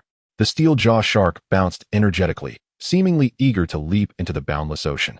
A wave of panic washed over Xiaoqi. If it ventured into the sea, he would surely lose the steel-jaw shark. This could not be allowed to happen. He shouted, "Hey, steel-jaw shark, what do you intend to do?" The steel-jaw shark paused upon seeing Xiaoqi, then assumed a defensive stance. Xiaoqi was perplexed, wondering what had caused such a drastic change in the creature's demeanor to the point where it scarcely recognized its own master. It appeared as though the steel-jaw shark was being beckoned by something deep within the ocean, constantly glancing toward the depths. Meanwhile, the caretaker had successfully subdued the steel-jaw shark on the ground. At this moment, the creature seemed to regain a semblance of rationality, its gaze shifting towards Xiaoqi. From the look in its eyes, Xiaoqi discerned that the steel-jaw shark was struggling against something within. It dawned on him that the steel-jaw shark possessed a unique trait, anger, which accelerated its growth rate beyond that of ordinary Pokémon. Could it be that the steel-jaw shark was on the verge of evolution? As these thoughts raced through Xiaoqi's mind, a school of sharks emerged in the vast ocean, comprised entirely of Sharpedo and steel-jaw sharks, led by a formidable mega shark, the evolved form of the steel-jaw shark. Upon sighting the gathering of sharks, the steel-jaw shark became increasingly agitated, ultimately breaking free from the caretaker's grasp. The caretaker, noticing Xiaoqi's presence, felt compelled to seek his assistance, realizing that allowing the steel-jaw shark to escape was his own failure. With a gentle smile, Xiaoqi reassured him, "It's all right, that is my Pokémon. May I ask you for a favor?" The caretaker, flustered at the realization that the Pokémon's master stood before him, bowed profusely. "I am terribly sorry. It was my oversight. Please forgive me." Xiaoqi, having no intention of placing blame, quickly helped him to his feet. "Could you lend me a diving suit? I wish to follow my Pokémon." The caretaker hesitated. "But there are some fearsome Pokémon in the sea, some of which may even attack humans." "Are you certain?" Xiaoqi patted his chest. "No worries. Just provide me with a water-type Pokémon, and I will manage any danger that arises." The caretaker was troubled, unable to respond promptly. Just then, a burly man, standing at 6 feet tall, approached, seemingly a seasoned diver. The caretaker, as if seeing a savior, clutched the man. "Mr. Li Feng, this visitor wishes to dive. Could you possibly assist in protecting him?" Mr. Li Feng hesitated, glancing at the petite Xiaoqi. Yet, upon noticing the boy's unwavering spirit, he smiled faintly. "Very well. Just be sure to stay close to me." Li Feng equipped Xiaoqi with a diving suit before plunging into the depths to await him. Xiaoqi, initially apprehensive, steeled himself and dove after him. To his surprise, he adapted swiftly to the underwater environment, moving as effortlessly as he had on the boat. Li Feng observed Xiaoqi with a sense of nostalgia, reminiscent of his own past. He gestured to inquire about their destination, to which Xiaoqi pointed towards the school of sharks ahead, signaling his desire to follow. Li Feng furrowed his brow. Were those not Sharpedos? It was said that when a steel-jaw shark was ready to evolve, the mega shark would lead a school of sharks to guide it through the process. Could it be that this boy's steel-jaw shark was on the brink of evolution? Xiaoqi, blissfully unaware of the significance of the mega shark's presence, followed closely behind. Having lived at sea for many years, Li Feng understood the behaviors of these water-type Pokémon well. The mega shark, having long dominated the ocean depths, harbored deep-seated apprehensions towards any emerging challengers, specifically the newly evolved steel-jaw shark. As fate would have it, Xiaoqi's steel-jaw shark had entered a territory ruled by the mega shark, necessitating the latter's guidance for the evolution process. Once the steel-jaw shark successfully evolved, the mega shark would invite it to partake in a formidable duel. However, due to the underwater setting, Li Feng found it challenging to explain this to Xiaoqi. opting instead to lead him in the wake of the shark school. Unbeknownst to Xiaoqi, his steel-jaw shark was poised for a true test of valor. And with its fiery temperament, the ensuing clash with the mega shark promised to be nothing short of tumultuous. The steel-jaw shark silently trailed behind the school, acutely aware of Xiaoqi's presence yet unable to dismiss his master. To alleviate the awkwardness, it propelled itself to the forefront of the group. Xiaoqi soon realized that the steel-jaw shark's speed exceeded his expectations. While it had previously glided on land, its velocity had surged to new heights in the water. He noted that in aquatic combat, the steel-jaw shark's prowess would undoubtedly escalate. The mega shark, noticing the steel-jaw shark swimming ahead, brimmed with combat fervor. Recognizing that this individual was unlike any other steel-jaw shark he had encountered before, the impending duel would surely demand his utmost effort. At last, the school of sharks came to a halt, arriving at a natural arena formed by coral. Both Xiaoqi and Li Feng were awestruck by the beauty of nature's design and the intelligence demonstrated by the steel-jaw sharks. Li Feng, fully aware of the impending confrontation, understood that Xiaoqi's steel-jaw shark was about to engage in battle with the largest mega shark. This true test of valor would unfold within this natural amphitheater. Chapter 78. A fresh start. A furious clash. Little Seven was evidently unaware of the impending events, merely observing the steel-toothed shark in silence. The steel-toothed shark stood proudly at the center of the coral arena, encircled by other steel-toothed sharks and fang sharks, all eagerly awaiting its evolution. Li Feng had initially presumed that the megalodon would hold off its attack until the steel-toothed shark had completed its transformation. However, to his astonishment, the moment the steel-toothed shark emitted a radiant white glow, the megalodon could no longer restrain itself and charged directly at the steel-toothed shark. It turned out that the megalodon sensed the extraordinary nature of the steel-toothed shark and, realizing it might lack the confidence to defeat it post-evolution, opted for a surprise assault. Witnessing this, Little Seven immediately threw out a pokeball, recalling the enraged steel-toothed shark. Upon seeing a human presence, the megalodon grew even more ferocious, lunging towards Little Seven. With a resigned smile, Li Feng released his own Pokémon, a samurai warrior, which positioned itself protectively between Little Seven and the megalodon, temporarily thwarting its advance. Seizing the opportunity, Li Feng swiftly led Little Seven away, eventually managing to bring her aboard the ship. Concerned, Little Seven pondered the fate of Mr. Li Feng's samurai warrior. Just as she was about to voice her worries, the samurai warrior returned, riding the waves. Don't fret about him, Li Feng reassured her with a grin. He is quite the dominant force himself, having once ruled over a pack of timid creatures. While he may not match the megalodon in the water, he can certainly hold his ground and return safely. At this juncture, Li Feng imparted to Little Seven the survival principles governing the Pokémon world. After absorbing his words, she found herself in a contemplative state. You now face two choices: allow the steel-toothed shark to evolve aboard the cruise ship, which may limit its future potential, or challenge the megalodon for a genuine evolution. Little Seven hesitated, ultimately releasing the steel-toothed shark. Upon its emergence, it unleashed a water gun, spraying Little Seven's face, seemingly expressing its displeasure at being forcibly recalled. Wiping the water from her face, she calmly addressed the steel-toothed shark. I apologize, steel-toothed shark. I acted impulsively. You wish to continue fighting, don't you? If so, please shoot another water gun at my face. Hearing her words, the steel-toothed shark's anger appeared to dissipate. Instead of complying with her request, it pointed its steel fin towards the sea. Amused, Little Seven laughed, glancing at Li Feng, who understood the situation. Don't worry, Little Seven. I will accompany you, he assured her. Thus, Little Seven and Li Feng returned to the coral arena with the steel-toothed shark. To their surprise, the megalodon was still waiting, its bloodied fangs betraying its ferocity. The steel-toothed shark waved its steel fins defiantly at the megalodon. Ugh, ugh. Little Seven attempted to command the steel-toothed shark, but underwater, her voice was inaudible. Left with no choice, the steel-toothed shark charged at the megalodon. Anticipating its move, the megalodon swung its massive tail, sending the steel-toothed shark flying.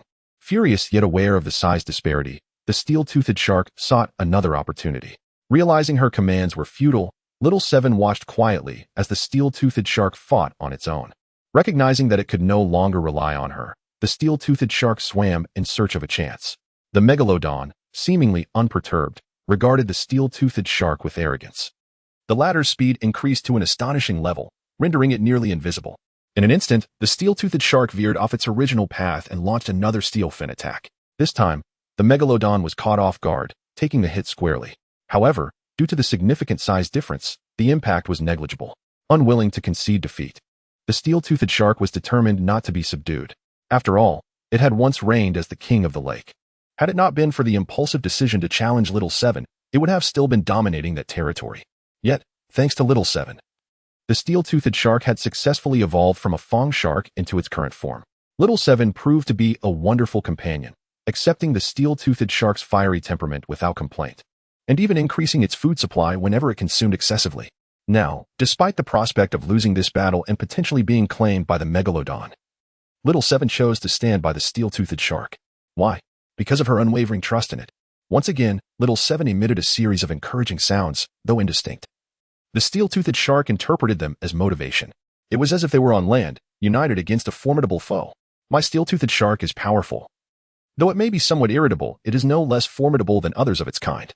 The steel-toothed shark's eyes glowed crimson, and its body began to swell, quickly growing larger, though still not matching the Megalodon's size. Nevertheless, the intensity of their presence had become equal. Typically, an evolved steel-toothed shark would assume the form of a Megalodon, characterized by sharper, larger teeth and a more massive body. Yet, the current steel-toothed shark merely expanded slightly, its skin transforming into a steel-like exterior, almost entirely encased in metal. Its already red eyes glowed even brighter. Understanding that this was a different kind of evolution spurred by rage, Little Seven exclaimed, "Then I shall name you the Raging Shark." The Raging Shark seemed to resonate with Little Seven's voice, roaring defiantly at the Megalodon. In disbelief, the Megalodon responded with a roar of its own, questioning, "Who are you?" "I am the Raging Shark," came the defiant reply. The Raging Shark stood its ground against the Megalodon, and the true battle was only just beginning. Chapter 79. Do not allow our bonds to be severed by the clan, you bastard. At this moment, the strength of the enraged shark had escalated to its zenith, charging forth like a steel fin towards the great toothed shark. The great toothed shark, unperturbed, executed a powerful tail swipe, sending colossal waves crashing toward the enraged shark. Had the enraged shark still been the unevolved steel-toothed shark, it would have undoubtedly been thwarted by the oncoming tide. However, as the saying goes, a warrior's worth is revealed after 3 days. The current enraged shark was significantly stronger than before, breaking through the waves and colliding directly with the great toothed shark. The great toothed shark had underestimated the enraged shark's capability to breach its aquatic defense, failing to maintain a vigilant guard. This oversight provided the enraged shark with the perfect opportunity, sending the great toothed shark careening into a cluster of coral. The onlooking steel-toothed sharks and fang sharks retreated. Yet their expressions revealed their delight at witnessing the great toothed shark's misfortune, a clear indication of how it typically treated its own kin. Having lost face in front of its brethren, the great toothed shark opened its massive jaws and roared at the enraged shark. Unyielding, the enraged shark retaliated by opening its own jaws and lunging at the great toothed shark. Little Seven smiled with satisfaction, for he understood that this was the steel-toothed shark's moment to shine. After its evolution, the great toothed shark had less steel covering its body, making it easier for the enraged shark to land a successful bite. Though the damage inflicted upon the great toothed shark was minimal, the humiliation was profound. It unleashed a powerful water cannon from its mouth. The enraged shark, not one to back down, attempted to retaliate with its own water gun, only to realize that its water gun skill had seemingly been replaced. With no other recourse, the enraged shark braced itself against the great toothed shark's water cannon with its formidable steel body.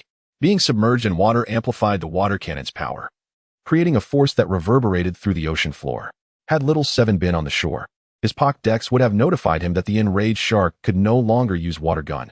Instead, it had acquired water jet propulsion.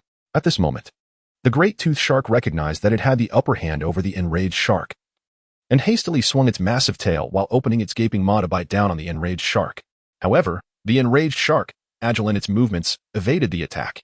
As the great toothed shark's jaws clamped down on coral, the enraged shark seized the opportunity to counterattack, propelling itself like a cannonball towards the great toothed shark. Taken by surprise, the great toothed shark was knocked off balance. Meanwhile, the enraged shark continued to slash at the great toothed shark's skin with its steel fins. The great toothed shark, eager to retaliate, found itself hindered by its own bulk, unable to stop the relentless assault. In that moment, it began to regret its enormous size. Once relying on its sheer mass to overpower foes, it now lamented its stature when faced with a nimble adversary.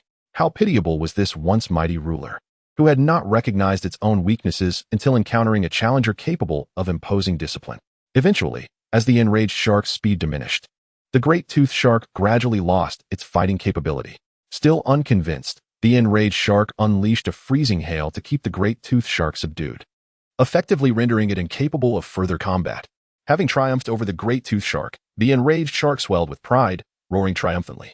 Little Seven felt an overwhelming sense of pride for the enraged shark and quietly beckoned Li Feng, intending to depart. Li Feng, incredulous, questioned why Little Seven would wish to release a Pokémon that was not his own, pondering whether he sought to emulate a master of release. Little Seven nodded, believing that the enraged shark had proven itself to its clan by defeating the great tooth shark, thus establishing its claim to become the next leader of the shark pack. Perhaps, he mused, the shark clan was where the enraged shark truly belonged, rather than remaining by his side. The enraged shark continued to celebrate, oblivious to the dispute between Little Seven and Li Feng. Li Feng, unwilling to let Little Seven abandon the enraged shark, reflected on his own past regret after having released a prized Pokémon, which had led him to his current life as a mere diver. In his youth, Li Feng had been a passionate Pokémon trainer, but after experiencing heartbreak, he had chosen to release his ace Pokémon, ultimately becoming a lifeguard and diving instructor aboard the Saint Esteem. Little Seven, however, was too youthful and impetuous to heed Li Feng's warnings. In desperation, Li Feng snatched the steel-toothed shark's Pokeball to prevent Little Seven from destroying it. Little Seven, misunderstanding Li Feng's intentions, willingly handed over the ball, believing he was assisting him, and proceeded to the shore. Li Feng, resigned, retrieved the still boisterous enraged shark. At that moment, the enraged shark, basking in its newfound glory, attracted the attention of several female steel-toothed sharks before transforming into a red light and entering the Pokeball. The disappointed female steel-toothed shark swam away, while the great tooth shark, assuming that the enraged shark had abandoned its claim to lead the shark pack, reclaimed its status as the dominant figure. Having battled the enraged shark, the great tooth shark no longer exhibited its previous arrogance, likely reconsidering its heavy-handed approach to managing the clan. One could not deny that the enraged shark had achieved a significant victory. Meanwhile, Little Seven had already made it to shore, awaiting Li Feng. Dripping wet, Li Feng hurled the Pokeball at Little Seven. What do you think you're doing? Abandoning your Pokémon? His tone was one of irritation. How could he not be upset? The boy before him was treading the same path he once had. Little Seven caught the Pokeball, from which the enraged shark leapt out, grumbling in protest. Little Seven, believing the Pokédex could provide a translation, retrieved it. Dr. Sun had already anticipated the enraged shark's emergence and promptly registered its information. Enraged Shark, the shark Pokémon.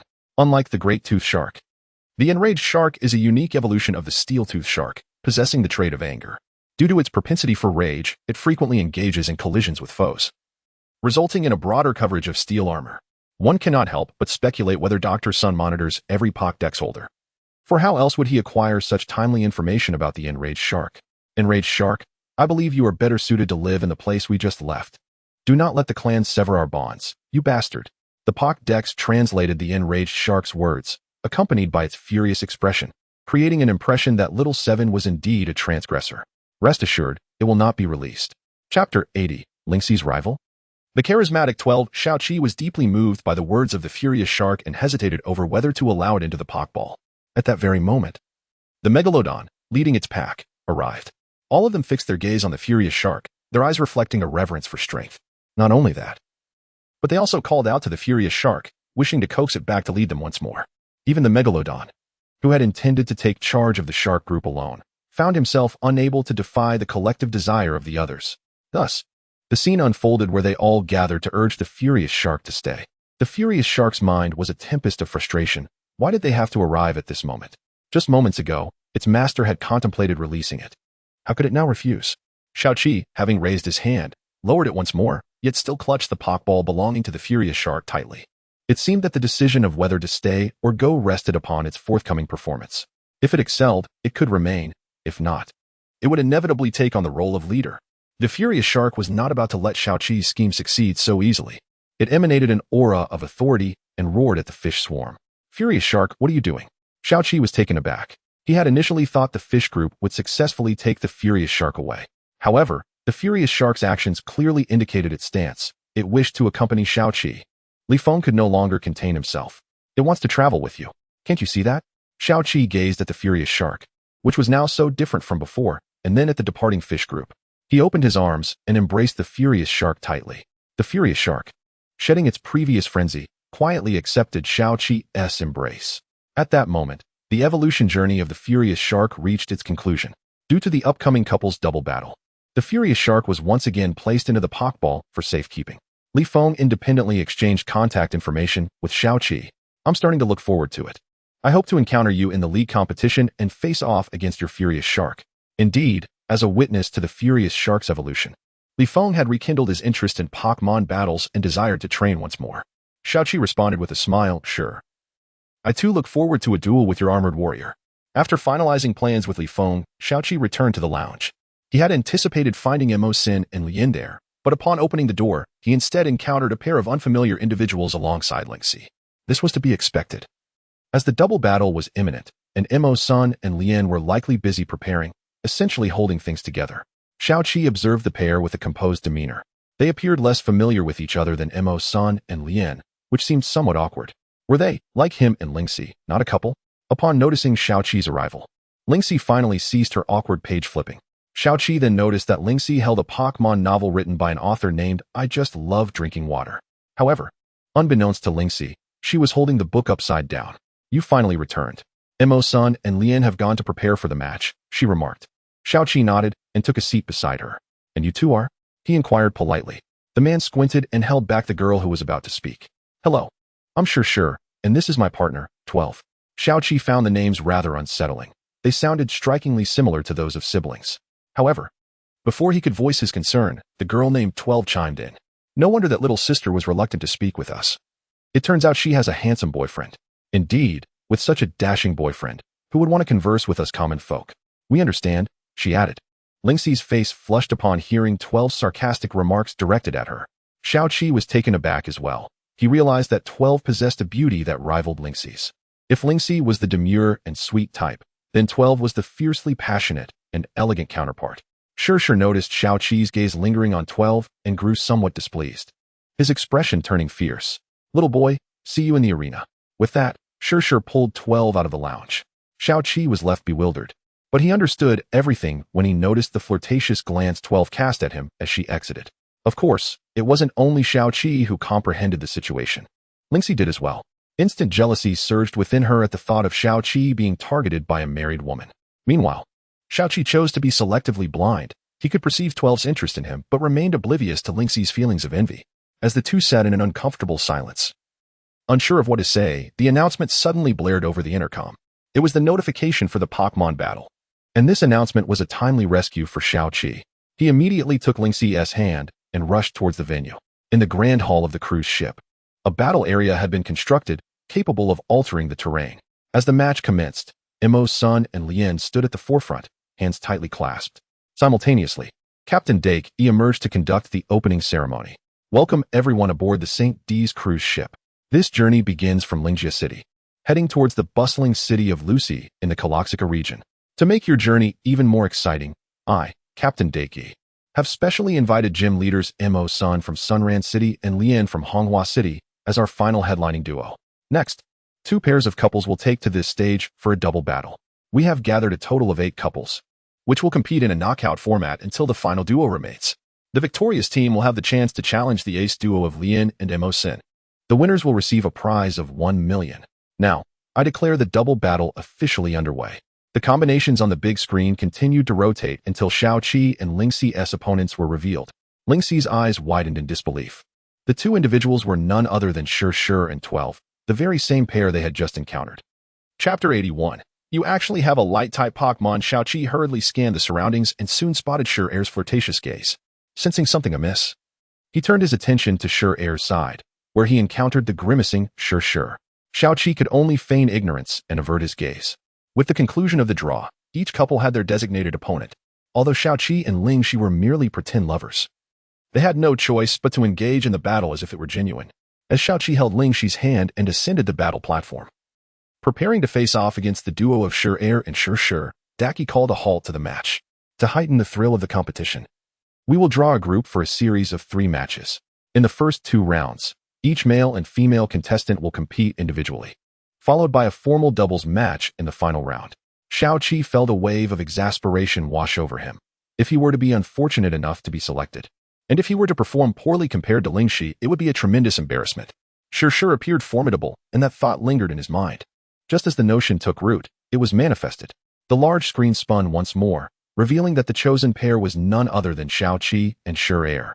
With no alternative, he steeled himself for the challenge. The match commenced amidst applause and cheers. Xiaoqi gingerly stepped onto the platform, facing the intimidating Shur. Although Shur exuded ferocity, his entrance captivated many young girls, and even some boys were entranced by his charm. It was not merely his demeanor. His striking features bore an androgynous allure.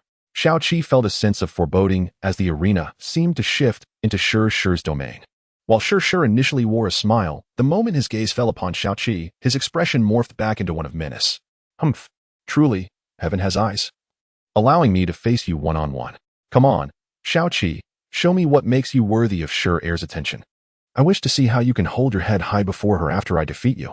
Xiaoqi found himself at a loss for words. He had merely glanced at Shur, unaware that she had taken a liking to him.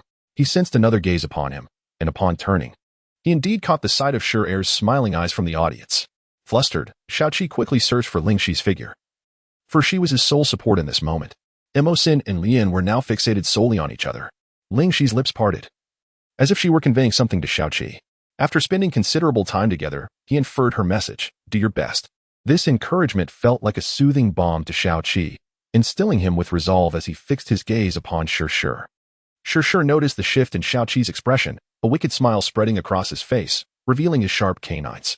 Oh, so you've been encouraged by your little girlfriend? How amusing. Watch as I shatter your confidence. No sooner had he spoken than Shur summoned his Pokémon. The creature that appeared before Xiaoqi posed a significant challenge. It was a dazzling golden Pokémon that seemed to radiate light. The audience gasped in awe at Shur's golden Pokémon, while Lingxi looked on with concern for Xiaoqi.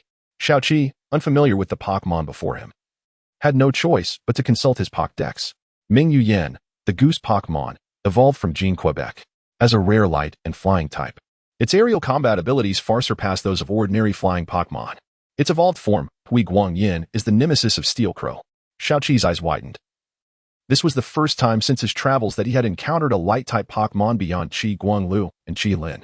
The Pokédex's remark about its evolution being a rival to Steel Crow alerted him to the fact that this goose was not to be underestimated. Unfortunately, none of his 6 Pokémon included Steel Crow, forcing him to rely on others for this battle. Very well then, I entrust this to you. Qi Lin. Upon Qi Lin's emergence, Shur was momentarily taken aback. You also possess a light-type Pokémon. The audience erupted in excitement. 4 light-type Pokémon were exceedingly rare, as were dark types, which had yet to make an appearance aside from the notorious EX Ruiz. There were only a few types in existence, and given the inherent pride of light-type Pokémon, those who could tame them were undoubtedly skilled trainers. In this first round, both trainers wielded light-type Pokémon, making this battle one to anticipate. You, a mere child, managed to tame a light-type Pokémon? Don't be ridiculous. You're even using your girlfriend's Pokémon. How shameless. Shur hastily concluded that Qi Lin belonged to Lingxi, clearly underestimating Xiaoqi's capability to acquire a light-type Pokémon. Yet, Shur was unaware that it was given to Xiaoqi by Dr. Sunday. This is my own Pokémon. Moreover, you are only slightly older than I am. What gives you the right to call me a child? I will demonstrate my strength. Ha ha, how laughable. Mingyu Yin, show him your true colors. Light Feather.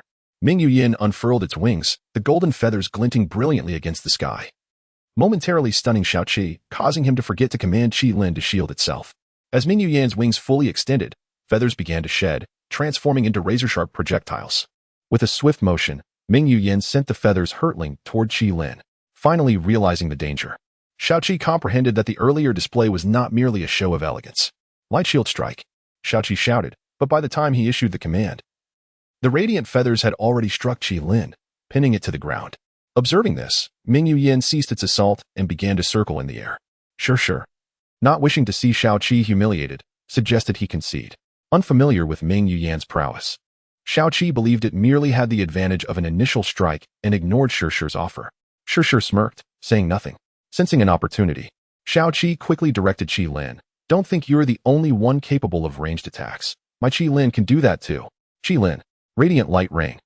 Qi Lin raised its arms above its head, gathering energy.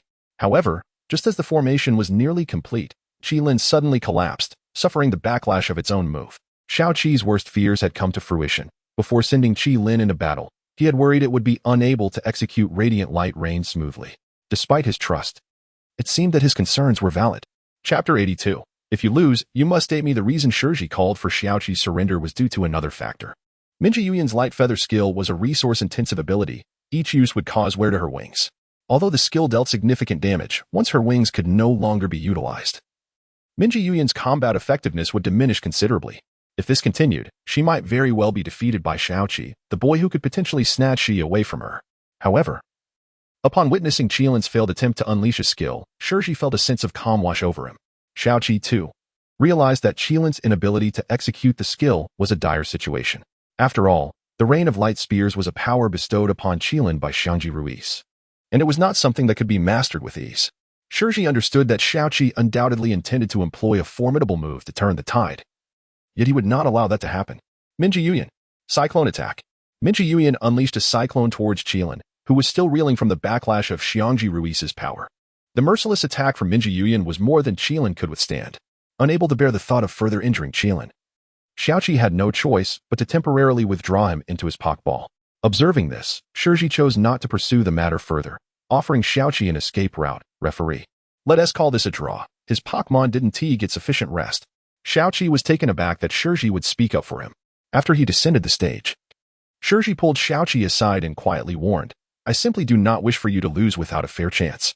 I suggest you switch to another Pokemon for the upcoming doubles match. Otherwise, I won't show you any mercy. With that, he nonchalantly pushed Xiaoqi aside and strode away. Lingxi was waiting for Xiaoqi backstage. Upon seeing her, Xiaoqi's spirits drooped. I'm sorry. I couldn't defeat him and have left the pressure on you. Oh, it's no big deal. Just look at your sister Lingxi. She replied, clearly dismissing Shi as an opponent, though her words were more to console Xiaoqi. Returning to the audience, Xiaoqi sat next to Mosin and Lian.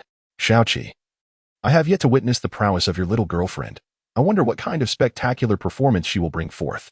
Xiaoqi ignored Mosin's previous comment. Likely too weary of explaining as it had been repeated too often, she is incredibly strong. Had there been nearby qualifiers, she would undoubtedly be competing in the finals by now. Mosin nodded, sensing Xiaoqi's unwavering trust in Lingxi. I hope you both succeed in advancing. Lian and I are eager to witness your growth. Mosin was not entirely clear on Xiaoqi's abilities, as he was not as forthcoming as Lingxi, who shared her daily experiences. Xiaoqi's social media presence was conspicuously devoid of any traces of his activities. However, Lingxi's updates revealed Xiaoqi's schedule, explaining his reluctance to share. Rest assured, I have faith in Lingxi, Xiaoqi affirmed. At that moment, Lian felt a pang of jealousy over Xiaoqi and Lingxi's bond, seeking comfort in Mosin's embrace. Mosin, unable to refuse, held her close while Xiaoqi discreetly avoided the scene. As the match resumed, Lingxi and Shi stepped onto the battlefield, prompting an eruption of cheers from the audience. Hu and Ti relished the spectacle of two super beauties clashing. Shi initiated the confrontation with a psychic attack, taunting, Sister, I'm quite weak. You must go easy on me. Lingxi responded with a wry smile.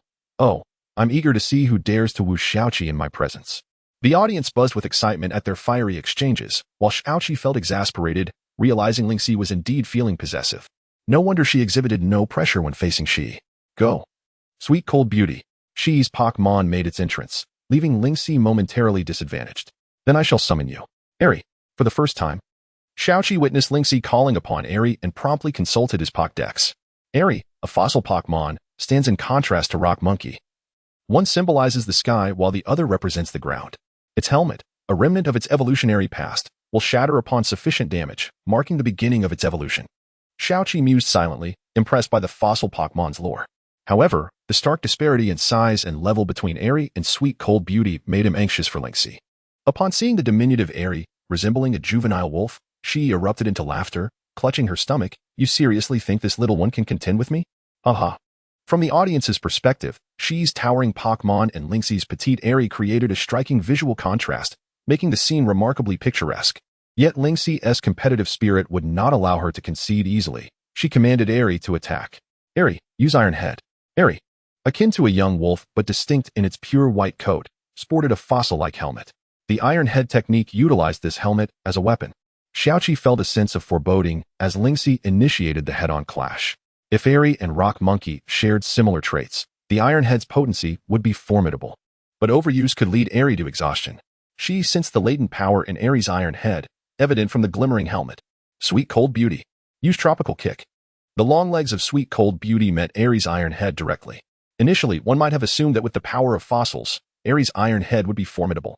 Yet, Tropical Kick effortlessly countered the Iron Head, sending Airy soaring into the air.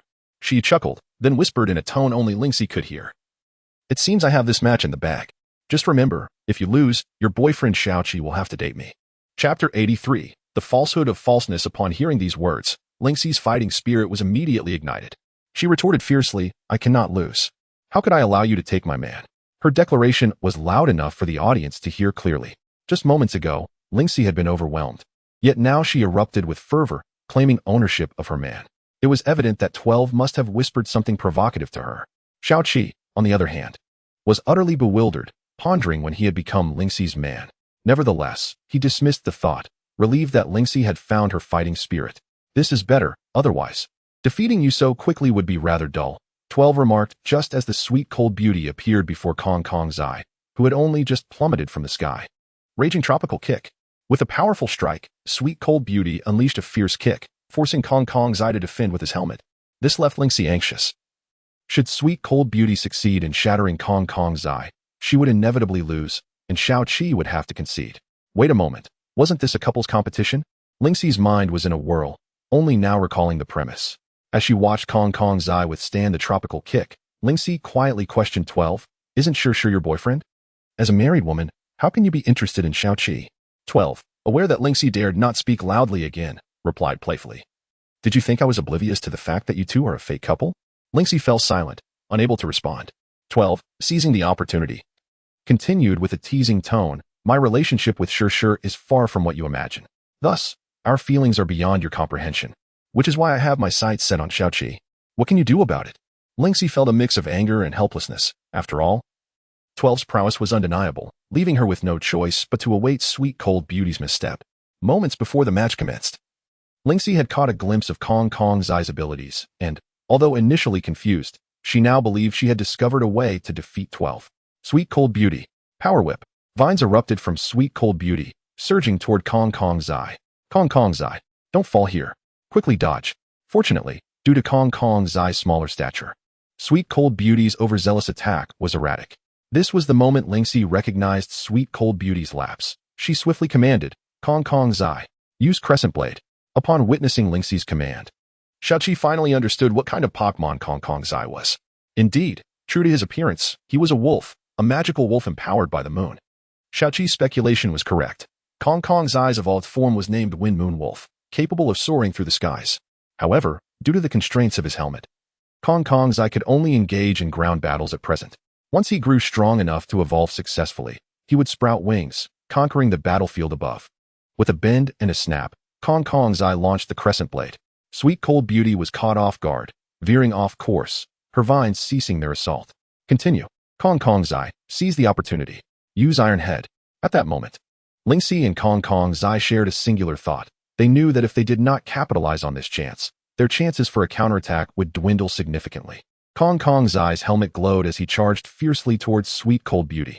Having already been disrupted by the Crescent Blade, she was unable to withstand the force of Kong Kong's eye's Iron Head and fell backward. Yet 12 remained unfazed, a mysterious smile upon her lips. Sweet cold beauty. Execute Raging Tropical Kick. This maneuver left Lingxi and Xiaoqi utterly perplexed. Wasn't sweet cold beauty on the verge of losing her fighting capability? How could she still consider an offensive? However, the next action from sweet cold beauty astonished everyone. Just as she appeared to be falling, she executed a Raging Tropical Kick and miraculously regained her footing. Excellent. Finish him with a flying knee kick. Her gaze turned fierce, as if a storm brewed behind her. In the blink of an eye, she propelled herself forward. In that case, I have no choice but to use that move. I hope your fossil power is sufficient. Kong Kong's eye. Fossil shield. The helmet on Kong Kong's eye's head detached, transforming into a massive bone shield that stood before him. Sweet cold beauty's flying knee kick collided with the formidable shield, delivering a crushing blow to her leg, rendering her unable to fight. Yet, Kong Kong's eye's shield was also shattered by the force of the kick. The helmet, once a protective barrier, now lay in pieces, leaving Kong Kong's eye devoid of combat abilities. Nevertheless, he refused to succumb before sweet cold beauty, enduring with great effort. However, as sweet cold beauty merely swayed slightly, she quickly regained her balance. Observing her recovery, Kong Kong's eye's resolve crumbled, leading to his defeat.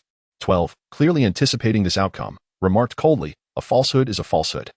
If you two combined your strengths, you would likely last no more than 10 rounds against Sure and me. With Lingxi's defeat, Xiaoqi's team regrettably lost their chance to continue in the competition. Lingxi descended from the stage in discontent, with 12 closely trailing her. Frustrated, Lingxi exclaimed, "Why are you always following me? Do you really intend to make me give Xiaoqi to you?" Lingxi's suppressed emotions finally erupted, surprising 12, who quickly sought to reassure her with a smile. "Oh, come now, don't be so petty. Let's compete fairly. After all, you're not Xiaoqi's girlfriend now, so I still have a chance. Will you sure not get angry?" Lingxi, disregarding the privacy of others, retorted boldly. "Oh, that won't be an issue. For she is a girl," 12 replied. Lingxi was rendered speechless. It dawned on her that the only two pairs in this couples competition who were not actual couples had just faced off in the first round. If Xiaoqi were to learn that he lost to a girl, he would undoubtedly feel humiliated. Indeed, while sure harbored feelings for 12. Whether 12 reciprocated those feelings remains a mystery. Chapter 84, The True Strength of Mo Zhen and Lian. In the doubles match of Xiaoqi and Lingxi, due to Lingxi's defeat, both Xiaoqi and Lingxi found themselves eliminated. Thus, they sat quietly in the audience, observing the matches of other pairs. During this time, Xiaoqi inquired about Lingxi's conversation with 12. But Lingxi merely smiled and deflected the question. In truth, Xiaoqi yearned to know Lingxi's feelings towards him. After being teased by 12, he had finally awakened to his feelings, beginning to see Lingxi as a girl he cherished. Ironically, the very Xiaoqi that Lingxi longed to see had emerged. Yet fate intervened, causing Lingxi to disrupt Xiaoqi's next move. Consequently, Xiaoqi concealed his affection deep within, continuing to watch the matches alongside Lingxi. 12 and Shur's duo was exceptionally formidable, especially with 12's sweet yet fierce demeanor, rendering them nearly unbeatable. As night fell, 12 and Shur successfully advanced to the finals, where the next day would determine who would face Mo Zhen and Lian. Although Xiaoqi feigned indifference to the outcome, he eventually sought solace on the deck alone. By now, it was nearing 10 o'clock, and with the evening breeze strong, few people remained on the deck. Xiaoqi sighed as he wandered aimlessly, while Lingxi stealthily followed him, wishing to speak with him, as 12's arrival had instilled in her a profound sense of urgency. "Ah, young master, are you here sighing?" It was Mo Zhen, accompanied by Lian. Clearly, they too had matters weighing on their minds, prompting them to seek fresh air. Mo Zhen had noticed Lingxi trailing behind Xiaoqi, but due to her constant shaking of the head, he refrained from mentioning her to Xiaoqi. The term young master was used by Mo Zhen as he knew Xiaoqi was the son of Gaobo, the most renowned gym leader. "Are you feeling regretful about the loss?" Lian inquired tentatively, to which Xiaoqi nodded. Mo Zhen, struck by inspiration, proposed, "The arena is empty now. How about we engage in a friendly spar? It would serve as good practice for our battle tomorrow." Regrettably, Lian and Mo Zhen seldom had the opportunity for doubles matches due to their popularity. This was precisely why they found themselves sleepless on the deck, anxious about their synergy in the forthcoming match. Xiaoqi's eyes sparkled with excitement. Naturally, he was eager to accept this challenge. However, as it was a doubles match, he needed a partner, and the most suitable choice was Lingxi, not for any other reason, but because she was his companion aboard the Saint ship. Mo Zhen, recognizing this, waved his hand in resignation towards Lingxi. Xiaoqi would surely notice her. Lingxi had no choice but to turn around and feign casualness. As Xiaoqi turned, he immediately spotted Lingxi, his face lighting up with joy. Yet this time, he refrained from reaching for her hand as he usually did. Perhaps it was due to the newfound feelings he harbored for her. When it came to someone he cherished, he felt compelled to tread carefully. "You arrived just in time. Mr. Mo Zhen and Miss Lian wish to engage in a friendly match with us. What do you say? Are you available to grace us with your presence?" Lingxi, who had just been pretending to stroll by, stopped at the sound of Xiaoqi's call and nodded in agreement. With the lights dimmed, both sides prepared for the match. Lian and Mo Zhen exchanged glances, with Mo Zhen taking the initiative. "Be careful, Xiaoqi, we won't be as lenient as in the gym. Go, Lizard King." Lian summoned her ace Pokémon, Go Houndoom. Upon witnessing their Pokémon, Xiaoqi realized they were all putting forth their utmost effort. He had seen the Lizard King during Gao Zei's exhibition. It had the potential to Mega Evolve, and Houndoom, evident from the Mega Stone it bore, was equally capable of Mega Evolution. Although Xiaoqi had previously battled a Houndoom, Lian was distinctly different from the one he had faced in the Phantom Team. After a brief exchange of glances with Lingxi, Xiaoqi sent forth his Pokémon. The dark silhouette of Skarmory emanated an overwhelming presence, captivating both Mo Zhen and Lian with its sheer power. Skarmory then circled excitedly above Lingxi, contrasting sharply with the earlier tension. Lingxi released her Pokémon, Noctowl, which she had just used earlier that day. Xiaoqi, confused, assumed his gaze conveyed everything. Lingxi should understand his intent to deploy his Wingull. However, from Lingxi's perspective, it appeared Xiaoqi wanted to send out his Geodude, so as his partner, she naturally believed she should utilize Noctowl. Mo Zhen and Lian quickly recognized the miscommunication between the two and intervened. Oh, it's merely a friendly match. No need to take it too seriously. Yes, we just want to showcase our strength. Xiaoqi felt no anger. Instead, he recognized he had perhaps overestimated his ability to communicate effectively with Lingxi. Lingxi, believing Xiaoqi was upset, resolved to demonstrate through her actions. Noctowl. Perform well. Crescent Blade. Lizard King. Follow up directly. Protect Houndoom. The Lizard King easily deflected Noctowl's attack, sustaining no damage in the process.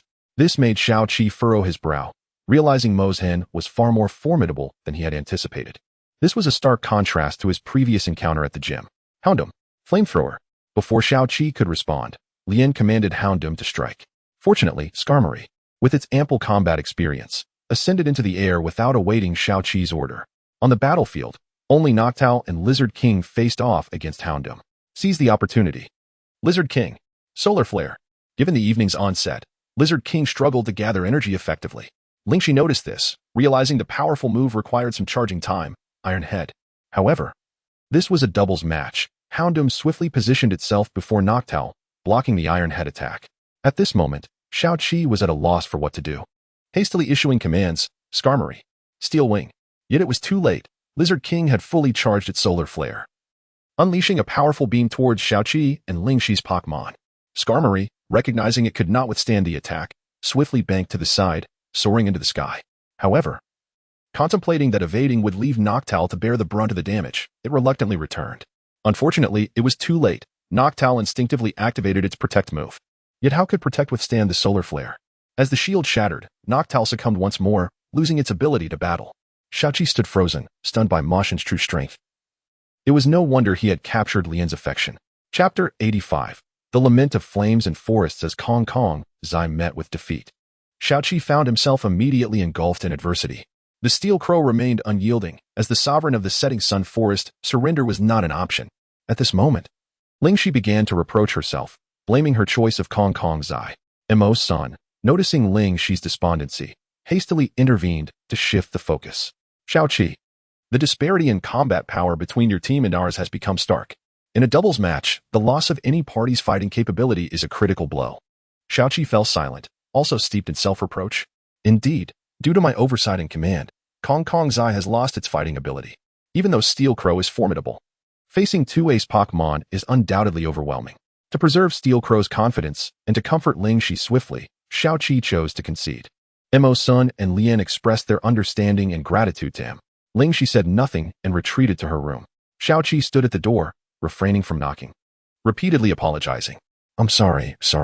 I didn't consider you. It was my fault. Lingxi remained silent, quietly listening. You are truly wonderful. The most beautiful girl I have ever encountered. Please do not harbor any resentment towards Shire, nor be jealous on my account. Xiaoqi's attempt at expressing jealousy lacked conviction, and Lingxi barely caught his words. However, unable to confront him directly due to her pride, she remained silent. Xiaoqi continued to utter a stream of compliments, albeit softly, while Lingxi listened intently. As the night deepened, Xiaoqi found himself at a loss for words and prepared to depart. In a moment of honesty, he confessed his feelings. I like you. Regrettably, Lingxi had inadvertently fallen asleep, missing his declaration. Xiaoqi, self-mocking, mused, of course, why would you like me? As I said, we are merely friends. That night, Xiaoqi found no rest. The following afternoon, the couples doubles tournament neared its conclusion. Shire and Shire's duo decisively vanquished all competitors, directly challenging Mo's son and Lien's team. Xiaoqi, deprived of sleep, appeared quite fatigued. Lingxi took no heed, for she had listened to Xiaoqi's murmurs the previous night until she drifted off, harboring no resentment towards him. Did you not rest well last night? She inquired, avoiding mention of the previous day's events, as it was better left unsaid. Observing Lingxi's demeanor, Xiaoqi sensed her concealment, believing she had indeed heard his confession. Ah, it's nothing. I was just a bit too excited during the match last night. As you know, I am quite fond of Pokémon battles, he replied, forcing a smile to assuage her suspicions. Lingxi, easily deceived, redirected her attention to the competition. As Mo Sin and Lien took the stage, an uproar of applause erupted from the crowd, for the common folk were unaware of the true prowess of Mo's son and Lien's Pokémon. Yet, being gym leaders, their strength was undoubtedly formidable. Xiaoqi, mustering his energy, wished to witness how Mo's son and Lien would triumph over Shire and Shire. Shire, resembling a princess, was led onto the stage by Shire. With both Shire and Shire possessing striking appearances, The crowd quickly divided to cheer for them, leveling the playing field. Emosin and Lian exchanged knowing glances before sending forth their Pokémon. Just as in Xiaoqi's earlier battle, Emosin unleashed Lizard King while Lian called forth Houndoom. Upon seeing Emosin and Lian's Pokémon, Shire's expression turned troubled. However, with determination, she summoned Sweet Frost. Xiaoqi understood immediately why Shire had made the choice. If Shire brought forth a Shining Swallow, their combination would be severely disadvantaged. Sweet Frost was at a disadvantage against Houndoom, while Shining Swallow would struggle against Lizard King. After a moment's hesitation, Shire whispered something to Shire before revealing Shining Swallow. Upon witnessing Shire's luminous Pokémon, Emosin and Lian exchanged amused glances. Emosin remarked, "Are you both certain you wish to proceed this way?" Although Mega Stones were prohibited in this battle, Emosin and Lian exuded confidence in their abilities. While the prowess of Shire and Shire was acknowledged, their opponents were two seasoned gym leaders. Even Ling, she felt that their actions bordered on arrogance. Shire smiled faintly. Gym leader Emosin, if Shire dares bring it out, it signifies we possess a strategy to face you. Let us dispense with the chatter and commence. Lian, intrigued by the charming Shire, responded, "If that is the case, shall we initiate?" Houndoom, use Flamethrower to strike Sweet Frost directly. Lizard King, employ Leaf Storm. Emosin and Lian launched a fierce offensive, showing no mercy to Shire and Shire. Shire nodded towards Shire, Shining Swallow. Use Light Wing to block the Flamethrower. Sweet Frost, execute Leaf Storm.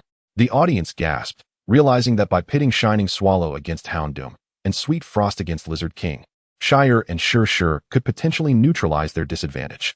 Given Shining Swallow's strength, it was likely to handle Houndoom more easily than Lizard King could manage Sweet Frost. Once Shining Swallow successfully defeated Houndoom, Sweet Frost merely needed to stall Lizard King, paving the way for a team victory. As the leaf storms of Sweet Frost and Lizard King clashed, the latter held a decisive advantage. Meanwhile, Houndoom's Flamethrower was effortlessly thwarted by Shining Swallow's Light Wing. Shining Swallow, ascend and unleash Radiant Slash. Shining Swallow soared into the heavens, breaching the clouds.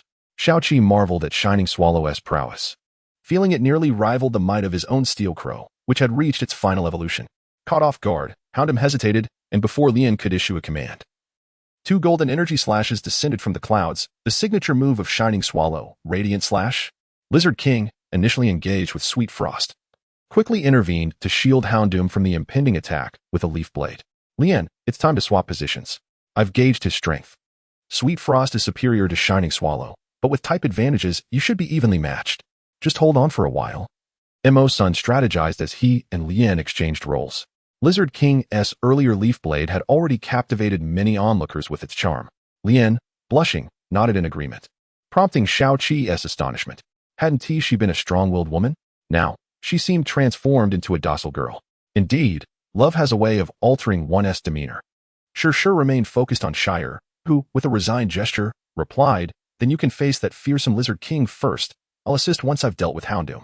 Lian promptly regained her former demeanor, smirking, "Little sister, don't speak too confidently. Is it a mule or a horse? Let's take it out for a spin to find out." Sweet Cold Beauty, Tropical Kick, Black Lugia. Use Purgatory. Black Lugia surged forward, engulfed in flames. Charging at Sweet Cold Beauty. Unyielding, Sweet Cold Beauty harnessed tremendous power in her legs. Emosin and Shire were both intimidated by the palpable tension between the two, especially Lian, who immediately unleashed her strongest move. After all, Purgatory was Black Lugia's most formidable technique. Shire felt a bead of cold sweat trickle down his back. Uncertain if Sweet Cold Beauty could withstand Lian's full force, Xiaoqi boldly speculated from the audience, believing that Black Lugia would prevail, given its elemental advantage. Yet, as Sweet Cold Beauty approached Black Lugia, she executed a powerful leg kick, soaring into the air. Now's the time. Use Flying Knee Kick. Upon hearing this, Lian's face turned pale, unable to fathom that Sweet Cold Beauty's tropical kick was merely a setup. Lingxi, having battled against Shire before, was well aware of his tricks. Sweet Cold Beauty's command over tropical kick was nothing short of extraordinary. Black Lugia charged ahead, but suddenly lost its target, the flames extinguishing in an instant. During that fleeting moment in the air, Sweet Cold Beauty transitioned her move, delivering a devastating kick that plummeted from above. Black Lugia let out an agonizing cry. Struck at its vital point, the tide of battle shifted dramatically, causing Emosin to furrow his brow. Seizing the opportunity, Shire called out, "Mingyu, Light Feather." Mingyu soared once more into the sky, but before its dazzling wings could fully unfurl, Emosin issued a command, "Lizard King. That mosquito is truly bothersome. Bring it down. Dragon Claw. Shirshir could hardly believe Mosin referred to Mingyu Yin as a mosquito. Mosin's remark stemmed from witnessing Lian's devastating defeat, igniting his anger. However, Mingyu Yan's performance indeed resembled that of a mosquito, as light feathers struck against Lizard King without inflicting any pain. In contrast, Lizard King elegantly expanded its claws, preparing to unleash Dragon Claw. Shirshir remained unfazed, confident that Mingyu Yan, currently in the air, would be out of reach. In the next moment, Lizard King leapt high, its massive claws crashing down upon the brilliant wings. In a grand showdown, Mingyu Yan fell helplessly to the ground. During Mosin's moment of dominance, Shirshir commanded Sweet Cold Beauty to execute a powerful whip attack. Due to the recent impact of the flying knee kick, Black Lugia was temporarily immobilized, enduring the onslaught. Shirshir grew frantic, realizing that if Mingyu Yan lost its aerial advantage, it would be as defenseless as a grounded chicken. Get up quickly, unless you wish to be defeated by that giant lizard. Mingyu Yan's eyes suddenly shone with golden light, enduring the pain as it ascended once more into the air. Just as Mosin prepared to assist Black Lugia, Sweet Cold Beauty unleashed another leaf storm, rendering Black Lugia incapable of further combat. Lian cast an apologetic glance at Mosin, who smiled indulgently. It's all right, I'll help you take revenge. After defeating Black Lugia, Shirshir astonished the audience, revealing Sweet Cold Beauty's remarkable strength, one that even the gym leader of Red Flower Pavilion could not overcome. Lingxi had truly not lost in vain. Your girlfriend is quite formidable, so I suppose I must deal with you first.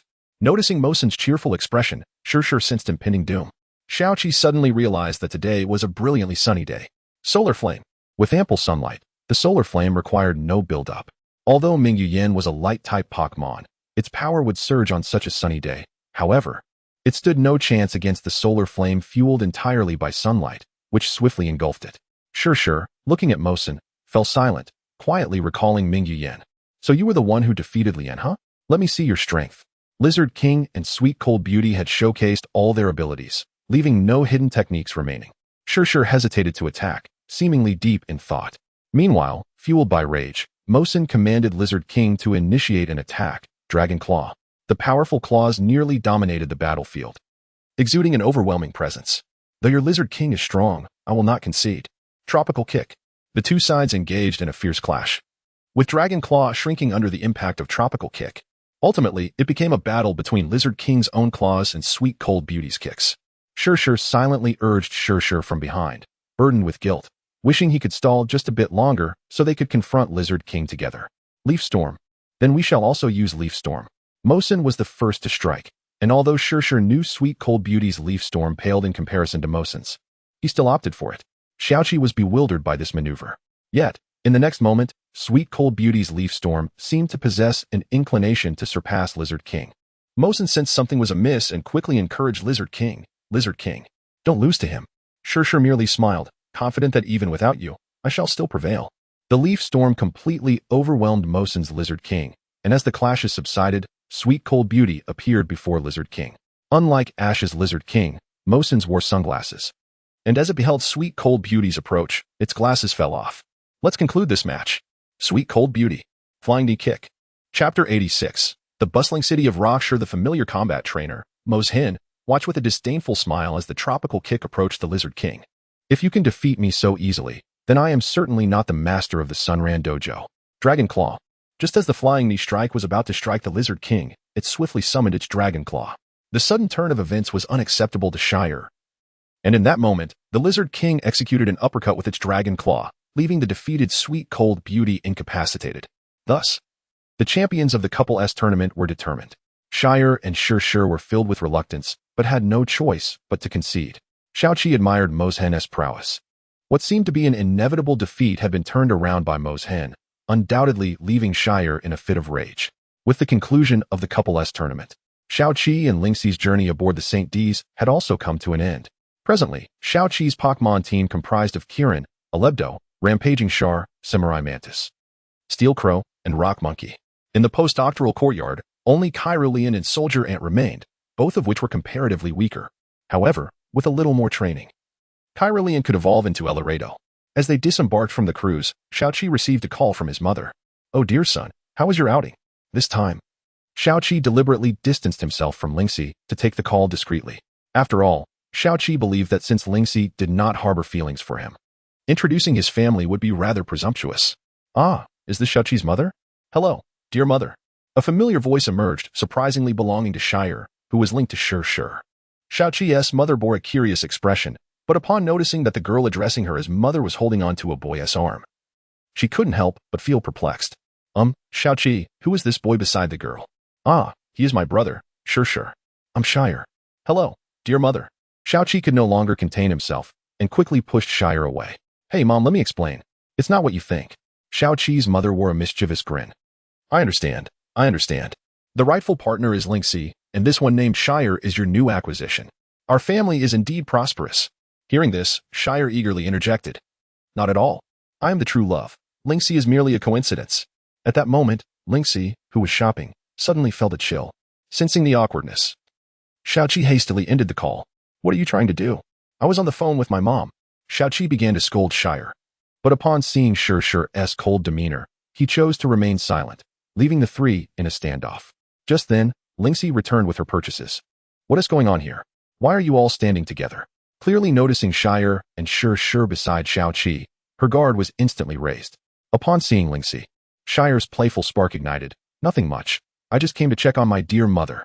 This remark struck a chord with Linksy, who turned to Xiaoqi, seemingly seeking confirmation of the statement as truth. Xiaoqi quickly defended, she's just joking. Besides, I've already introduced you to my mom before. She's my mom. Not your mother-in-law. Feeling a bit disheartened, Shire sighed, tugging at Sure as they departed. Before leaving, they exchanged contact information with Xiaoqi, which Linksy promptly collected. Xiaoqi, oblivious to the unfolding drama, was captivated by a flyer distributor. It was a poster for the finals of the Rockshire City Fighting Tournament, and among the competitors, one individual appeared strikingly familiar. Despite being cloaked, the Pokemon's gaze evoked a sense of recognition within him. Hey, should we go check out the fighting tournament in Rockshire City? Xiaoqi cautiously proposed to Linksy. A faint smile graced her lips as she browsed through Shire's posts. Sure. Shire's latest update revealed that they were not en route to the fighting tournament. Having purchased tickets, Xiaoqi led Linksy to find a seat. Due to the final match, the identities of the competitors remained undisclosed, adding an air of suspense for the newcomers. Xiaoqi perused past match reports and discovered a formidable contender, renowned as a dark horse in the tournament. According to the reports, this dark horse had triumphed through wrestling with the Eagle and Heracross, advancing to the finals. Furthermore, the dark horse claimed that their trump card had yet to be revealed. However, the finals were now a 3-on-3 battle, and it seemed likely that the dark horse would unveil their ace. As the host entered the arena, the atmosphere surged to a crescendo. Welcome, everyone, to the Rockshire City Fighting Tournament. It is well known that Rockshire City has historically been the venue for league competitions, signifying its grandeur. By the way, where is the final fighting tournament that Brother Martin mentioned? Xiaoqi inquired of Linksy at that moment. Linksy shook her head, bewildered. I have no idea. With no choice, Xiaoqi resolved to research the matter, finding that the fighting tournament would take place after the league competition, with the specific location to be revealed only after the league concluded. At such a time, the idle combat trainers would participate in the league tournament. Oh, then the league tournament will surely be a fierce battle. By the way, what about your quality tournament? Xiaoqi suddenly recalled that Linksy was a quality trainer. Oh, that is not urgent. It seems that the Loshika region is not hosting a quality assessment tournament this year. Besides, there's no rush. I still need to earn 2 more badges. Ultimately, the most important thing is to accompany you. Linksy whispered those words. Xiaoqi shifted his gaze back to the fighting tournament, where the final contestants had taken the stage. The moment the trainer on the right appeared, Xiaoqi's eyes widened in astonishment. Why did he seem so familiar? Chapter 87. The resplendent Martin. Before Xiaoqi could call out his name, the host began to introduce the 2 competitors. First to enter from the left was a figure clad in black attire and a cloak. He is a formidable presence in the world of combat. In the neighboring city of Ryan, a fighting tournament was also held, where our contestant emerged victorious, claiming the championship with a crushing triumph. He is our renowned trainer of the abandoned monkey, Gormart. As the host concluded his introduction, Gormart dramatically cast aside his cloak, revealing a robust young man with slick-back hair. On the right, before the host could even begin his introduction, the other contestant tore off his own cloak. Xiaoqi and Linksy could not help but exclaim, Martin. Now, the contestant on the right is Martin. He previously participated in a fighting tournament in Marshall City, but regrettably faced defeat. Now, he returns to this stage with his Pokémon and is hailed as the greatest dark horse of this competition. With the host's introduction complete, both sides readied themselves for battle. As mentioned earlier, Gormart's ace was the abandoned monkey. Meanwhile, reports had indicated that Martin had recently acquired a wrestling hawk. Martin. From the introduction, it seems you have never won a championship, Gormart remarked, applying pressure right from the start. Martin, however, exuded a completely different demeanor, brimming with confidence. Indeed. But this time, the championship shall be mine. Gormart was taken aback by Martin's self-assuredness, which seemed to garner even greater support from the audience for Martin. Humph, I'll talk. Let's see how you fare. Go, Leek Duck. Xiaoqi was genuinely puzzled. Wasn't Leek Duck typically a flying type? How could such a Pokémon be utilized in a fighting tournament? Ling Shi, with a sigh, patted Xiaoqi's head. You fool, this is the new region's Leek Duck. The Galarian Leek Duck is a fighting type, and can even evolve into the Leek Knight. Xiaoqi quickly consulted his Pokédex, and discovered the sword and shield-wielding Leek Knight. Oh, so it's the Duck God. I wonder how Brother Martin will fare. Eagerly, Xiaoqi watched the match, curious to see how much Martin had grown during this period. Martin, full of confidence, declared, Oh, Leek Duck, in that case, you go first, Wrestling Hawk. Since departing from Xiaoqi and Ling Shi's team, Martin had been honing his skills. The Wrestling Hawk was a gift from Sister Lee when he returned to seek her out. Sister Lee had felt a pang of sympathy upon seeing Martin return home dejected. That evening, she quietly entered Martin's father's room. Martin's father had passed away early, known by the illustrious name of Maiztai, a name revered by all combat trainers in Rakaka. He founded the fighting tournaments, and every champion was Maizai himself. Martin's obsession with the tournaments undoubtedly stemmed from his father. As Maizai's legacy faded with his passing, people gradually forgot him. In contrast, Sister Lee, determined to raise Martin, opened a Pokémon Center to care for the Pokémon of Maizai. Thus, while Maizai's name became a distant memory, Sister Lee's name grew in recognition. Most of Martin's father's Pokémon had been released, leaving only the Wrestling Hawk, which was now ready for battle as Martin faced a personal crossroads. Initially, Sister Lee had managed the Pokémon Center alongside the Wrestling Hawk. When Martin set off the next day, he said nothing and didn't even notice the extra Pokeball in his bag. It was only upon arriving at the Pokémon Center in Fierce City that he discovered the additional ball, realizing that his mother had remained silent. Having seen him return home in despair, he assumed this Pokémon was a gift from her. At that moment, Xiaoqi was exploring the X-Mine with Ling Shi. Upon releasing the Pokémon, the first thing Martin saw was his father's Wrestling Hawk, which smiled and nodded at him. Unable to hold back any longer, Martin recognized that Sister Lee must have understood his struggles all along. Her silence was merely a testament to her faith in him. After all, he was Maizai's son, the heir of the strongest combat trainer. What are you doing? Are you just going to stand there while I unleash the Wrestling Hawk? Then I shall attack. Gormart's words jolted Martin back to the present arena. In previous battles, Martin had relied on the Wrestling Hawk to triumph over two opponents. He wondered how Gormart would measure up now. Leek Duck. Wild Dance Strike. The brown Leek Duck wielded its leek and charged at the Wrestling Hawk. Martin remained silent, exuding confidence in his Pokémon. Indeed, the Wrestling Hawk leapt gracefully, gliding to evade the Leek Duck's assault. Use Flying Knee Kick. The Wrestling Hawk descended, delivering a powerful blow that sent the Leek Duck crashing to the ground. Xiaoqi could not help but admire the prowess of the Wrestling Hawk. Gormart realized he had underestimated Martin, but pressed on regardless. Leek Duck, get back up. Martin sneered. Do you think I would grant you the opportunity? Flying Crash. The Wrestling Hawk moved with such speed that it left after images, soaring gracefully through the air. With a resounding thud, the Leek Duck was rendered unable to continue battling. Gormart was left speechless. It was clear he had underestimated the man before him. Mere luck. My Leek Duck is not even my strongest Pokémon. It's only natural you could defeat him. Gormart then summoned his second Pokémon, an octopus Pokémon that reminded Xiaoqi of a certain fighting type. The Pokémon Gormart called forth was the Wrestling Master, the sworn enemy of the Leek Knight. Seeing the Wrestling Master, Martin's expression grew grave. Wrestling Hawk. Do you feel confident? Clearly, Martin understood the terrifying potential of the Wrestling Master. If the Wrestling Hawk were unfortunate enough to be ensnared, the consequences would be dire. The Wrestling Hawk confidently spread its wings, resembling a master of combat. I understand. You shall not falter. In that case, let us proceed. Chapter 88. 20 Wrathful Fists are no laughing matter. Gormart observed that Martin had chosen not to switch his Pokémon for battle, allowing the wrestling bird to continue fighting, which he found contemptible. With a cold smirk, he declared, Very well, let me show you just how foolish your choice is. Octopus Master. Octopus Cannon. The Octopus Master brandished its limbs, leaving the wrestling bird momentarily bewildered. It was precisely during this moment of hesitation that the Octopus Master sprayed a jet of ink, successfully restraining the wrestling bird. The wings on its arms were also coated in ink, rendering it unable to take flight for the time being. Gormart, now emboldened, taunted. Let us see how your little bird flies without its wings.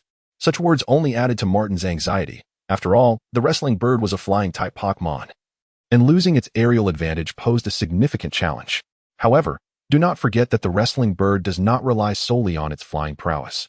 It is a dual-type Pokémon of flying and fighting. Wrestling bird. Use Flying Body Slam. Although the wrestling bird could no longer glide, it utilized its momentum to execute a successful Flying Body Slam. The Octopus Master, caught off guard, was struck unexpectedly. Gormart's expression twisted in disbelief. He had not anticipated the wrestling bird to be so resilient. Most previous opponents had been incapacitated after suffering from the Octopus Master's Octopus Cannon, yet this time, both the wrestling bird and Martin were the first to endure the Octopus Cannon with only minor impact on the wings. However, this negligible effect did not hinder the wrestling bird in the least. Seizing the moment, Martin commanded, Flying Knee Strike. The wrestling bird dashed towards the Octopus Master and slowly lifted its knee. Gormart could no longer remain passive and hastily ordered the Octopus Master to counterattack. Octopus Master. Quick. Use Ink Bind. Clearly, the Octopus Master was too late to execute Ink Bind. In fact, its attempt to do so only revealed its vulnerability. Just as Martin believed victory was within reach, an unforeseen turn of events occurred. The wrestling bird had been affected by the Octopus Cannon's attack, diminishing its accuracy. Martin was aware of this adverse effect but mistakenly thought it had dissipated after the successful Flying Body Slam. At this critical moment, the wrestling bird missed its Flying Knee Strike. Martin's face turned pale. The wrestling bird's advantage had completely vanished.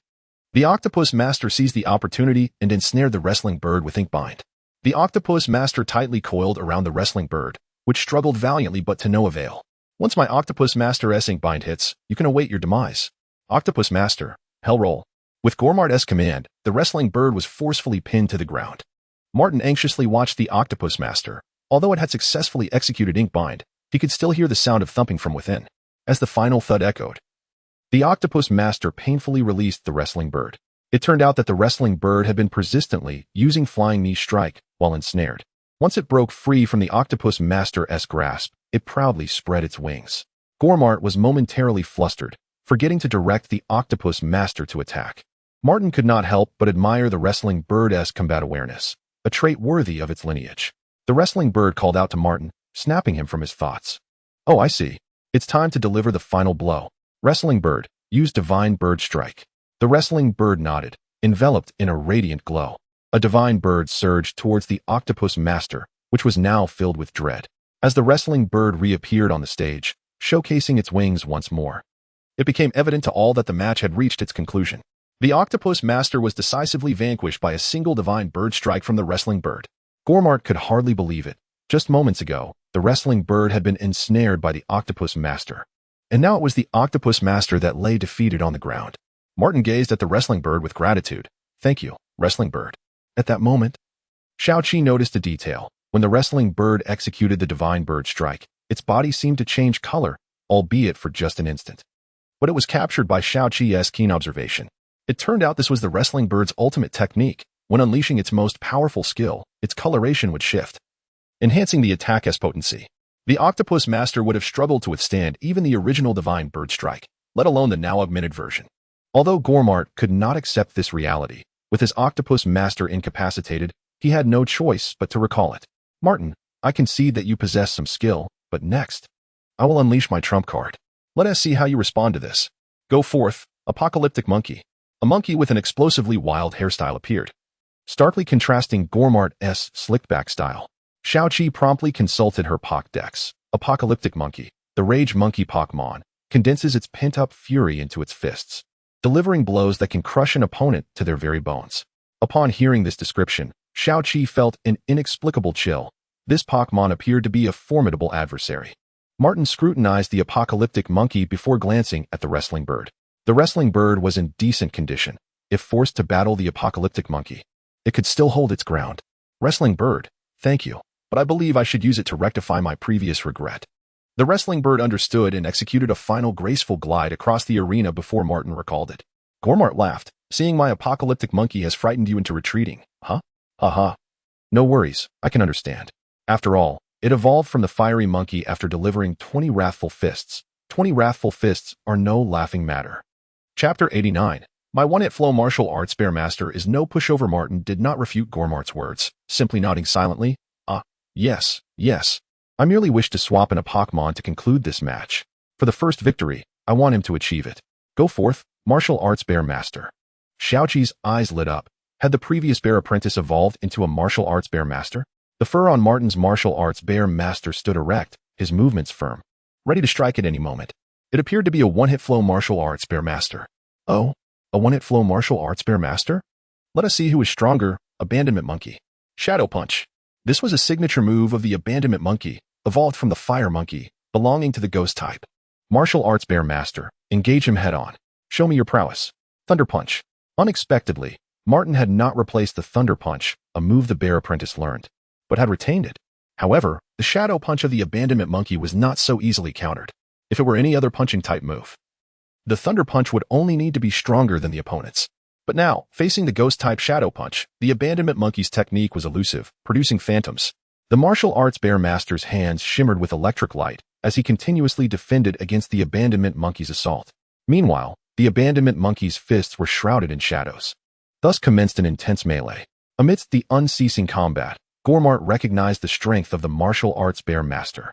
Create some distance, Abandonment Monkey. No need to continue this exchange. Hearing Gormart's command, Martin became flustered. Martial arts bear master, be cautious, retreat for now. Presumably, the Abandonment Monkey was about to unleash the Fury Punch. Xiaoqi patted his thigh. Oh no, Martin, you miscalculated. The Fury Punch gains power with each successive attack, and during their exchange of punching moves, the Abandonment Monkey must have taken countless hits. Indeed, Gormart grinned wickedly as he shouted, Abandonment Monkey, use Fury Punch. Martin's expression turned grave. He was uncertain whether the martial arts bear master could withstand it. The current situation seemed unfavorable for employing any move. Then let him take the Fury Punch. Martin commanded. The martial arts bear master nodded silently and assumed a defensive stance. The Abandonment Monkey charged at the martial arts bear master with great ferocity, yet surprisingly, the martial arts bear master did not suffer severe injury from the Fury Punch, which was deemed a formidable move. The martial arts bear master effortlessly absorbed the Abandonment Monkey's furious blow. At that moment, Martin realized that the martial arts bear master had merely used Thunder Punch to block the Shadow Punch earlier, without striking the Abandonment Monkey itself. Thus, the enhancement effect of the Fury Punch was virtually non-existent. Gormart was left speechless, while Martin smiled slightly. In that case, it is time for us to counterattack. Allow me to showcase our newly learned move. Obsidian Strike. The bear apprentice, in order to evolve and ascend to a higher level, had to choose between the water axis and the dark axis. By chance, Martin acquired the dark axis, and the bear apprentice, eager for power, devoted itself to training with it. Now, Martin intended for the martial arts bear master to execute the Obsidian Strike, a move learned from mastering the dark axis to its pinnacle. To prepare, Martin had sought out the martial arts bear master for practice against a trainer who possessed a combo flow martial arts bear master. Martin successfully defeated the opponent using the Obsidian Strike. The Abandonment Monkey was directly struck by this move, and the resulting thunderous sound captivated the audience. Such a powerful technique left one wondering if that red-eyed monkey could withstand it. Martin did not rush to deliver a finishing blow. He wanted to see if the Abandonment Monkey could endure. Gormart, however, seemed anxious. Could the Abandonment Monkey truly withstand such a potent skill? Fortunately, the Abandonment Monkey managed to rise again. Although the Obsidian Strike had struck its vital point, the Abandonment Monkey was unwilling to concede defeat and refused to fall. Martin furrowed his brow. This Abandonment Monkey proved to be quite formidable. Abandonment Monkey, well done. Use double revenge. Gormart's lips curled upward. If the Abandonment Monkey had not been knocked out in one hit, then his opportunity had arrived. Martin, I await your move, he thought. Martin inwardly lamented. The Abandonment Monkey possessed such an incredible skill. The power of the previous Obsidian Strike was immense. Yet who could have anticipated that the Abandonment Monkey would retaliate with double revenge? In this case, it would be the martial arts bear master who would suffer grievously. Xiaoqi, too, stood up in excitement. Martin, you have truly backed yourself into a corner. Just when Gormart believed victory was assured, the Abandonment Monkey collapsed to the ground like a deflated balloon. It turned out that the Abandonment Monkey had merely been holding on. It had not withstood the martial arts bear master's Obsidian Strike. Martin wiped his brow in relief, and the martial arts bear master relaxed. The Abandonment Monkey's fall signified Martin's victory. On the podium, Martin looked at the martial arts bear master, and both shared a joyous smile. The champion of the Rock City Fighting Tournament had been determined. Once the match concluded, Xiaoqi and Lingxi patiently awaited outside. When most of the crowd had dispersed, Martin emerged, accompanied by the wrestling hawk, Maze Tai. Hey, Martin, that match was truly impressive. Xiaoqi waved at Martin, who approached with a beaming smile. Long time no see, Xiaoqi. The trio found a restaurant, where Lingxi busily indulged in food, prompting Xiaoqi to recount their journey to Martin. I presume your strength now could match my brother in a few exchanges, Xiaoqi said with a hearty laugh. Martin, however, remained humble. Oh, no, please. I am merely a combat trainer. Many Pokémon can counter fighting types. Moreover, I would not dare to challenge the runner-up of the Rocket League. Noticing Martin mention the Rocket League, Xiaoqi cautiously inquired, Martin, will you join us on our travels? Understanding Xiaoqi's invitation to rejoin their team, Martin responded, sure. Since I have already secured a championship, I can participate in the Rocket League. Lingxi, noticing Xiaoqi gaze at her, paused her eating but continued chewing. What about me? I can participate just like Martin. Thus, Martin rejoined Xiaoqi's team, and the three set forth towards the Rocket League. Xiaoqi, why must I challenge all 8 gyms? Woe is me. Chapter 90, A Futile Effort? Upon Martin's reintegration into the team, the provisions for both Xiaoqi and Lingxi experienced a remarkable improvement. Xiaoqi remained perpetually curious about Martin's wrestling eagle, pondering whether it would indeed change color as she had observed.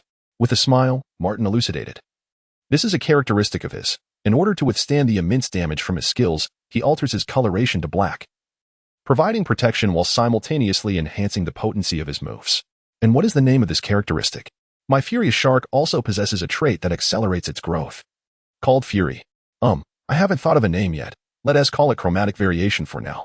At this moment, Lingxi took out a map, revealing they were on the outskirts of Rock City. Before them lay 2 paths to choose from. Naturally, the decision depended entirely on Xiaoqi's desired challenge. Let me see. She pondered. Heading west leads to Dream City, while east takes us to Parker City. Noting that Lingxi hadn't quite hit the nail on the head, Xiaoqi snatched the map for a closer look. Dream City boasted a Psychic-type gym, whereas Parker City was known for its Poison-type gym. Surely, the Poison-type gym would be less daunting, Martin mused, anticipating that Xiaoqi would opt for Parker City. If they ventured to Parker City, he could keep an eye out for a walking grass, as Sisterly had longed for one. He had been attentive during their travels, but had yet to catch one. Surely, in the Poison-type renowned Parker City, a walking grass would be easily obtainable. With a resolute gesture, Xiaoqi pointed decisively to the west. All right, it's settled. We shall proceed to Dream City. Martin, taken aback, nearly lost his balance, incredulously gazing at Xiaoqi. How could he possibly battle in the Psychic Gym without a Ghost-type Pokémon? Noticing Martin's near stumble, Xiaoqi promptly folded the map and stepped forward to assist him. Martin, what's the matter? Sparing his pride and acknowledging his role as the elder, he conceded to the choice of Dream City. Oh, it's nothing. Just that I admire your courage. Dream City is home to the Psychic Gym. Can your current Pokémon stand a chance against them? His words, laden with subtle warnings, aimed to dissuade Xiaoqi. However, Xiaoqi remained oblivious to the implication and thought for a moment. No worries, I still have a Psychic Pokémon, Kirlia. With no other option, Martin turned to Lingxi for assistance.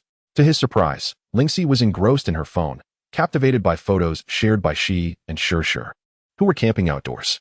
Frustrated, she nodded absent-mindedly at Xiaoqi's comments.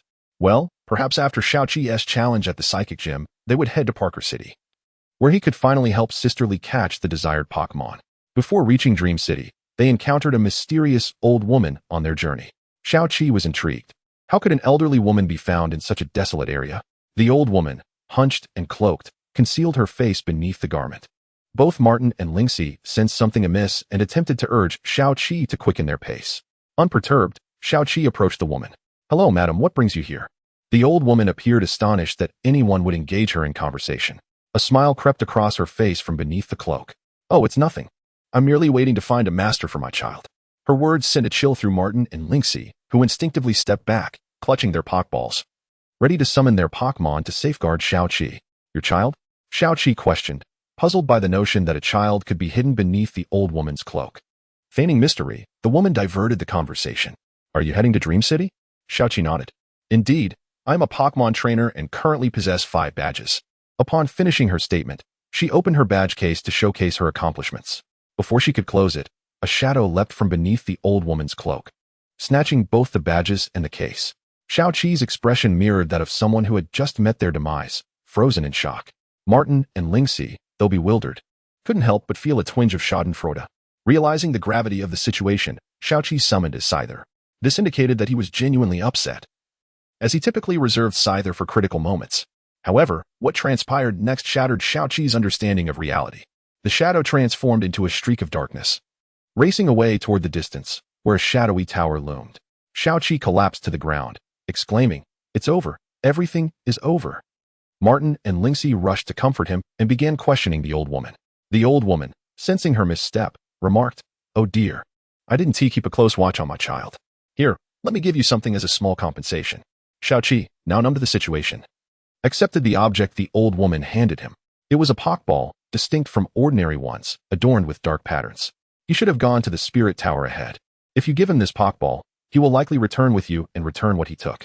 A spark of hope ignited within Xiaoqi, and he was about to express his gratitude when he discovered the old woman had vanished.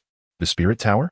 Upon consulting the Pokédex, he found no record of such a tower between Rock City and Dream City. A chill ran down their spines. Lingxi suddenly recalled that Skarmory could speak during his youth. He had roamed the Rockaka region and was undoubtedly well-informed. Clinging to the last shred of hope, Xiaoqi released Skarmory. "Skarmory, do you know anything about the Spirit Tower?" Upon hearing the mention of the Spirit Tower, Skarmory hesitated before responding. "Well, this is quite a mysterious place, but it is widely known among Pokémon. The location of the Spirit Tower is not fixed. It primarily houses Ghost and Dark-type Pokémon. Many trainers wish to enter, but only those possessing Dark and Ghost-type Pokémon can do so." Xiaoqi interjected, "Then what about us? I feel as though there might truly be a tower ahead." "Ah, there is another possibility. You may have gained the recognition of a Dark-type Pokémon, and the symbol of that recognition is the Dark-type ball." As Xiaoqi gazed at the Pokeball in his hand, he pondered whether the old woman could indeed be a Dark-type Pokemon.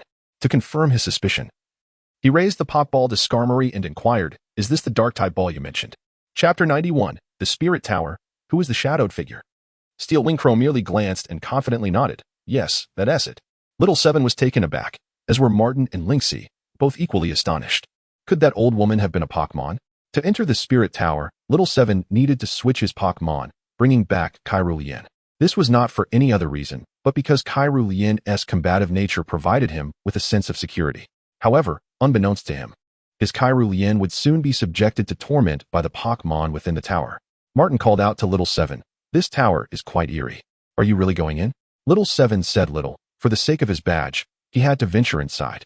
Lingxi also urged him. "Those badges can be reclaimed from the gym leader. Every challenger is recorded." Little Seven shook his head. "I earned this with my own hands. If I have to ask the gym for another, it would strip away the sense of achievement. To me, they are not mere badges, but experiences I cherish." Seeing this, Martin placed a comforting hand on Little Seven's shoulder, and Lingxi encouraged him as well. They stood back, leaving Little Seven alone at the tower's entrance. Little Seven felt a bit helpless as Martin called out from a distance, "Good luck, Little Seven. We'll be waiting outside. If you can't handle it, remember to let Kieran shine. We'll help you call for Miss Junsha." "Ah, thank you so much, Brother Martin." With no choice but to proceed alone, he entered the tower, which surprisingly had 3 full levels. He wondered where the old woman's child was. Even on the 3rd level, he felt helpless and could only press on. The entire tower was shrouded in black, with swirling mist enveloping it. It was then that Little Seven realized he had been led astray by Martin. In such dense fog, even if Kieran emitted light, it wouldn't penetrate outside. In that case, Kieran, Kyrulian, come forth. With the 2 formidable Pokemon by his side, Little Seven felt a wave of reassurance. He carefully examined the 1st level, which appeared to be adorned with numerous Pokemon statues. Accompanied by Kieran and Kyrulian, he cautiously approached to investigate. Being on the 1st level, it was closer to the outside, and thus not as dark, but the staircase leading to the upper levels was already shrouded in shadows. Kyrulian nervously gazed towards the stairs leading to the 2nd floor, instinctively inching closer to Little Seven. Little Seven felt an inexplicable presence approaching him and instinctively kicked at it. However, upon seeing Kieran's astonished expression, he realized he might have struck something he shouldn't have. Just as he was about to apologize to Kyrulian, he noticed Kyrulian was already channeling psychic energy. Looking into Kyrulian's eyes, he saw them turn blood red, strikingly vivid in the dim light. Little Seven understood that something malevolent lurked here. Kyrulian appeared to be under some form of control. In that case, he would have to rouse Kyrulian from this state. Just as he was about to instruct Kieran to take action, Kyrulian unexpectedly directed the psychic energy back towards itself. Then, its eyes returned to normal and a shadow detached from its form. Little Seven quickly retrieved his Pokédex to investigate, only to find it unresponsive. It was not a Pokémon at all, merely a remnant spirit. A chill ran down Little Seven's spine, and to bolster his courage, he released Rock Monkey as well. Thus, Kieran led the way, with Rock Monkey and Kyrulian flanking Little Seven. The 1st level revealed nothing extraordinary. After a brief exploration, he found little of interest. The only discovery was the presence of some restless spirits, which, if not careful, could intrude upon him. Thankfully, the light emitted by Kirin kept those spirits at bay. The earlier incident with Kyra occurred simply because it had been kicked away from the protective glow. Throughout their journey, Kyra remained sullen. Little Seven felt guilty and quietly drew closer to it, sensing that it must be quite afraid of the dark. However, he relied on Kyra to lead the charge when the time came, especially since his Kyra was destined to evolve into a Lucario. As they entered the second level, a shadow flickered past. Little Seven assumed it was the Pokémon that had stolen his badge case. He instinctively reached for his backpack, intending to summon all his remaining Pokémon for a concentrated attack. But when he reached in, his hand met only emptiness. Outside the Spirit Tower, Martin and Lynxie observed Little Seven's backpack, which contained 3 Pokeballs. Using her intuition, Lynxie casually selected one, summoning Steel Wing Crow. Steel Wing Crow. What Pokémon reside within the Spirit Tower? Are there Ghost-type Pokémon like Ghastly and Jengar? Steel Wing Crow shook its wings. No, not just those. In fact, there might not even be any from the Ghastly family. The Pokémon within the Spirit Tower vary each time. Who knows what kind of Pokémon our master will encounter? Lynxie, feeling a twinge of jealousy for Little Seven, remarked, "Humph, even if he faces an insurmountable foe, it's his own doing for not bringing you along." Understanding that his former trainer was upset, Steel Wing Crow retreated into its Pokeball. Meanwhile, Little Seven faced a dire situation. The shadow was enshrouded in dark mist, appearing formidable. Before he could react, the shadow launched an attack. Rock Monkey reacted swiftly, shielding Little Seven. However, the opposing force was far more powerful than anticipated. With just one strike, Rock Monkey's rocky armor showed signs of cracking. As the shadow attacked Rock Monkey, the dark mist began to dissipate. As the smoke cleared, Little Seven's eyes widened in shock. Before him stood a Zoroark. But unlike the usual Zoroark, this one hailed from the Zhishui region. Its eyes brimmed with resentment. Observing Rock Monkey's damaged armor, Little Seven instinctively took a step back. Chapter 92. The timid Kyra and the terrifying Zoroark. Zoroark let out a furious roar directed at Xiaoqi, prompting the Rock Monkey to step forward once more. Determined to shield Xiaoqi from harm. Unfamiliar with the Zoroark of the shimmering green region, Xiaoqi hastily consulted his Pokédex. He recalled that Gauza possessed a Pokémon called Cerulean, a fusion of Zoroark and Lucario. Rather than a mere fusion, it represented a novel evolutionary form, akin to the evolution of Slowpoke into Slowbro. Essentially, Cerulean served as an alternative evolutionary pathway for Lucario. It inherited the strengths of both, acquiring a new attribute, Dark type. The attributes of Cerulean comprised fighting and dark types. Zoroark, the illusion fox Pokémon, dances with wild, white hair akin to a harbinger of death. Driven by a profound grudge capable of tearing itself apart, it attacks its foes with a resolve of mutual destruction. Xiaoqi was perplexed by the terrifying nature of this Zoroark, prompting him to delve deeper into its information. The Zoroark of shimmering green is feared for casting incredible illusions upon its adversaries, leading it to be shunned and expelled from its habitat. Unable to endure the strife with other Pokémon and the harshness of nature, it ultimately perished. The lingering soul harbors intense resentment towards humanity and Pokémon, transforming that energy into power, which wafts upward from its head, resulting in Zoroark's ghostly manifestation. No wonder the Zoroark of shimmering green exuded such terror. It had evolved from a tormented soul, undoubtedly deepening its malevolence. Observing that the human before it remained unfazed, even consulting a device akin to a Pokédex, Zoroark became irate. It vanished into the shadows, preparing to launch an assault on the Rock Monkey. Though the Rock Monkey had recently been ambushed and its stone armor somewhat compromised, it could do nothing but brace itself against Zoroark's wrath. As Zoroark melted into darkness, it assumed a defensive posture. Noticing this readiness, Zoroark redirected its attack toward Kyra, who had been closely adhering to Xiaoqi. Sensing imminent danger, Kyra swiftly distanced itself from Xiaoqi. At that moment, Zoroark emerged, unleashing its Shadow Claw. Kyra, agile and perhaps acting on instinct, executed a quick move. Skillfully evading the Shadow Claw, Zoroark was astonished. How could such an attack be dodged? Had Kyra been struck, it would have undoubtedly sustained grievous injuries. In that scenario, only a single luminous Pokémon would remain by the human side.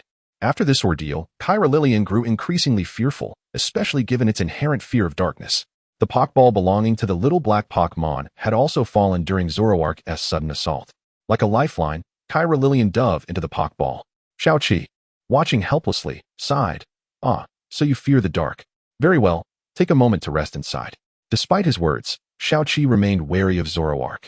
Seeing Lillian retreat into the Pokeball, Zoroark twisted its visage into a grotesque grin, knowing its objective had been achieved. Now, only a small monkey and a Kirin remained by the human-esque side. Xiaoqi could not remain passive. He urged the Kirin to emit a broader light and instructed the rock monkey to stay close.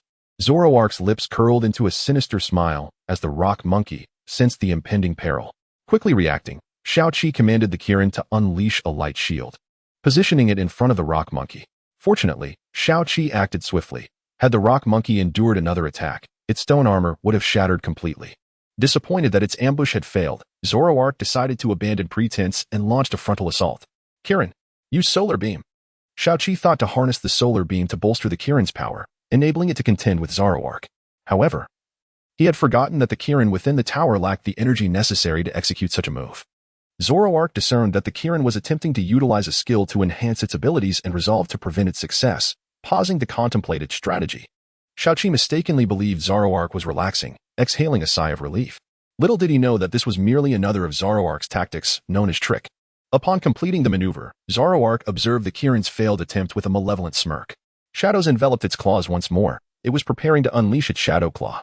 In such a dim environment, Zoroark's Shadow Claw grew even more formidable.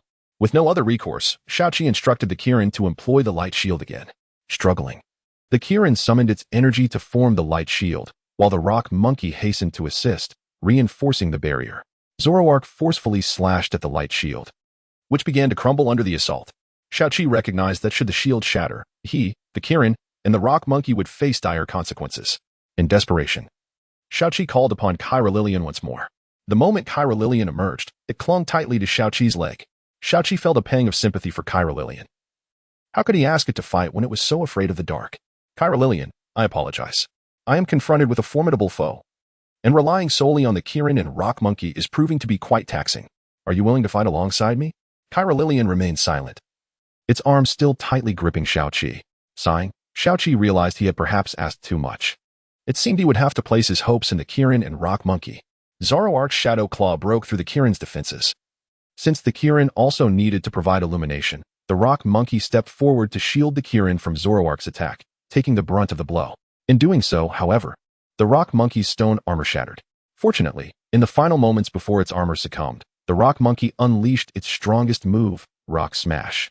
Zoroark, caught off guard by the little monkey's unexpected counterattack, was forced to retreat. Chapter 93, The Awakening Stone, Irulder. Xiaoqi gazed at the rock monkey with a sense of helplessness, ultimately deciding to withdraw it. Next in line would be the Kirin. The Kirin, aware that the rock monkey had sacrificed itself to protect it, turned back to comfort Xiaoqi. Xiaoqi nodded. Kirin, it's up to you now. Go ahead and use your Radiant Fist. With a fierce roar, the Kirin charged forward, delivering its punch towards Zoroark. Seeing that the only remaining combatant was the Kirin, Zoroark lowered its guard and effortlessly intercepted the Kirin's attack with its claws. Witnessing this effortless defense, Xiaoqi felt a wave of despair wash over him. Lillian, observing the scene before him, hesitated. Should he truly hide behind them at this moment? He had always been combative, yet now he found himself overwhelmed by darkness. Just as Zoroark began to dominate the Kirin, a sudden psychic force surged towards it. This unexpected attack liberated the Kirin, allowing it to unleash another Radiant Fist, striking Zoroark hard. Zoroark's already crimson eyes intensified with fury as it glared in the direction from which the psychic attack had originated. Lillian, who had released his grip on Xiaoqi's leg and was now channeling psychic energy. Xiaoqi felt a surge of joy. This meant he could avoid a dire fate here. Well done, Lillian. Thank you for stepping in. Lillian looked at Xiaoqi, seemingly demanding something. Unable to comprehend, Xiaoqi hastily consulted his Pokédex for translation. What are you looking at? Hand over that awakening stone. Panic surged through Xiaoqi. The awakening stone? He couldn't recall where he had placed it. Now, with this sudden demand, he was at a loss. Being a Pokémon, Zoroark naturally understood Lillian's words. Little one, you wish to evolve but cannot defeat me? I shall not grant you that opportunity.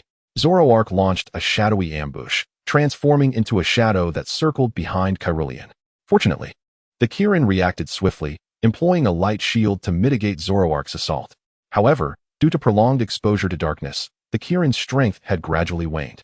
As a Psychic-type Pokémon, Lillian found it challenging to battle against Zoroark, particularly since Zoroark was in its ultimate form. Xiaoqi thought, if only his brother were here. Gazing at the third level, he wondered if he, as a trainer, would meet his end here.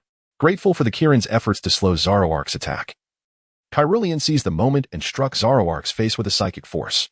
Although Zoroark sustained minimal damage, it felt insulted and retaliated with fury. Determined to shield his companion from harm, the Kieran resolved to take the brunt of Zoroark's next assault. With Radiant Fist at the ready, the Kieran faced Zoroark head-on. At that moment, Zoroark appeared somewhat deranged, furiously slashing with its shadowy claws. Even with the Kieran's Radiant Fist, it could not halt the relentless onslaught of Zoroark's attacks. Driven to desperation, the Kieran unleashed the power of its mighty form, activating its array and summoning a rain of light. Zoroark, unaccustomed to such a display, was severely injured. Kyrillian seized the opportunity to deliver another psychic strike. However, this attack was inconsequential to Zoroark, which evaded it by dissolving into shadow. After executing the Rain of Light, the Kieran succumbed to exhaustion. Yet, the Radiant Assault had illuminated the second level, casting away some of the darkness, though not entirely. Zoroark still found places to conceal itself. To prevent further harm to the Kieran, Xiaoqi had no choice but to withdraw it from battle. Now, all hope rested on Kyrillian. Poised and unwavering, Kyrillian focused intently on the shadows. As he prepared to attack, Zoroark suddenly appeared behind him, launching another shadowy ambush. Clearly fatigued by the ongoing battle, Zoroark revealed itself. No longer hiding. Pathetic. With your strength, you think you can protect your trainer? Return to your Pokeball. Another swipe of its shadowy claws sent Kyrillian tumbling to the ground. Xiaoqi's heart sank as he tossed a Pokeball to Kyrillian, positioning himself defensively in front of him. Hey, terrifying creature. If you must attack, let it be directed at me. Though Xiaoqi's figure was slight, to Kyrillian, he appeared immensely courageous. You, who only lurk in towers, must feel quite pitiful. I may fall here in this life, but in the next, I will be adequately prepared to capture you as my Pokémon. Zoroark, enraged, scoffed at the notion of being subdued by such a fragile human, ruthlessly launching its shadowy claws to tear at Xiaoqi's face. Kyrillian glared defiantly at Zoroark, wishing he were stronger, even if just a little, to protect his trainer. Once, Kyrillian had aspired to challenge Gaze's Gardevoir, yet now, he could not even safeguard his own master. How could he hope to confront Gardevoir, which had been nurtured towards the evolution of Erolder, a formidable blend of psychic and fighting types? Indeed, Erolder, why couldn't he transform into Erolder? I must grow stronger. I must harness my own power to engage in combat. Suddenly, a radiant light emanated from Xiaoqi's backpack, as the awakening stone he had stored within soared forth. Landing before Kyrillian, Zoroark, momentarily blinded by the brilliance, miscalculated its strike, merely grazing Xiaoqi's face. Kyrillian's form became enveloped in the radiant glow, gradually altering until he resembled a humanoid Pokémon like Xiaoqi. As the light dissipated, Kyrillian had transformed into Erolder. Erolder swiftly repelled Zoroark with a swift blade-like strike, shielding Xiaoqi behind him. Overwhelmed with emotion, Xiaoqi gazed at the evolved Erolder, tears welling in his eyes. This pivotal evolution had truly saved his life. Zoroark sneered dismissively, "And what of your evolution? Do you truly believe you can defeat me?" Erolder remained unfazed. "You have already been gravely injured by the Kieran. Can you still contend with me?" Xiaoqi thought to himself, this is a sure victory. Erolder possesses fighting and psychic types, while Zoroark embodies normal and ghost types. Their attributes counterbalance each other. Even if Erolder is at a slight disadvantage, his current state far surpasses Zoroark's. Today, I shall not meet my end here. What a relief. Chapter 94, the third level, Dark-type Pokémon Aurorus. Well done, let him witness our power. At this moment, Xiaoqi was brimming with confidence, for the Pokédex had just revealed to him the new moves available to Aurorus after its evolution. Although Zoroark seemed to be at its last gasp, its strength was still formidable. Before Aurorus could launch an attack, Zoroark vanished once again into the shadows. A smile crept onto Xiaoqi's lips. He had thought this tactic would be effective, but the skill Aurorus had just acquired was perfectly capable of countering it. Aurorus, use Sacred Sword. The moment this command was given, despair filled Zoroark's heart. The Sacred Sword attack could disregard any changes to the opponent's abilities. This indicated that Zoroark's shadow transformations were utterly ineffective against Aurorus. With a powerful strike, the Sacred Sword forced Zoroark out of its concealment. Xiaoqi gazed at the fearsome Zoroark, grateful that Kyrillian had evolved at such a critical moment. Otherwise, he might have met a grim fate. One could only imagine that Zoroark had inflicted similar harm upon other Pokémon trainers. Xiaoqi recalled Zoroark's past encounters in the Shizue region, where it too had been harmed by others. Just as Aurorus was about to continue its assault, Xiaoqi raised his hand to halt it. Aurorus, I wish to capture him. You need not attack any further. That will suffice. Thank you. Upon hearing Xiaoqi's words, Zoroark became frenzied, recklessly attempting to strike at Xiaoqi, but Aurorus intercepted the attack. Seizing the moment when Aurorus had knocked Zoroark over with a swift chop, Xiaoqi threw out a Pokeball. This was merely an ordinary Pokeball, the one gifted by the old lady, and Xiaoqi would not casually toss it away. Zoroark was completely unaware as it was enveloped by the red light of the Pokeball.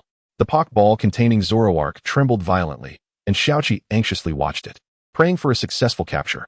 He had no desire to engage in further combat, as it would not bode well for either him or Zoroark. Zoroark, however, would not yield easily, and the tremors of the Pokeball intensified. Aurorus uttered something to the ball, and miraculously, it began to settle down. Finally, after approximately 3 minutes, 3 stars erupted from the top of the Pokeball. Xiaoqi felt an immense sense of relief, for that Pokeball had been his last.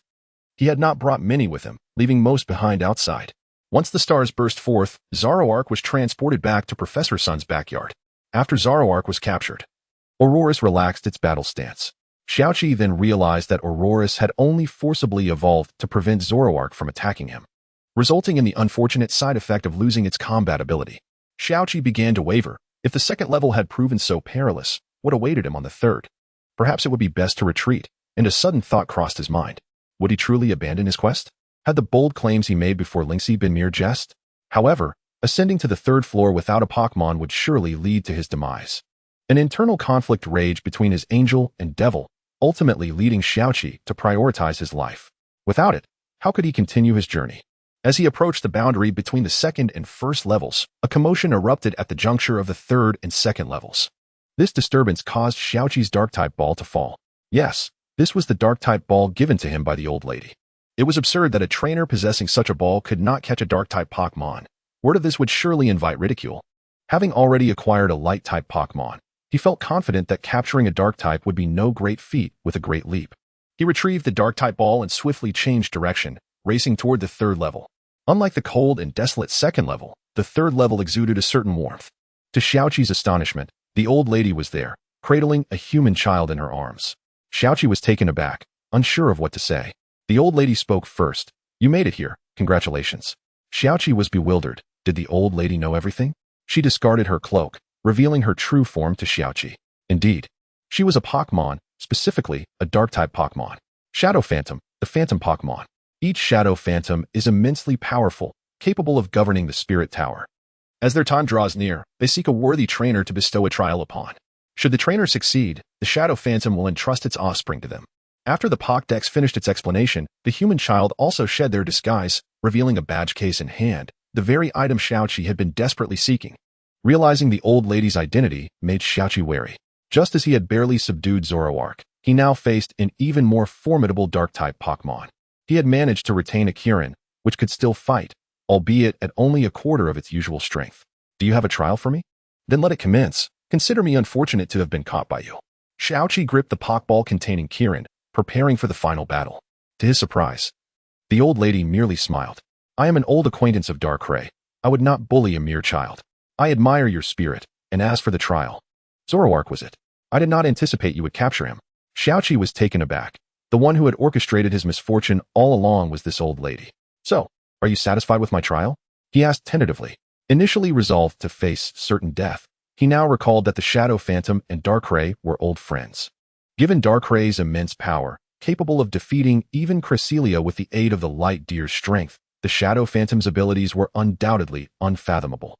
Just with the Kirin he possessed, he was clearly outmatched, especially since Kirin's strongest move was merely a fragment of Cresselia's power. This fragment was insignificant, akin to a drop in the ocean. Even the real Cresselia could not easily triumph over Darkrai, let alone Kirin with its meager strength. All I can say is, I am very sorry. Chapter 95. The man envied by the Phantom and the radiant Xiaoqi's complexion turned pale as he hesitated with his hand suspended in midair, intending to summon the Qilin.